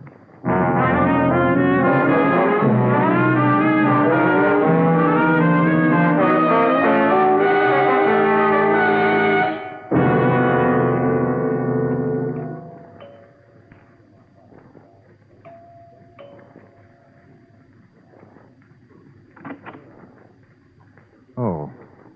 Hello. Good evening, Mr. Allen. This is Detective Muggerson. How do you do? Mr. Allen? Won't you come in? Thank you. You, sir, you'll find that chair comfortable. And Mr. Clover, that one. And I'll sit right here. What do you think of her, sir? Not me? Yes, I saw you staring at her portrait. The reaction of strangers who come into my home. Yeah, I stared. You had a very beautiful wife. It's a pity you didn't know her. Yeah, it is. It always is. I hardly expected such a civilized reaction. What are you talking about, Mr. Allen? Well, here we are, 3 men chatting in a most urbane manner about a beautiful vessel most foully destroyed.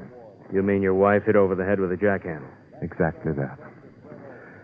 Now, let's see. What is going to be your approach? Let's try it this way. We've found out a great deal about your wife. Oh, really? Please tell me. Hey, Danny, you told me Mr. Allen was all broken up when he found out about his wife. Another lesson in civilization I give you, sir.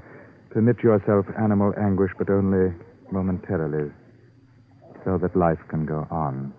Now, remember that. This is the point we have reached. You gentlemen have found out a good deal about my wife. Tell me, name names, places, things of a person's existence. My wife. Tom Marino. Oh, yes. I heard about him.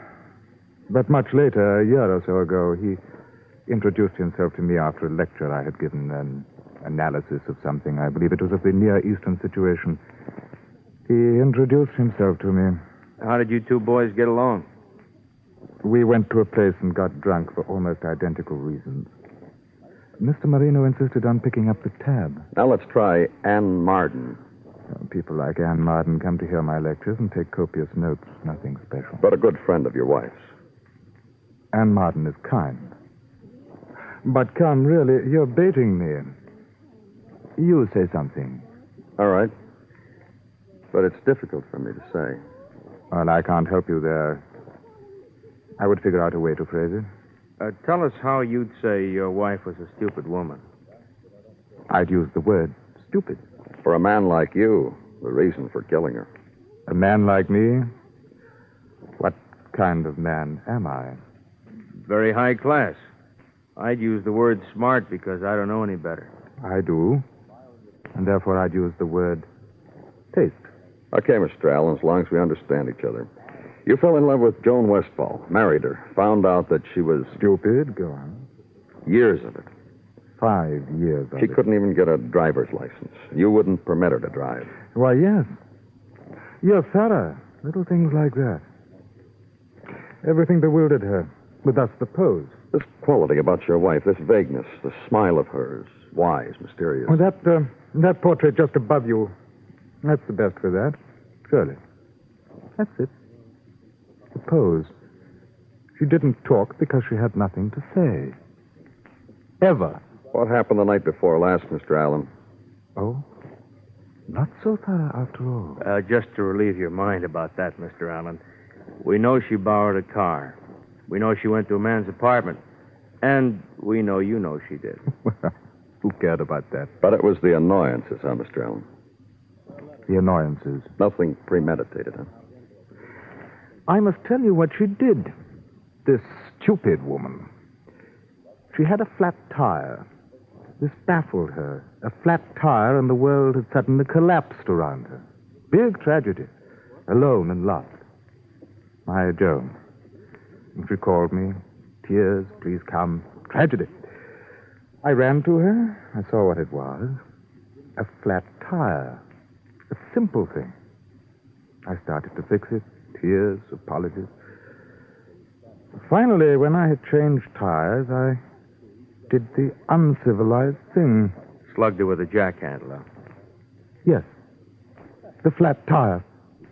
The total of all the annoyances. And put her in the trunk. Why? Why? It occurred to me that this was procedure in such cases. Classic procedure. I'm the man for that. Now, shall we go?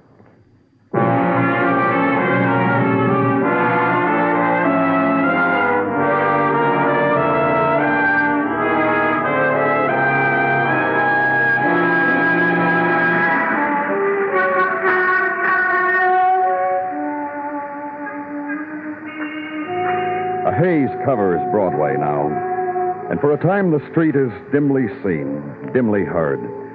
And for this instant, Broadway is stunned.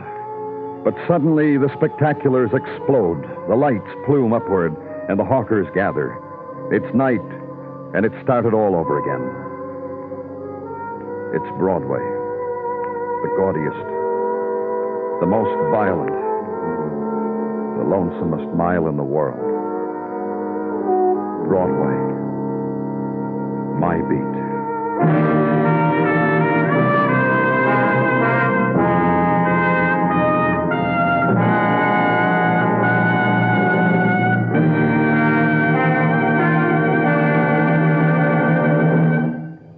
Broadway's My Beat stars Larry Thor as Detective Danny Clover, with Charles Calvert as Tartaglia and Jack Crucian as Muggavan.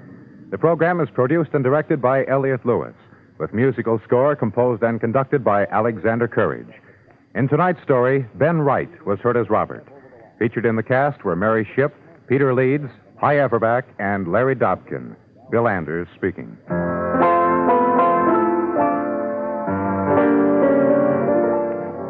Nothing small time about Charlie McCarthy. Tomorrow night, with vocalist star Howard Keel visiting the show, Charlie turns songwriter, composing a Broadway musical.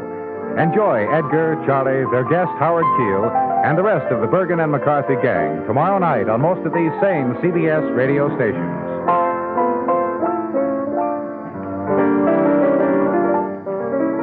And remember, Eve Arden as Our Miss Brooks teaches you how to laugh Sundays on the CBS Radio Network.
Broadway's My Beat, from Times Square to Columbus Circle, the gaudiest, the most violent, the lonesomest mile in the world.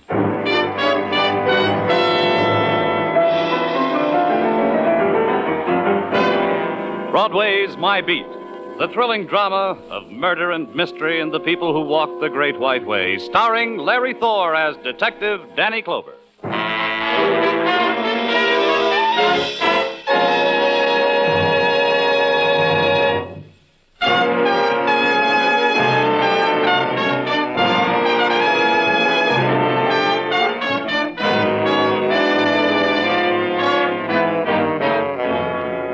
In the morning, a kind of silence touches Broadway. The color has been squeezed from it, drained, spent by the wanton night.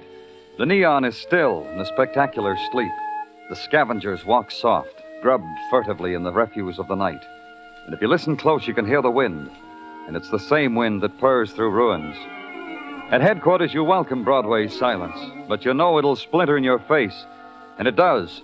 Its shape is a slip of paper tossed carelessly on your desk. On it are written the words, Homicide, Olympian Hotel, room 312. And Broadway is awake now. It's starting a new day.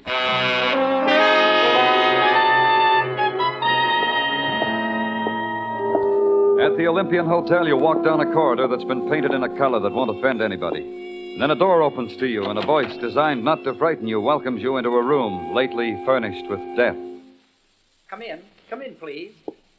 You're from headquarters, I presume? And you? Matthew Porter, Yale 47, head of the Crime Detection Bureau for the management. This is my first murder. Shot. 45, I'd say. Who was he, a guest? Not likely. Oh, I took the liberty of going through his pockets for identification, of course. I find he is a Frank Conroy, obviously one of those people from Texas. The high-heeled boots, that 10-gallon monstrosity over there on the bed. They wear those things. Died with his boots on, eh? Classic. And this? Courtesy of the management? The roulette wheel? Of course not. Gambling in the rooms is positively forbidden at the Olympian. But this is a roulette wheel, I'd swear it, Mr. Porter. Maybe the Texan brought it with him. You know Texas millionaires. Oil, steers, women, roulette, the black and the red. You say he wasn't a guest? Never saw him before. How he got in without my notice, I don't know. Whose room is this? Oh, Mr. Henry Sherwood, Stocks and Bonds. Inoffensive chap. A moment, please. Yes? Oh, thank you. Strange.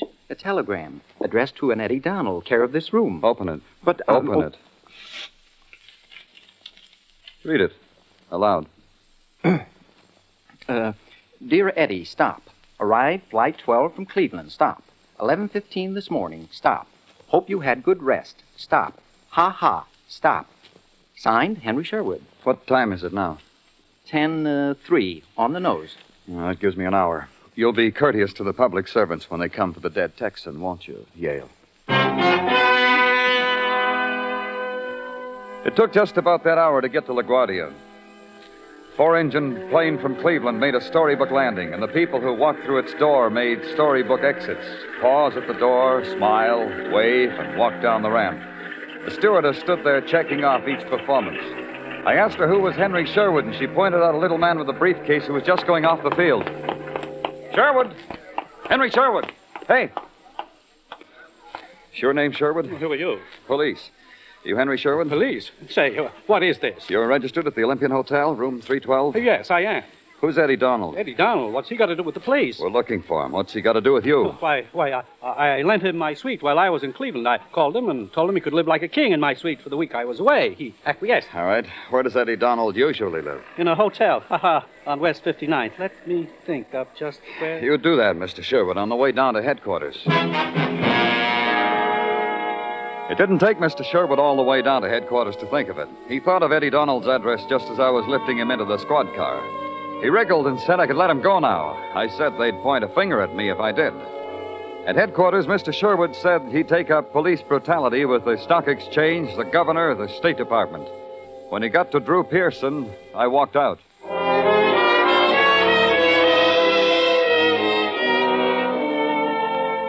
Eddie Donald's hotel was run by a sweet and charming lady. Everybody told her she was that, so she told me. Just call me Mom, Mr. Clover. Everybody calls me that. It's because I treat my boys like as if they was my own son. Mrs. told me What's the matter? You got monkeys in your ears? I told you to call me Mom. Okay, Mom. Eddie Donald, is he home? Eddie? Now, what do you want with dear, sweet Eddie? All I want is he home? Eddie brings me candy. On Mother's Day, he brings me flowers. Go on, Mr. Clover. Talk to Mom about Eddie. We want him for murder. Murder? Why, that dirty, low-down, no good. The flowers he brought me, they stunk. The candy he picked up off a subway seat. He's a week behind in his rent, and he has the gall to commit murder. Take it easy, Mom. Where is he? Wherever he is, I hope it's crawling. The shame he brought to my hotel. He's not here? No. He didn't come home all week. Every night I waited for him to bring me a box. He didn't come home to Mom. You mind if I take a look? He looked Eddie green in the face. Come on. This is his room. As of now, it's got a sign on it. Room to let, half price. I'll show that, Eddie. This picture. Yeah, September's the only picture of a month in the altogether I ever seen. Now comes November. She don't even look cold. It's framed. The calendar part's been cut off. To Eddie, it says. Forever and ever. No signature. You ever seen the girl before? Only in shop windows and on counters and magazines all over the country. You like her? The artist. Magna. A Magna girl. Mind if I take the picture with me? You lonely boy. Take it. Mom says you can take it. Thanks, Mom.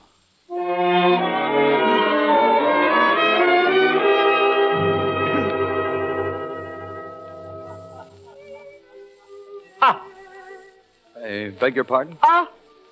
Whose name is Magna around here? But I am. My studio, my artistry, my cocktail party for my one-man show. But I am. A joke.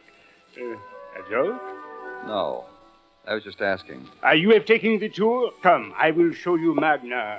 Here, on this pedestal is the trunk of a small tree on which Magna first carved I think you misspelled a word there. You saw it! You saw it!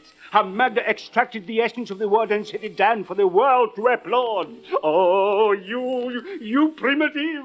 You saw it! Just stop jumping up and down, Mr. Magna. I want to ask you a couple of questions. You don't understand my art? I understand your calendars.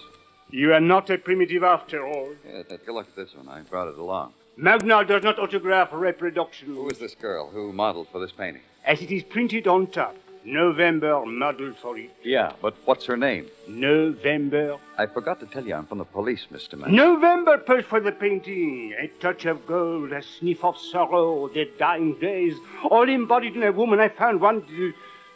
You're a cop? I found November one day at a model agency. Who is she? Nelson. Liz Nelson.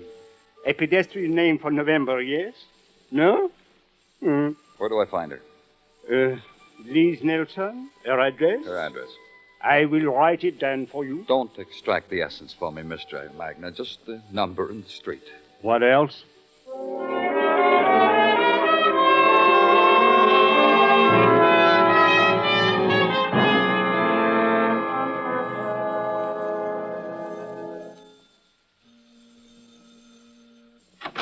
Go away. If you're the Fuller Brush man, go away. If you want me to sign a petition, go away. Whatever's eating you, go away. I'm from the police, Miss Nelson.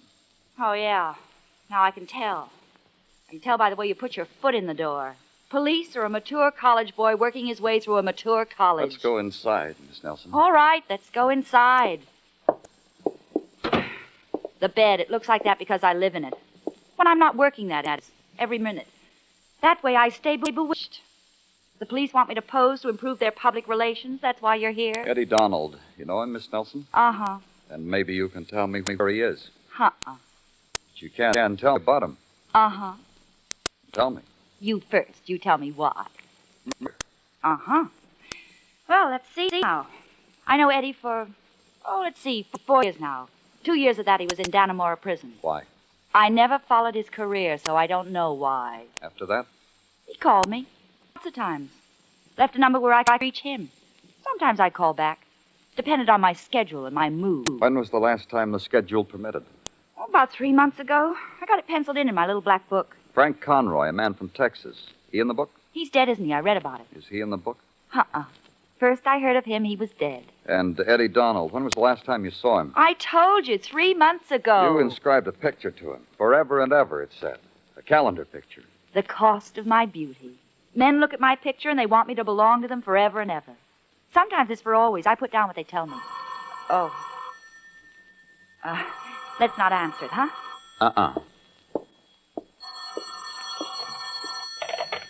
Oh?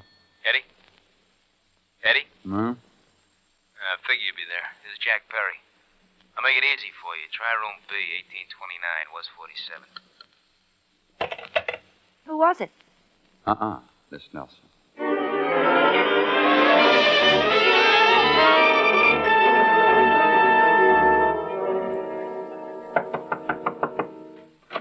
Hey, you came real early. Who are you? Police, Danny Clover. I did what? Can I come in? No. Your name, Jack Perry? State your business right from there. All right, so your muscle got you in. Am I real important to you? Look, Perry, I'm trying to find out who killed a man from Texas. What voice whispered my name is Perry? You did. What else did I do? Over the phone when you called Liz. Spare me the method, police. I got it figured already. Your muscle lifted the phone, said it was Eddie Donald. You're real anxious to talk to Eddie, aren't you? Real. Why? I'm that way. Mind if I sit down? Let's go, Perry. I got a squad car outside. All for me? The police are looking for Eddie. Maybe you'll help. Let's go. Yeah, sure, I'll help. I'll help you from here. All right. Eddie's got a lot of money that's mine. It's a reason for a man wanting to see a man. How much money? What's the difference? A lot. You know what, police? Someone's in back of it. Yeah, I know. Let's go. Someone is. Let's go. His laughter mixed well with pain. It came in tides and swelled and rolled over me. The thing that pounded at my brain was the thing that exploded and showered down like a million nickels, bright, colored red and green and black. And then everything stopped. It came back again later. And I opened my eyes. The color, the pain, the room was the same. The pattern of frayed furniture and dust. And Jack Perry was still there.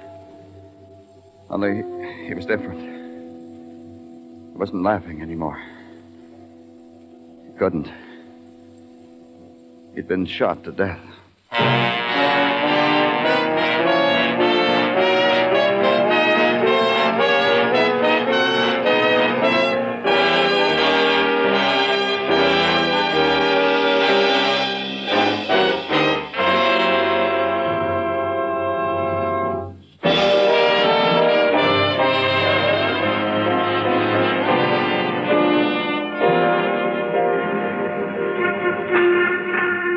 Though the R months fade and the oysters forsake Broadway, life still goes on. There are the box scores to consider, the hot dogs with everything. And for exercise, you can now dial Nassau County. As if this weren't enough, Broadway offers another diversion, double killing, this time backdrop with a roulette wheel, and a police officer who got slugged at the scene of the crime. Broadway tucks the protesting wiener back into the roll, takes another bite and chews appreciatively. Later, at police headquarters, Sergeant Tattaglia summed it all up. This is something you can stick your teeth into, Danny. What is? This sticky apple Mrs. Tartaglia packed with my lunch. It's tasty and good. I'm sure it is, Gino, but I got a headache. I've just come from the infirmary, and Dr. Sinsky said I'd feel a lot better if I didn't have any emotional disturbances for a while. So let's all pitch in and help Dr. Sinsky, huh? Roger, we'll go. Thank you. So, to work we go. To wit, in the matter of Frank Conroy from Texas, he is indeed from Texas. Police authorities in Texas sent a 500-word telegram to us to that effect. 500 words? Indeed. It states that Frank Conroy is an esteemed owner of oil wells and well-known in Galveston. The rest of the telegram is about Texas. Go on.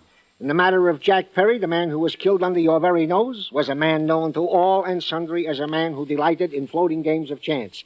That's what on him. All right. Tell me about the man we're looking for, Eddie Donald. An all-points bulletin is out on him at this very moment. What else?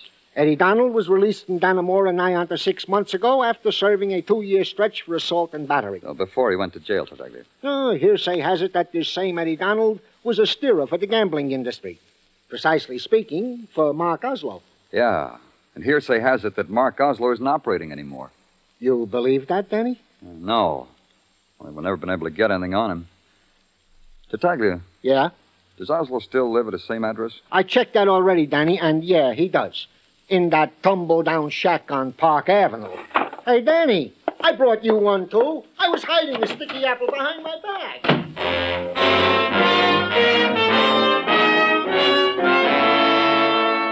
The shack of Mark Oslo occupied 5 floors of a gilt-edge apartment house where dogs were walked by student psychiatrists. On the first floor of his hovel, something in silk, knee breeches, and epaulets held a candelabra to your badge, sighed profoundly, adjusted its wig, and ushered you into a private elevator. On the second floor, you caught a glimpse of a library with real books, thousands of them. On the third floor, a girl with ashen hair and leg slits in her mandarin robe waved joy to you as you floated up. On the fourth floor, a chef sniffing a chafing dish took time to consider you as a potential sauce, rejected you. Then you were on the 5th floor. The mate of the thing in silk knee breeches led you through a luster of elegant men and women in silent prayer at a roulette table. Then Mark Oslo extended a glittering hand to you. You didn't take it. No, Danny. You don't shake my hand, and it sets up a melody of sorrow in my heart. Cry a tear, Mark. I'd like to see it. You'd be the first. You want a tear, Danny? I could arrange it. You could. Having a party, Mark? You mean my friends at the table? They're playing for matchsticks, Danny. Literally, matchsticks. Come along, Danny. I'll show you. Don't bother. No? Your pleasure, Danny. I should get back to my guest. State your pleasure. Eddie Donald. Eddie Donald. Mark Oslo knows such a man? Yeah, Mark Oslo does. Shall I freshen it up for you, Mark? No need, Danny, thank you. It'll come back. Eddie Donald. Oh, yes. You want him for murder, and you come to me for help. For Eddie Donald, not for what you said, Mark. He was a good boy. Came to work on time, conscientious. Stuffed the suggestion box with suggestions. I read a few, not bad. I sent word down for him to keep trying. Where is he, Mark? My chef baked some delicacies for him. I had them sent to Eddie at Dannemora. After that, we lost touch. Not even a thank you note from Eddie. It goes. A man named Frank Conroy. What does that do to you, Mark? The dead Texan, nothing at all. Someone pointed it out to me while I was having a rub, and it didn't do anything at all. Jack Perry, try him. Some of my friends sent a wreath. I paid for it. Should I have done more? Oh, of course. You were hurt in that one, weren't you, Danny? Name your favorite charity. Eddie Donald, Mark. That's all I want. Send the word around. Get him to me. You're ordering me, Danny? Yeah. Surprise you? No, I find it rather delightful. I'll tell you what, Danny. Mark Oslo will see what he can do, and the footman will show you out. Goodbye, Danny. On the way back down on the elevator, I caught a glimpse of the girl in the mandarin robe again. This time, she was eating a hamburger. I was disenchanted about the whole thing.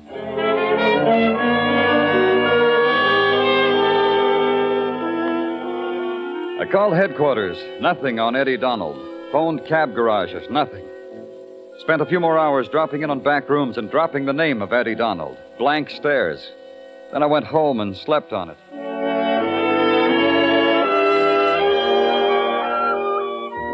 The way it happened was simple. The next morning, I walked out of the door. There was a hand on my sleeve by the time I stepped onto the pavement. Hi, Danny. Benny Fane. You're looking good, Benny. Yeah, I am. I'm on my way to work. Yeah. How do you like that? I like it. What happened? I kicked it, Danny, off the stuff.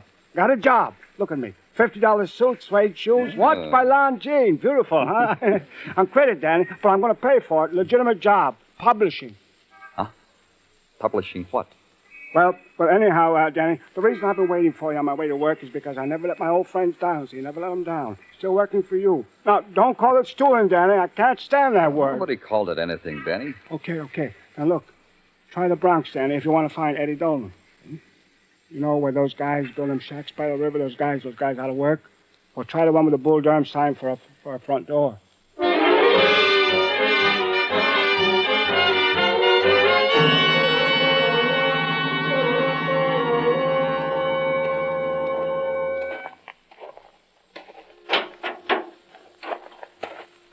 Come on in, pal.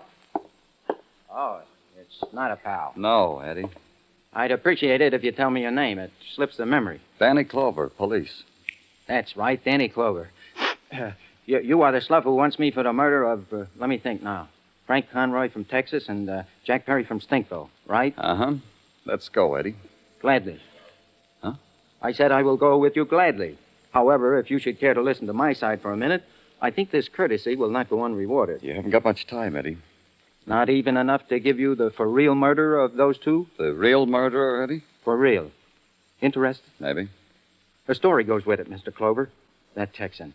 He shouldn't have died. It wasn't planned that way. No? No, Mr. Mind if I call you Danny? Go ahead. It was like this, Danny. I took a rap in Dannemora. I know. Yeah. Then Perry put salt in the wound. While I am in the crib, he purloins my girl. Go on. Well, look at me, Danny, how little I am. Can't knock over a mosquito. But one night in a bar, I meet a Texan. He wants to fight. I figure who better he should beat up than Jack Perry from Stinkville. This can be so easy arranged. By that roulette game in the Olympian. Exactly. This is a game rigged by Perry. The same night, he tells me go get a sucker for old time's sake. No hard feelings. I get a hotel room courtesy of a friend, so get a sucker. The sucker I bring him is the Texan. And? And I play Perry for the sucker. While the Texan loses, I bet against him and keep winning. Then when I got it all, I tell the Texan he's been taken by a rigged wheel. I figure this will make him mad at Perry. It didn't? No, the Texan turns yellow just because Perry pulls a gun on him. I quick turn out the lights, there's a shot, and I flee with the dough, 50 grand. So for the murder of the Texan, you should have talked to Perry. I was talking to Perry, and somebody killed him. You. That's what I've been trying to tell you, not me. Look, all you got to do is let me go for a little bit, and I'll lead you to the for real murderer. Sorry. Let's go. You got it, Danny. You got it. I'll get the murderer for you. Let me go. I'll make you let me go. The little man took a swing at me, flicked my chin, and I pretended he'd knocked me cold. How I kept from laughing out loud at his surprised, bewildered, then proud face, I'll never know, but I did. And I let Eddie go because I believed him. To follow him, to get a for real murderer, or maybe to make an idiot out of Danny Clover. It was the chance I took. I watched him while he made a phone call. I watched him while he had some coffee. Then I watched him while he hailed a cab, and I hailed one, too. He stopped at an address I'd been to once before. I let him go in, and I waited 5 minutes. Then I went to the apartment where I knew he'd be. I'm telling you to get out of here, Eddie. You don't get the money. You don't get anything. You know, I figure it different, Liz. How do you figure it, Eddie? The policeman. Look, Eddie, they caught up with you. Oh, Danny, you recovered. There's your murderer, Danny. I told you, give me a chance. Miss Nelson here murdered Perry. Is that how you figured? Take him out of here. I'm repeating myself, Eddie. Let's go. No, listen to me. You gotta listen. She wants me to get electrocuted. That's why she did the whole thing. And you know something? I love her. My kicks for just now. Take him away. Don't laugh at me, Liz. You could have had the money. Don't you understand? You could have had it. Now. You two play patty cake down on the pavement. I'm busy. What about now, Eddie? Don't you see, Danny? Don't you see what she's done? She kills Perry so I can sit in the electric chair for it. Why would she want to do a thing like that? Because she's greedy. She wanted all the dough for herself. Shut up, Eddie. Make him shut up. I gave her the money I won, and she said she loved me all over again. And I believed her. But when she heard the cops were looking for me for that rhubarb in the Olympian Hotel, she got cagey as all get out. Kills Perry and books me solid with the executioner. You're an accomplished girl, Miss Nelson. You model, you pistol whip me in Perry's room, you kill Perry. Accomplished. Try again. Don't be like that, Liz. Show him the money. All that money, give it to him. Eddie, you fool. Go ahead, Liz. The man's waiting. Give it to him. Shut up. Shut up. Now, Liz. I told you to shut up. I told you. Watch it. Oh. Drop that gun. Drop it. Oh. It's a lot better. Oh, that money. That money, he ruined it. Eddie. Bad, Eddie? I got a bad shoulder now, Danny. You're a fool, Eddie. She could have killed you. Yeah, I know. I didn't know whether she did it or not, what I said. But I had to find out. I loved her. I really did.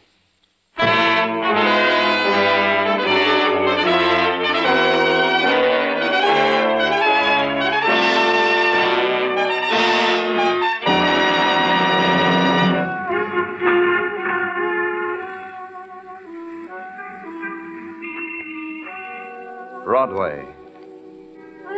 It's an 8-beat revival meeting, and the lost souls wail to a hot trumpet and sax. It's a hunger, complete with syncopation and spinning neon. Grab your dream and dance a while, then try to look it in the face. You can't. It's a mask of terror. It's Broadway, the gaudiest, the most violent,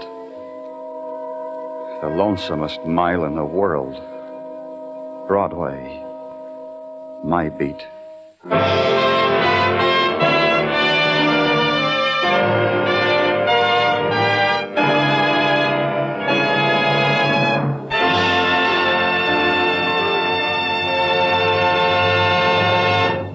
We invite you to join us next week at this same time when Detective Danny Clover returns again with Broadway's My Beat.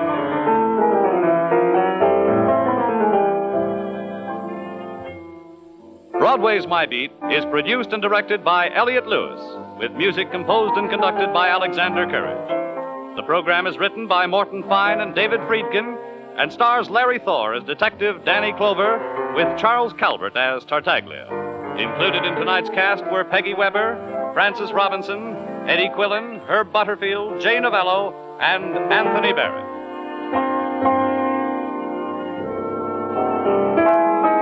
Bob Stevenson speaking. This is CBS, the Columbia Broadcasting System.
Broadway's My Beat, from Times Square to Columbus Circle, the gaudiest, the most violent, the lonesomest mile in the world.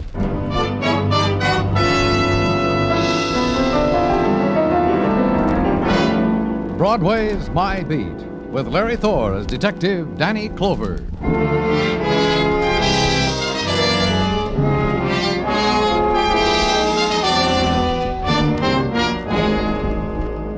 Broadway takes its nighttime out of the river. The autumn mists rise from the water, skirl down the furious avenues of the city, and moisten the shadows. And for an instant, Broadway is stunned. Night has come too swiftly. It's suddenly November, and the people of the time clock go home to dinner in darkness. And I watched it from my window at headquarters, the crowd, fragments breaking off here and there to try its luck in this doorway and that. Wiped my hand across the frosting glass and considered it. That's why I didn't hear the man when he came in. Huh? The man's lying dead. Who are you? What are you talking about? I'm Finch. Room service. Hotel Haddon. Finch. What are you trying to tell me about a man lying dead? In the penthouse. Hotel Haddon. I walked in to deliver the drinks. Noted that the drapes were drawn. Noted that the spread had not been drawn back. Noted that he hadn't taken off his shoes. I noted that he was dead. How could you tell? He didn't move when I tapped him on the shoulder. He didn't breathe. Either inhale or exhale. That's being dead. Had you notified the manager? Did you hear me say I did that? No, but... No, of course you didn't. I'm reporting it directly to the police, so it'll be on the records that I found the man. Finch found him. Finch. F-I-N-C-H. Alan Finch. You'll tell the papers that. Danny Clover speaking. Homicide, Danny. Call just came in. Where? Penthouse, Hotel Haddon. You gonna take it? Right away, Tartaglia. Finch. F-I-N-C-H. Alan Finch. Don't forget it.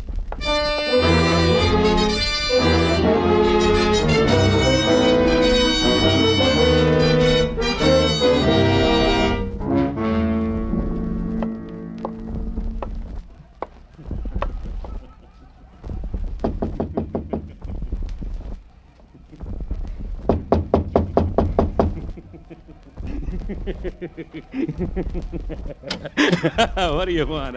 Oh, it's you, Daddy. I'm glad it's you. Makes you happy, huh, Morrow? Yeah, come on in. That comic on television, he kills me. You ever watch him, Danny? Uh-uh. You should. Look at him. He kills me. Where is he, Morrow? The dead one? He's in the bedroom. Come on, I'll show you. If you could tear yourself away from the comic. Ah, Danny, don't be like that. How many laughs does a house dick get in a day? I mean, for free. There he is, Danny, on his $20-a-day bed. Shut the door. The television is for free, too, Danny. In every room, we can cop a look in between, you know. Shut the door. Whatever you say, Danny. Who was he? Here, I'll hold up his head so you can look at him. Looks different, huh? We've been waiting a long time to see him like this, huh, Danny? Johnny Hill. The same. A little punctured, but the same. Johnny Hill. Tell me about it. A lady was bidding a gentleman good night at the door. While lost in a kiss, she heard shots. She told me so on the phone. Did she see anyone leave this apartment? It was all too frustrating. She didn't see a thing because her eyes were filled with tears. She told me. Boyfriend scurried away, didn't want to get caught in a mess. The lady wept. Any ideas, Morrow? On who put so many holes in him? Except everybody who ever wanted Johnny Hill dead. Johnny Hill. King of the Chicago hooligans. Wanted for all the small print in the book. Who's to put the finger on who wanted him dead? Look, Morrow. I wanted it, you wanted it. Who didn't want it, Danny? Tell me so I can get him a free room in this classy flea bag. After that, there wasn't anything much.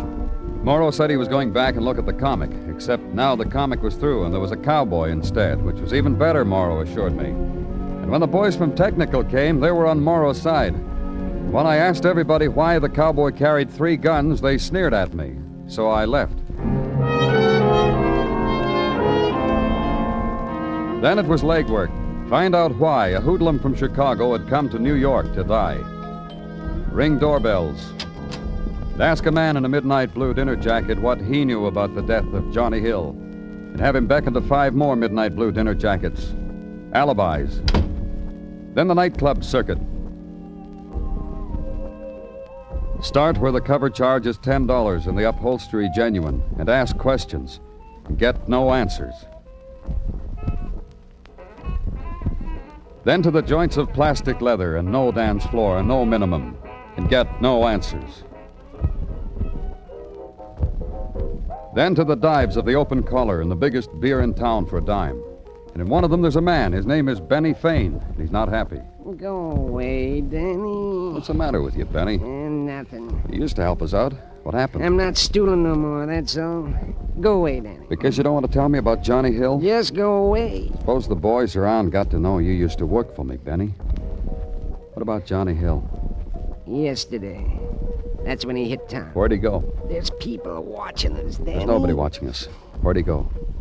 He checked in at the Haddon. They went to where they all go, Danny, the Griffin Club. Please, go away, Danny. That's all you know? I swear on the missus. The missus is doing time at the state reformatory. But she'll be out in 10 years. The Griffin Club, Danny.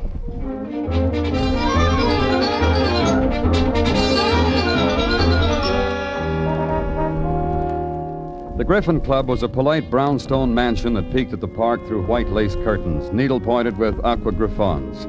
Its decor, late Prohibition. Its membership, lovely ladies and equally elegant gentlemen. Their amusement, conversation of latter-day hooligans who have become quality folk.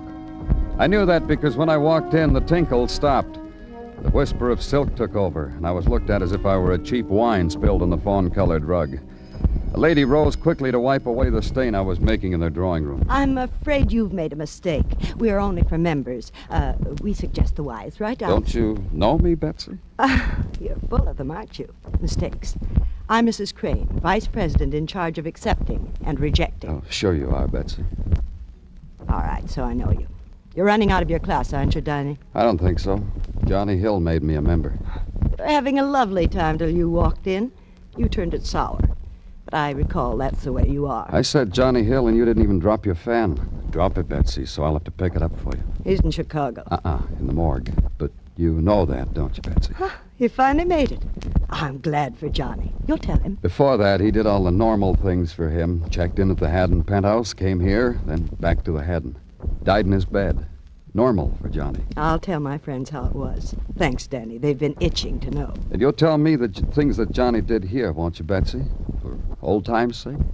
Grab a handful of canapes, Danny. Take some to your friends, because we're through reminiscing. Wait, I'll get you a brown paper bag. I couldn't go without you, Betsy. You've got nothing. Not on me, not on the club. Only a murdered Johnny Hill. You know how these things work, Betsy. We hold you on suspicion. A day, a month, as long as you want. What happens to your vice presidency then? It took me a long time. It's mine. No part of it belongs to anyone else. Sure. Think how hard you worked for it, Betsy. I rocked myself to sleep thinking about it. All right. Johnny came in here about 4 o'clock last night. Alone? For a while alone. For about an hour, he nibbled at the caviar, the entertainment. Then he got bored. Called Nick Joyner. Nick was here? Johnny called him, didn't he? Johnny calls, people come. Used to. They played cards, then something must have happened because they started calling each other names. So I called Johnny's boy to break it up. He came, he did. Johnny's boy, who is it now? Harry Bishop, Where? 1923 East 47. I've been awfully good to you, Danny. It didn't cost you a cent. Not a penny. Mm-hmm. Clutch it close to you, because that's all you get. Goodbye forever, Danny.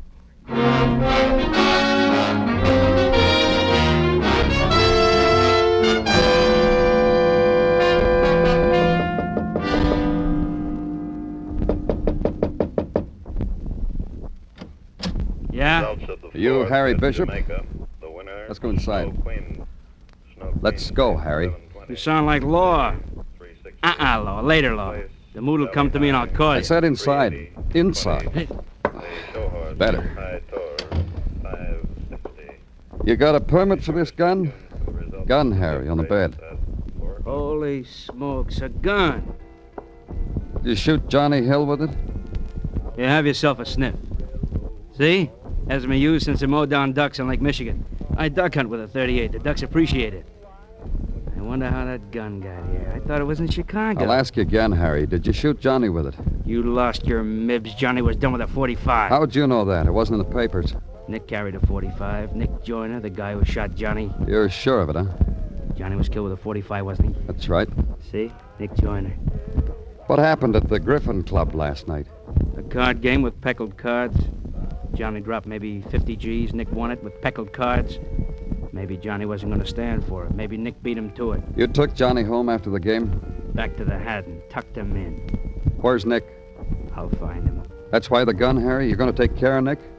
Where's Nick? Leave him to me. Let's go. If we go, you're never going to find Nick. Come on, Harry. I'm booking you on a weapons charge. You're taking me in, huh? Where is he? Where else? Hotel Haddon under an alias? Of what alias? Merkel, something I don't know. I can save you the trouble, cop. I owe it to Johnny. Then you'll be held for homicide. Then you'll have to catch me. I already did. Turn off your radio and let's go, Harry.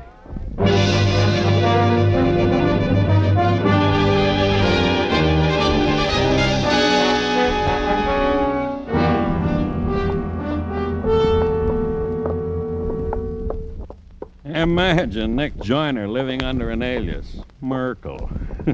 Merkel. The things a guy'll go through to get a room. You didn't know about it, huh, Morrow? So help me, Danny, not till you told me. This is a big hole. I can't keep my eye on everything that crawls into it. So help me, Danny. All right, you didn't know.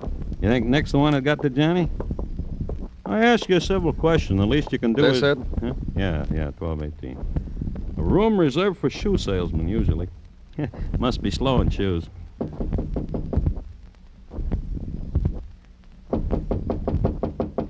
Maybe Nick's out. Maybe You got a pass key? Sure, Danny. I got everything. But maybe Nick's... Open it. Whatever you say, Danny. See, Danny, he's out. Is there another room? This one with bath. All rooms with bath.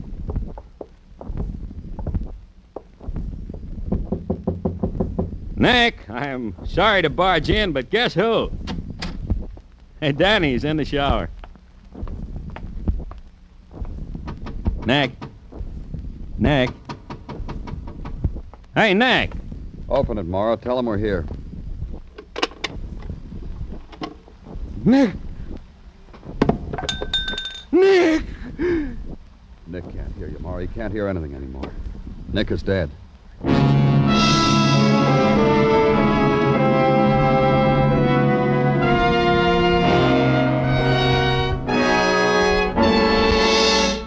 You are listening to Broadway's My Beat, written by Morton Fine and David Friedkin, and starring Larry Thor as Detective Danny Clover. How's for trying to sing it again this Saturday night? $5,000 in cold, hard cash and $10,000 in fine prizes are waiting for the CBS listener who can solve the new Phantom Voice mystery. Dan Seymour will be on hand with those coast-to-coast phone calls, and Alan Dale, Judy Lynn, Bob Howard, and the Riddlers will be making music. It's an hour of fun and song to entertain you and perhaps pay off every Saturday night on most of these same CBS stations. Here, sing it again this Saturday, won't you?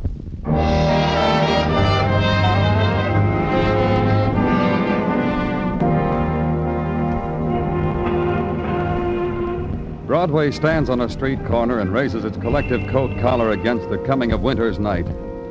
Tries to find warmth in the blaze of neon or in the ashes of a summer night's dream.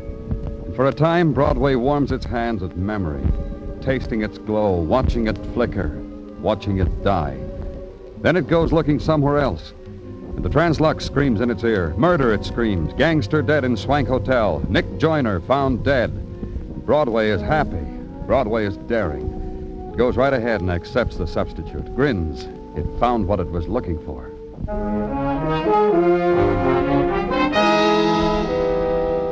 And at police headquarters the next day, the probing over the murder of two men, Johnny Hill and Nick Joyner. And assisting at the probe, a man with an apple in his mouth.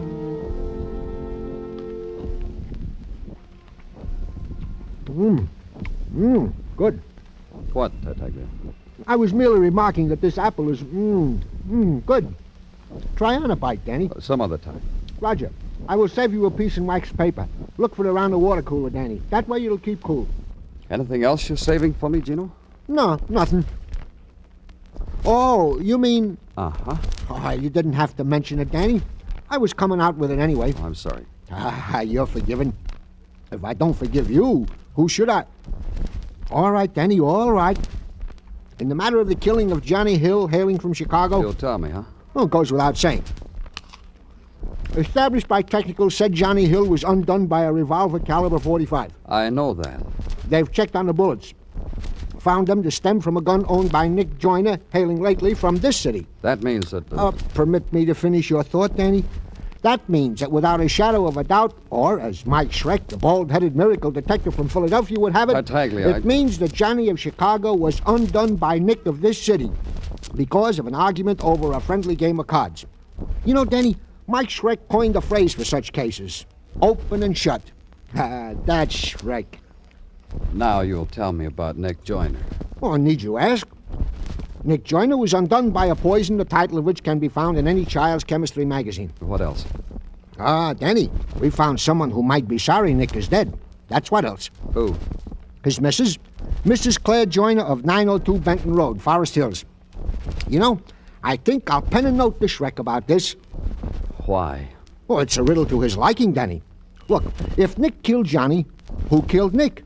All Johnny's friends are in the cooler or in Chicago. That leaves a large question mark. You know, you don't mind if I write to Shrek about it, huh, Danny? Bye, Danny.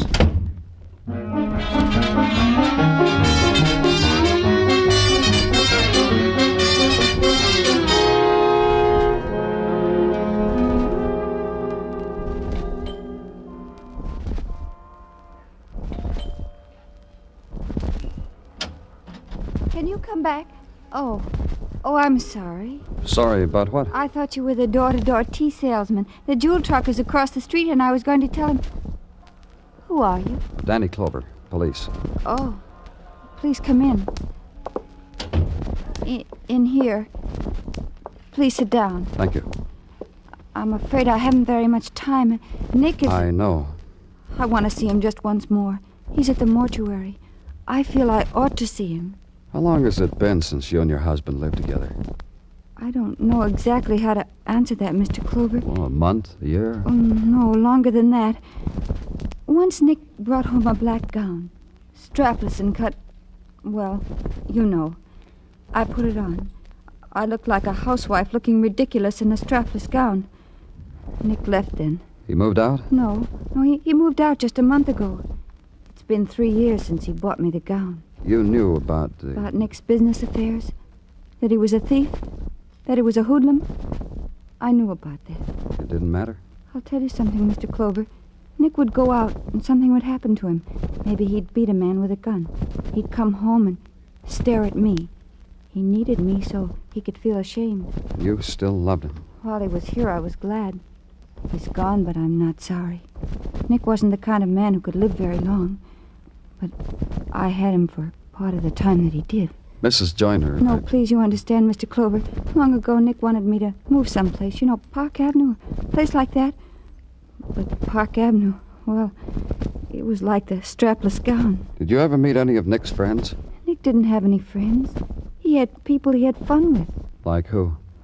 So many of them. Women? Of course, lots of them. But he never felt ashamed before any of them. But wasn't there someone special? Miss Lisbon was special. I saw her. Once I saw her walking on Broadway with Nick. On Broadway, Mr. Clover. And she only saw Nick. Miss Lisbon? Paulette Lisbon. Nick told me about her. She stayed at the Hotel Haddon, I believe. Oh, maybe she poisoned Nick. Maybe. Then I'm sorry for her. She doesn't know what she killed. The woman turned away from me, walked over to the hall mirror, adjusted a wisp of colorless hair under her hat, smoothed her gloves, looked once at her face, looked away, then walked out for one more time with Nick. She'd left the door open. I closed it for her. At headquarters, there was a file on Paulette Lisbon. Kansas City, Las Vegas, Chicago, Paris, the Italian Riviera. The girl who opened the door for me at the Hotel Haddon was the sum of all the places in which she'd been whispered to, clothed in silk. The sum of all the hands that had stroked the shadows on her throat, the edges of her mouth. All there was in the room was Paulette Lisbon. Thank you. For what? For the way you look at me. I thank you.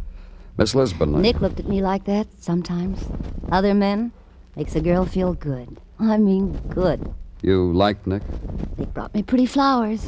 These on my neck, on my arm, those boxes on the dressing table. Sure, I like Nick. Then maybe you'll help us find his killer. You really want him? The killer, I mean? So many people are celebrating Nick's dying all over town. I know because I've been invited. You're not going? No. No, I think Nick would like me to grieve a little. After that, I'm on my own. He told me so lots of times. He was poisoned. Maybe you can tell me why. I can give you a lot of whys, but don't ask me who. You'd tell me if you knew. Cross my heart and hope to die. Who needed him dead? You, the citizens, the people of the country. My Nicky was a stain. That brings us to you. I needed him alive. Girl like me doesn't know where her next nick is coming from. Would you open it for me, Danny, please? This rope, the guest might whisper. Miss Lisbon, Oh, it's you. I know you. Come on in, Finch. Yeah, you don't keep a promise. I even spelled my name for you. What'd you bring me this time, Finch? Oh, you'd be so pleased, Miss Lisbon. I stole it from the kitchen. Hunk of pheasant. And this cold wine. I stole it for you. There's no charge. Well, there's some bills on my dresser, Finch. Help yourself. Oh, you know I don't do it for that, Miss Elizabeth. You just help yourself to these goodies. Have some, Danny? It's on the house. It always is with Finch. No, thanks. They killed your Mr. Joyner, didn't they, Miss Lisbon? They had to be brave to kill a man like Mr. Joyner. If you like it that way. You just call me to clean up the mess when you're through. Bye, Miss Lisbon. Oh, there are so many kinds, all different. Sure you won't have some, Danny? A funeral feast? No. Then throw it away for me, will you, Danny, please? Out the window was fun. Lots of fun.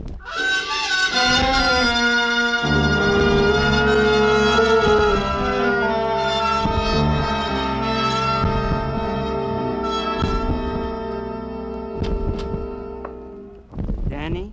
Oh, hello, Dr. Sinsky. Come on in. What's on your mind? Got a cigarette, Danny? Here you are. Thanks.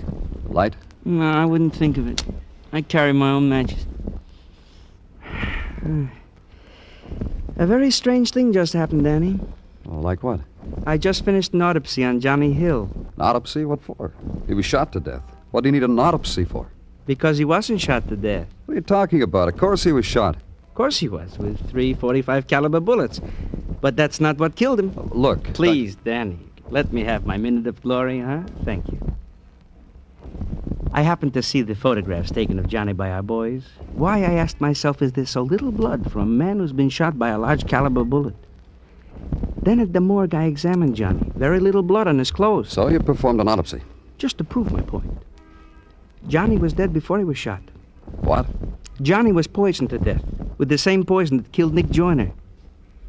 Know anybody who didn't like those two fellas, Danny?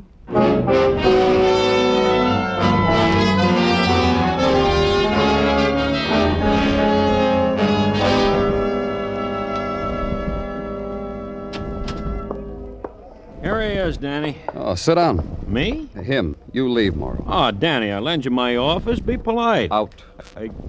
Okay. I said you can sit down. I'm not in the habit of sitting down. Room service, remember? Finch, room service.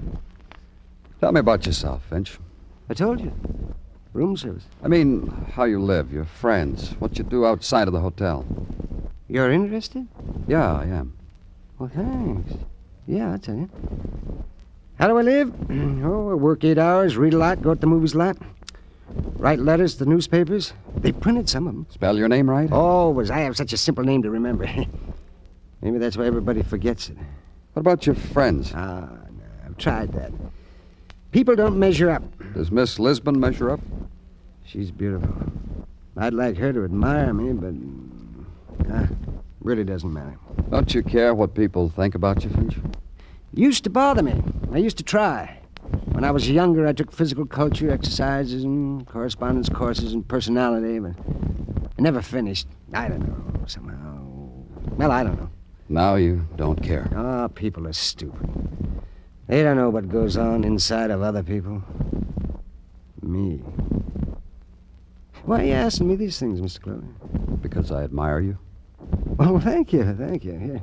Oh, say, let me show you something. I have it right here in my coat pocket. It's a letter I'm writing to the Times. Read it. Tell me about it. It's about those 2 men who were murdered in this hotel. Society ought to thank whoever did it. Give them a medal.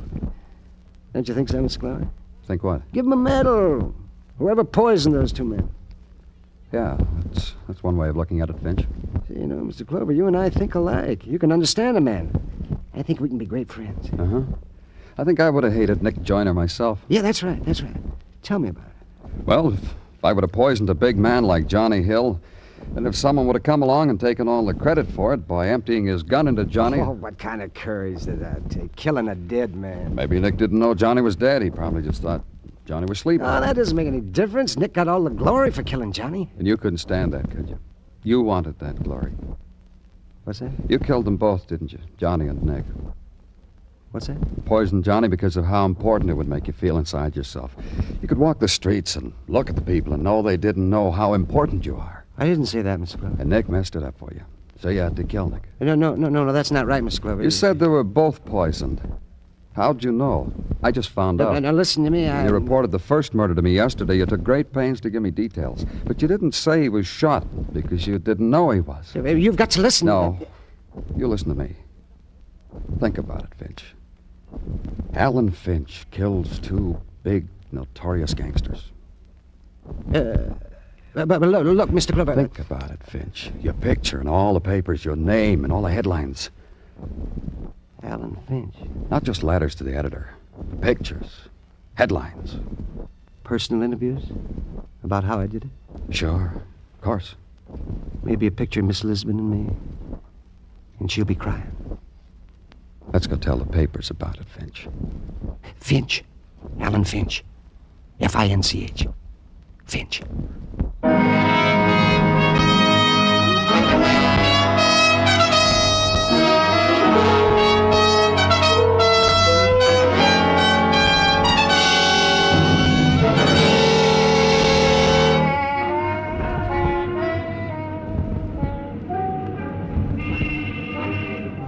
It's the happy time on Broadway. It's after the movies. Nobody wants to go home. It's a place strung against the night like a phosphorescent alley. They're heaped here, the golden girl, the bright-eyed kid, the man with the promises, and the guy who believes him. It's Broadway, the gaudiest, the most violent, the lonesomest mile in the world. Broadway, my beat.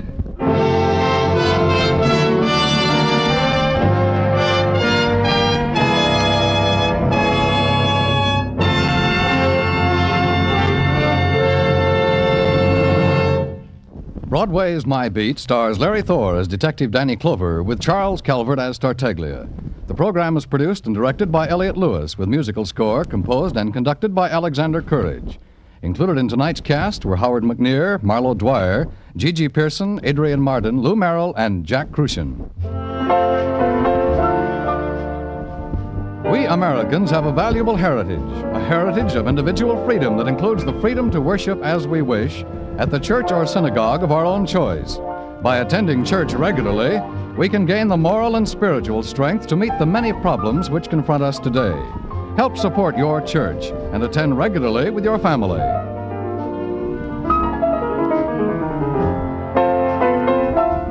Dan Cubberly speaking. This is CBS, where yours truly, Johnny Dollar, brings adventure Saturday nights on the Columbia Broadcasting System.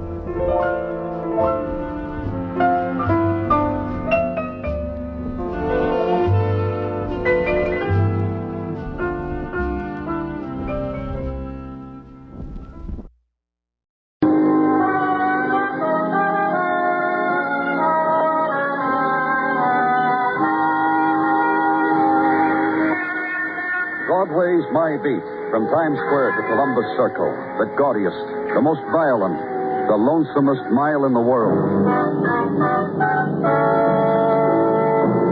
Broadway's My Beat, with Larry Thor as Detective Danny Clover.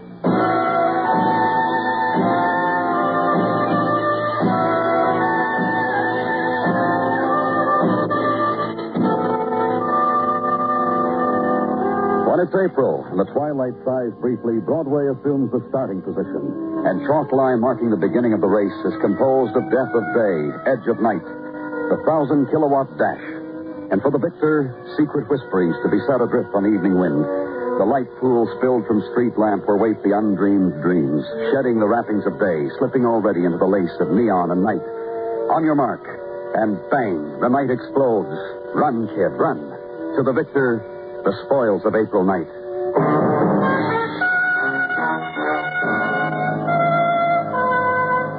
And at headquarters, night watch. Small trickle of minor violences to be interrogated, recorded. Conversation concerning other April nightfalls with colleagues. Outgoing tide of night. And somewhere in it, the phone call. About my buddy. He's been shot. He's dying. Last Friend Club on West 41st, corner 9th Avenue. Who is this? Joe Rios, buddy to a dying buddy. You gonna do something about our condition? And go there. And the Last Friend Club is this. Loft festooned with twistings of faded crepe paper.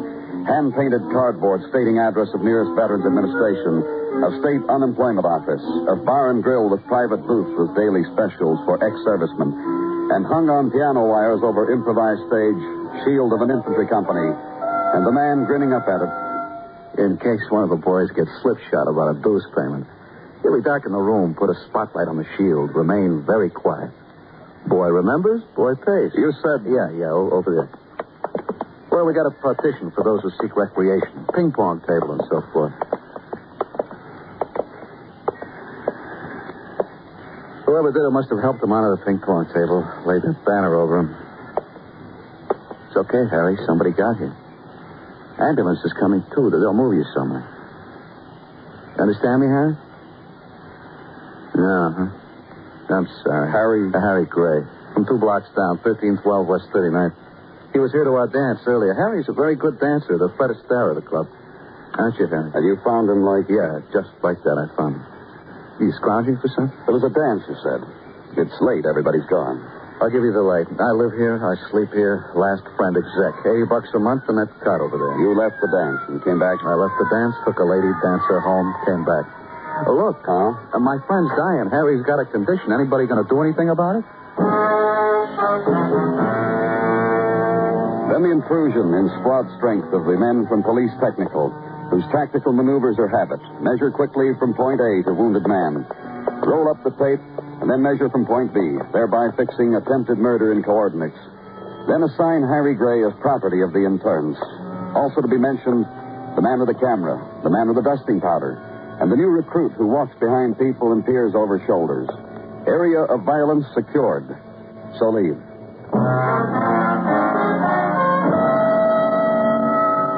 2-block squad car ride through night's first ebbing. Edge of the world time of empty street and window blinds and stars. Find an address and ring a bell. And wait and ring again. The man who answers the door is wearing a topcoat over nightshirt, who awakens suddenly when the street lamp makes glints on the police badge, who takes your arm and walks you down the corridor and opens the room that belonged to Harry Gray, then walks away. And the wounded man's room is this, the kitchenette and furniture that comes with $60 a month, embellished with personal touches, a cup for dancing, a nicked dagger with a swastika at its handle and legend printed beneath in pencil, German dagger, Garmische, Germany. And this, group photograph of soldiers in clean uniforms resting on each other's shoulders and smiling. And suddenly this, a man in the doorway. You just have to be the police. Sure, you are. Who are you? Mark Anderson. Live there across the hall. What's going on? Harry Gray, a friend of yours? You need bail or something? What's the matter? Trouble. You know what? I've been to high school and everything. A quick fella, very brainy with a brain. I see a cop where a cop never was before, and right away I know trouble. You don't have to tell me trouble, just the type of... Harry's been shot. Dead? No. How bad? A good chance, either way. Listen, I'm his good friend. We had a war together in Europe. I want to do some... Look, I want to help. What can I do? Who would want to shoot him? I don't know. We were at a dance tonight. The boys, I was there. Della, Harry. Della? My wife.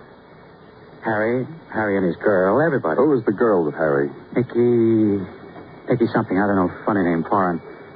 Look, my wife will know. She'll know where Nicky lives, too. My wife's sleeping, but... Come on, let's go wake Della. And cross the hall into dark, silent room. And another door opened, and the whispered breathing of a sleeping woman. And the man changes his mind, asks you to wait here. Goes in, closes the door. Della, honey. In a while comes back. Nicky Kosuri, he says, 2914 West 18th. And Della's too tired, too sleepy for them to go see Harry Gray now. We'll go first thing in the morning. She said, I promise, baby. Now, if there's nothing else, so leave. City at 3 o'clock in the morning time. City running out of sleep.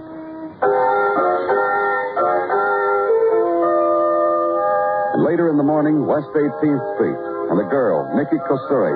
Girl in scarlet. Girl in a hurry. Girl on her way to work. I will be late, Mr. Clover. You understood, Miss Kosuri, about Harry's dying. About someone wanting to kill him. Yes, I understood. Well, I like Harry. Very much I like him. you were at the dance with him last night, and... And it was no fun. I tell you this. A dance and with no happiness. With no laughter. You and Harry didn't have a good time, is that it? I wanted it. For Harry, for me. He wouldn't permit it to happen. He made it bitterness. Do you know why? Miss Kosuri? I think I know. I cannot be sure what is bitterness to men. But I think also it was not I who made it so for Harry. But you know what did. Perhaps. Tell me. I think first I must explain to you Harry. Yeah?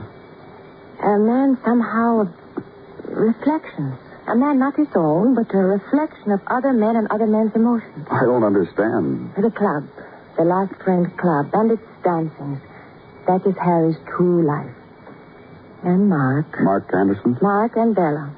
Also Harry's life. To live in the mirror of other men's lives. They're very good friends, I understand. When I first met Harry, he was with Mark. They had come from war and there was laughter and Harry was very nice. And in the last years, always with Mark. Bella, Mark, Harry, Nicky. Bella, Mark, Harry, Nicky. Look at me. What? Look at me. I am of prettiness. Yeah? Last night at the dance, I was even more. For Harry. And he danced only once with me. And then with others. Then to sit in long talk with Mark. And nothing from me. So I went home. To here, alone. And Harry didn't... He said to me goodbye over his shoulder. And there was for a moment the sum of all the hurt. And I went home. And there's no more hurt. No more anything. He's in emergency hospital. I'm already late for work. Tell Harry sorry. Nicky couldn't make it. Goodbye, Mr. Clover.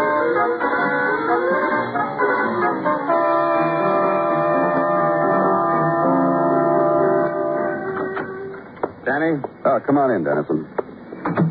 You got something? Yeah, I just had a small talk on the phone with Dr. Sinsky. He called from the emergency hospital. And? And you weren't here, so I took the call. Well, thank you very much for your kindness, Dennison. It's very thoughtful. Now, would you mind telling me what Dr. Sinsky had to say? Oh, not at all. He said Harry Gray was going to die. Yeah? Then he said a real strange thing about Harry Gray. Like what? Harry Gray is a man kind of scarred up, like he once was in the way of shrapnel. Small scars, mostly, you know. You've seen them. Well? Up around his neck, the doctor says, there's a piece of shrapnel still in him. Small piece. Might have caused Harry some pain from time to time. What's that got to do? I don't know. Dr. Sinsky just told me to tell you, that's all. So I told you. Oh. Lieutenant Clover's office, Dennison speaking. Yeah. Yeah, sure. Oh? Mm-hmm. Sure. I'll tell him. Thanks. Mind if I ask you a question, Dennison? Go ahead. Was that call for me? Yeah? Why didn't you just hand me the phone out? Look, Danny. What's the matter? Don't you think I can take a message? Dennison. What was the message? From emergency hospital. Harry Gray hasn't got a lot of time left. Also his neighbors, a guy named Mark Anderson and wife are by the bedside. Thank you, Dennison. Anytime. Sweeney, Dennison. Lieutenant Clover's on his way downstairs. I have a squad car waiting for the lieutenant. Will you please? Thank you, Sweeney.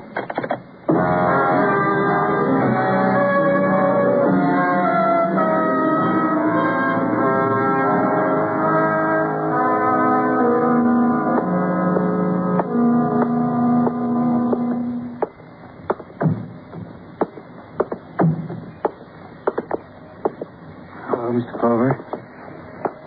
This is my wife. This is Della. Oh, Mr. Anderson. I think Harry is dead, Mr. Clover. I think he died about a minute ago, just after the doctor left the room. Harry looked at me. And I think he died. Is he dead? Yes. Mark? Yeah, dear. Mark, hold me.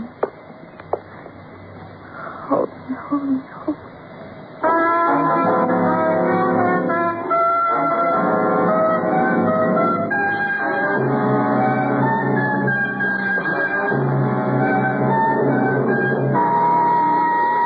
You are listening to Broadway's My Beat, written by Morton Fine and David Friedkin, and starring Larry Thor as Detective Danny Clover. Now, supposing you moved into this suburb. Oh, I'm sorry. I didn't mean to rush in this way unannounced, but I have a thought on my mind. Now, as I started to say before, suppose you moved into a suburb and you moved in at the same time others did. We'll say it's a tract, a big tract. But this neighborhood you've moved into with your wife and family is different. Every one of the families has a different background, different education, language, tastes in music, ideas of fairness and justice.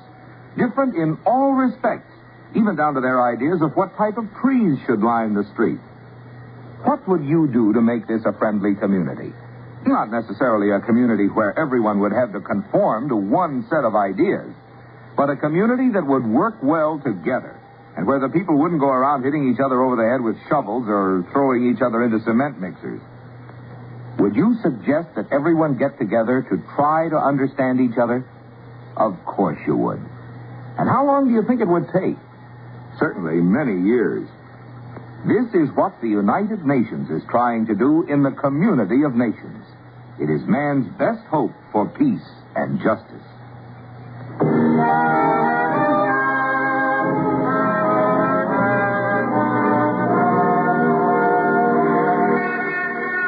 In April's early afternoon, Broadway is a street of dappled sunlight. Midday is behind now, and the small shocks are gathering. And in a while, we'll start the long stream down into night. But now is a small time that stays, a lazy time, dedicated to clock watchers, chain smokers, and elbow-propped dreamers. It's the time for gazing out of the window, of trying the other side of the street, of rubbing your back against a lamppost and just standing there for a while and looking. But suddenly a swift cloud scuds in front of coming evening, and it's hurry-up time all over again. Back to work. Someone's watching.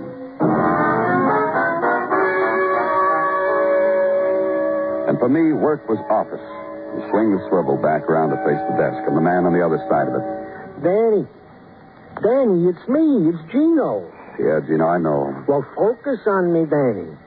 Scares me when you got that faraway look in your eyes. Sergeant. The way you were staring out of the window onto the who knows what strange... Gino, you walked into my office. You had something on your mind. What was it? This last week, every day I come in here, the way you are staring. As if you wished you were in another clime or something. Happiness is here, Danny, I assure you. Gino, please. Yes? Do you have something for me? Bits and pieces, bits and pieces. If you'll be so kind. Last night's deceased, Harry Gray, was formally, according to questionings of friends, a citizen of Oklahoma. Go on. Who came to New York during World War II and enlisted in the Army. After the war, he did choose to stay in New York instead of returning to his native state. What else, Gino? Well, let me see here. Now, I have here his employment record of the last 5 years. Employed for 2 months as a used car salesman. Employed for 11 days as a canvasser. 3 months in a photographic supply house. A week as cab driver. You fired from all those jobs? Quit. From each and every one of them. Detective Dennison has interviewed 2 or 3 of Harry Gray's former employers only to get the message that Harry was a good worker, but one day failed to show up for work. Restless must have been the word for him. Yeah. Now anything else? Merely that Harry and Mark Anderson were the best of buddies, each going to bat from time to time for the other. Also this. Harry was under medical care for some kind of ailment. Oh, he was sickly? What? According to my notes, 2 of Harry's friends remarked upon the fact that Harry would sometimes get a pain in his arm or shoulder in the middle of a conversation and start yelling for the doctor. That jibes with a little piece of information. Which doctor's name and address I give you now, as dug up by the diligence of Detective Dennison. Oh, Danny, sorry I interrupted. What were you saying? Nothing, Gino. Thank you very much. Uptown now, and turn into the wide avenue where sun shines brighter and marble glows greener. And traffic islands, well-tended gardens rooted in asphalt, railed with iron stakes and breathing the rich mixture sown by exhausts of long, low, yellow convertibles. Avenue of doormen, withering canopies, and polished brass nameplates clinging to stone. Find the one that has Dr. Theodore Lawrence etched into it. Check with the uniformed man who flings fringe of epaulets in a direction, which, when explored, becomes Office of Avenue Doctor, which contains this. Magazine folios from Italy and France and Vienna in calculated disarray on tables of wrought iron and marble. Arrangement of polished driftwood and serene camellias. Tall, blonde nurse, whose voice is modulated to the rustle of the white silk she wears, who asks your name, leans close, and asks you your trouble. Takes them through a door, comes back, says you will be seen now. And the inner office contains music piped in from some long-playing record. Therapy for well-groomed ailments which have been waiting in the outer office. The man who lifts his head from supporting spans of finger and sees you. To this moment, the tragedy of Harry Gray seemed almost distant. Now that you've injected it... Dr. Lawrence... Nothing to do about it, save react to it again, receive it again, respond to it again. Mr. Clover? Yes? Harry was fine. He was brave. And he died an unheroic and rather ugly death. For all these things of Harry's, I grieve. And others, known only to me. Then you'll want to help us. For Harry? In any possible way I can. You've known him long? There was one of those things in our city once, several years ago. What things? Oh, you know, one of those conventions. I took time off to watch it on Fifth Avenue. The parade. Gallant men walking against withering cold. That's how you met Harry, in a parade? One of the men fell of exhaustion. It was Harry who fell. And fortunately, I was there, and I could go to him. Several years ago. 6, to be exact. And you've treated him ever since. Obviously, you must have known that, or you... May I interrupt, Doctor? Please do.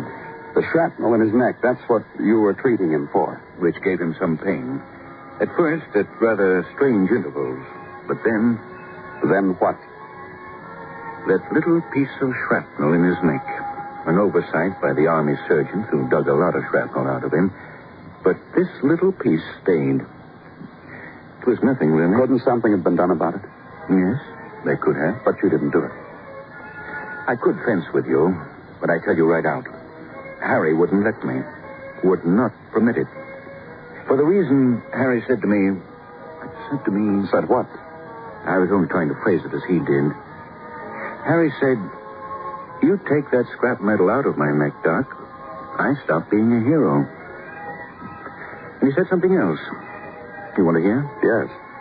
He said, "I got a souvenir, Doc. Nothing, nobody takes it from me. I'm that fond of it." One more question. As many as you like.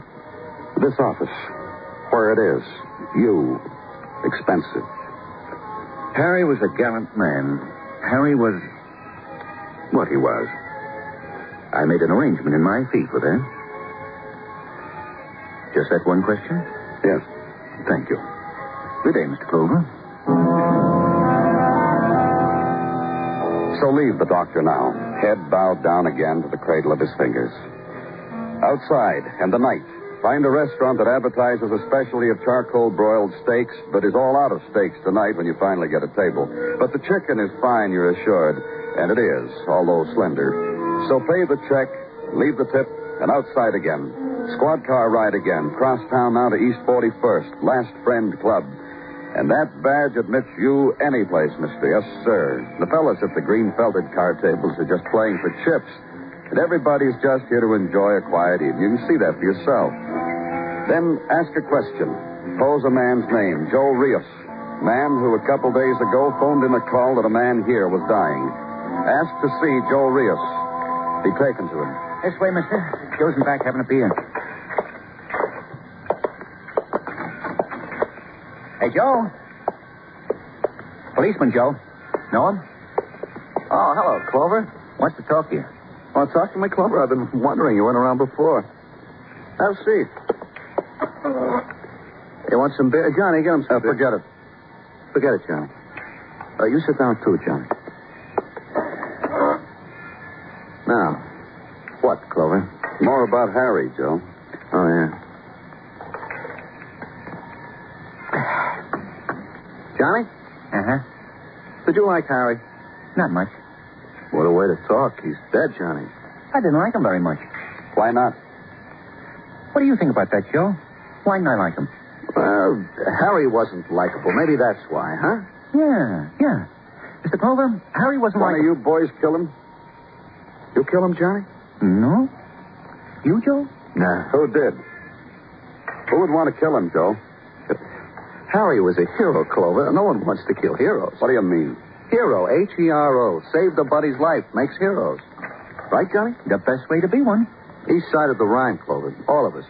We just crossed. Ambush. Grenade got tossed. Harry got in the way of it. Between the grenade and Mark. Saved Mark's life. Yeah, Mark appreciates it.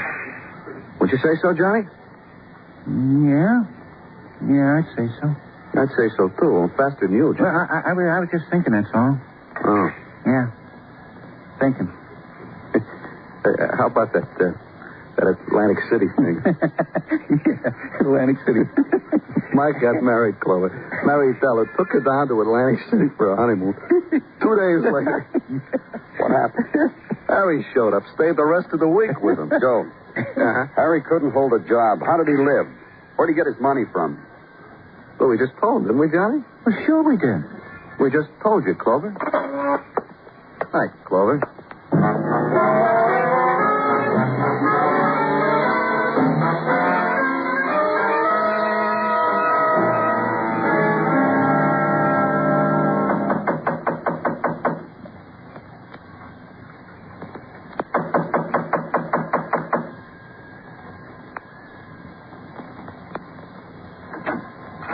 Yes? Miss Anderson? Yes, what is it? You don't recognize me, do you? Mark? Mark, come here. Mark, this man, he says I should recognize him. Clover. Sure. I know him, Della. Who? In the hospital when Harry died. You were upset. You don't remember. Mr. Clover's a policeman. Oh, come in, Mr. Clover. Honey? Is this the man? What man? You were going to wake me. You changed your mind when... Yeah. Oh. Hello. You going to miss Harry, Mrs. Anderson? Well, what do you think? He was my husband's friend. Wasn't he your friend, Mark? You see? Of course I'm going to miss him. Can't be the same without him. Everything's changed. We hardly know what to do with ourselves. We sit, we wait for the door to be flung open and for Harry to walk in. It doesn't... Cut it out, Della. All right, Mark. I was just telling Mr. Clover how Della, much... I said cut it out. All right, Mark. I said all right. You saw her at the hospital, Mr. Clover. You saw how upset she gets. You just asked the wrong question, that's all. And all I got out of it was that your wife said you hardly made a move without Harry. Come on. Well, what? That's what she said, wasn't it? Listen, you... Harry saved your life, didn't he? That's right. Sure, he did. Harry was very brave. He brought Mark home to me, you always say. Don't you always say, Mark? Della. All right. And he never let you forget it, did he? Tell him, Mark. Mr. Clover, Yeah? Harry never let Mark forget it. Even carried around a piece of the pain with him, didn't he, Mark? If it wasn't for Harry, I'd be dead. That shrapnel. He saved it. Wouldn't let it be taken out. A reminder for you. You know what he'd do? If it wasn't for Harry, I'd be dead. Listen to me. You know what he'd do? That piece of metal under his skin? Whenever it'd hurt a little, Harry'd come over. Touch it, Della. Della, if it wasn't for Harry, I'd be dead. Who's dead now, Mark? I don't know what you're talking about. Just answer me. Who's dead? Harry's dead. Yes. Did you kill him, Mrs. Anderson? No. Mark. Mark, darling. What? You didn't have the courage. I did it. I killed him, Mr. Clover. He has the courage to say he did it, but he didn't do it. Tell me about it, Mrs. Anderson. Harry? Well, you know most of it. Mark owed him everything, paid him everything we had, room, food, clothes, everything he needed. Everything he needed, Mark, that we could give him. The other night, after the dance, I told him to wait, that I'd be back. He didn't want to. You know that, Mark? I don't know what. I had to plead with him. he met me, I shot him. Mark? Mark, I just gave you your life back. Don't thank me, baby. Let's go, Mr. Crowe.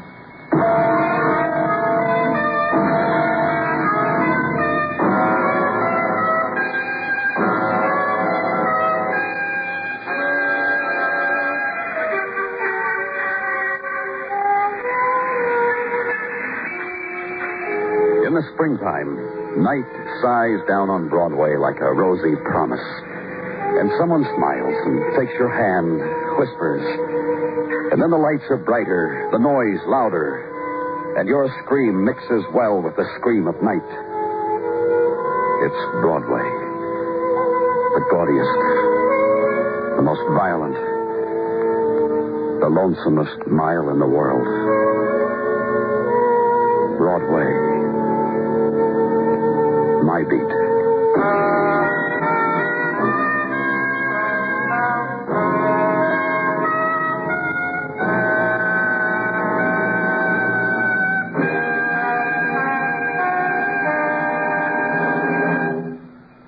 Broadway's My Beat stars Larry Thor as Detective Danny Clover, with Charles Calvert as Tartaglia and Jack Crucian as Muggavan. The program is produced and directed by Elliott Lewis, with musical score composed and conducted by Alexander Courage. In tonight's story, Mary Jane Croft was heard as Della and Whitfield Connor as Mark. Featured in the cast were James McCallion, Lillian Byeth, Hy Averback, and William Johnstone. Bill Anders speaking.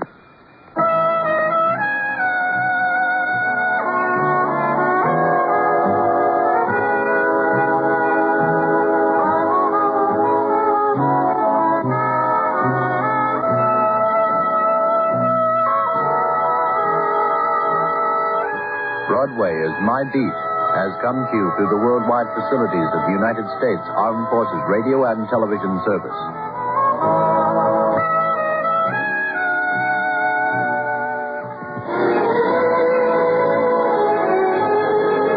For the past 55 minutes, you've been listening to the best in radio drama with Theater 5 and Broadway's My Beat. Join us again Monday night at the same time, 9:05. When FBN presents Dragnet and X-1.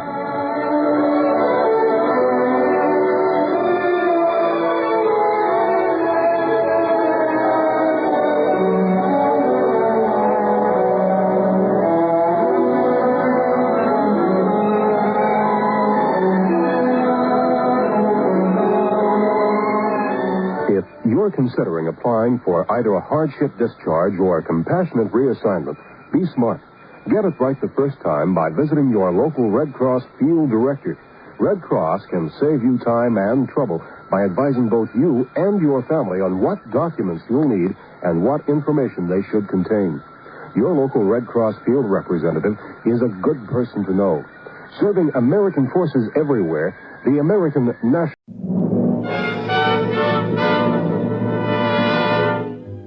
Broadway's My Beat, with Anthony Ross as Detective Danny Clover.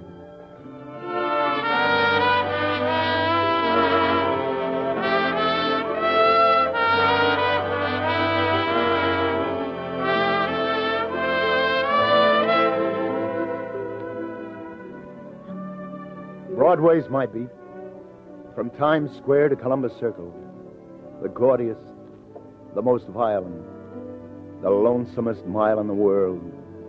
Where your safest threat is on the time of day. And even that they'll fix if they can figure an angle. It's not a street, it's a merry-go-round.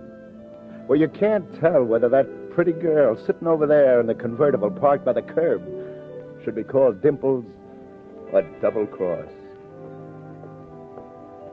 Well, that's the street I'm walking, and I got a little time to kill before I check in at the precinct station house, so I decided to look in at Stillman's Gymnasium, where box fighters work out, and watch the kids spar a few rounds. How's it, Lieutenant? Usual bunch of two-bit gamblers and matchmakers standing around on the sidewalk outside. And upstairs, a mob of guys watching the two practicing. I see a fight manager I know called Jack Siegel. He sees me, too. Hey, Lieutenant, you're up early today. Jack, boy, you're looking good. Hog-fed, Danny. The habit of eating. I hear a lot of people speak very highly of that habit in my time. Who are you eating off these days? Is that a way to talk, Danny? You mean what future champion's destinies am I guiding at the moment? Have it your way, Jack. You got a good prospect? You mean you don't know? No. The leading welterweight contender? The best counter-puncher since Joe Gans? The pride of Hell's Kitchen? You don't know? When the day comes that you don't have the latest sensation. Only this time for real, Danny. Look, ring one. The boy in the green jersey and sweatpants. He's a welterweight. He'll make the weight. Hey, I think I know that boy. Terrible Terry Rogan. I teach him everything. Sure, he's got a fight coming up at the Garden this week, hasn't he? And the winner to get a crack at the title. Terry Rogan, is it? I remember him when his name was Rogansky or some such, and he's fighting in the police athletic league. That's the boy. Yeah, he's good. I like these quick welders. Well, that's all. He's gone 3 rounds. He's through. You want to say hello, Lieutenant? Yeah, I'd like that, John. So come with me. How you feeling, kid? Okay. Some sparring partners you get for me. What's the matter with him? Keeps giving me the heel of his glove and the laces. All the time in the clinches, I get string in my mush. So? What do you think Perini will be giving you Friday night? Hiya, Terry. This here's Lieutenant Danny Clover. Terry, shake hands. Hey, I remember you. Lieutenant Clover, sure. Sure, the PAL fights 3-4 years ago. Sure. I remember you telling me how you was a fighter yourself years ago. Yeah, but You, Danny? This I never knew. You can look it up. Right after the first war, I win 5 fights in a row, and then... Yeah? Then I lose 5 fights in a row. Look it up. Hey, you better get your robe on, kid. Oh, yeah. You want to come back in the locker rooms, Lieutenant? Chew the fat? Yeah. So you're going at the Garden Friday night, huh? Yeah, that's right. Say, Lieutenant, remember that night in the PAL finals? I was just a kid then, Jack, fighting feather. Lieutenant here was in my corner. Hey, what about Friday? You going to take this Perini? Oh, who knows? They were quoting odds yesterday, Danny. Terry's 2-1 to take him. Yeah. You should have seen that PAL final, Jack. It was before I knew how to use my right. I win that final with just my left hand, right, Lieutenant? Oh, now I'm more interested in talking about Friday night, kid. Jack tells me you win, you get a crack at the title. Yeah, that's right. That's great, kid. I know you'll win. I'll be betting on you. You better grab yourself a shower. Oh, yeah. Lieutenant. Yeah? You never can tell about fights, you know, Lieutenant. What's the matter? Well, it's just that I wouldn't want you to lose any money betting. Hey, shut up. What kind of talk is that? You beat it to the shower. Tell Irv to give you a rub down before your legs tighten up. Well, I was on cut it out. Do like I say. What makes you feel any better, kid? I never bet big on the fights. Okay, Lieutenant. Come on, Danny. Yeah. Your boy's not exactly looking forward to Friday, is he, Jack? For a 2-1 favorite. Let's get out of here. I'll walk you down 8th Avenue.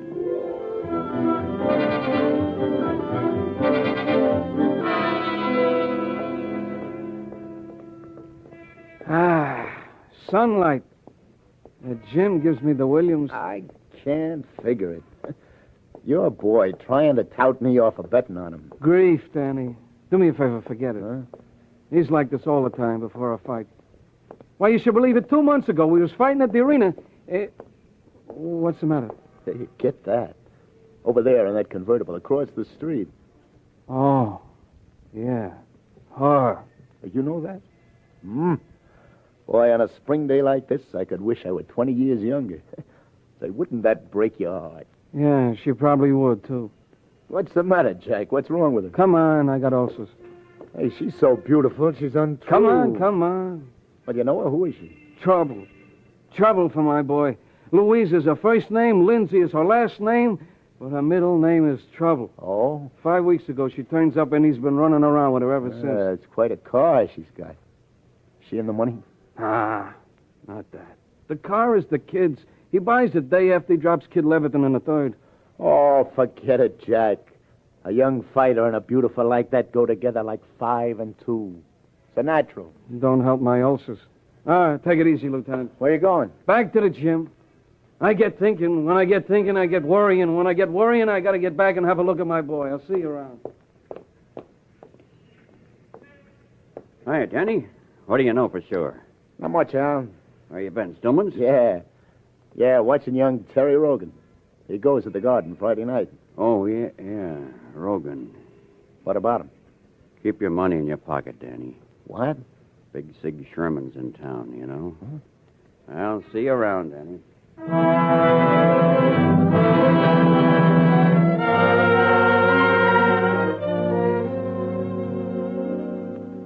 Hello. Hello, I want to speak to Tony Florida. This is Florida. It's Danny Clover, Tony. Are you awake? What time is it? It's a little afternoon. Danny, you know I don't close my club till 4 in the morning. Listen, Tony, wake up, will you? You ever hear of a guy called Big Sig Sherman? Hello? Hello? I'm still here, Danny. Oh. I take it you heard of him, huh? I heard of him. Very rapid citizen. Am I out of line asking you about him, Tony? You're never out of line, Danny. Well, what can you tell me about this Sherman? Big Sig is a businessman, Danny. A very big businessman. Yeah? He's a careful businessman. He likes to make sure of his profits, you know? Yeah. Yeah, where's he from? His home? Mm-hmm. I don't know, but he's got an address in Hot Springs, Arkansas. What's he doing in town, Tony? Do you know? Big Sig is in the syndicate, Danny. I think you better ask your other questions from somebody else. But listen, Tony. The syndicate. Hmm? So the syndicate is on this. That's all I need.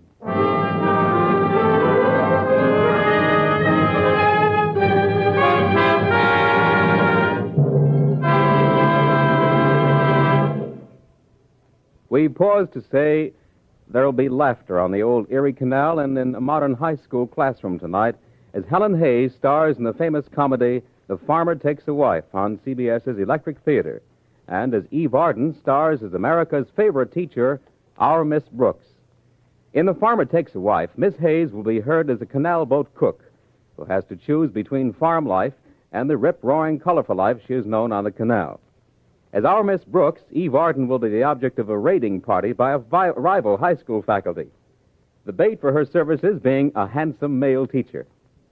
On a night known for its comedy on CBS, you'll delight in the expert comedy of these two great feminine stars as the Electric Theater and our Miss Brooks come your way tonight over most of these same CBS network stations.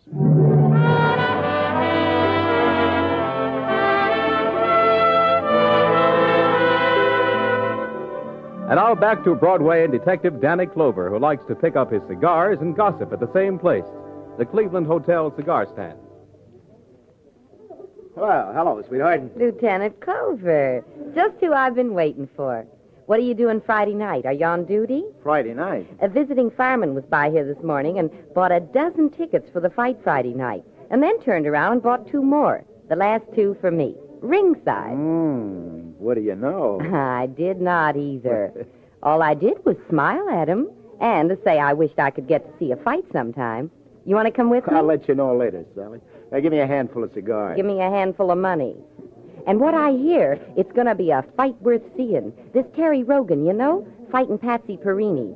The odds are 2 to 1, this character was telling me. Yes, so I hear. Well, and from what he was saying, he couldn't understand why Perini was such a favorite. Perini's not the favorite. Well, this character said he was. He said the odds had changed overnight. You think maybe the fix is in, Danny? Did you ever hear of Big Sig Sherman, Sally? I heard of him. Big Sig, they call him. They should call him Sure Shot Sherman, the way he hates to take chances. Is he in town? Give me my change, sweetheart. Say, what's your hurry? I offer him a free-for-nothing pass ringside. I'll have to let you know about it later, Sally. I'm late to check in at the precinct.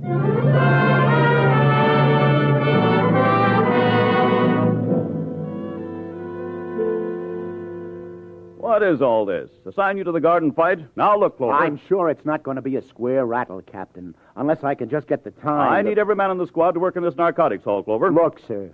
Yesterday, Terry Hogan was a 2 to 1 favorite. Overnight, the odds switch. Now the other boy is favorite. Same odds. They'll get even longer. That's not evidence. Not evidence. Captain Forster, you hear what I said? The boy was a 2 to 1 favorite yesterday. He's now a 2 to 1 short ender. Odds don't change like that unless something's up. Well, you can see what happened. Whoever put this fight in the tank got big money down here, Detroit, Los Angeles, New Orleans, all over the country. And then somebody talked. The word has gotten around. Why, by fight time Friday night, the odds will be 10-1 in favor of Perini, who doesn't figure even to go the limit with Rogan, unless it's a tank job. If you really think there's something wrong, pull in some gamblers and ask them questions. You know enough gamblers. What about your friend Tony Florida? I've asked enough questions already, sir, to make me feel this fight is in the tank. Now, I can keep it square if you'll just assign me to it till Friday night. Well, it's a waste of time. Oh, it's just 2 days, sir. Tom Donnelly and Donnelly's busy on the narcotics hall, and that's that. And you should be, too, and you will if you don't get out of my office in a hurry. Thank you, Captain.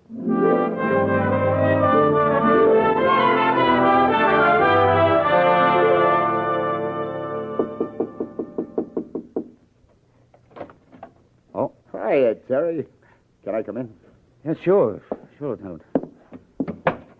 What's up? I'm supposed to be in bed by now, you know. Yeah, I know. Jack Siegel said he didn't mind if I stopped by for just a minute or two. Oh, yeah? Yeah. You wouldn't know why I came by, would you, Terry? Why, no, I got no idea, Lieutenant. Maybe to tell me to remember my right tomorrow night. Yeah. In a way, that's it. That was certainly some fight that night, Lieutenant. I'm glad you were in my corner. I learned a lot since then. Yeah?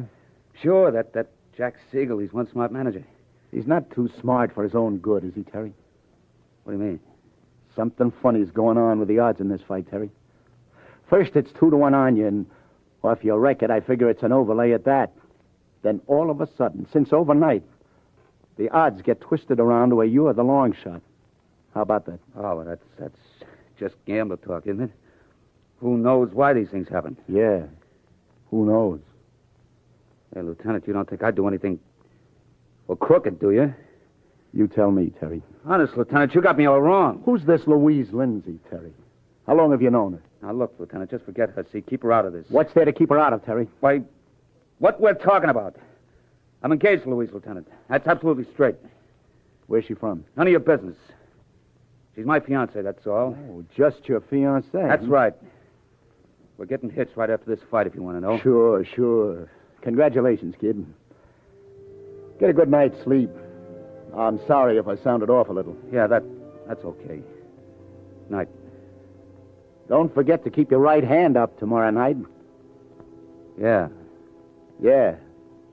You do that.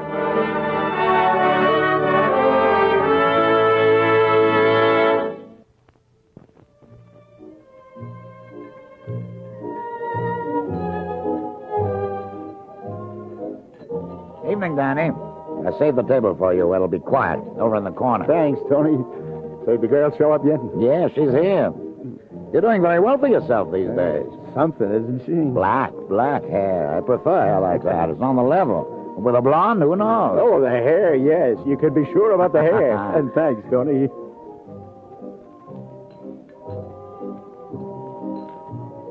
Louise Lindsay? That's right. I'm sorry to be late.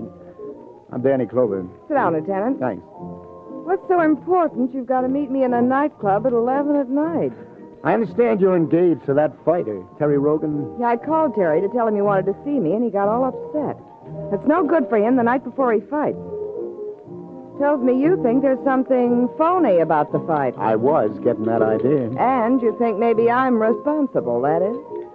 You've heard of the syndicate. Syndicate? No, what's that? You ever hear of a guy called Sherman? Sherman? Mm-hmm. Sherman. Oh, I've heard of a lot of Shermans, but I don't know any. What's his business? Well, right now I got an idea his business is bothering your boyfriend. Look, suppose you stop talking in riddles and tell me what this is all about. You know you've got Terry all upset. Hey, that's a big rock you're wearing on your third finger. Mr. Clover, let me set you straight. I don't know what you're thinking. But Terry and I are in love. We're engaged to get married, and the day's been set. This diamond's no problem. Oh, I can see that. And I don't know anything about any fixed fight. The only thing I have to do with prize fighting is trying to see that Terry gets out of it. If he wins, he gets a crack at the title. Why should you want him to get out of it? Because I don't want our kids to have a father with a tin ear and a buzzing in his head and a pair of broken hands. He's still young and healthy. Well, he won't stay young, but I want him to stay healthy. You really like him, don't you? You're catching on. I'm beginning to think I had you taped all wrong, Miss Lindsay. But if your boyfriend is mixed up in a fixed fight, you'll help me then, won't you? I doubt it. How's that? That's his business, not mine. They boiled you about 10 minutes, didn't they, Miss Lindsay? You think I'm hard-boiled. I'll tell you something about me, Mr. Clover. I was born in the hard coal fields of Pennsylvania near Pittsburgh. My father was killed in a mine disaster down there. That was 19 years ago, and I was only 2. My mother had to bring up me and 3 others all by herself. If I sound hard-boiled, that's why. Now, all I'm interested in is getting married to Terry. We're going to buy a little business. Oh, yeah? What kind of a business is that? A dry cleaning business, maybe. Maybe you'll send us your trade. I'll do that, Oh, Miss there Lindsay. you are. I almost couldn't find out where you two were. Jack, how are you? You know Mr. Siegel, Miss Lindsay? We've met. Hey, sit down, Jack. What are you drinking? Milk. What'd you do to my boy? You got him all upset. Yeah, I'm sorry about that. He calls me, nothing will do, but I got to come over here and tell you not to bother Lindsay here. Makes me promise him. Oh, I wouldn't say I was bothering Miss Lindsay. I was just... you want me for something, Tony? Sorry to bother you, Danny. Oh, not at all. Excuse me, Miss Lindsay. What is it, Tony? The man you were asking me about? Oh, yeah? He just came in with a party. I told Victor to seat him at this table next to yours. He's the big man coming now. Right, Tony, thanks. Couldn't be sweeter. Right this way, please. Oh, hey, pardon me, you're Mr. Sherman. That's right. Oh, my name's Clover. I've been hearing a lot about you. You come to town to the fight tomorrow night. You could get a reputation for being a pretty curious guy. Oh, no hard feelings. I heard you were in town to see Terry Rogan's fight. I thought maybe you'd like to shake hands with his manager. Here, right here. Jack Siegel. This is Mr. Sherman. Right. Yeah, and this here is the Rogan's fiancée, Miss Lindsay, Mr. Sherman. How do you do? This the man you were asking me about? That's right. Mr. Sherman, I understand you've been bothering Terry about something. I won't say crooked because I don't know about that, but just don't get him upset. You, Siegel, if you're Rogan's manager, why don't you see to it he don't get mixed up with pancakes like this one? Well, now that you mention it, I think it's a good idea. No, let's all keep our temper. Then tell Big Sig to move his load along. You got some polite friends, mister. Ain't it the truth? Oh, please accept my apologies, Mr. Sherman. I'll see you around. There's always that chance. Whoever that was, Danny, he got my ulcers going again. Well, I don't know why he should do that to you, Jack. How about it, Miss Lindsay? You want me to give you a lift home? Yeah, I gotten pretty sick of this drum in the last couple of minutes. Oh, by the way, you're going to the fight tomorrow, aren't you? No. I don't like to watch them. Well, and maybe you and I could listen to it over the radio together. Now, wouldn't that be fun? Good night, Jack.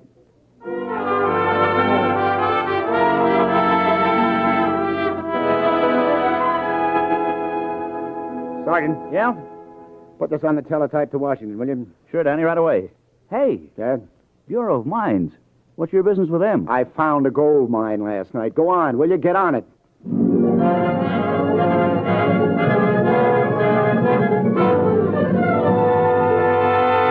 I talked to that guy in Hot Springs, Lieutenant. Yeah? So? So here's all the dope he had on Sigmund Sherman. Give.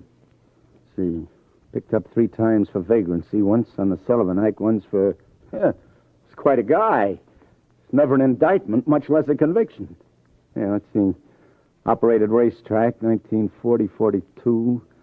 Slot machine business, 1940-45. Married, Havana, 1948. That all you need, Danny? Yeah. Thanks, Sarge. Just make sure we keep a tail on him until I say different.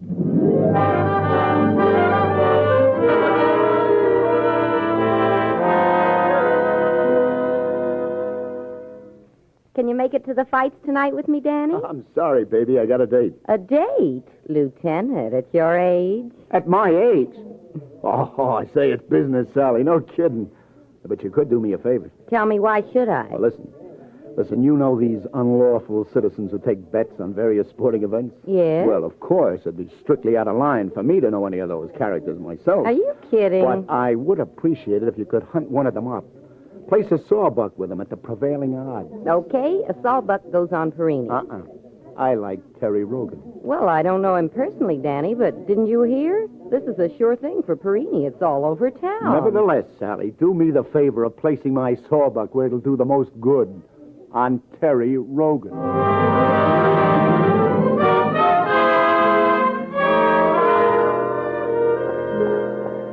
Oh, no, please, Danny. The boy goes on in an hour, and he's nervous enough now. Not as nervous as you'll be later if I don't get to talk to him now. Which is his dressing room? That one over there? You got a search warrant? Jokes. Danny, my insides are all churning around like a tornado, and now Which you is come his along... dressing room? Right here. Thanks, Jack. Look me up after the fight. Please. No. Hiya, Terry. Hey, sit down, kid. I got news for you. Would you mind, Jack? Look, give me a... Oh, why wasn't I an insurance salesman or a bricklayer?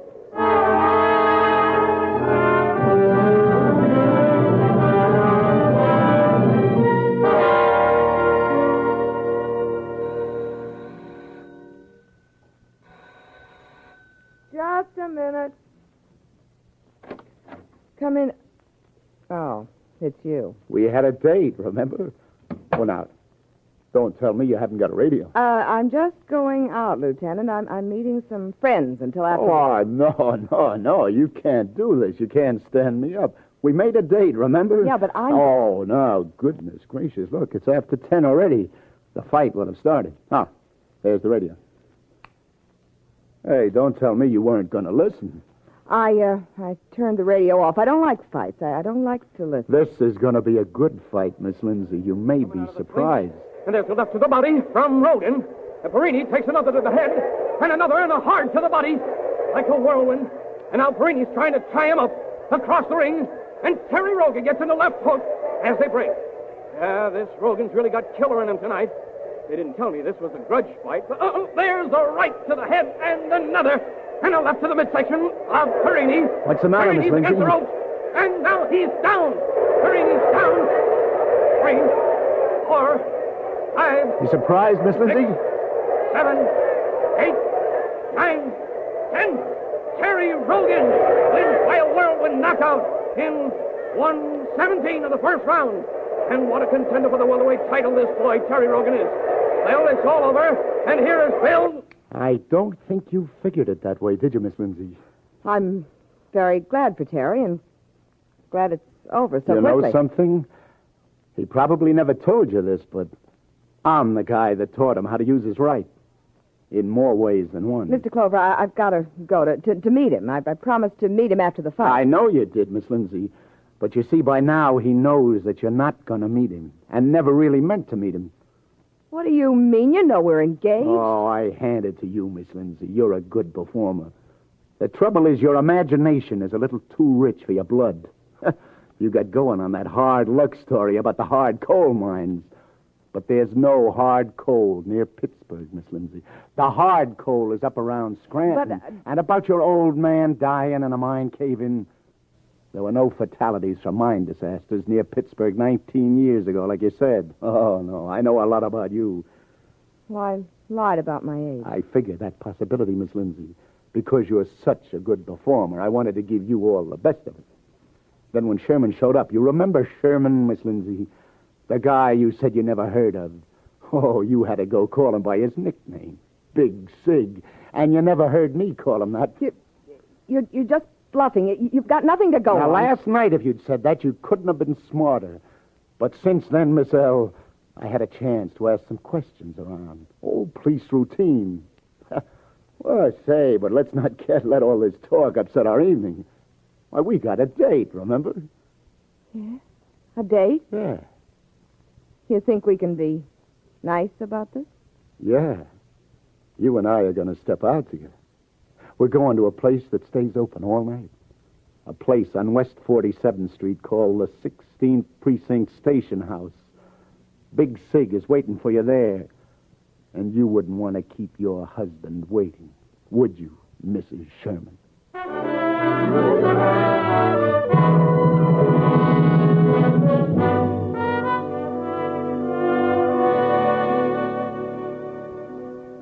Well, good work, Danny. You sure you got a case? Nothing on the kid that'll convict him, but the other two. Yeah, the file we got from Hot Springs ties the two of them up. They were married a year ago in Havana. Yeah, must have been rough on young Rogan. No rougher than it was on me. Had to be the one to tell him. First, he was just sitting there, bawling like a baby, you know? I've seen the girl. I know how he must have felt. Yeah, but that kid's a fighter. I could tell. The tears still wet on his face. He gets down off at the table, and I look at him. And then I begin to feel sorry for Perini. The boy's going to fight. Well, I hope the commission won't have to lift his license. Say, how about the manager, Jack Siegel? Oh, he's in the clear. Never knew anything about it. Where are you going, Danny? I don't know. Out. Walk around somewhere. You know, it's a funny thing. Yeah? What's that? She told him after they were married they'd open a dry cleaning business. The only thing she wanted to take to the cleaners was him.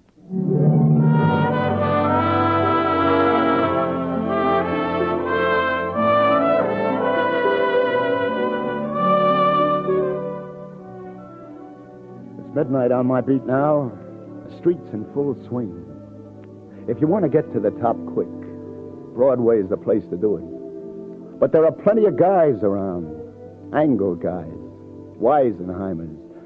Digging holes to help you fall back to the bottom. I can only hope I find them. Those guys figuring angles on the gaudiest, the most violent, the lonesomest mile in the world. Broadway. My beat.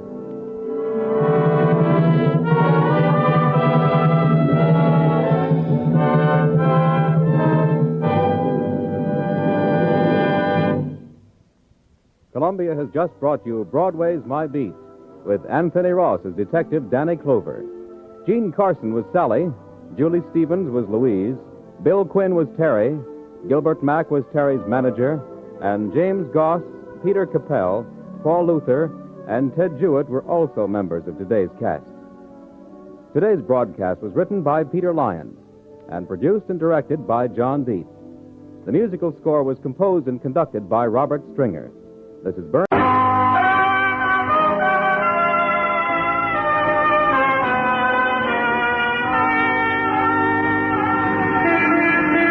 Broadway's My Beat, from Times Square to Columbus Circle. The gaudiest, the most violent, the lonesomest mile in the world. Broadway's My Beat, with Larry Thor as Detective Danny Clover.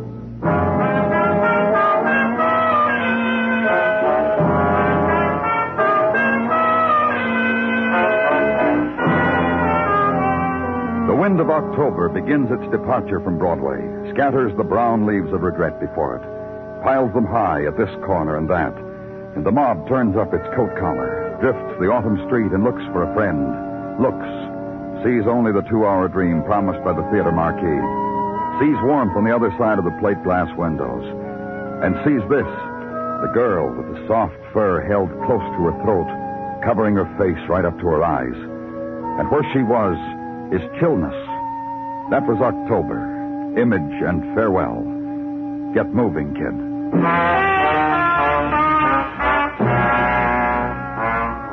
And at evening above it, the place of no seasons, hospital corridor where I was, and Detective Margolin. What about it, Danny? Is she going to live? Dr. Sinsky doesn't know. At least he says he doesn't know. He knows. A girl stabbed like that, she hasn't got a chance. Mind if we sit down here on this bench and smoke? Oh. Just run it down for me, Margolin.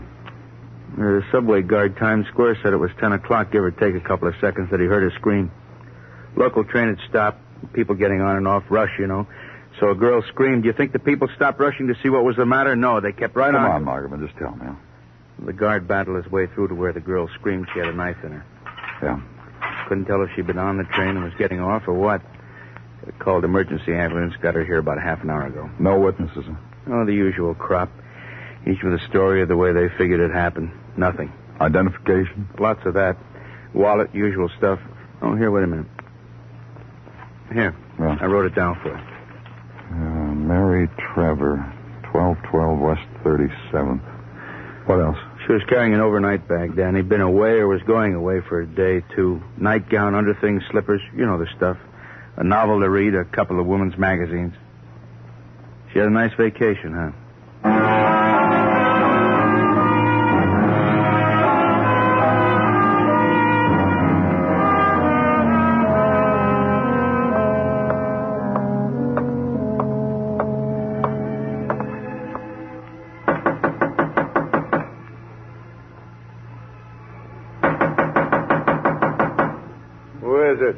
Police. What do you want? Information. Talk. About Mary Trevor. Morning. Flop yourself anywhere, mister. You'll excuse how I am. I was in the tub with a warm bath, reading the paper and listening to the radio. Tough day today. The warm tub relaxes me. Music likewise. I see. Yeah, sure you see. So now you killed it for me. What's with Mary? She's in police emergency hospital. She's dying. Mary got hurt? Hit by a car, what? Someone tried to kill her. Mary? She's on a subway platform in Times Square. Someone stabbed her, ran. We found this address on her. You found this address on her because this is where she lives sometimes. This is her home sometimes. Sometimes she remembers I'm her father. Those are times when she yawns, asks me how things are going where I work, goes to sleep in her room. I could count the times on the fingers of my hands. Tell me about her, Mr. Trevor. What do I know about her? This is her private hotel, these 3 rooms. I'm not her father. I'm her desk clerk, her bellboy. I take messages for her, send out her cleaning and press, and rustle up night snacks for her. And you know what? No. She leaves tips for me on my dresser when she goes out. Yeah, 5 or 10 spot. You know something else? I take it. I use it for get-loaded money, forget money. But I get more Father's Days than any father in the world. Someone tried to kill her, Mr. Trevor. Maybe you could... Don't ask me too much about Mary.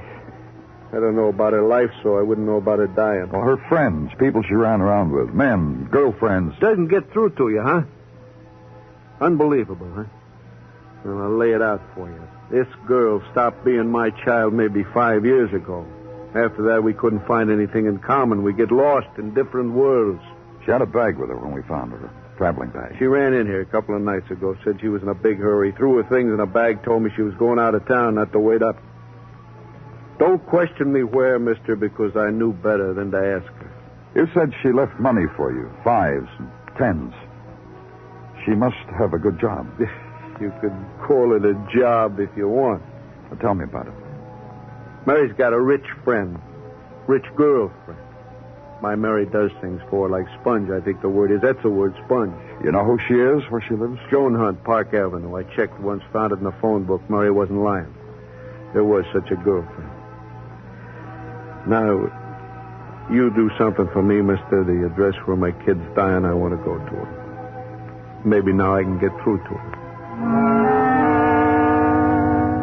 So leave there, out into the street. And the street is filled with the near midnight silences and pockets of yellow of the street lamps. Night Street, a zone of almost black and a few swift ebbing figures, and the sudden dart of car, and the faraway lights where other people's laughter is. So go to the apartment now, to the few intimate things among the furnishings that come with the rent. And this is home, and sleep. The morning comes suddenly. It screams at you. Open your eyes, and it blinds you. Morning happens every day, and some morning years from now you'll be used to it. Up now, the shave, the shower, the coffee, the street, work to do. Call headquarters and give Detective Muggerman my route for the day. First stop, Park Avenue. This morning's Park Avenue maid wears gray silk and white collar, and her curtsy is not much at all, but her smile is. Takes your name to her mistress, Joan Hunt, comes back, takes you, leaves. And Joan Hunt is in tailored slacks and tailored blouse, and her makeup is color geometry applied to the precise planes and arcs and ovals of her face. She sits erect and attentive, and the chrome of her wheelchair gleams circularly. Good morning. Good morning. Have you had coffee? Yes, thank you.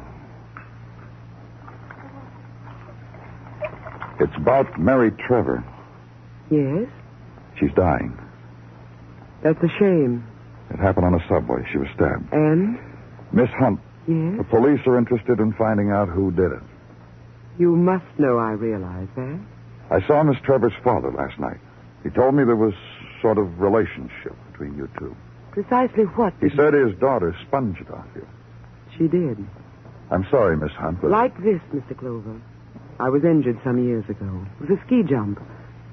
Since then, there have been friends, boys, girls. They come to read to me, one after another. And we discuss. That's my life now, you know. I sit here and I discuss with whoever is current. Let me put it this way. I support whoever is current. It's all very smilingly brave and gay, but I pay for it. And the latest one, Mary Trevor. This afternoon when the news gets out, my doorbell will ring and there'll be someone else. No college chum, friend I haven't seen in years. Someone who's been here to a party last week. Someone. I see. Perhaps I can help you, Mr. Clover. I've something of a story which may or may not attend what has happened. I'd like to hear it. Monday, Mary left with my fiancé. Oh, not the obvious, Mr. Clover. I'm much too rich for anything like my fiancé's running off with someone else. You'll want his name, won't you? Robert Gray. Go on. They left for Lake Champlain Monday. They and another couple, a Mr. and Mrs. Nelson, to fix up my lodge, our honeymoon cottage. Shall I tell you about that? Yes. It has 20 rooms, 4 of which have been closed off to give the atmosphere of roughing it. It's near a small town with a stupid name, Rouse's Point, near the border. I will permit a honeymoon there, and I shall come back to this house and never leave it. Have you seen your fiancé? Neither him nor the Nelsons since Monday. Merely phone calls late yesterday that they were in town. Now, what else do you want? The Nelson's address and Robert Gray's address. I'll get them for you. And then, if you don't mind, will you please leave?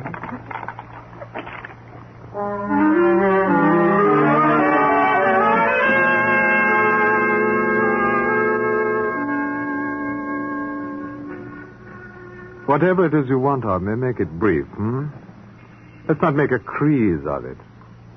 Crise, that's crisis in case you don't know. French. I didn't know. Huh. You stated it simply enough. Mary Trevor is dying, you said, of knife wounds. And what do you want of me? Just this, Mr. Gray. Did you try to kill her? No. No, I wouldn't, you see. Tell me about it. I wouldn't, you see, because once I loved Mary Trevor. And now you don't, and suddenly she's knifed on a subway platform. Tell me when you stopped loving her, Mr. Gray. I could tell you the precise moment. Do that. Well, less than a month ago, I sat in a bistro in Paris. On the table before me was an aperitif, amber in color, and my visitor's visa to America. I sat and sipped, and I culled through half-forgotten memories. High among them was Mary Trevor. You said a visitor's visa. Exactly. 30 days have I in the country of my birth. Here, I'll show you.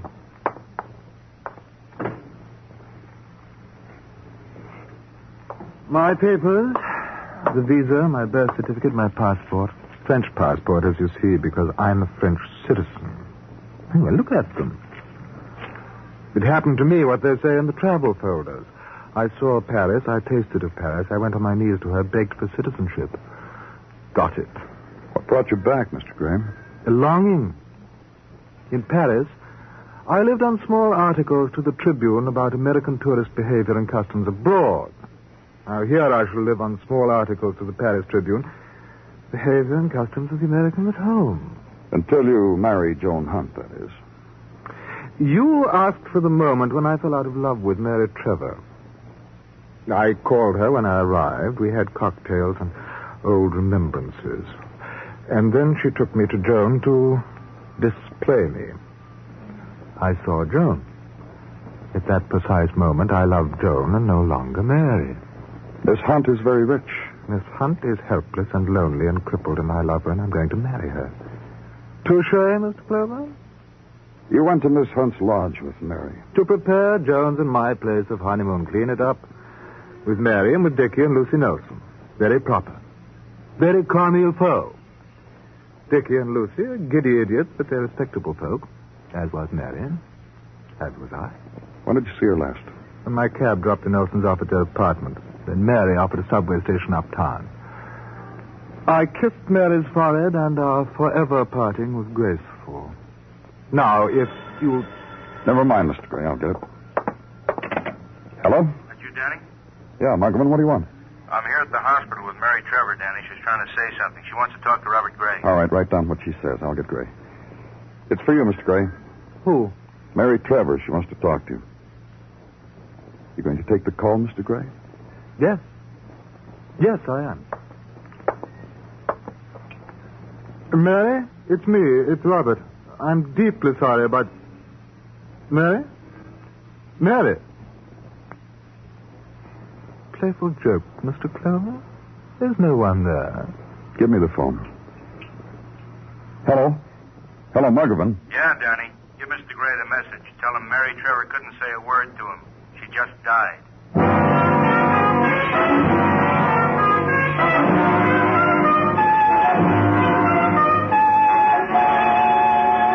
You are listening to Broadway's My Beat, written by Morton Fine and David Friedkin, and starring Larry Thor as Detective Danny Clover. When you set about explaining how democracy works, the first thing you're apt to mention is that it's the system where everybody has his say on how things are run. It's pretty embarrassing, then, to be reminded that in the 1948 election, only half the eligible voters in this democracy went to the polls to say their say. For our own sakes, and to show the world in general that the democratic ideal can be fulfilled, let's do better this time. Vote as you please this November, but vote. See you at the polls.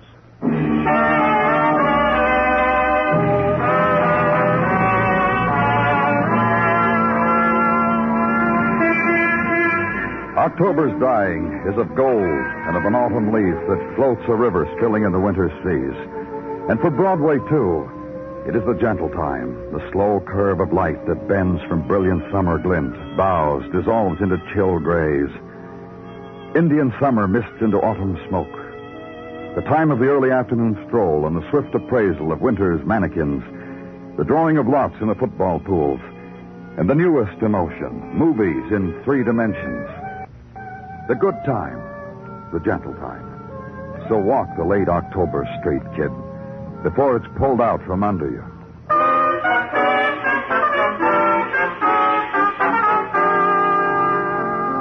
And the place where I was, high above the autumn city, 30 stories away from flow and sound of East River, the place of Dickie and Lucy Nelson, where there was fireplace and Grecian figurines, and where the talk was of a dead girl, Mary Trevor.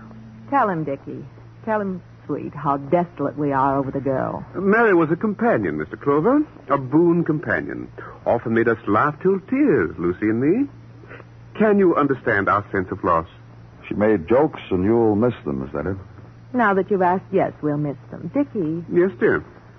Is it too possibly early for a martini? I feel the need of something. I don't quite know what. You think martini? The chap has a mission, dear. Later, after he's gone. Whatever you say, sweet. It's just that I'm so drained. That gay frolic at Joan's place. Now the reaction's setting in.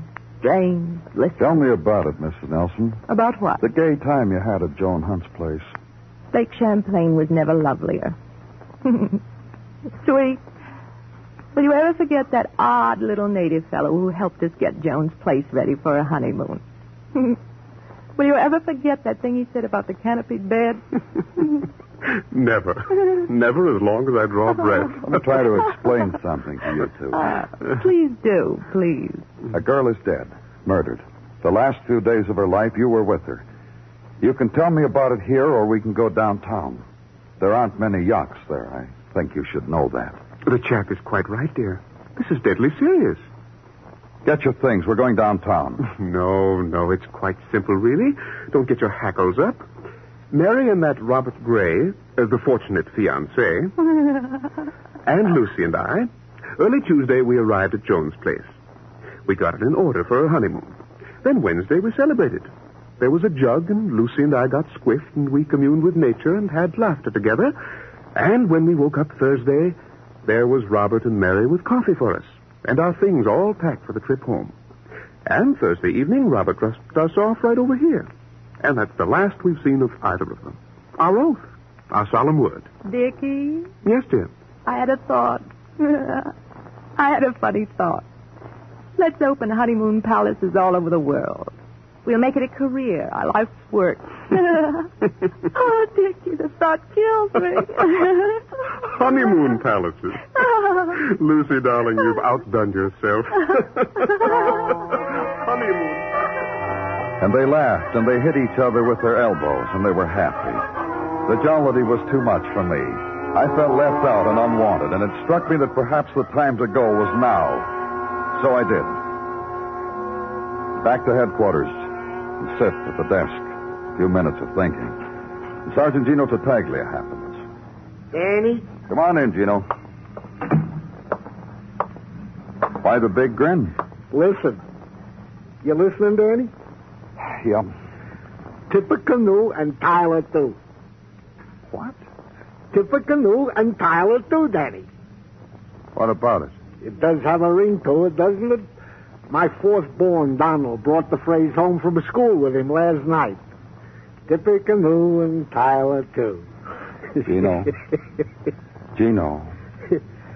Huh? You have anything for me? Oh, hardly a thing. Nothing of note in Miss Trevor's background, nothing of note in Miss Trevor's overnight bag. Personal effects. A novel entitled, titled The Kane Mutiny, in which was her birth certificate as a bookmark between chapter 4. And birth certificate? As I have said. Now, if you would... Don't mind me, Lieutenant. Thank you. Danny Clover speaking. Muggavan, Danny, with the Trevor apartment. Yeah, what's up? Mary Trevor's father, Danny, just tried to kill himself. What? Yeah, just tried suicide. Stick with him, Muggerman.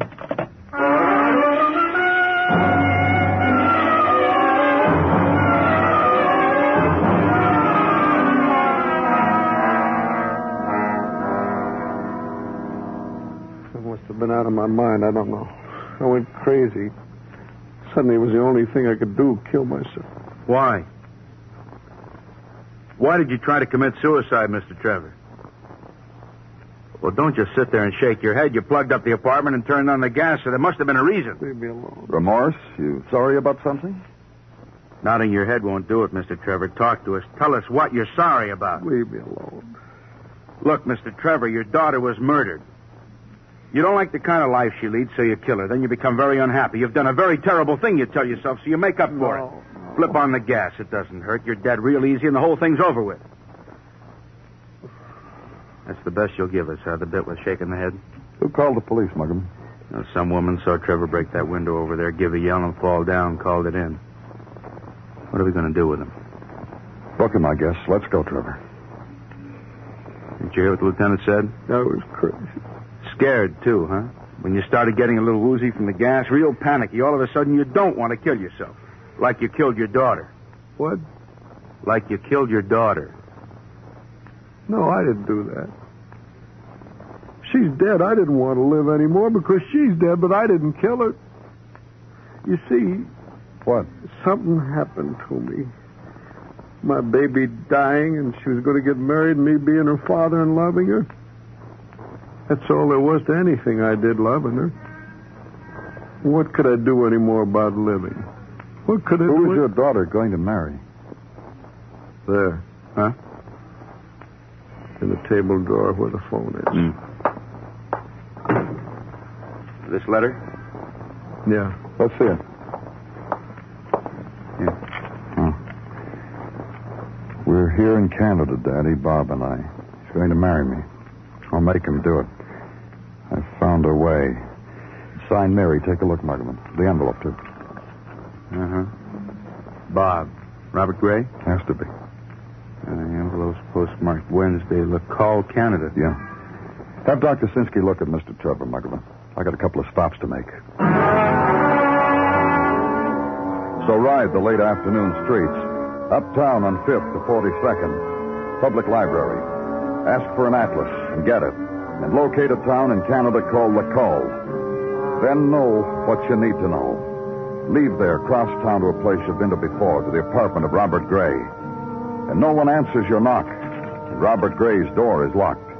So downstairs be told by a man at the switchboard that Mr. Gray had left word he might be reached at this number. Check the number against a name and an address you have, and it matches. So uptown again to Park Avenue at dog walk time. In the doxies and the spaniels lead their butlers on leashes. And today's maid wears today's gray silk and white collar and a smile left over from yesterday. Go through the ritual and finally be ushered across the parquet floor to another room. Come in, Mr. Clover. Thanks. Robert and I were having tea. Will you join us? No, thanks. Did you want to see me? Both of you. Joan, dear. Yes? Whatever Mr. Clover wants to say to us, I'm sure I can answer it. Don't act the gallant, Robert. Sit there. Speak when you're spoken to. Now, what is it, Mr. Clover? Maybe Mr. Gray is right. Maybe just he and I If it concerns Robert, it concerns me. Isn't that right, Robert? Robert. Yes. Robert says that's right, Mr. Clover. All right, Clover, Sure. Let me pose the name of a town, Mr. Gray. LaCall. LaCall is a town in Canada. It's about 10 miles over the border. Well, I know where it is. When I used to spend the summers at my lodge at Rouse's Point, we'd go right across the border into LaCall for Canadian whiskey. But there's nothing there. There's a post office there. And as the sun slowly sinks below the post office at LaCall, you will bid us a fond farewell. Take off, Clover. Listen to my man. Man. What? I'm proud. Are we a handsome couple, Mr. Clover? Robert in his great red leather chair. Me and mine. Of course we are. A little while ago, I saw a letter from LaCall. It was mailed Wednesday by Mary Trevor. Was Mary in Canada? Was she, Robert? I'm talking to you, Robert. She was there. And so were you, Mr. Gray. Why didn't you tell me, Robert? We went up the Canadian whiskey. But you should have told me. The Nelsons didn't mention anything about going to Canada. I don't think they went.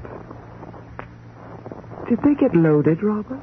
Listen, Joan. Did they get loaded, Robert? And did you lose them, Robert? And you and Mary went to Canada. Why? Will you just listen? All right. It's just across the border. That's right, Robert. Go on, Robert. When the Nelsons were drunk, they got dull. Mary and I... She loved you very much, didn't she? Well, what of it? Isn't that nice? Women fall in love with Robert. And blackmail him, too. Joan, listen to me. I've been listening. You've said nothing at all. Except that you got rid of your chaperones and went to a foreign land with a girl who was in love with you. Now I've just gotten word that she was blackmailing you. What a time you must have had, Robert. I'm telling you, nothing happened, Joan. It doesn't matter.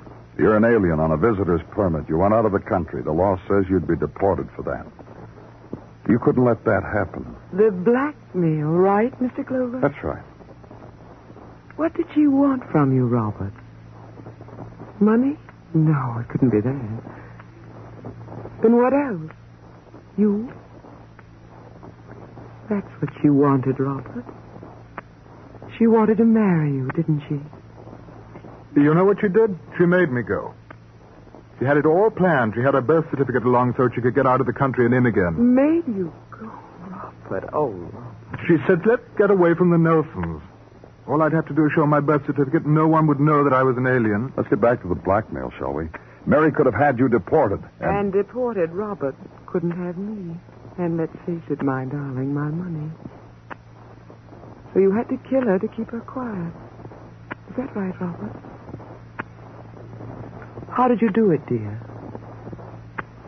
Dear? I dropped her off at home. I told her I'd meet her later. We met. We met, and...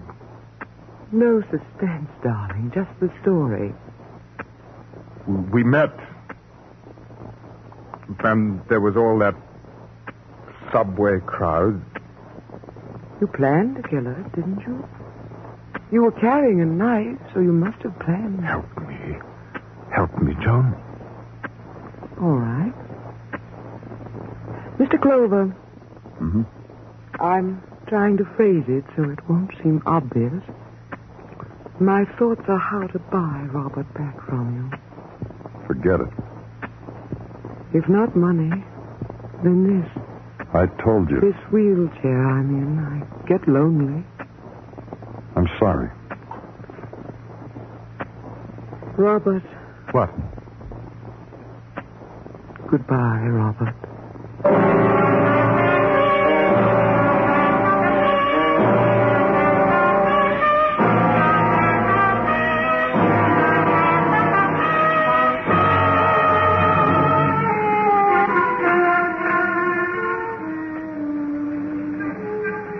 Broadway's screaming now. It sneers and makes a big fist at the night.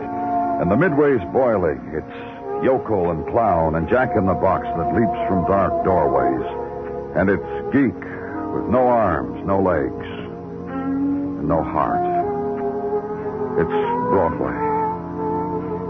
The gaudiest, the most violent, the lonesomest mile in the world. Broadway. My beat.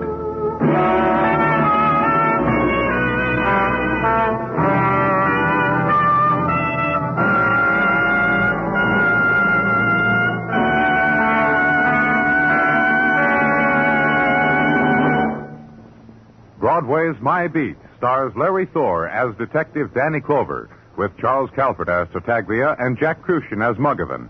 The program is produced and directed by Elliott Lewis, with musical score composed and conducted by Alexander Courage. In tonight's story, Betty Lou Gerson was heard as Joan and Ben Wright as Robert. Featured in the cast were Gene Bates, Tom Tully, and Byron Kane. Bill Anders speaking. Remember, on most of these same stations, every Saturday night, listen to Gangbusters as they bring you high-tension thrills. And remember, Eve Arden as our Miss Brooks teaches you how to laugh Sundays on the CBS Radio Network.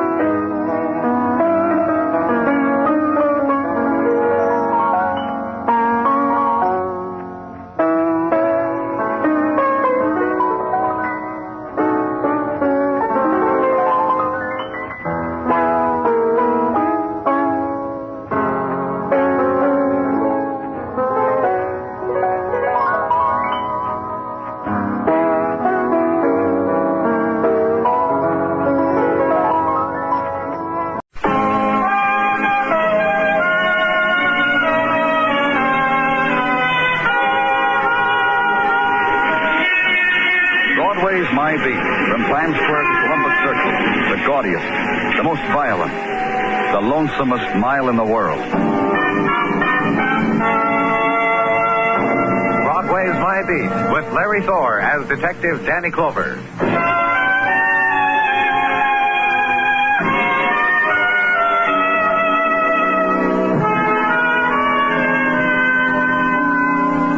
Broadway flips the calendar, stares at the word December, holds chin between thumb and forefinger, and wonders, what happened? Winter is here, and the year is suddenly dying. Proof positive, the wind rising from the river that twists a headline around an ankle, lifts it up again, flattens it against the gutter, and there it is in boldface. So many shopping days left. So the evergreens are chopped, mounted, dyed blue, and tinseled. Token of holiday season. Token that time's getting narrow for the layaway plan. So get with it. All you need's $1. It'll hold the dream till Christmas. You follow the decorations downtown and take a left. East 37th, where the season is manifest by holly in apartment windows and electric candles. And the latest thing, Merry Christmas in phosphorus paint to glow in the dark. 11 o'clock time, nighttime where I was, and Miss Gaffney's apartment. And Miss Gaffney. Look at the joint, will you? I'm looking. I've been looking for the last 5 minutes, Miss Gaffney. Now, will you settle down and tell me what... 2 years, I say, to get a full-length mirror. Now look at it. Bing! And now look what I've got. Confetti. You ready to tell me what happened? You know what happened. What's been happening around this neighborhood for the last couple of nights? I mean to you. I was trying on in front of the mirror, that's what. And that sniper took a pot shot at me. Why didn't you pull the blind down? At my age. Well, you're lucky. You see this slug? Huh? Here, look at it. Embedded here in the mirror backing. 38, head high. Like I said, lucky. Yeah. And I was standing right here. 2 more inches and Myrtle Gaffney... That's right. Now, let's take it from the beginning. Did you notice anyone following you tonight when you got home? I could have been killed. Or anyone loitering around outside? He could have killed me, and you stand here and We don't even know what he looks like, Miss Gaffney. We want you to help. He could have killed me. He could have killed me, shot me dead, killed me. And her thin-lipped anger, the tightening hysteria fitted themselves into the pattern of the city's newest violence. And there was the other emotion, that the shattering of mirror had been this close to the shatter and burst of her life. That her life had been balanced on the bad aim of a man with a gun. That her life had been target for indiscriminate fury. And against terror was only this. You protect me, you hear? That's what you people are paid for. To protect helpless, lonely women, you hear? And give her the promise and phone it in. And leave her now to darkness and bolted doors and windows blinded and locked against another coming of death.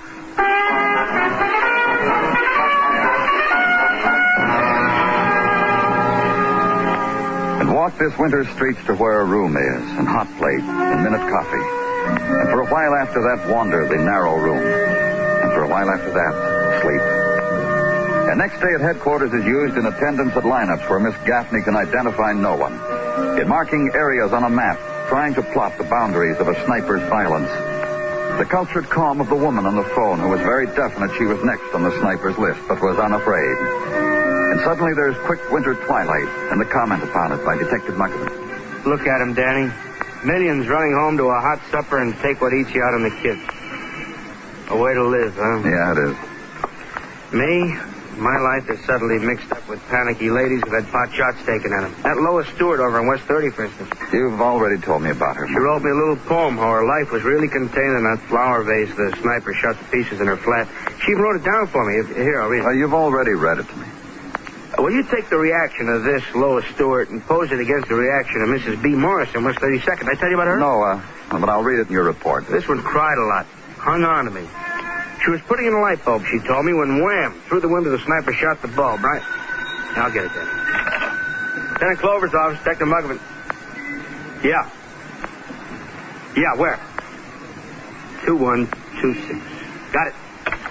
Maybe this time, Danny. Well, maybe this time what? 3-4 people spotted a guy running across the roof, apartment house 2126 West 39. Guy was carrying a rifle. Let's go.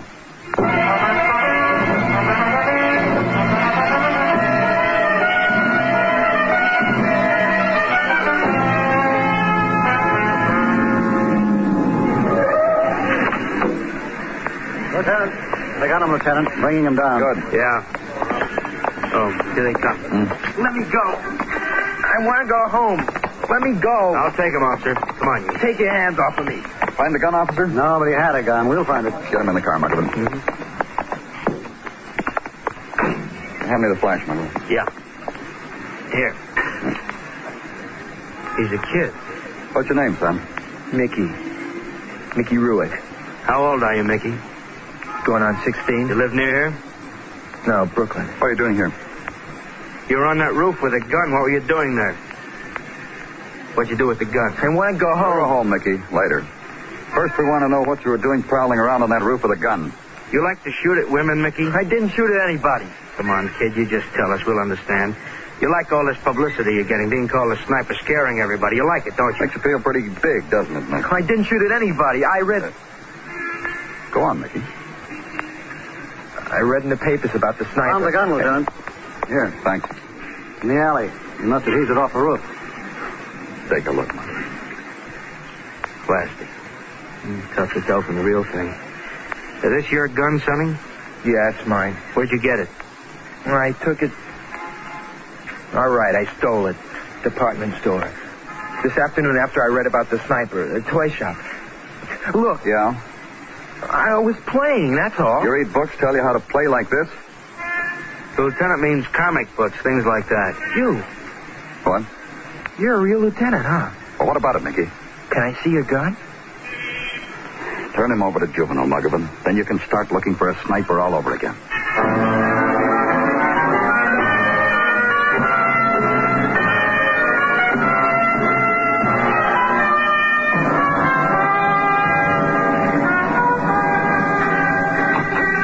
Danny, it's all right. I disturbed you for a minute. Come on in, Dr. Sinsky.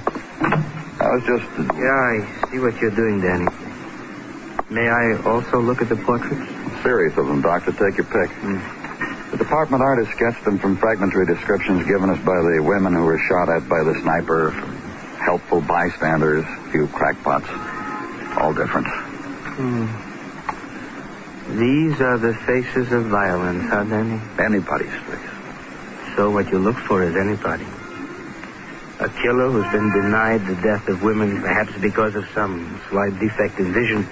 Perhaps because his family didn't buy him the eyeglasses he needed when he was a child. Whatever it is that's kept him from killing, let's not knock it, huh, Dr. Sinsky? I don't know how to apologize for my feeble attempts at irony, Danny. I forget it. Yeah, I'll try to do that. I heard Detective Muggerman brought in a boy to juvenile, the boy prowling rooftops with a plastic gun. Uh-huh. How old was he, Danny? Going on 16, he said. A boy. A child. And images of a world behind window shades and hatred for it. This sniper, Danny. And what about him? Find a man whose face matches an artist's sketch and then look behind it and underneath it. And remember another child who prowled rooftops with a plastic gun. Mrs. Sinsky, Danny? Oh, what is it, Jim? That sniper chap. Yeah? He's at it again. House 1843 East 39. Just came in over the phone. Also? Also what, do you know? This time, he didn't miss. Any comment, Doctor? Any observation you care to make on how we're really dealing with a frustrated child? How we should treat him? No. No comment, Danny. In that case, get me a squad card, you know.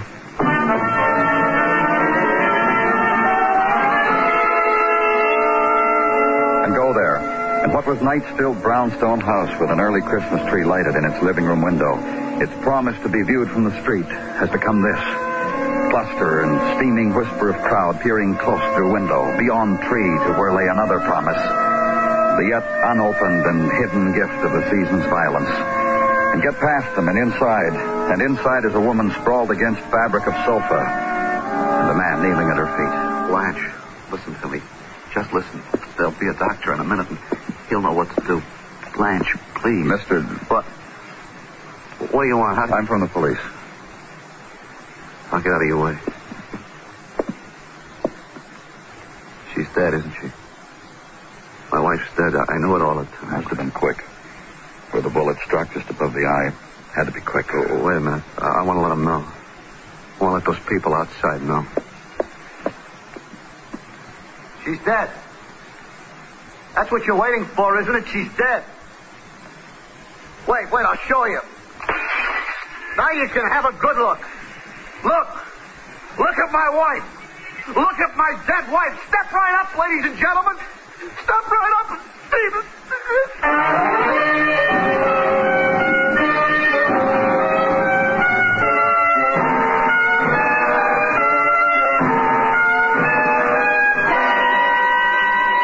Listening to Broadway's My Beat, written by Morton Fine and David Friedkin, and starring Larry Thor as Detective Danny Clover.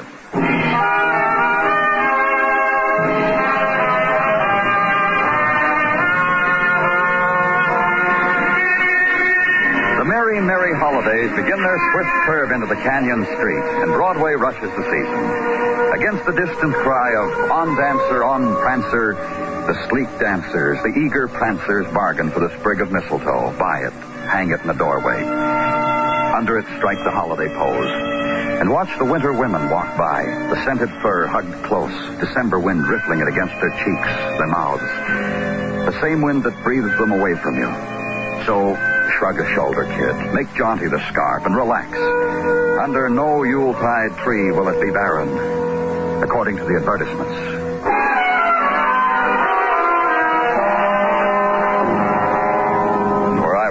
Winter's night flowing through newly shattered window into a room where mantelpiece was simulated marble, where fireplace was 3 gas logs neatly arranged, never consumed, where furniture was draped with embroidered fringed cloth.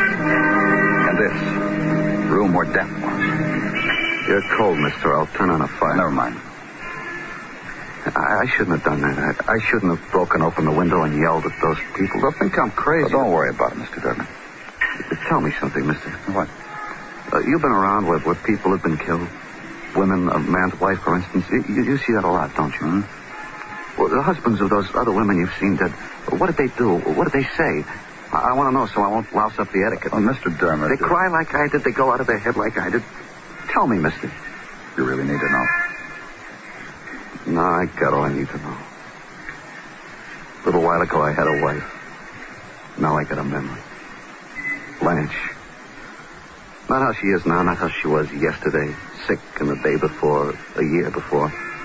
But how Blanche was when she was young and she was a girl. I should thank him. I should thank her killer. He left me remembering a girl. Tell me how it happened, Mr. Dermit. Well, you know it happened. The sniper, he finally got a bullseye. My wife. Were you here in this room with her? Yeah, I was here in the room with her. Did you notice anything? Hear anything? I was in this room with Blanche. We were talking over who to give presents to this year, who we were going to get presents from. Did you see anyone outside? Did anyone follow you home? I'll run the evening down for you. 6 o'clock, I got home from work. 6:30, Blanche put dinner on the table like she did every night. We eat, we talk, then she clears the table, washes the dishes. I go to the living room, sit in my chair and read. Then I help her change into her nightgown and robe, and she comes in here with her embroidery, and we talk or we don't talk, depending on how she felt that day. Tonight was different. Tonight she felt good. And then she got killed. You understand, Mr. Dermit? You understand why? No. I'm dense. I understand nothing. I don't understand how a crazy killer roams around loose when we got a smart police force like you. I don't understand why Blanche is dead. Do something for me, honest. What? Leave me alone for a minute so I can figure it out, huh?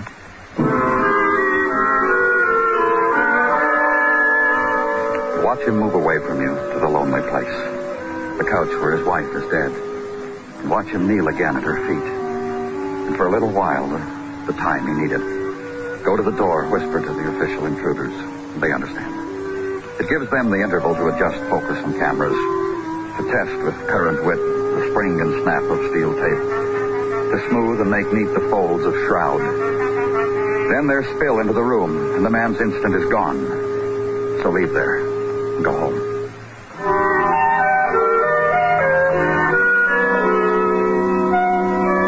And a new winter morning at headquarters, and the joyous tidings of Sergeant Gino Pataglia.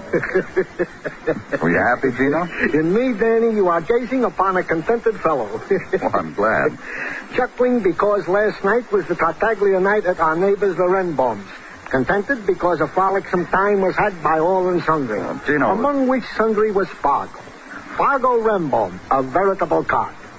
Fargo Rembom? The western outlet for the Remboms, an uncle from Nevada, who did last night descend upon the eastern branch and did shower them with western-type goodies. Indian blankets, beaded belts, an Indian doll carrying on her back in lieu of a papoose, a bottle of Smirnoff's vodka. And for me, a feathered chief's headdress, which I will be glad to model for you come lunchtime. Gino, Oh, Danny, wait till you catch a gang of Chief Minnehaha Tartaglia. First to work, Danny? I hate to spoil your fun. What must be, must be. In the matter of the deceased Mrs. Blanche Dermit, report from technical. Felled with a .38 caliber bullet of same type and markings as the sniper has been prone to use on other ladies. But with Mrs. Dermit, he made expert. Right above the eye. Anything else, Gino? From Detective Mugovan and others at work on the case during the night. This report from neighbors on Mrs. Dermit adds up to a nil. 12 years in the neighborhood, Danny. None of the neighbors knew her. All they knew, she was very quiet and a non-mixer. How about her husband? Has a little novelty shop on 7th Avenue. Open 9, close 5:30. Always bringing home novelties and gimcracks to the neighbors' kids. And that's Do something for me, huh, Gino? Anything? Get a policewoman. Have her go out and buy herself a house dress. Then have her report to me in an hour. Sure. But you want to see me in feathers? Just get her, huh, Gino? And the setting up of it. Policewoman. Empty apartment in a neighborhood where the other shooting had taken place. Daytime chores for nighttime trap. And it was done. Then let the day drift backward into December. Watch it from the window at headquarters. Walk with it briefly. Twice to the corner restaurant where the food is always an adventure. Back to the office again, and the window. And see day bleed grayly in the night. Stakeout setup, Danny. Cruising. Squad car's waiting for us downstairs. Beginning night is strung through with cold, and the hurrying shapes that curve backward in your vision. The street of the spinning lights, and turn off it, East 38, and ride it slowly. Past the rows of brownstones and the corner stores and winter loneliness of Manhattan Street. And slowly past the lighted window, ground level, where a woman sits, now clothed in a house dress and reading. Trapped. And past it, another corner turn and stop. Coffee in the thermos, Danny. You want some? Later. Yeah, what's the time? 7:10. It's going to be a long night. Yeah. Call in, Macklin. Yeah. Car 43, car 43 reporting. 43. Parked at southeast corner of East 38th and 3rd, according to Plan A. Nothing from here. Car 22 reported suspicious acting man on 4th turning into 38th. Shook him down. Drunk. Unarmed. Car 43, 10-4. Well? Park further down the street, Muggerman. I'm going to take a walk. If you need me, I'll probably be in a doorway around the corner. Right.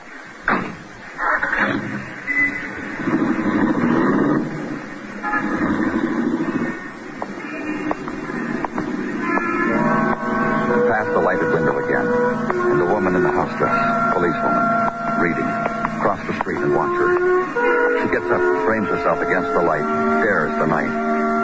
Sits down again, reads again. And the doorway directly across from her is cold plaster that holds 6 mailboxes. Directions to the tenants on how to live. And things to do in case of a bomb attack, illustrated. And in a while, a young woman comes up the steps, cloth coat around her waitress uniform, looks into an empty mailbox, looks emptily at you, goes into the house, trails echo of footsteps. And later a man leaves the house, checks his pockets and goes off happy. Watch him walk down the street. And the squad car picks him up, trails him, drops him. And night becomes 9 o'clock. And the woman across the street sits, reads. Gets up, walks around the room, sits, reads. And the 9 o'clock wind holds all the cold of the hours before and fills the street. And gusts of it break off and run into doorways, wrap themselves around people who wait there. And the light from the squad car blinks into the night and screams at it. Muggerman?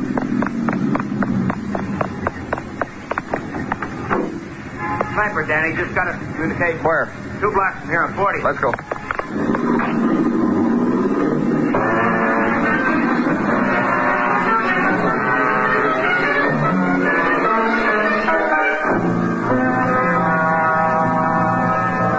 Come on, honey. Please wake up, honey. You'll be all right, Mr. Garson. Fainted up, baby. A little drunk, too. So what? You want to tell me what happened, Mr. Garson? Look at her lying there. She was there in bed when she was shot at, right? Poor baby. Wait till she wakes up and finds out she was shot at by the sniper. She'll faint all over again. Just what happened? What? I was reading to her. Go on. I just finished turning the page, and she was giving me my drink, and... What? I turned the page, and she was holding out the glass to me, and then it happened. Shot the glass right out of her hand. Over the book, my pajamas. I think your wife is waking up, Mr. Garson. Oh, it's all right, baby. Little bumblebee puppy. I'm here, little pussycat. Everything's all right. Mr. Garson. Look how she wakes up. A doll, baby. I think you better leave us alone now. When Mrs. Garson feels better, I want you both down at headquarters to file a report. Yeah, baby. Drink your carriage. Don't mind him, little rat. But he's leaving.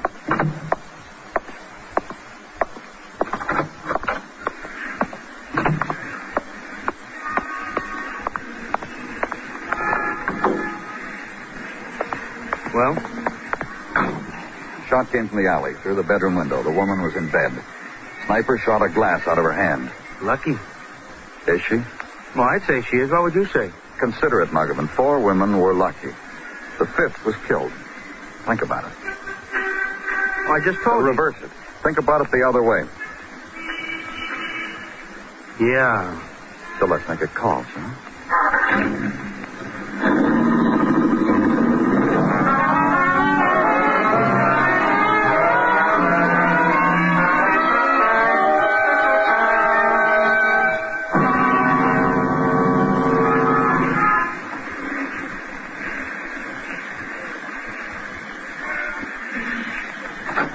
Yeah? Oh. Hello, Mr. Dermit. Mind if we come in? Oh, come on.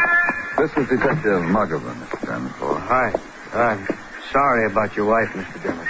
In here. Let you boys take off your coats. Yeah. All right.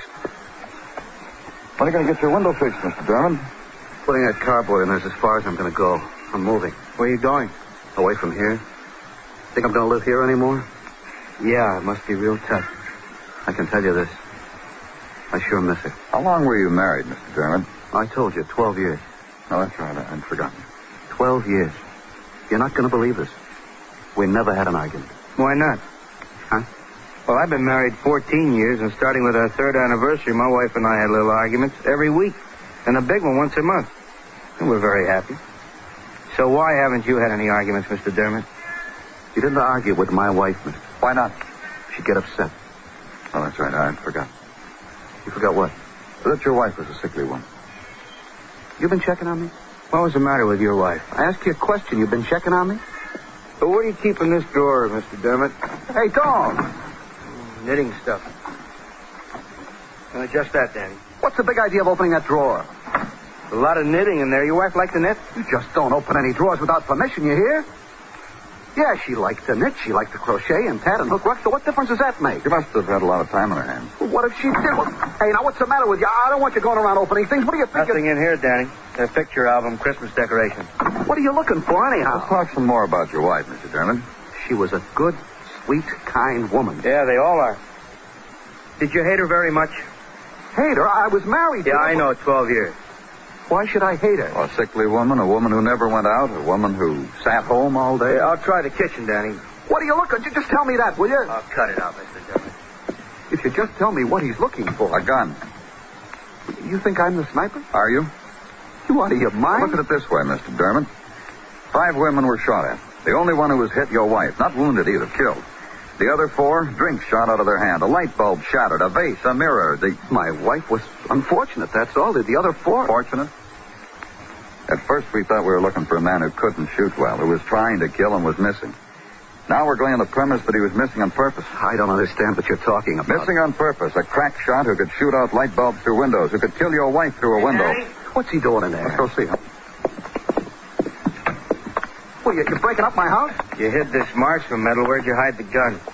Here, look, Danny. Expert marksman's medal. Where'd you hide the gun, Mr. Dermit? What do you think I am? Maybe a man who shot at a lot of women to get the word sniper in the newspapers, just so you could get one woman, your wife. And take one last pot shot at a woman drinking booze in bed to clinch it. You're crazy? Why should I kill my wife? Look at it from our point of view, Mr. Dermit.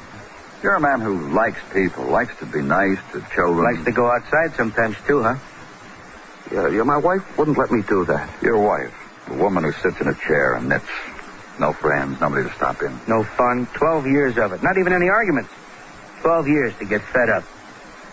You understand how it was? Of course we do. The man figures he gets old soon enough. A wife like that. Sure. You live, you gotta have fun. Can't stay home all the time. Would you? Where's the gun? Oh, you won't find it. Threw it away? Dismantled it, tossed it in the river. Listen, you weren't kidding, would you? About what? About understanding. You're a killer, we understand that. Well, yeah, I know. No, but I mean about my wife. What you said. How a man gets old too fast. How his life runs away from him and nobody to talk to. Sit in a room, feed her medicine, wait on her. Every night you go to sleep, dream about how it would be without her. You understand. I know you do.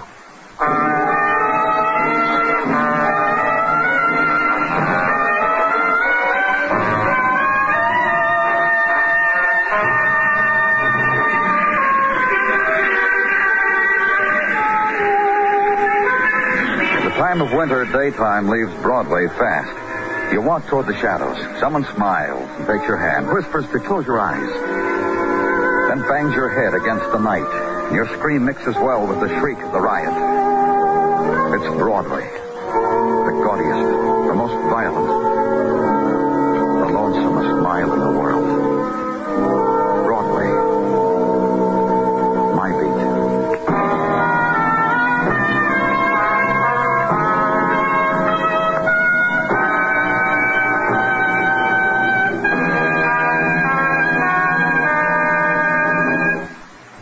Broadway's My Beat stars Larry Thor as Detective Danny Clover, with Charles Calvert as Tartaglia and Jack Crucian as Muggavan.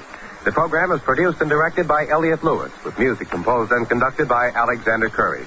In tonight's story, High Everback was heard as Mr. Dermit. Featured in the cast were Elvia Allman, Jerry Farber, Steve Roberts, and Hal Gerard.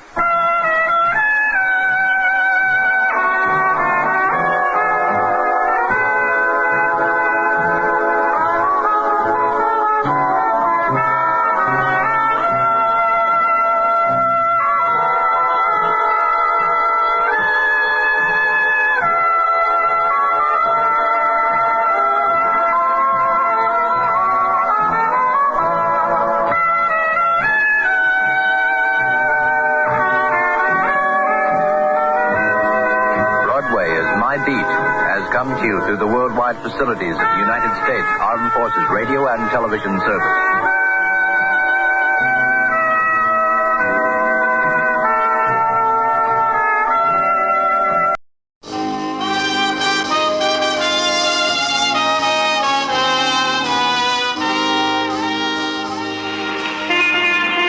Broadway's My Beat, from Times Square to Columbus Circle, the gaudiest, the most violent, the lonesomest mile in the world. Broadway's My Beat, with Larry Thor as Detective Danny Clover.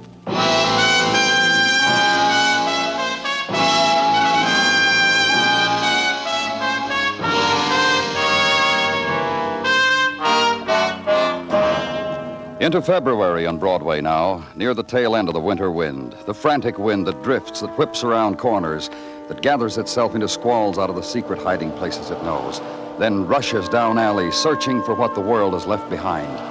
And things happen. Earmuffs bloom under turned-down hats. Discarded newspapers wing low, then scurry over pavements and wrap themselves around hurrying feet. And home suddenly becomes where the coffee is. Wind of February. Beauty and nylon on a street corner. And above it, where I was, where Detective Dennison was, on top of Hotel Marquis. Platform over the street ringed by neon advertising rates and a Roomba band. Platform also serving the purpose of catching the body of a man who jumped or was pushed. Hold the light over here a minute, Danny. I want to take a look at his wallet. Thanks. Name's Artie Blanchard. Home address upstate, Utica. Money in his wallet, too? Let's see. Hey, look here. 5 $100 bills. About a half a dozen 50s. How much you find in his coat pocket, Danny? A couple thousand, I guess. I didn't count it. Must have been that much in his pants pocket, too. Hold the light a minute, will you? If these bills aren't real, they're close enough to it to make me happy feeling them. Nope. No what? This man didn't jump. All this money, why should he? Stick around for technical, Dennis, and I'll see you later. So it was this, entertainment for winter night. Look down over edge of Marquee, and gathering to it, lifting face to it, the crowd people, anchored in shadow pools, wavering, blurring, floating faces on wind drift. But the constant thing, pierce and dark of neon-reflected pinpoint and ring of staring eyes. And from swell of crowd, a shouter detaches himself, runs wildly the street, shouts violence, summons more spectators. And the whisperer, too, elbows crowd, walks to a doorway to edge of woman, makes his whisper, shrugs, comes back to spectacle alone. The entertainment, and leave it.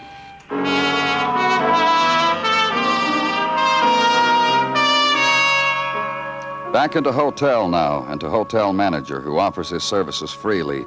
The use of himself, his master key, his shock. I can't get used to it. Happens on and off in this hotel. Last time, 6 years ago, a young girl. I took a whole month off. I just can't get used to it. Blanchard's room on this corridor? Yes. He seemed a very usual kind of man, Mr. Blanchard, especially out of the ordinary. For this kind of a hotel, I mean. This was his room, Mr. Hochstetter? Yes. Will you open it, please? Yes, I'll open it. I'll get it open for you. Yes, very usual kind of man. And his friend, too, the man who shared this room with... Oh, how unusual. How very... And all that money. All that money just tossed around like across the bed on the dresser. And here, a clump of it on the floor. Just leave it alone now, Mr. Hochstetter. Huh? Oh, yes. I didn't mean to. But you must confess it's startling to walk into a room, a man is dead out there, and there's all those bills just thrown about as if they were confetti. 20s, 10s, 100s, 50s. Oh, you were saying, Mr. Hochstetter. What sort of madness could have hit him? Or maybe it was a kind of joy just before... I meant you were saying someone shared this room with him. Yes. Mr. Joe Tobin. They registered here, let me think, a week ago, from Utica. I believe it was Utica. I can check. Don't bother yourself. From Utica. Me and Artie. Oh, Mr. Tobin. I'm afraid we have rather saddening news for you. Don't bother.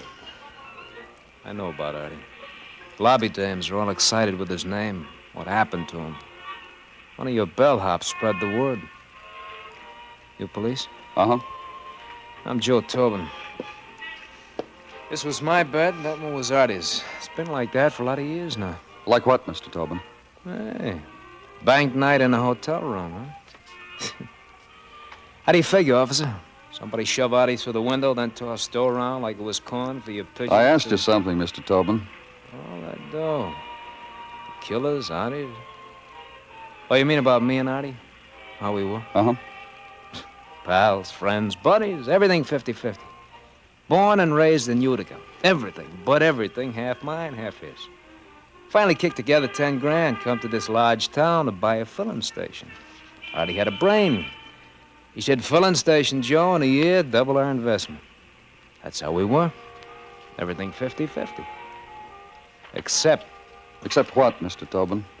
Except up to the point where it got squeezed out of him on a hotel marquee. That's where I cut out. I don't die. I go back to Utica and live. You scared of something? What happened to Artie can happen to you? How do I know what happened to Artie? Maybe it could, but it won't. Utica's nice. Man can live there nice with 5 grand in the kick, real nice. Another question. Where were you tonight? Where have you been? Very large town, lots of places to do. I did a bushel of them. Then I got tired, come back here, got the word about Artie. I'm still tired. If the fella's mine, I lie down on my own bed, huh? And the dough on it, you can do One thing, Mr. Tobin. Yeah, I know. No Utica till I hear from you, huh? Oh. You know what? What? It ain't the same without Artie. Not one little bit.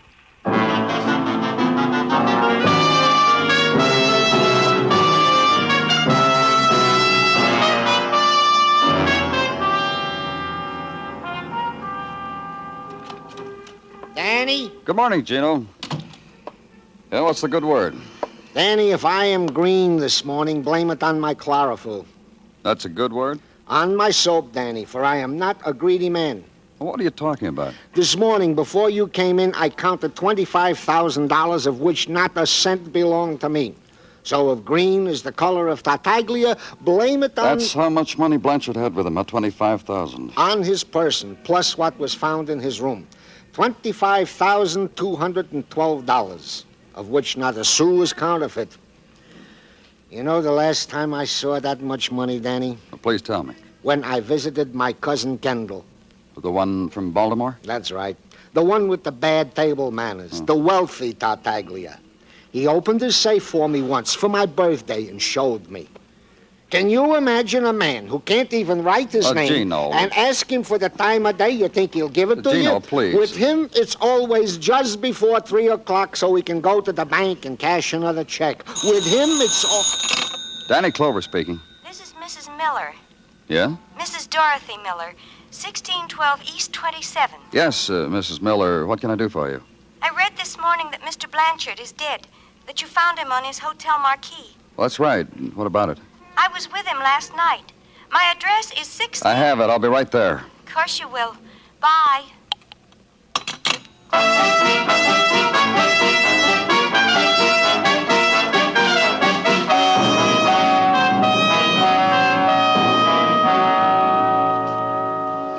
It's of course apparent to you that I'm a widow. Mrs. Miller... You've but to look around you at this house. Its femininity, its graciousness. The fact that there is nothing, no trace of a man in it. You notice? Not for many months now. On the phone, you said you were with Mr. Blanchard last night. I'm coming to that. Do you mind? All right, go on. My husband, Les his name was, Les Miller, he died a year ago. And he left me this place and a filling station, and his dying words were, "Marry again, Dorothy. You must not remember things. Marry again." The filling station, Mrs. Miller, the one you were going to sell to Artie Blanchard? How could you have possibly known? Well, just tell me about Mr. Blanchard, and about last night. But I'm coming to that. Let's make it now, huh, Mrs. Miller? If you insist. I've tried to get rid of that thing for months now. Not that it didn't bring in a nice income and all for a while. Make it possible for me to do things, gay things I hadn't done when Les was around. Things Les would have died before his time if he'd known. But it became a yoke around my neck, and it began to lose money. After all, a woman is hardly cut out to compete on this level in a man's world. And you know... You offered it for sale, and Blanchard came to you to buy, and you went out with him last night. Of course. We set our deal, made arrangements to sign the papers today. He said something of a partner, and then he suggested we celebrate the occasion. Just Artie and I. He was... Oh, what's the use of thinking about it? He's dead now. He was what, Mrs. Miller? You know, gay and flippant, little jokes on team, sort of, and whispered into the ear. And I was having a very lovely time until... Until what? Until we went to a place I know on Broadway. A dance place with a jukebox and drinks in shadowy curtained little booths and Chinese food. And Tommy came up to us. Tommy? Tommy Jordan. Sweet. He's a boy I met when I was doing Broadway one night. And Tommy remembered me. Tell me about Tommy. Sweet. And I remembered him, too. You know where he lives? On the second floor on West 43rd, corner of 9th Avenue. He once invited me to a party there, but of course I didn't go. And Tommy came up to you and Mr. Blanchard last night. And I introduced him to Artie, and Artie invited him to a drink. He was nice. And then something about a crap game passed between them. And suddenly I was alone, all over again. How dear that Artie. Yes, Mrs. Miller? Oh, but what's the use of thinking about it now? He's dead now. That's all, Mr. Clover. That's all I had to tell you people. But if you see Tommy, please be gentle with him.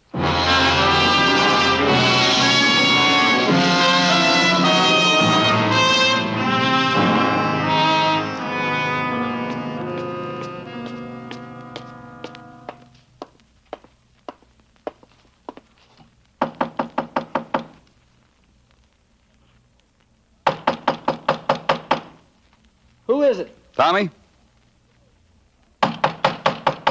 Open up, Tommy. Who is it? Police, open the door. I don't need any. Go away. Come on, Tommy. Okay.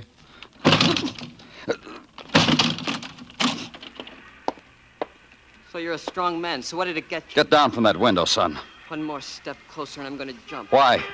Get out of here, that's all. You jump, you'll wind up with a pair of broken legs, that's all. One story up, not so high. You want me to meet you down in the alley or what? Which is it gonna be?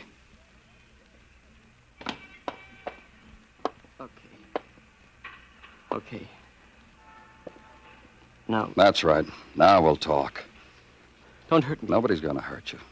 Don't touch me. All right. Artie Blanchard? That's right. That's who I want to talk about. I'll tell you everything. I started it. I'm just a punk, and I started it. I talked to a man, and he's dead. A punk, me. Started it. Just a punk. And he's dead.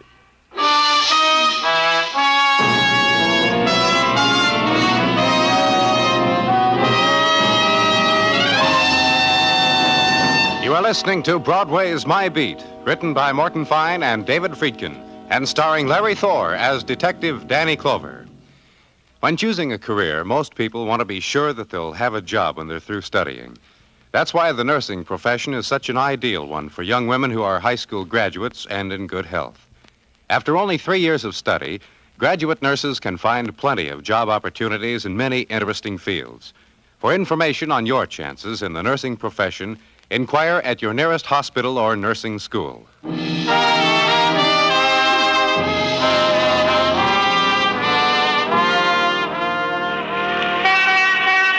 A finger of February sun traces the scars of a doorway, stains them gold, and Broadway listens and walks carefully the winter of a room, opens softly to whispering of sun.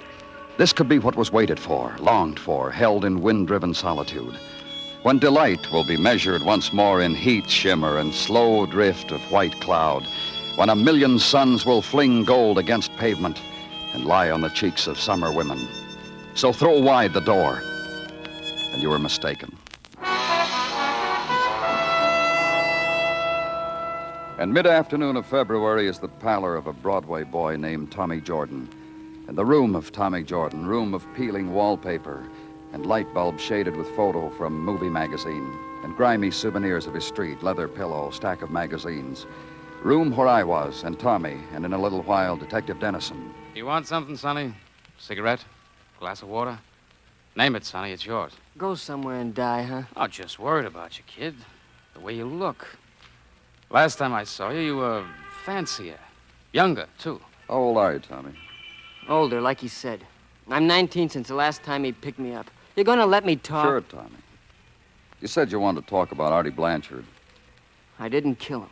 It's like I told you. Maybe I pointed a man on the way, but I didn't kill him. All right, kid, no argument. You're a punk, and you did something that got a man tossed out of a hotel window. That's a place for a man to die, on a hotel marquee. So we're agreed on everything. Take it easy, Dennis. Tommy? Last night I got word there was a crap game to be had on for fun lovers. Well-heeled fun lovers. When the word hit me, I found someone. Hit him with... Artie Blanchard? Him. Funny the way he walked right out on that Mrs. Miller. People like to know about things like that. I touch their shoulder, whisper to them about it, and they leave women. Where was the game? You know, I've been so nervous and excited since I read Artie was dead. Everything else just ran out of my brain. I clean forgot where the game was last night. Maybe this you'll remember. Who else was in the game? All I know is Artie. He gave me 50 for the tip. Look, Tommy, not forgetting you're 19 and all, and you're pale and nervous and just a punk kid with dirt in your ears. Answer it, Tommy. Oh, look, what difference is a phone call now? Here, talk. Hello? Yeah? Yeah, this is Tommy. Listen. Give me that receiver. Give it to me. You want to say something, Tommy? Uh-huh. That's a good kid. Bob Murray kid. Tonight's game, 6 o'clock. Empty store on 10th Avenue. Moreland's novelty spelled right across the window. You get that? Uh-huh. Whisper the word in a couple of ears. Oh, hey, another thing. No more hotsy-totsies like that Blanchard. The gamesters are sad from this type. Happy dreams, kid. Get your coat, Tommy. You're going out. So book him. Tommy Jordan, boy from Broadway, purveyor of odds and ends, tout to those with frayed imaginations. Conductor of tours round the clock with refreshments on the hour. Tommy Jordan, middleman for the moody. Book him and leave him. Back to the office, desk, pencil work. Work, segment of life devoted to the principle of the carbon paper and the triplicate, and to the coffee and cardboard container, and the ham on rye, sips and bites between erasures, which also consumes time, which erases the day, which causes the night. Other chores, squad car with 5 policemen, ride through City Street, downtown to 10th Avenue, to empty store, once where novelties were sold. Park, place the men, 2 in front, 2 in back.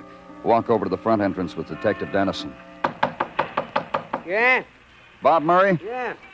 Tommy said there was a game. Tommy Jordan. Hurry up in. Uh-oh. Just leave the door open, mister. The 2 boys in blue belong to us. They're getting cold. Yeah. Come on in, fellas. Now, let's all of us go in. Such a good game we're having. Why do you guys have to louse up In the back. Yeah. Come on, I'll show you. You guys, I swear, Fellas. A raid, boys. That's nice. It's real nice. Open the back door for them, officer. Take them downtown. I'm sorry, fellas. You stay here, Murray. Snap it up, boys. Snap it up. Wait for me, Dennis, and I'll give you Murray in a few minutes. Just a little game. Yeah, maybe a couple thousand on that table. So, we're in that income tax bracket. So? So tell me about last night's game. What game? No different. About a man named Artie Blanchard. He win. He's dead. Yeah? So I don't read the paper, so? You kill him? I'm a hard loser, mister, but not that hard. How much do you lose? 12 G's, more or less. How much did Blanchard win altogether? I don't know. Cleaned everybody. Artie had a hot fist all night. Who was playing? Just a small game. Yeah, I know, but who? Oh, let me see. Teddy Webster. The Lucas brothers, me, and Artie. That's all. You know where I can get in touch with these people? You're asking for my cooperation, huh? I asked you something. Wait, sure. I'll tell you where. I'm glad for the opportunity to help.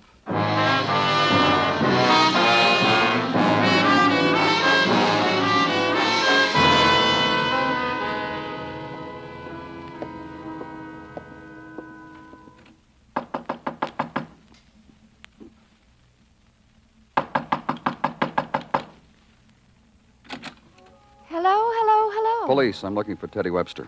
But I'm Teddy, for Theodora. Surprised? Yes. Delighted? Look, Miss Webster... Inside there is a spring. You hear it? You hear the music? Come close to it. Come inside. All this day I've played it over and over and over. And there's the feeling I will burst. I'll explode. I'll find green grass somewhere. Miss Webster, Yes. how old are you? Put your hand here to my throat and you'd know. 18, I've been told. Only at 18, is it like... Sounds crazy to say this. Then you must say it. Were you at a crap game last night? Exciting. The shadows and the green table. Very, very exciting. A man named Artie Blanchard. I lost to him. And I think I kissed him on the cheek for it. Which does he remember, I wonder? How much did you lose? $10,000, but I'm still ahead. Last week I won. Last night, 10,000. But I'm very rich. My father sees to that. And he lets me have this place alone, and he understands the things I want. Miss Webster. Yes. Artie Blanchard was murdered last night. Dead? But when I left him at the game... Which did he remember, I wonder? My kiss? I'm sure of it, the kiss. Let's go, Miss Webster. I'm under arrest for gambling? That'll be exciting, too. Very, very, very.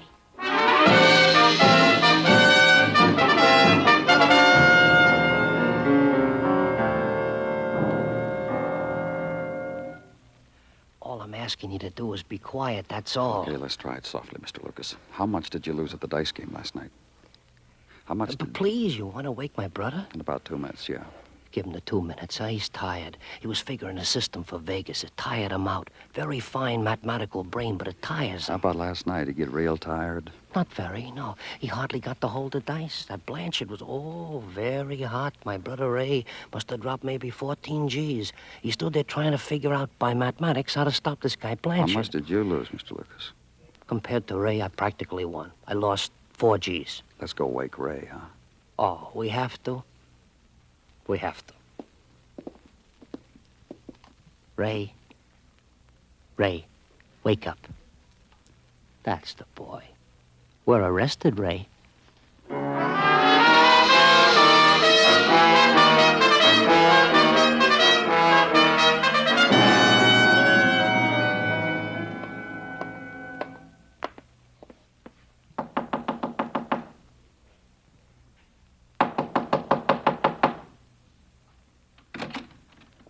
Oh, hi, boys. Good evening, Mr. Tobin. This is Detective Dennison. Hi, how are you? Well, come in out of the draft. Hey, it's on the dresser. Well, I'm not going to tell anybody, boys. Pour yourself a drink. No, thanks. Well, what can I do for you? A few questions. Then what I can do for you is a few answers, huh? Then I can go home to Utica. Anxious to get back, huh? As soon as you give the word. What are you going to do when you get back? Get warm, my way. Tell us about it. You got an eat about how it is in Utica? Matter of fact, yeah. Tell us, huh? You kidding? Look, Tobin, all this time we've been trying to be real subtle. What we really want to know is what you're going to do with all that money. My 5G. I hadn't thought about it. Might be a business. But you'll miss Artie, huh? Oh, sure will. Lots and lots. Nobody to go 50-50 with anymore. Nope. What are you going to do with the other 20,000? Get him. You got me with a question. What are you going to do with the other 20,000? Hey, Clover. Uh-huh. Are you sure you brought the right detective? This is going to sound real dull, too, Tobin. You want to listen? Well, we Utica fellas are polite. We got a ditty goes with that. You want to hear? I'll save it. You can write it on the wall at the pokey. Lots of poets down there. Here's the way we figured, Tobin. You and Artie, partners, 50-50 on everything. You said so yourself. Ah, I did that. So you're 5,000, Artie's 5,000, 10 grand altogether. Hey, that's good. Very, very good. Oh, this guy's a sweetheart, Danny. I'm going to enjoy riding him downtown. 10 grand, and Artie invested it in a crap game. I've talked to everyone in that game. $40,000 was lost, won by Artie. And? And this. Up against the wall, Tubman. Come on, move. Oh, for what? Shake down, mister, up against the wall. Turn around, face it. Let's get your hands behind your neck, huh? That's the baby. Just what do you expect to find? Artie came back here with $50,000. 10,000, half of it yours, and 40,000 he won. We found half of it lying around this room. Where do you keep your wallet, Tobin? Inside coat pocket. Get it. Here, Danny, catch it. Yeah. Bank draft of $5,000, Ruxton National Bank. Yeah, sure. I went down there this morning, got a draft for my money. That's an error? Now, look. Yeah? I have to stand like this. Okay, turn around. What'd you do with the rest of the money? Ruxton National Bank, Dennison called. Right. This is the police operator. Get me the Ruxton National Bank. On 5th. That's right. Thank you. Safe deposit box, Tobin, is that where? Open account, is that what you did? Or is it in another bank? We'll find it. We'll check all of them. Or did you hide it? Well, first of all, we'll tear up this room as a matter of procedure. Hello, this is the police. Let me talk to the head teller, please. Artie was... Go ahead. Artie was going to steal it. Yes, that's right, sir. This is the police. Yeah, I'm glad to know you too, Mr. Goodwin. Write down this name. Joe Tobin. Hang up. Hang up! Never mind, Mr. Goodwin. Go ahead, Tobin. He invested your money in a crap game, won, and all he wanted to give back was your original investment, is that it? Can you imagine a guy like that? Gambles my money without telling me, wins 40 G's. All I wanted was my share, half of what he won. What you took after you killed him, huh? Threw his share right in his face. Then threw him out of the window. Well, sure.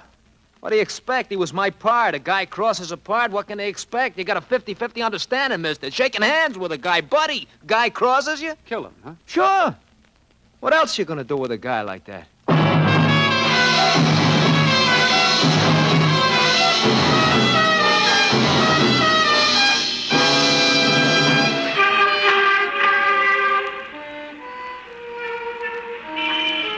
Broadway's given up now.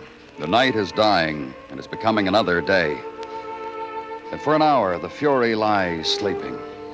Then an engine will start, and a horn will blow, and people will run out from under the earth and beckon over their shoulders and start the fury all over again.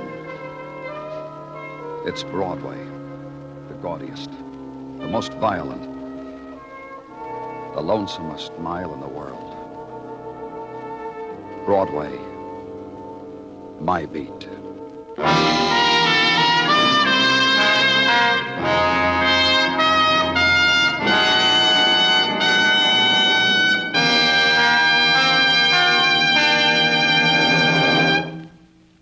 Broadway's My Beat stars Larry Thor as Detective Danny Clover, with Charles Calvert as Tartaglia and Jack Crucian as Muggavan. The program is produced and directed by Elliott Lewis, with musical score composed and conducted by Alexander Courage. In tonight's story, Anthony Barrett was heard as Joe Tobin. Featured in the cast were Barbara Eiler, Louise Lewis, James McCallion, Bob Sweeney, Benny Rubin, and George Peroni. Bill Anders speaking.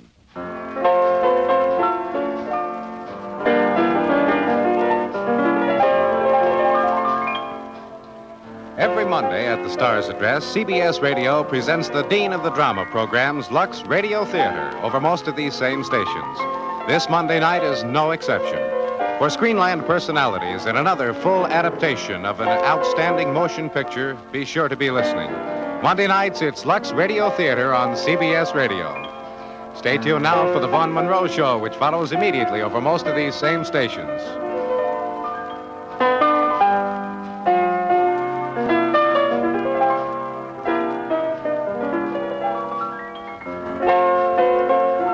America now listens to 105 million radio sets and listens most to the CBS Radio Network.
Listen while the makers of Rexall drug products and 10,000 independent Rexall family druggists bring you Dick Powell as Richard Diamond, private detective.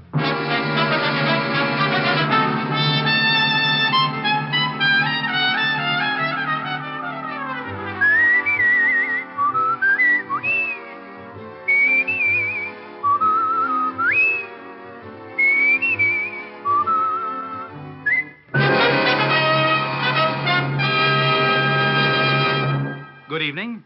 This is Bill Foreman speaking to you for the 10,000 independent druggists who have made the word Rexall part of their own store names. They've done that because they recommend and sell the 2,000 or more drug products made by the Rexall Drug Company. Rexall's brand new multivitamin product, Formula V10, is an excellent example. For Formula V10 is a really pleasant-tasting, really easy-to-take product that helps prevent vitamin and iron deficiencies. The recommended daily dosage supplies twice the minimum requirement of vitamin B1, 5 times the requirement of iron, plus minimum daily requirements of A, D, and B2, plus red crystalline vitamin B12. Ask for pleasant-tasting Formula V10. That's V as in vitamin. V10 at Rexall drugstores everywhere. The stores with the orange and blue sign. Good health to all from Rexall. Now, your Rexall family druggist brings you a transcribed half hour with Richard Diamond, Private Detective, starring Dick Powell.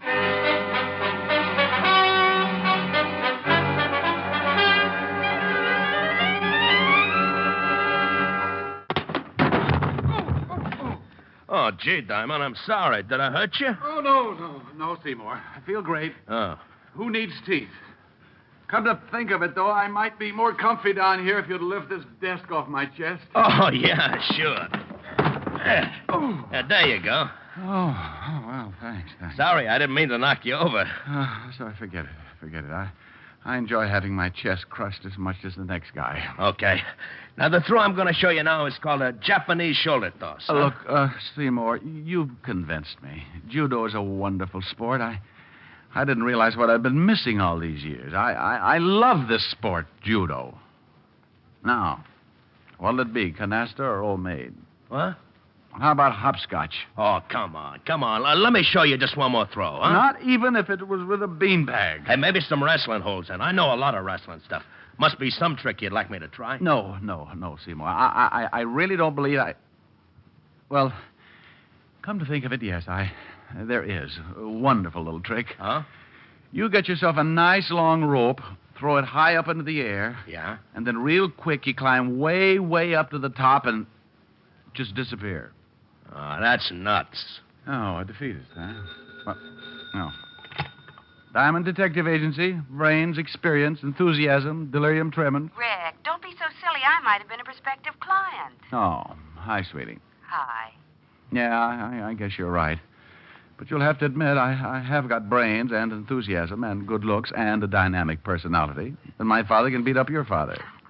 Rick, you're incorrigible. No, I'm right here in New York. Oh, that's just dandy. Now, will you please tell me what we're doing tonight? Oh, that, honey, is a long story. I'm comfortable. Well, remember the day we walked into Gimbel's basement and I bumped into an old schoolmate of mine who was demonstrating barbells? I remember how funny you looked when he goaded you into picking up that big weight. Yeah. And how hysterical it was when he had to carry me upstairs to the chiropractor. I carried you just like a baby, too, didn't I? Who's that? Now, that's him. Muscles. He bicycled all the way over from Jersey just to tell me his ideas on self-defense. He bicycled? Oh, he was dressed for it. Top hat, tail, sneakers. What are you talking about? One of his cleverest ideas was that I treat him to dinner tonight if he could knock me to the floor in less than 30 seconds. So? Gave him the battle of his life. 7 seconds. The point is, where can we eat where they'll poison his food? Hey, I heard that. It's all right, Seymour. You can order small helpings. Rick. Let's make it Leon's, baby, okay? Must we? Will you be an angel and meet us at Leon's? I'll meet you at Leon's. 8 o'clock sharp. Rick, if you keep me waiting. If I keep you waiting, you can have a lock of my hair. 8 o'clock. Sharp. Well, I'll see you at Leon's at 8 o'clock, huh? Bring lots of money, because I'm a guy that can really eat. Oh, I'll bet you are. Well, if you arrive there before I do, Seymour, start in on the ferns by the front door. Seymour was too stupid to go away mad, but at least he went away. I settled back in my chair and made a half-hearted attempt to figure a face out of the water spot on the ceiling. When I woke up, it was 5 o'clock, and I hated myself for the indulgence. As I sat there thinking how much my mouth tasted like an old motorman's glove, I heard a noise in the hall on the other side of my door. Well, good afternoon. Something I can do for... Juice bar. Juice bar. Hey.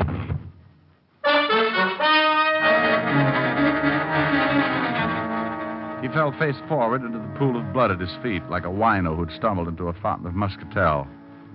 Funny, isn't it, how an ice pick loses all its homey appeal when it's sticking out of a guy's back? The ice pick this guy was wearing was no exception. I didn't know how long he'd been leaning against my door, but one thing was certain. It was long enough to die. I put in a call to 5th Precinct Police Headquarters and Lieutenant Levinson. And 10 minutes later, my office was full of badges. And you have no idea who he is, huh, Rick? Not the vaguest, Walt. Well, the checkup shows you're the only office in the building that's been open after 2, so he must have been on his way to see you when he got it from behind. Maybe he was delivering ice and just happened to fall on his ice pick. Otis. Yeah? Otis, now that you've solved it, why don't you go down to the glue factory and let them put you up in nice little glass bottles? Oh. Well, anyway, he has a billfold in his pocket. That ought to tell us something. How about a look, Fatty? Huh? Oh, sure. Here.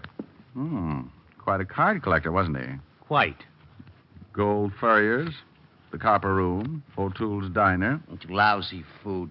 Got ptomaine once from their cheesecake. I remember. I got ptomaine just watching you eat it. I resent that. And I accept your apology. Yeah. Huh? Where's that green card from? This one? Yeah. The Apollo Health Club. Hey, that's right down the street. Nothing with the old boy's name on it, though. Afraid not. However, something tells me you'll get that from the old boy's fingerprints.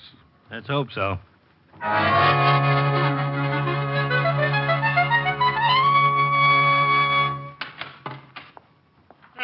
Salute this afternoon to you, sir. Welcome to the Apollo Health Club. May I be of assistance? I'd like to get a massage. Splendid. Performs wonders after a fatiguing day. A veritable balm to the chafed tissues of the body. But will it cure snow blindness? I beg your pardon? No, just ignore me. I'm a little chewed up today. I assume you're referring to a state of mind. Well, not altogether. Got a kink in my back that isn't entirely mental. Well, at least you've come to the proper place.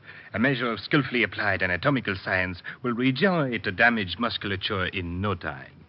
O'Brien? Mr. O'Brien, front, please. One of my best masseurs. Oh, you're the owner, huh? I am, sir. Let me introduce myself. Emerson Van Arter, Doctor of Anatomical Science. Richard Diamond. A pleasure. Nice layout you have here. Indeed. 5 years of assiduous study in Switzerland under the illustrious Dr. von Sepperville has given me a boundless knowledge of the human mechanism. As a consequence, of course... You call me, Doctor? Oh, yes. Baron, I did. Mr. Diamond here wishes a massage. Sure, fine. I'll speak to you later, Mr. Diamond. Right this way, sir. Remember, the blood toward the heart, always toward the heart.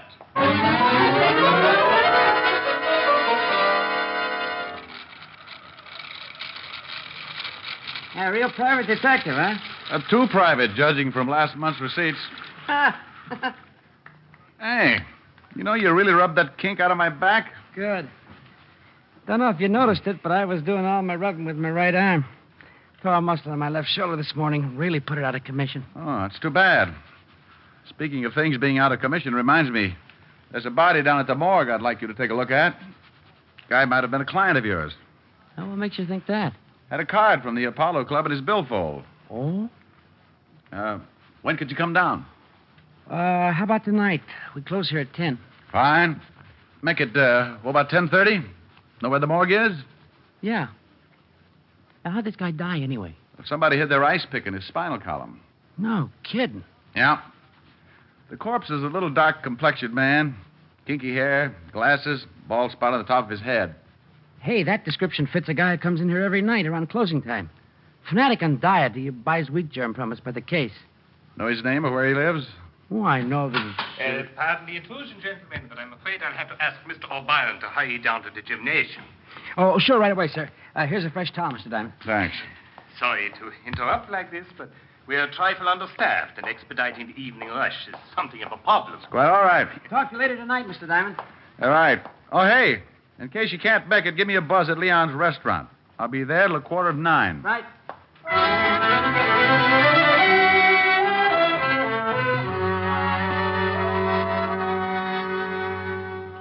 Ah, Monsieur Diamond. Hello. Bonsoir. Hello, Leon. Par ici, par ici. Which translated in English means? Right this way.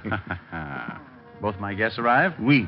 First the young lady, then a few minutes later the gymnast. But, Monsieur Diamond, a telephone call is waiting for you. Oh, thanks, Leon. Hello, Diamond speaking. Hello, Mr. Diamond. This is Red O'Byron down at the Apollo Club. Oh, yeah, O'Byron. Hey, listen, you gotta come down here right away. I really stumbled into something. Yeah, what's that? Can't tell you over the phone. Just get down here. Drop everything and get down here. Hurry. Look, Red, I'm right in the middle of it. Hello? Hello? Hello? Oh. Hey, kids, I gotta run. Be back in a few minutes. Just where do you think you're going? Place called the Apollo Club. Yeah? Well, how about my dinner? Go right ahead and order. I'll be back. Oh, by the way, Seymour, that potato salad on the child's plate is a real deal for a quarter. And Helen, Yes, Rick.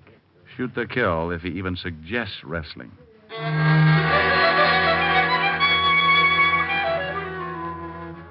I walked out of Leon's, flagged down a cab, and spent the trip back to the Apollo Club, wondering what Red O'Byron was so worked up about and why he'd hung up on me. As my cab started to swing in toward the curb, I got that lousy feeling again, and I decided definitely it was not one of Leon's martinis, but rather the large white ambulance parked in front of the Apollo Health Club. I was halfway up the steps of the club when Dr. Van Arthur appeared in the doorway. Good evening, Mr. Diamond. This is terrible. Terrible. What is? We've had an accident. Red O'Byron? Yes. Oh, terrible. Like losing a son. Losing? He's dead? Yes. He was performing a handstand on the rings in the gymnasium, and he slipped and fell. Broke his neck.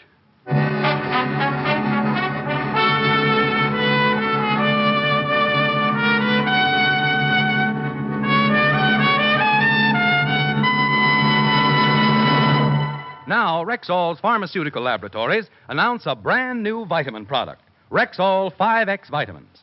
They're called 5X because each tablet supplies 5 times the daily requirement of all vitamins with known minimums.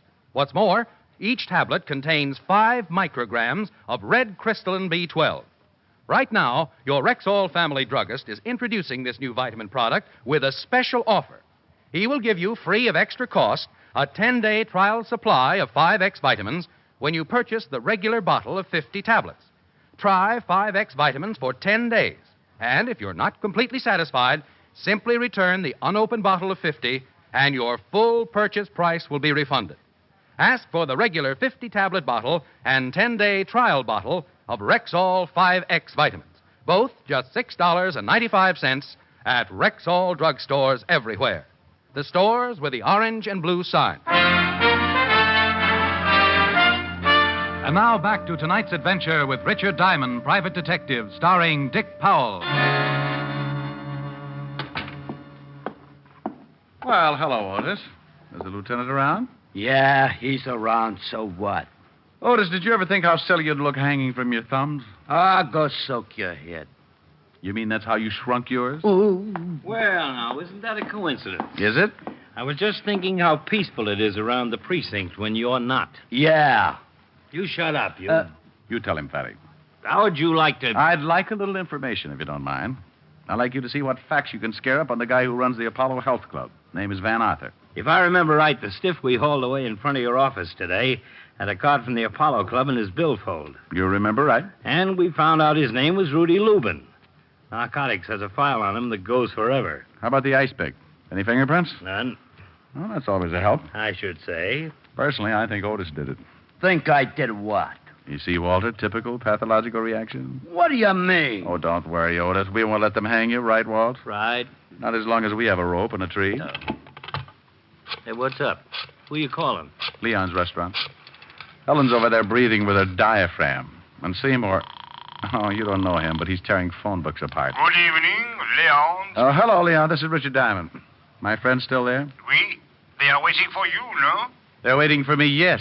Let me speak to the noisy one with the biceps, will you? Oui, bien entendu. What's all this about? It's about a guy who got stabbed in front of my door, a masseur named O'Byron who got his neck broken doing tricks on the rings, and something that O'Byron mentioned earlier. Hello. Seymour? Where are you, anyway? We've been waiting an hour. That's not the point. The point is, I want you to listen to me. Could a guy do a handstand on the rings if he had a torn muscle in his shoulder? Are you kidding? I'm very serious. Heck no, he couldn't. It's impossible. Shoulder muscles are the ones do all the work. Deltoids, trapezius, upper pecs. Yeah. Okay. Look, Seymour, you got to do me a favor. Meet me in front of the Apollo Health Club as soon as you can get there. Well, how about your girlfriend? Tell her to wait there till I come for her. Well, okay. okay, then. Only, what are we going to do? Trap a murderer. I hung up, assured Lieutenant Levinson that I was just going to do a little reconnaissance work, and then left for the Apollo Club. Seymour was waiting when my cab drew up in front. I explained to him the part I wanted him to play. Just leave it to me. If this doctor's a phony, I'll find out for you. Let's go.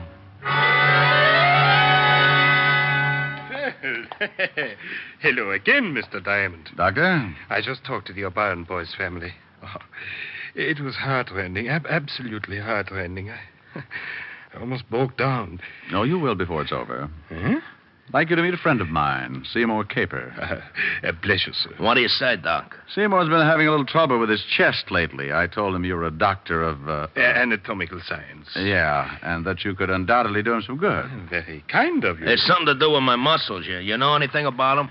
Muscles are what an anatomical scientist knows most about. Oh, swell. The doctor studied all about muscles in Switzerland. Oh? Just what seems to be the trouble. Well, here's the deal, Doc. It all started the other day when I was working out with my barbells. I was doing an exercise for my trapezius when all of a sudden I got a spasm in my tensor fascia. So I bent over to set the barbell down on the floor, and that's when the pain hit me. First in my pectoralis minor, then in my intercostals, and finally in my diaphragm. A kind of spasmodic contraction like when you get the hiccups. Only no hiccups. You know what I mean? Yes. A spasmodic contraction. Of the diaphragm. Only no hiccups. And then my abdominals began tightening until I could hardly expel my rib cage. Oh. That's when I called Diamond here. I see. Yes, quite naturally. If you'll pardon me a moment, I'll see if I can... Yeah, but wait a minute. I haven't told you about my rhomboids. His rhomboids seem to be completely out of whack. Beg your pardon? Well, it must be either my rhomboids or my dorsal spinalis. Awful pain right between my shoulder blades. What do you figure it is, Doc? Well, actually, hasty diagnosis isn't feasible. Huh? I really couldn't... Yeah, but you just put your hand on my left rhomboid and feel how knotty it is, huh? Left rhomboid? Yeah, go ahead, feel it. It's right under the middle trapezius, Doc. You know where that is. Please, Seymour. Don't insult the doctor. Any old quack knows where that is. Yes, certainly. Middle trapezius. Great Scott. I'd almost forgotten. I left a client under the sun lamp. Pardon me, gentlemen. I'll be back in a moment. Have a hunch he's heading straight for an anatomy chart. Yeah, you're not kidding. That guy's as phony as the title he uses. Doctor of Anatomical Science. My gluteus. Mine, too. Come on. I took Seymour by his rhomboid and led him out onto the street, down to the middle of the block, and up 3 flights to my office. While I did my thinking, Seymour did his push-ups. 302. 303. Well, Seymour, we know 3 things. O'Brien couldn't have been exercising on the rings with an injured shoulder. 5 right. And the doctor's a phony. 6 right. Then the doctor is a front for something that's important enough to kill people over. 300 right. 8. As a consequence, you and I are burglars. 9 what? Starting as soon as the Apollo Club closes. But you mean we're going to bust into the joint? We're going to bust into the joint or flatten your head in the attempt.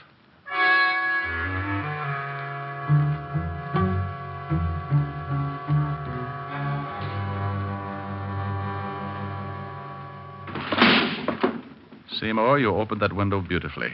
Thanks. Remind me to autograph your biceps later. Hey, this detective business is dangerous, ain't it? Oh, yes. But think of the advantages. Long hours, no time for meals, and on a good day, a guy can pick up as high as 200 or 300 bullets in his back. I don't like it. Go on, crawl in. Okay. Don't push! I followed Seymour in, and we waited a minute for our eyes to get accustomed to the darkness. Then we moved cautiously down the stairway to the first floor. I had no idea what I was looking for, but Dr. Van Arthur's office was the first place where I tried to find it. Hey, the door's locked. You want it opened? Well, of course I do, Seymour. Use your head. Okay. Seymour would be pulling plywood out of his scalp for the next week, but it got us in. I took the place apart, but came up with a big fat nothing. So we left the office and headed down the hall toward the back of the building. Hey, look. What's the matter? It's a fruit juice bar. Oh, boy, am I thirsty. Well, go mix yourself up a juice bar. Juice bar, that's it. Yeah, good stiff belt of celery juice. No. This is what the little man who was stabbed outside my office was gasping about when he died. A juice bar. Come on. Huh. Nothing but juice. Oh, I wonder what's in this cupboard under the counter. Is it locked? Yeah. Think you can pull it open? Just watch me. You see? Seymour. Yeah. Will you marry me? I'll give you a belt and a solar plexus. Later, huh? Right now, let's see what's in this cupboard. You got a match? I don't smoke. That's all right. I found one. Well, what do you know about that? Nothing but cans of wheat germ. Hey, you know what that stuff is, don't you? I know that the masseur who got killed here told me that the guy who died in front of my office bought it up by the case. Hand me a can, will you? Sure. Here. It's stuffed full of vitamins, you know. You want a handful? Oh, no, thanks. Yeah. Well, it must be some extra special brand. Never tasted anything like this before. Chew a little louder, Seymour. We can dance to it. Hey. Hey, that really hits the spot, man. Hey, you want to wrestle? Oh, quiet, Seymour. You know what, boy? I can fly. Seymour. I can fly, I tell you, see? Oh, man, do I ever love to fly. While Seymour stood there flapping his arms, I stuck my nose into the can he was holding. Uh-huh. Once you've smelled opium, you can always recognize the aroma, even when it's mixed with wheat germ. I was trying to decide what to do with Seymour when he slid slowly to the floor under the counter and rocked out. I loosened his collar and then started for a telephone. Leaving, Mr. Detective. Wow. Doctor, working late? I'm glad I arrived in time to offer you a drink of fruit juice. Well, thanks loads, but I'm driving. Where you're going, Mr. Detective, the weather is too hot for driving. Now, isn't that a nasty thing for a guy who sticks ice picks in people to say? Oh, that was a most unpleasant experience, I assure you. It's just that Mr. Lupin began demanding a little too high a percentage for distributing my health foods. Even went so far as to threaten me with exposure. So you grabbed up an ice pick from your juice bar and followed him out of the club. Mm-hmm. I doubt if he ever knew what hit him. Oh, I bet he had a hunch. Well, I perceive that you sampled my wheat germ. No, I opened a can or two. Personally, I never touched the stuff without bananas and cream. You've made the same unfortunate discovery that Red O'Brien made, Mr. Detective. Oh, that's why he called me at Leon's. Yes, and that's also why I had to resort to the unsportsmanlike expedient of luring him to the balcony of the gymnasium and then pushing him over head first. I was about to call the doctor a particularly dirty name when Seymour's hulking shoulders loomed up behind the juice bar, not over 3 feet from where the doctor was standing. Doctor, you're wrong. Seymour is not a sissy. What? I don't think you could beat up Seymour with one hand. That's what. Mr. Diamond, I'm afraid you're asking to be shot. Yeah, well, just to try it. Who said... That'll teach him to call somebody who knows how to fly a sissy.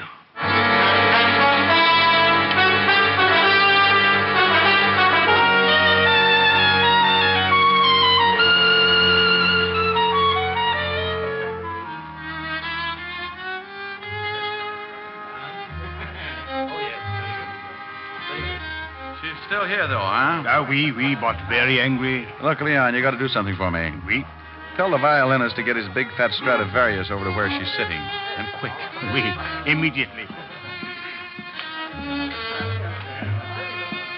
Hello, Miss Asher. Oh, come on, sweetie. I've had a rough night subduing murderers, opium eaters. The least you could do is say hello. Hello. I like that song, don't you? Look, I know all about you and your little violin bit. Huh? I saw Leon pointing us out to the violinist. He did? Mm-hmm. And where, may I ask, is little Seymour? Little Seymour ate too many goodies. He's having his stomach pumped. Oh, now that's sweet. I think so. I think the song is nice, too. I think you should sing it, too. I think I should, too. Hold me close and hold me fast, the magic spell you cast. This is La Vie en Rose. When When you kiss me, heaven sighs, and though I close my eyes, I see la vie en rose. When you press me to your heart, I'm in a world apart, a world where roses bloom. And when you speak, angels sing from above. Everyday words seem to turn into love songs. Give your heart and soul to me, and life will always be la vie en rose. Nothing? I won't say. Want to feel my biceps? All right. Well? Nothing.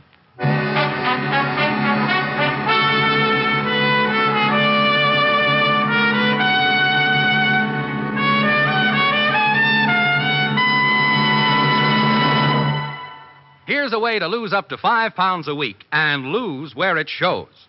Yes, friends, I'm talking about the new Ann Delafield reducing plan. Today, there's simply no reason for any woman, or man either, to be handicapped by ugly fat. With the scientific Ann Delafield reducing plan, losing weight is easy. It's fun. You don't starve, you don't count calories, there are no drugs, no unbalanced dieting. Why put up with those dangerous extra pounds a moment longer? Ask for the Ann Delafield reducing plan today at any Rexall drugstore. And overweight men, here's wonderful news for you. Rexall has just introduced a brand new men's product for the first time anywhere, the Delafield reducing plan for men. Look young, feel young, stay young for your age with a plan tailor-made for you at Rexall drugstores everywhere. Good health to all from Rexall.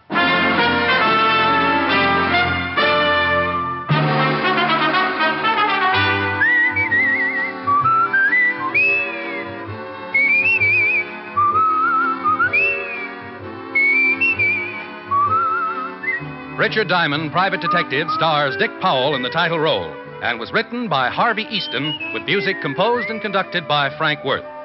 Dick Powell directed the RKO production Split Second, which is now in release, and his latest film appearance was in the Metro-Goldwyn-Mayer award-winning The Bad and the Beautiful. Featured in tonight's cast were Virginia Gregg, Arthur Q. Bryan, Wilms Herbert, Bill Conrad, Jay Novello, and Dan O'Herlihy. Richard Diamond, Private Detective is transcribed in Hollywood by Jaime Del Valle. This is Bill Foreman inviting you to be with us next Sunday at this time when Rexall Drug Products again bring you Dick Powell as Richard Diamond, Private Detective.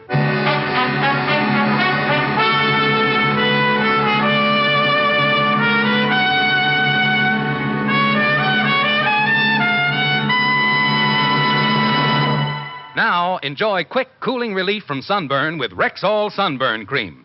It's a new, soothing lotion that actually forms a protective film over the skin. Spreads better, stays on longer than ordinary sunburn remedies. Take the burn out of sunburn. Try Rexall Sunburn Cream. It's at Rexall drugstores everywhere.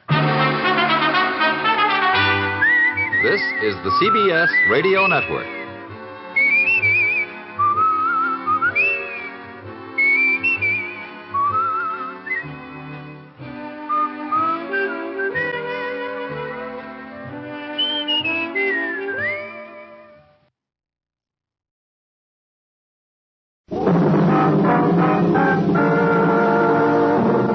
Broadway's My Beat, the exciting drama of people who walk the Great White Way, with Larry Thor as Detective Danny Clover.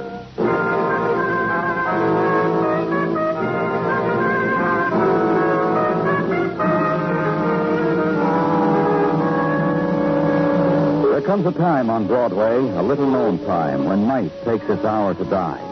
When neon buzzes fitfully, dies. When the spectacular starts their final circus.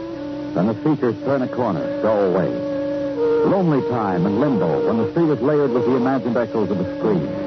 So walk it and feel it. The ending of something or another. And Broadway's clock spins fast.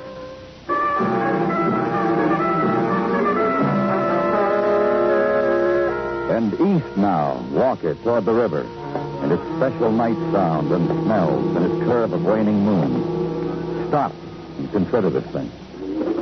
All right, boys, put it down. It looks like this girl's been in the river more than a couple of hours, Danny. Yeah. I'd say about a day. Hold that light still once in a while. I'm a little damp. I'd like a cigarette. Hold the light. Yeah. Here, back of the neck. Could have hit something out there, a log, anything. Maybe. Sure, pretty girl. Real nice features. Hold that light still. Just try it, like I've been to see what kind of a reaction you get. Lila Hunter. No mistake about it. No mistake, might have been Lila Hunter, all right. In the river? How do you figure it? Hey, ask you something, Danny. The whole police force is out looking for her for suspicion of murder. She's in the river. How do you figure? That's a good question, Markovin. It's got to get answered. Yeah. Hey, you want me to wait here for technical? Well, sure, I'll wait. So, river and the end of night with swirls of mist. And on the wind, the cry deep in the steamer's throat. The muted splash of oil-slick waters. The musty odors of night-ridden waterfront. And the chill gleam of dimming reflections. And dark shadows and alley shadows gathered at this moment at the edge of night. Veiled in mist, summoned by the girl who has slept away a part of her dying in river depths. And this is a June pastoral at the end of night.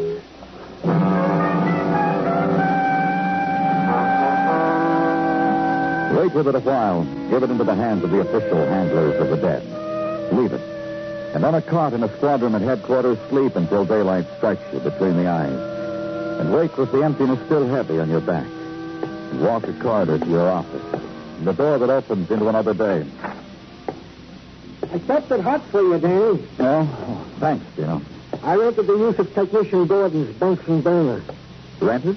So he charged me a dime. When I explained it to him that it was your coffee I was keeping hot, he wanted to up the heist. I sneered on him. He oft-quoted Tartaglia sneer. This broke Gordon's back down to a dime. Here, Danny, partake. Hot coffee and a buttered Zimmerman bummer. Thanks, Dino. Here. What did it do? Forget it, Danny, forget it. Some other time you'll serve me breakfast in bed as it was, for free. We have matters of more import to discuss, Danny, you and I. Now, whatever you say. Your morning is in my hands, Danny. First, an deceased Lila Hunter. What about her? Your diagnosis that she had been in the river maybe a day has been confirmed by our good Dr. Sinsky. And the bruise back of the neck? In the opinion of the good doctor, could have come from assault with intent to kill by drowning. Could also have come from a hitting a piling or a piece of flotsam or a... all right. What else? What else is and meant the murder she was suspected of committing, for which all points bulletins were issued on her, from which she was a fugitive. Did you bring me the rundown on it? I found a note on my desk this morning where you left it, Danny, and I have brought you the rundown. Per your request, per as follows. Lila Hunter wanted for the murder of Marty Scott. Marty Scott suspected and wanted for a recent bank robbery upstate, netting $40,000. Then found shot to death in Lila Hunter's apartment 2 nights ago. His bag packed, no Lila, no bank dough. You care also for a resume with a rundown from technical, Danny? Yeah, I care for it. Marty Scott murdered with Lila Hunter's gun. Gun found later the night of his killing in an alley trash can. Checked by our boys, then by ballistics. Gun was licensed to Lila Hunter. Bullet from gun killed Marty. Time established as 5:30 to 6 of that. Hey, you. A knocking is considered proper. They told me you were the one to see about Lila. Graham. They told me you were in charge of her death. They told me you woke her from the river. Who are you? Tommy Hamilton. Memory of a man. Memory of a poet. Rhino. Skid Row bum. Lila was nice to me once. I drank the dregs from a glass of wine she sipped. Here, $500. Take it. For what? For the burial of a child that once was. For the wrapping in earth of Lila. And the stone and the blood-red rose on her grave. Lila deserves more than potter's field. I buy it for her. I'm rich, and I buy nice things for the dead. Where'd you get it? A man like you, where do you get $500? It's mine to give. Where'd you get it, Tony? I left out a phrase. Tommy Hamilton, also beggar. I begged, and a kindly man threw it to me. Who? Kindly man. Walks, Skid Row, nods, smiles, listens, throws money in the gutter. Smiles when we scrounge for it, very kindly. Tell me who he is. Who gave the beggar $500? Reflection of a man, Mike Ryan. Now, about Lila. I want Lila to have the nice things of death. All the little luxuries, the perfume. Another question, Tommy. How does a man like you know a woman like Lila? I told you. You didn't know her, did you? No. Then Mike Bryan sent you here with that money. Yeah, I run errands for him sometimes. This was the nicest. Hold him, Gino, until I talk with a kindly man.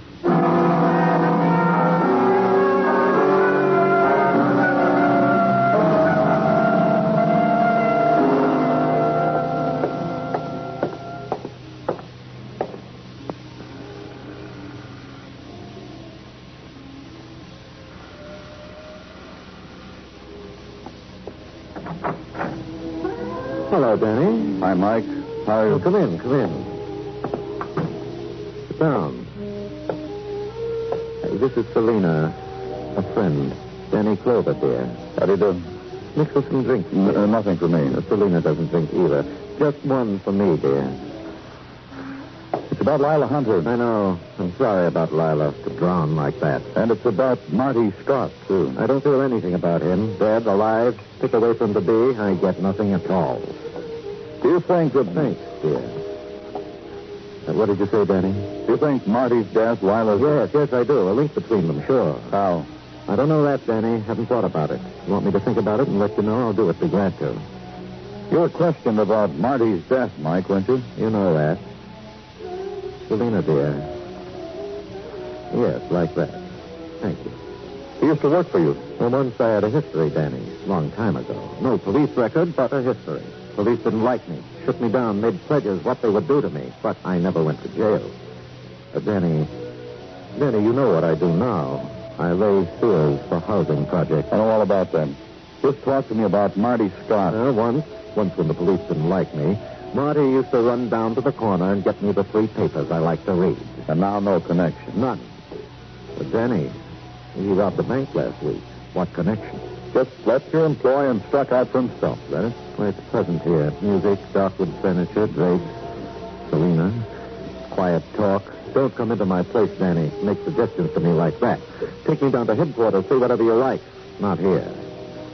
Danny. Huh? You were doing very well. I was going to make a suggestion. All of us here would be nicer. Selena, dear. Let's try it this way, Mike. A man came in from Skid Row. He had $500. Never mind, dear. Sorry, Danny. Go on. $500 for a funeral. You want me to deny it? Tell me about it. Before Selena, it was Lila. You're a sentimental man. That's right. I wanted to pay for Lila's funeral. I didn't want to scream about it. It appears I was inept. Before Selena, there was Lila. And for Lila, after you, there was Marty Scott. Is that the way it was? Yes. I told Lila Marty was nothing. She wouldn't listen. When was the last time you spoke to Lila? Recently. The night Marty was killed, come to think of it. She called me from a place in Victor's. It turned out to be a Skid Row hotel. You saw her there? No. She told me what it was, said she was in trouble, said she needed money. Said she'd registered under the name of some fictitious name, Molly Drew, I think. No, I didn't go to her. I'd made a prediction to her what would happen if she played with Marty. It had happened. I reminded her of it and hung up. The place was called Victor's, Danny. Perhaps you'll find out something there. Let me know. Yes, Selena. Yes, dear.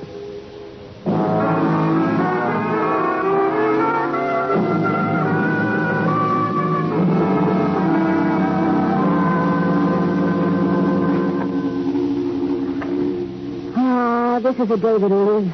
A policeman looking for a girl lost in the pages of my hotel register. How many years back do you want, mister? I have them piled in stacks in my room. And tomorrow's girls, I could write their names myself for you. Well, what's your pleasure, mister? This one, Molly Drew. Oh, that one, huh? Molly. You wouldn't have liked her anyway. She's a flitter. I looked in on her this morning, and she flitted away. That's how it is with you, huh, mister? You tear her name out of my book. And the others on the page? You tore memories, Show me the room she had. Sure. I'll show you the room where Molly Drew slept or was awake. Myself, I couldn't tell you which. Well, come on along. There's things of her still around. I ain't had time to clean. But you didn't mind, huh, mister? Not so bad, huh, mister? No, I'll leave you alone with it. Because I know how it is.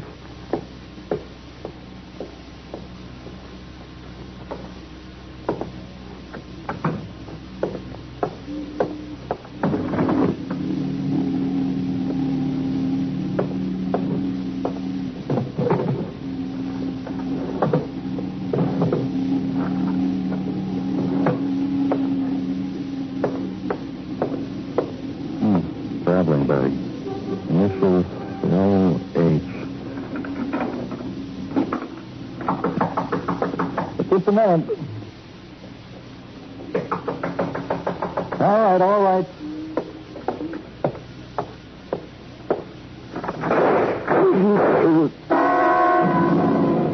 Splintering of wood, the swift flurry and ebb of sound of the river, of street, of shock. Then silence, the mushroom and the pain, the hand moist with pushing it back. Nothing then. Nothing at all.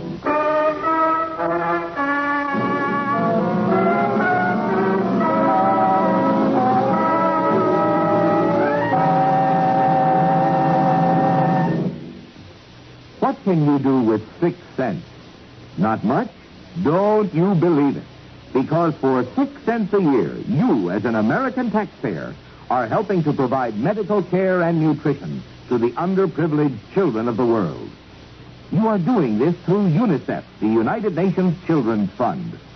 Created by the General Assembly of the United Nations in 1946, it did such fine work in helping the children in war-devastated countries that in 1950, it was decided to shift the emphasis from emergency relief to continuing aid for the world's children, particularly in underdeveloped countries. Through its maternal and child welfare services, its mass health programs, and its child nutrition programs, it is making this world a better place to live in for millions of children.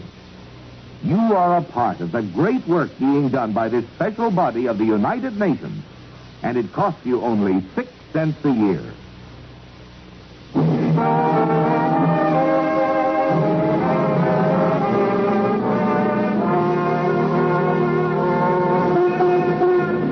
The night music of June cascades out of loudspeakers, flows gently down Broadway. And the languorous early summer is cadenced to the rhythm of blues, and the crazy songs and the torch songs that were already dim in the 20s. The ladies of the spectacular sway gracefully on the Mazda beaches. The time is flashed at electronic intervals, and the hawkers and the gimmick boys drone their wares. June on Broadway, peanuts, popcorn, and mannequins dressed as brides. And the room where I was, the hospital room. The quiet voices muted to the drifting night. Don't look so deep. Muted to pain. Danny will be all right. I'll give you my word on it. Easy for you to say. You're a doctor. You don't teach such things to say in school. It's a whole study what you should say to the friends with bullet holes. You know. Let it be plainly understood between us, Dr. Sinsky, that with me you don't have to schmooze. With me you can come right out and... You know, the doctor's telling me the truth. I'll be all right. I'll go call Mrs. Tartaglia. She's waiting. Hold it just for a minute, you know. Danny, I'm the doctor, huh? That's right. In this room, this is my province, and here I give the orders, huh? So lie back and waste no strength, huh? You need to build on what was left for you. That's bad, I bet. Fractured shoulder, toe, and I speak nothing of shock. But this is my province, where there is pain and shock. You wish something of me, Danny? A drink of water? I should read to you, maybe? Maybe. That page I tore out of the hotel register. Handwriting experts have gone over it, Danny. The name Molly Drew was written by the hand of the deceased Lila. The bag I found in your room. At your disposal and technical, Danny. No money in it. No money from the bank robbery performed by Marty Scott, also deceased by the hand of Lila Hunter. The woman, the hotel manager, Mrs. Richter. A question. I want to know. It'll keep, Danny. I promise you, it'll keep. All right, I brought you something. A needle. Guaranteed to bring sleep to the restless. It'll sting a little, Danny. That's it, Danny. Good boy, Danny. See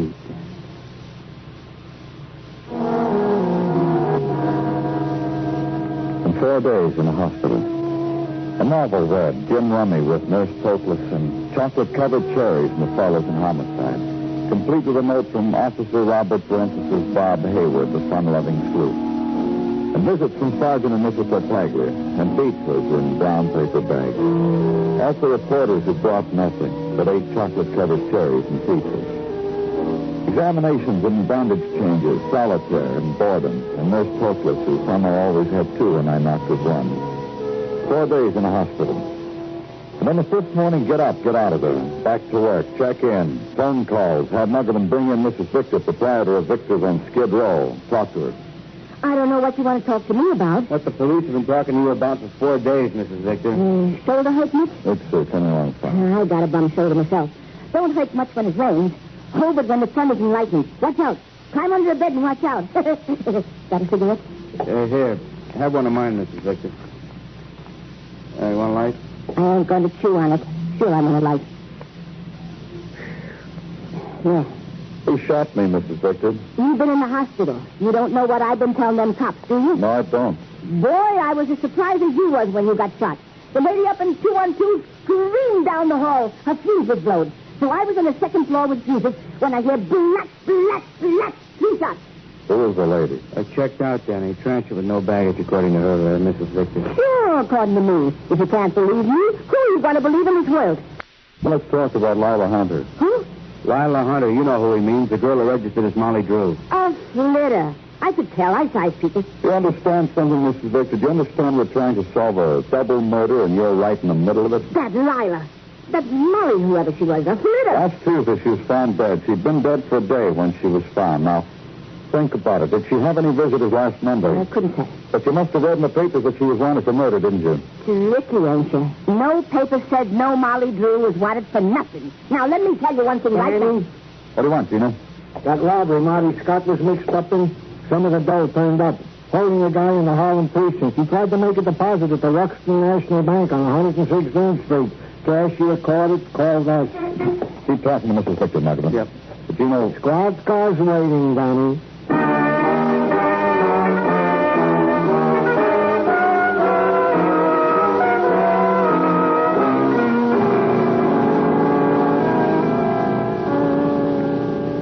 What's your name?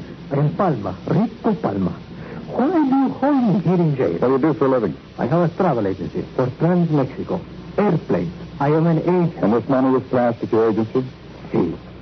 I tell him, I tell you, I tell everybody. Who do you want me to tell now? I tell. This was money from a bank robbery. So it is money from a bank robbery. It's for you to know it's not me. I sell tickets for airplanes. You know who you sold the tickets to? I remember very good. To Mrs. Jones for her and her husband to take a trip to Mexico. How long ago was that? More than a week. This I know. I remember all of it. 3 $100 bills, 1 $50 bill, brand new. So I remember. Her name was Mrs. Jones. One way to Mexico for her and her husband. 5 o'clock plane, new bill. Did you, Mrs. Jones, make the plane? No. The airport called to me on the telephone. They say, where are Mr. and Mrs. Jones? I spoke to them. How come you're just depositing this money, Rico? 2 times a month I deposit. At the beginning and at the middle. Just one more thing. Mrs. Jones. The more, sir. Very beautiful. Blonde, about 5'5". Blonde. Hair to shoulder. Like a little birthmark here on the cheek. This. That one I don't remember. Okay, Rico. I am an honest man. I do not steal. Okay. I'll give you a receipt for this money, then you can go.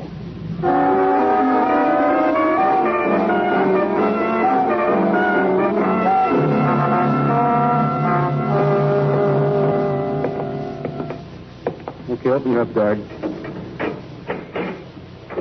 Hello, Mrs. Victor. What do you want? The man down in the interrogation room who wants you to talk to. What man? Come on, Mrs. Victor. I want you to talk to somebody. I asked you what somebody. A man named Mike Bryan. I ain't leaving here. Supper's here in 10 minutes. I'm not going to miss any supper to meet no man. I ain't getting out of here. I'd get a matron to bring Mrs. Victor to the interrogation room.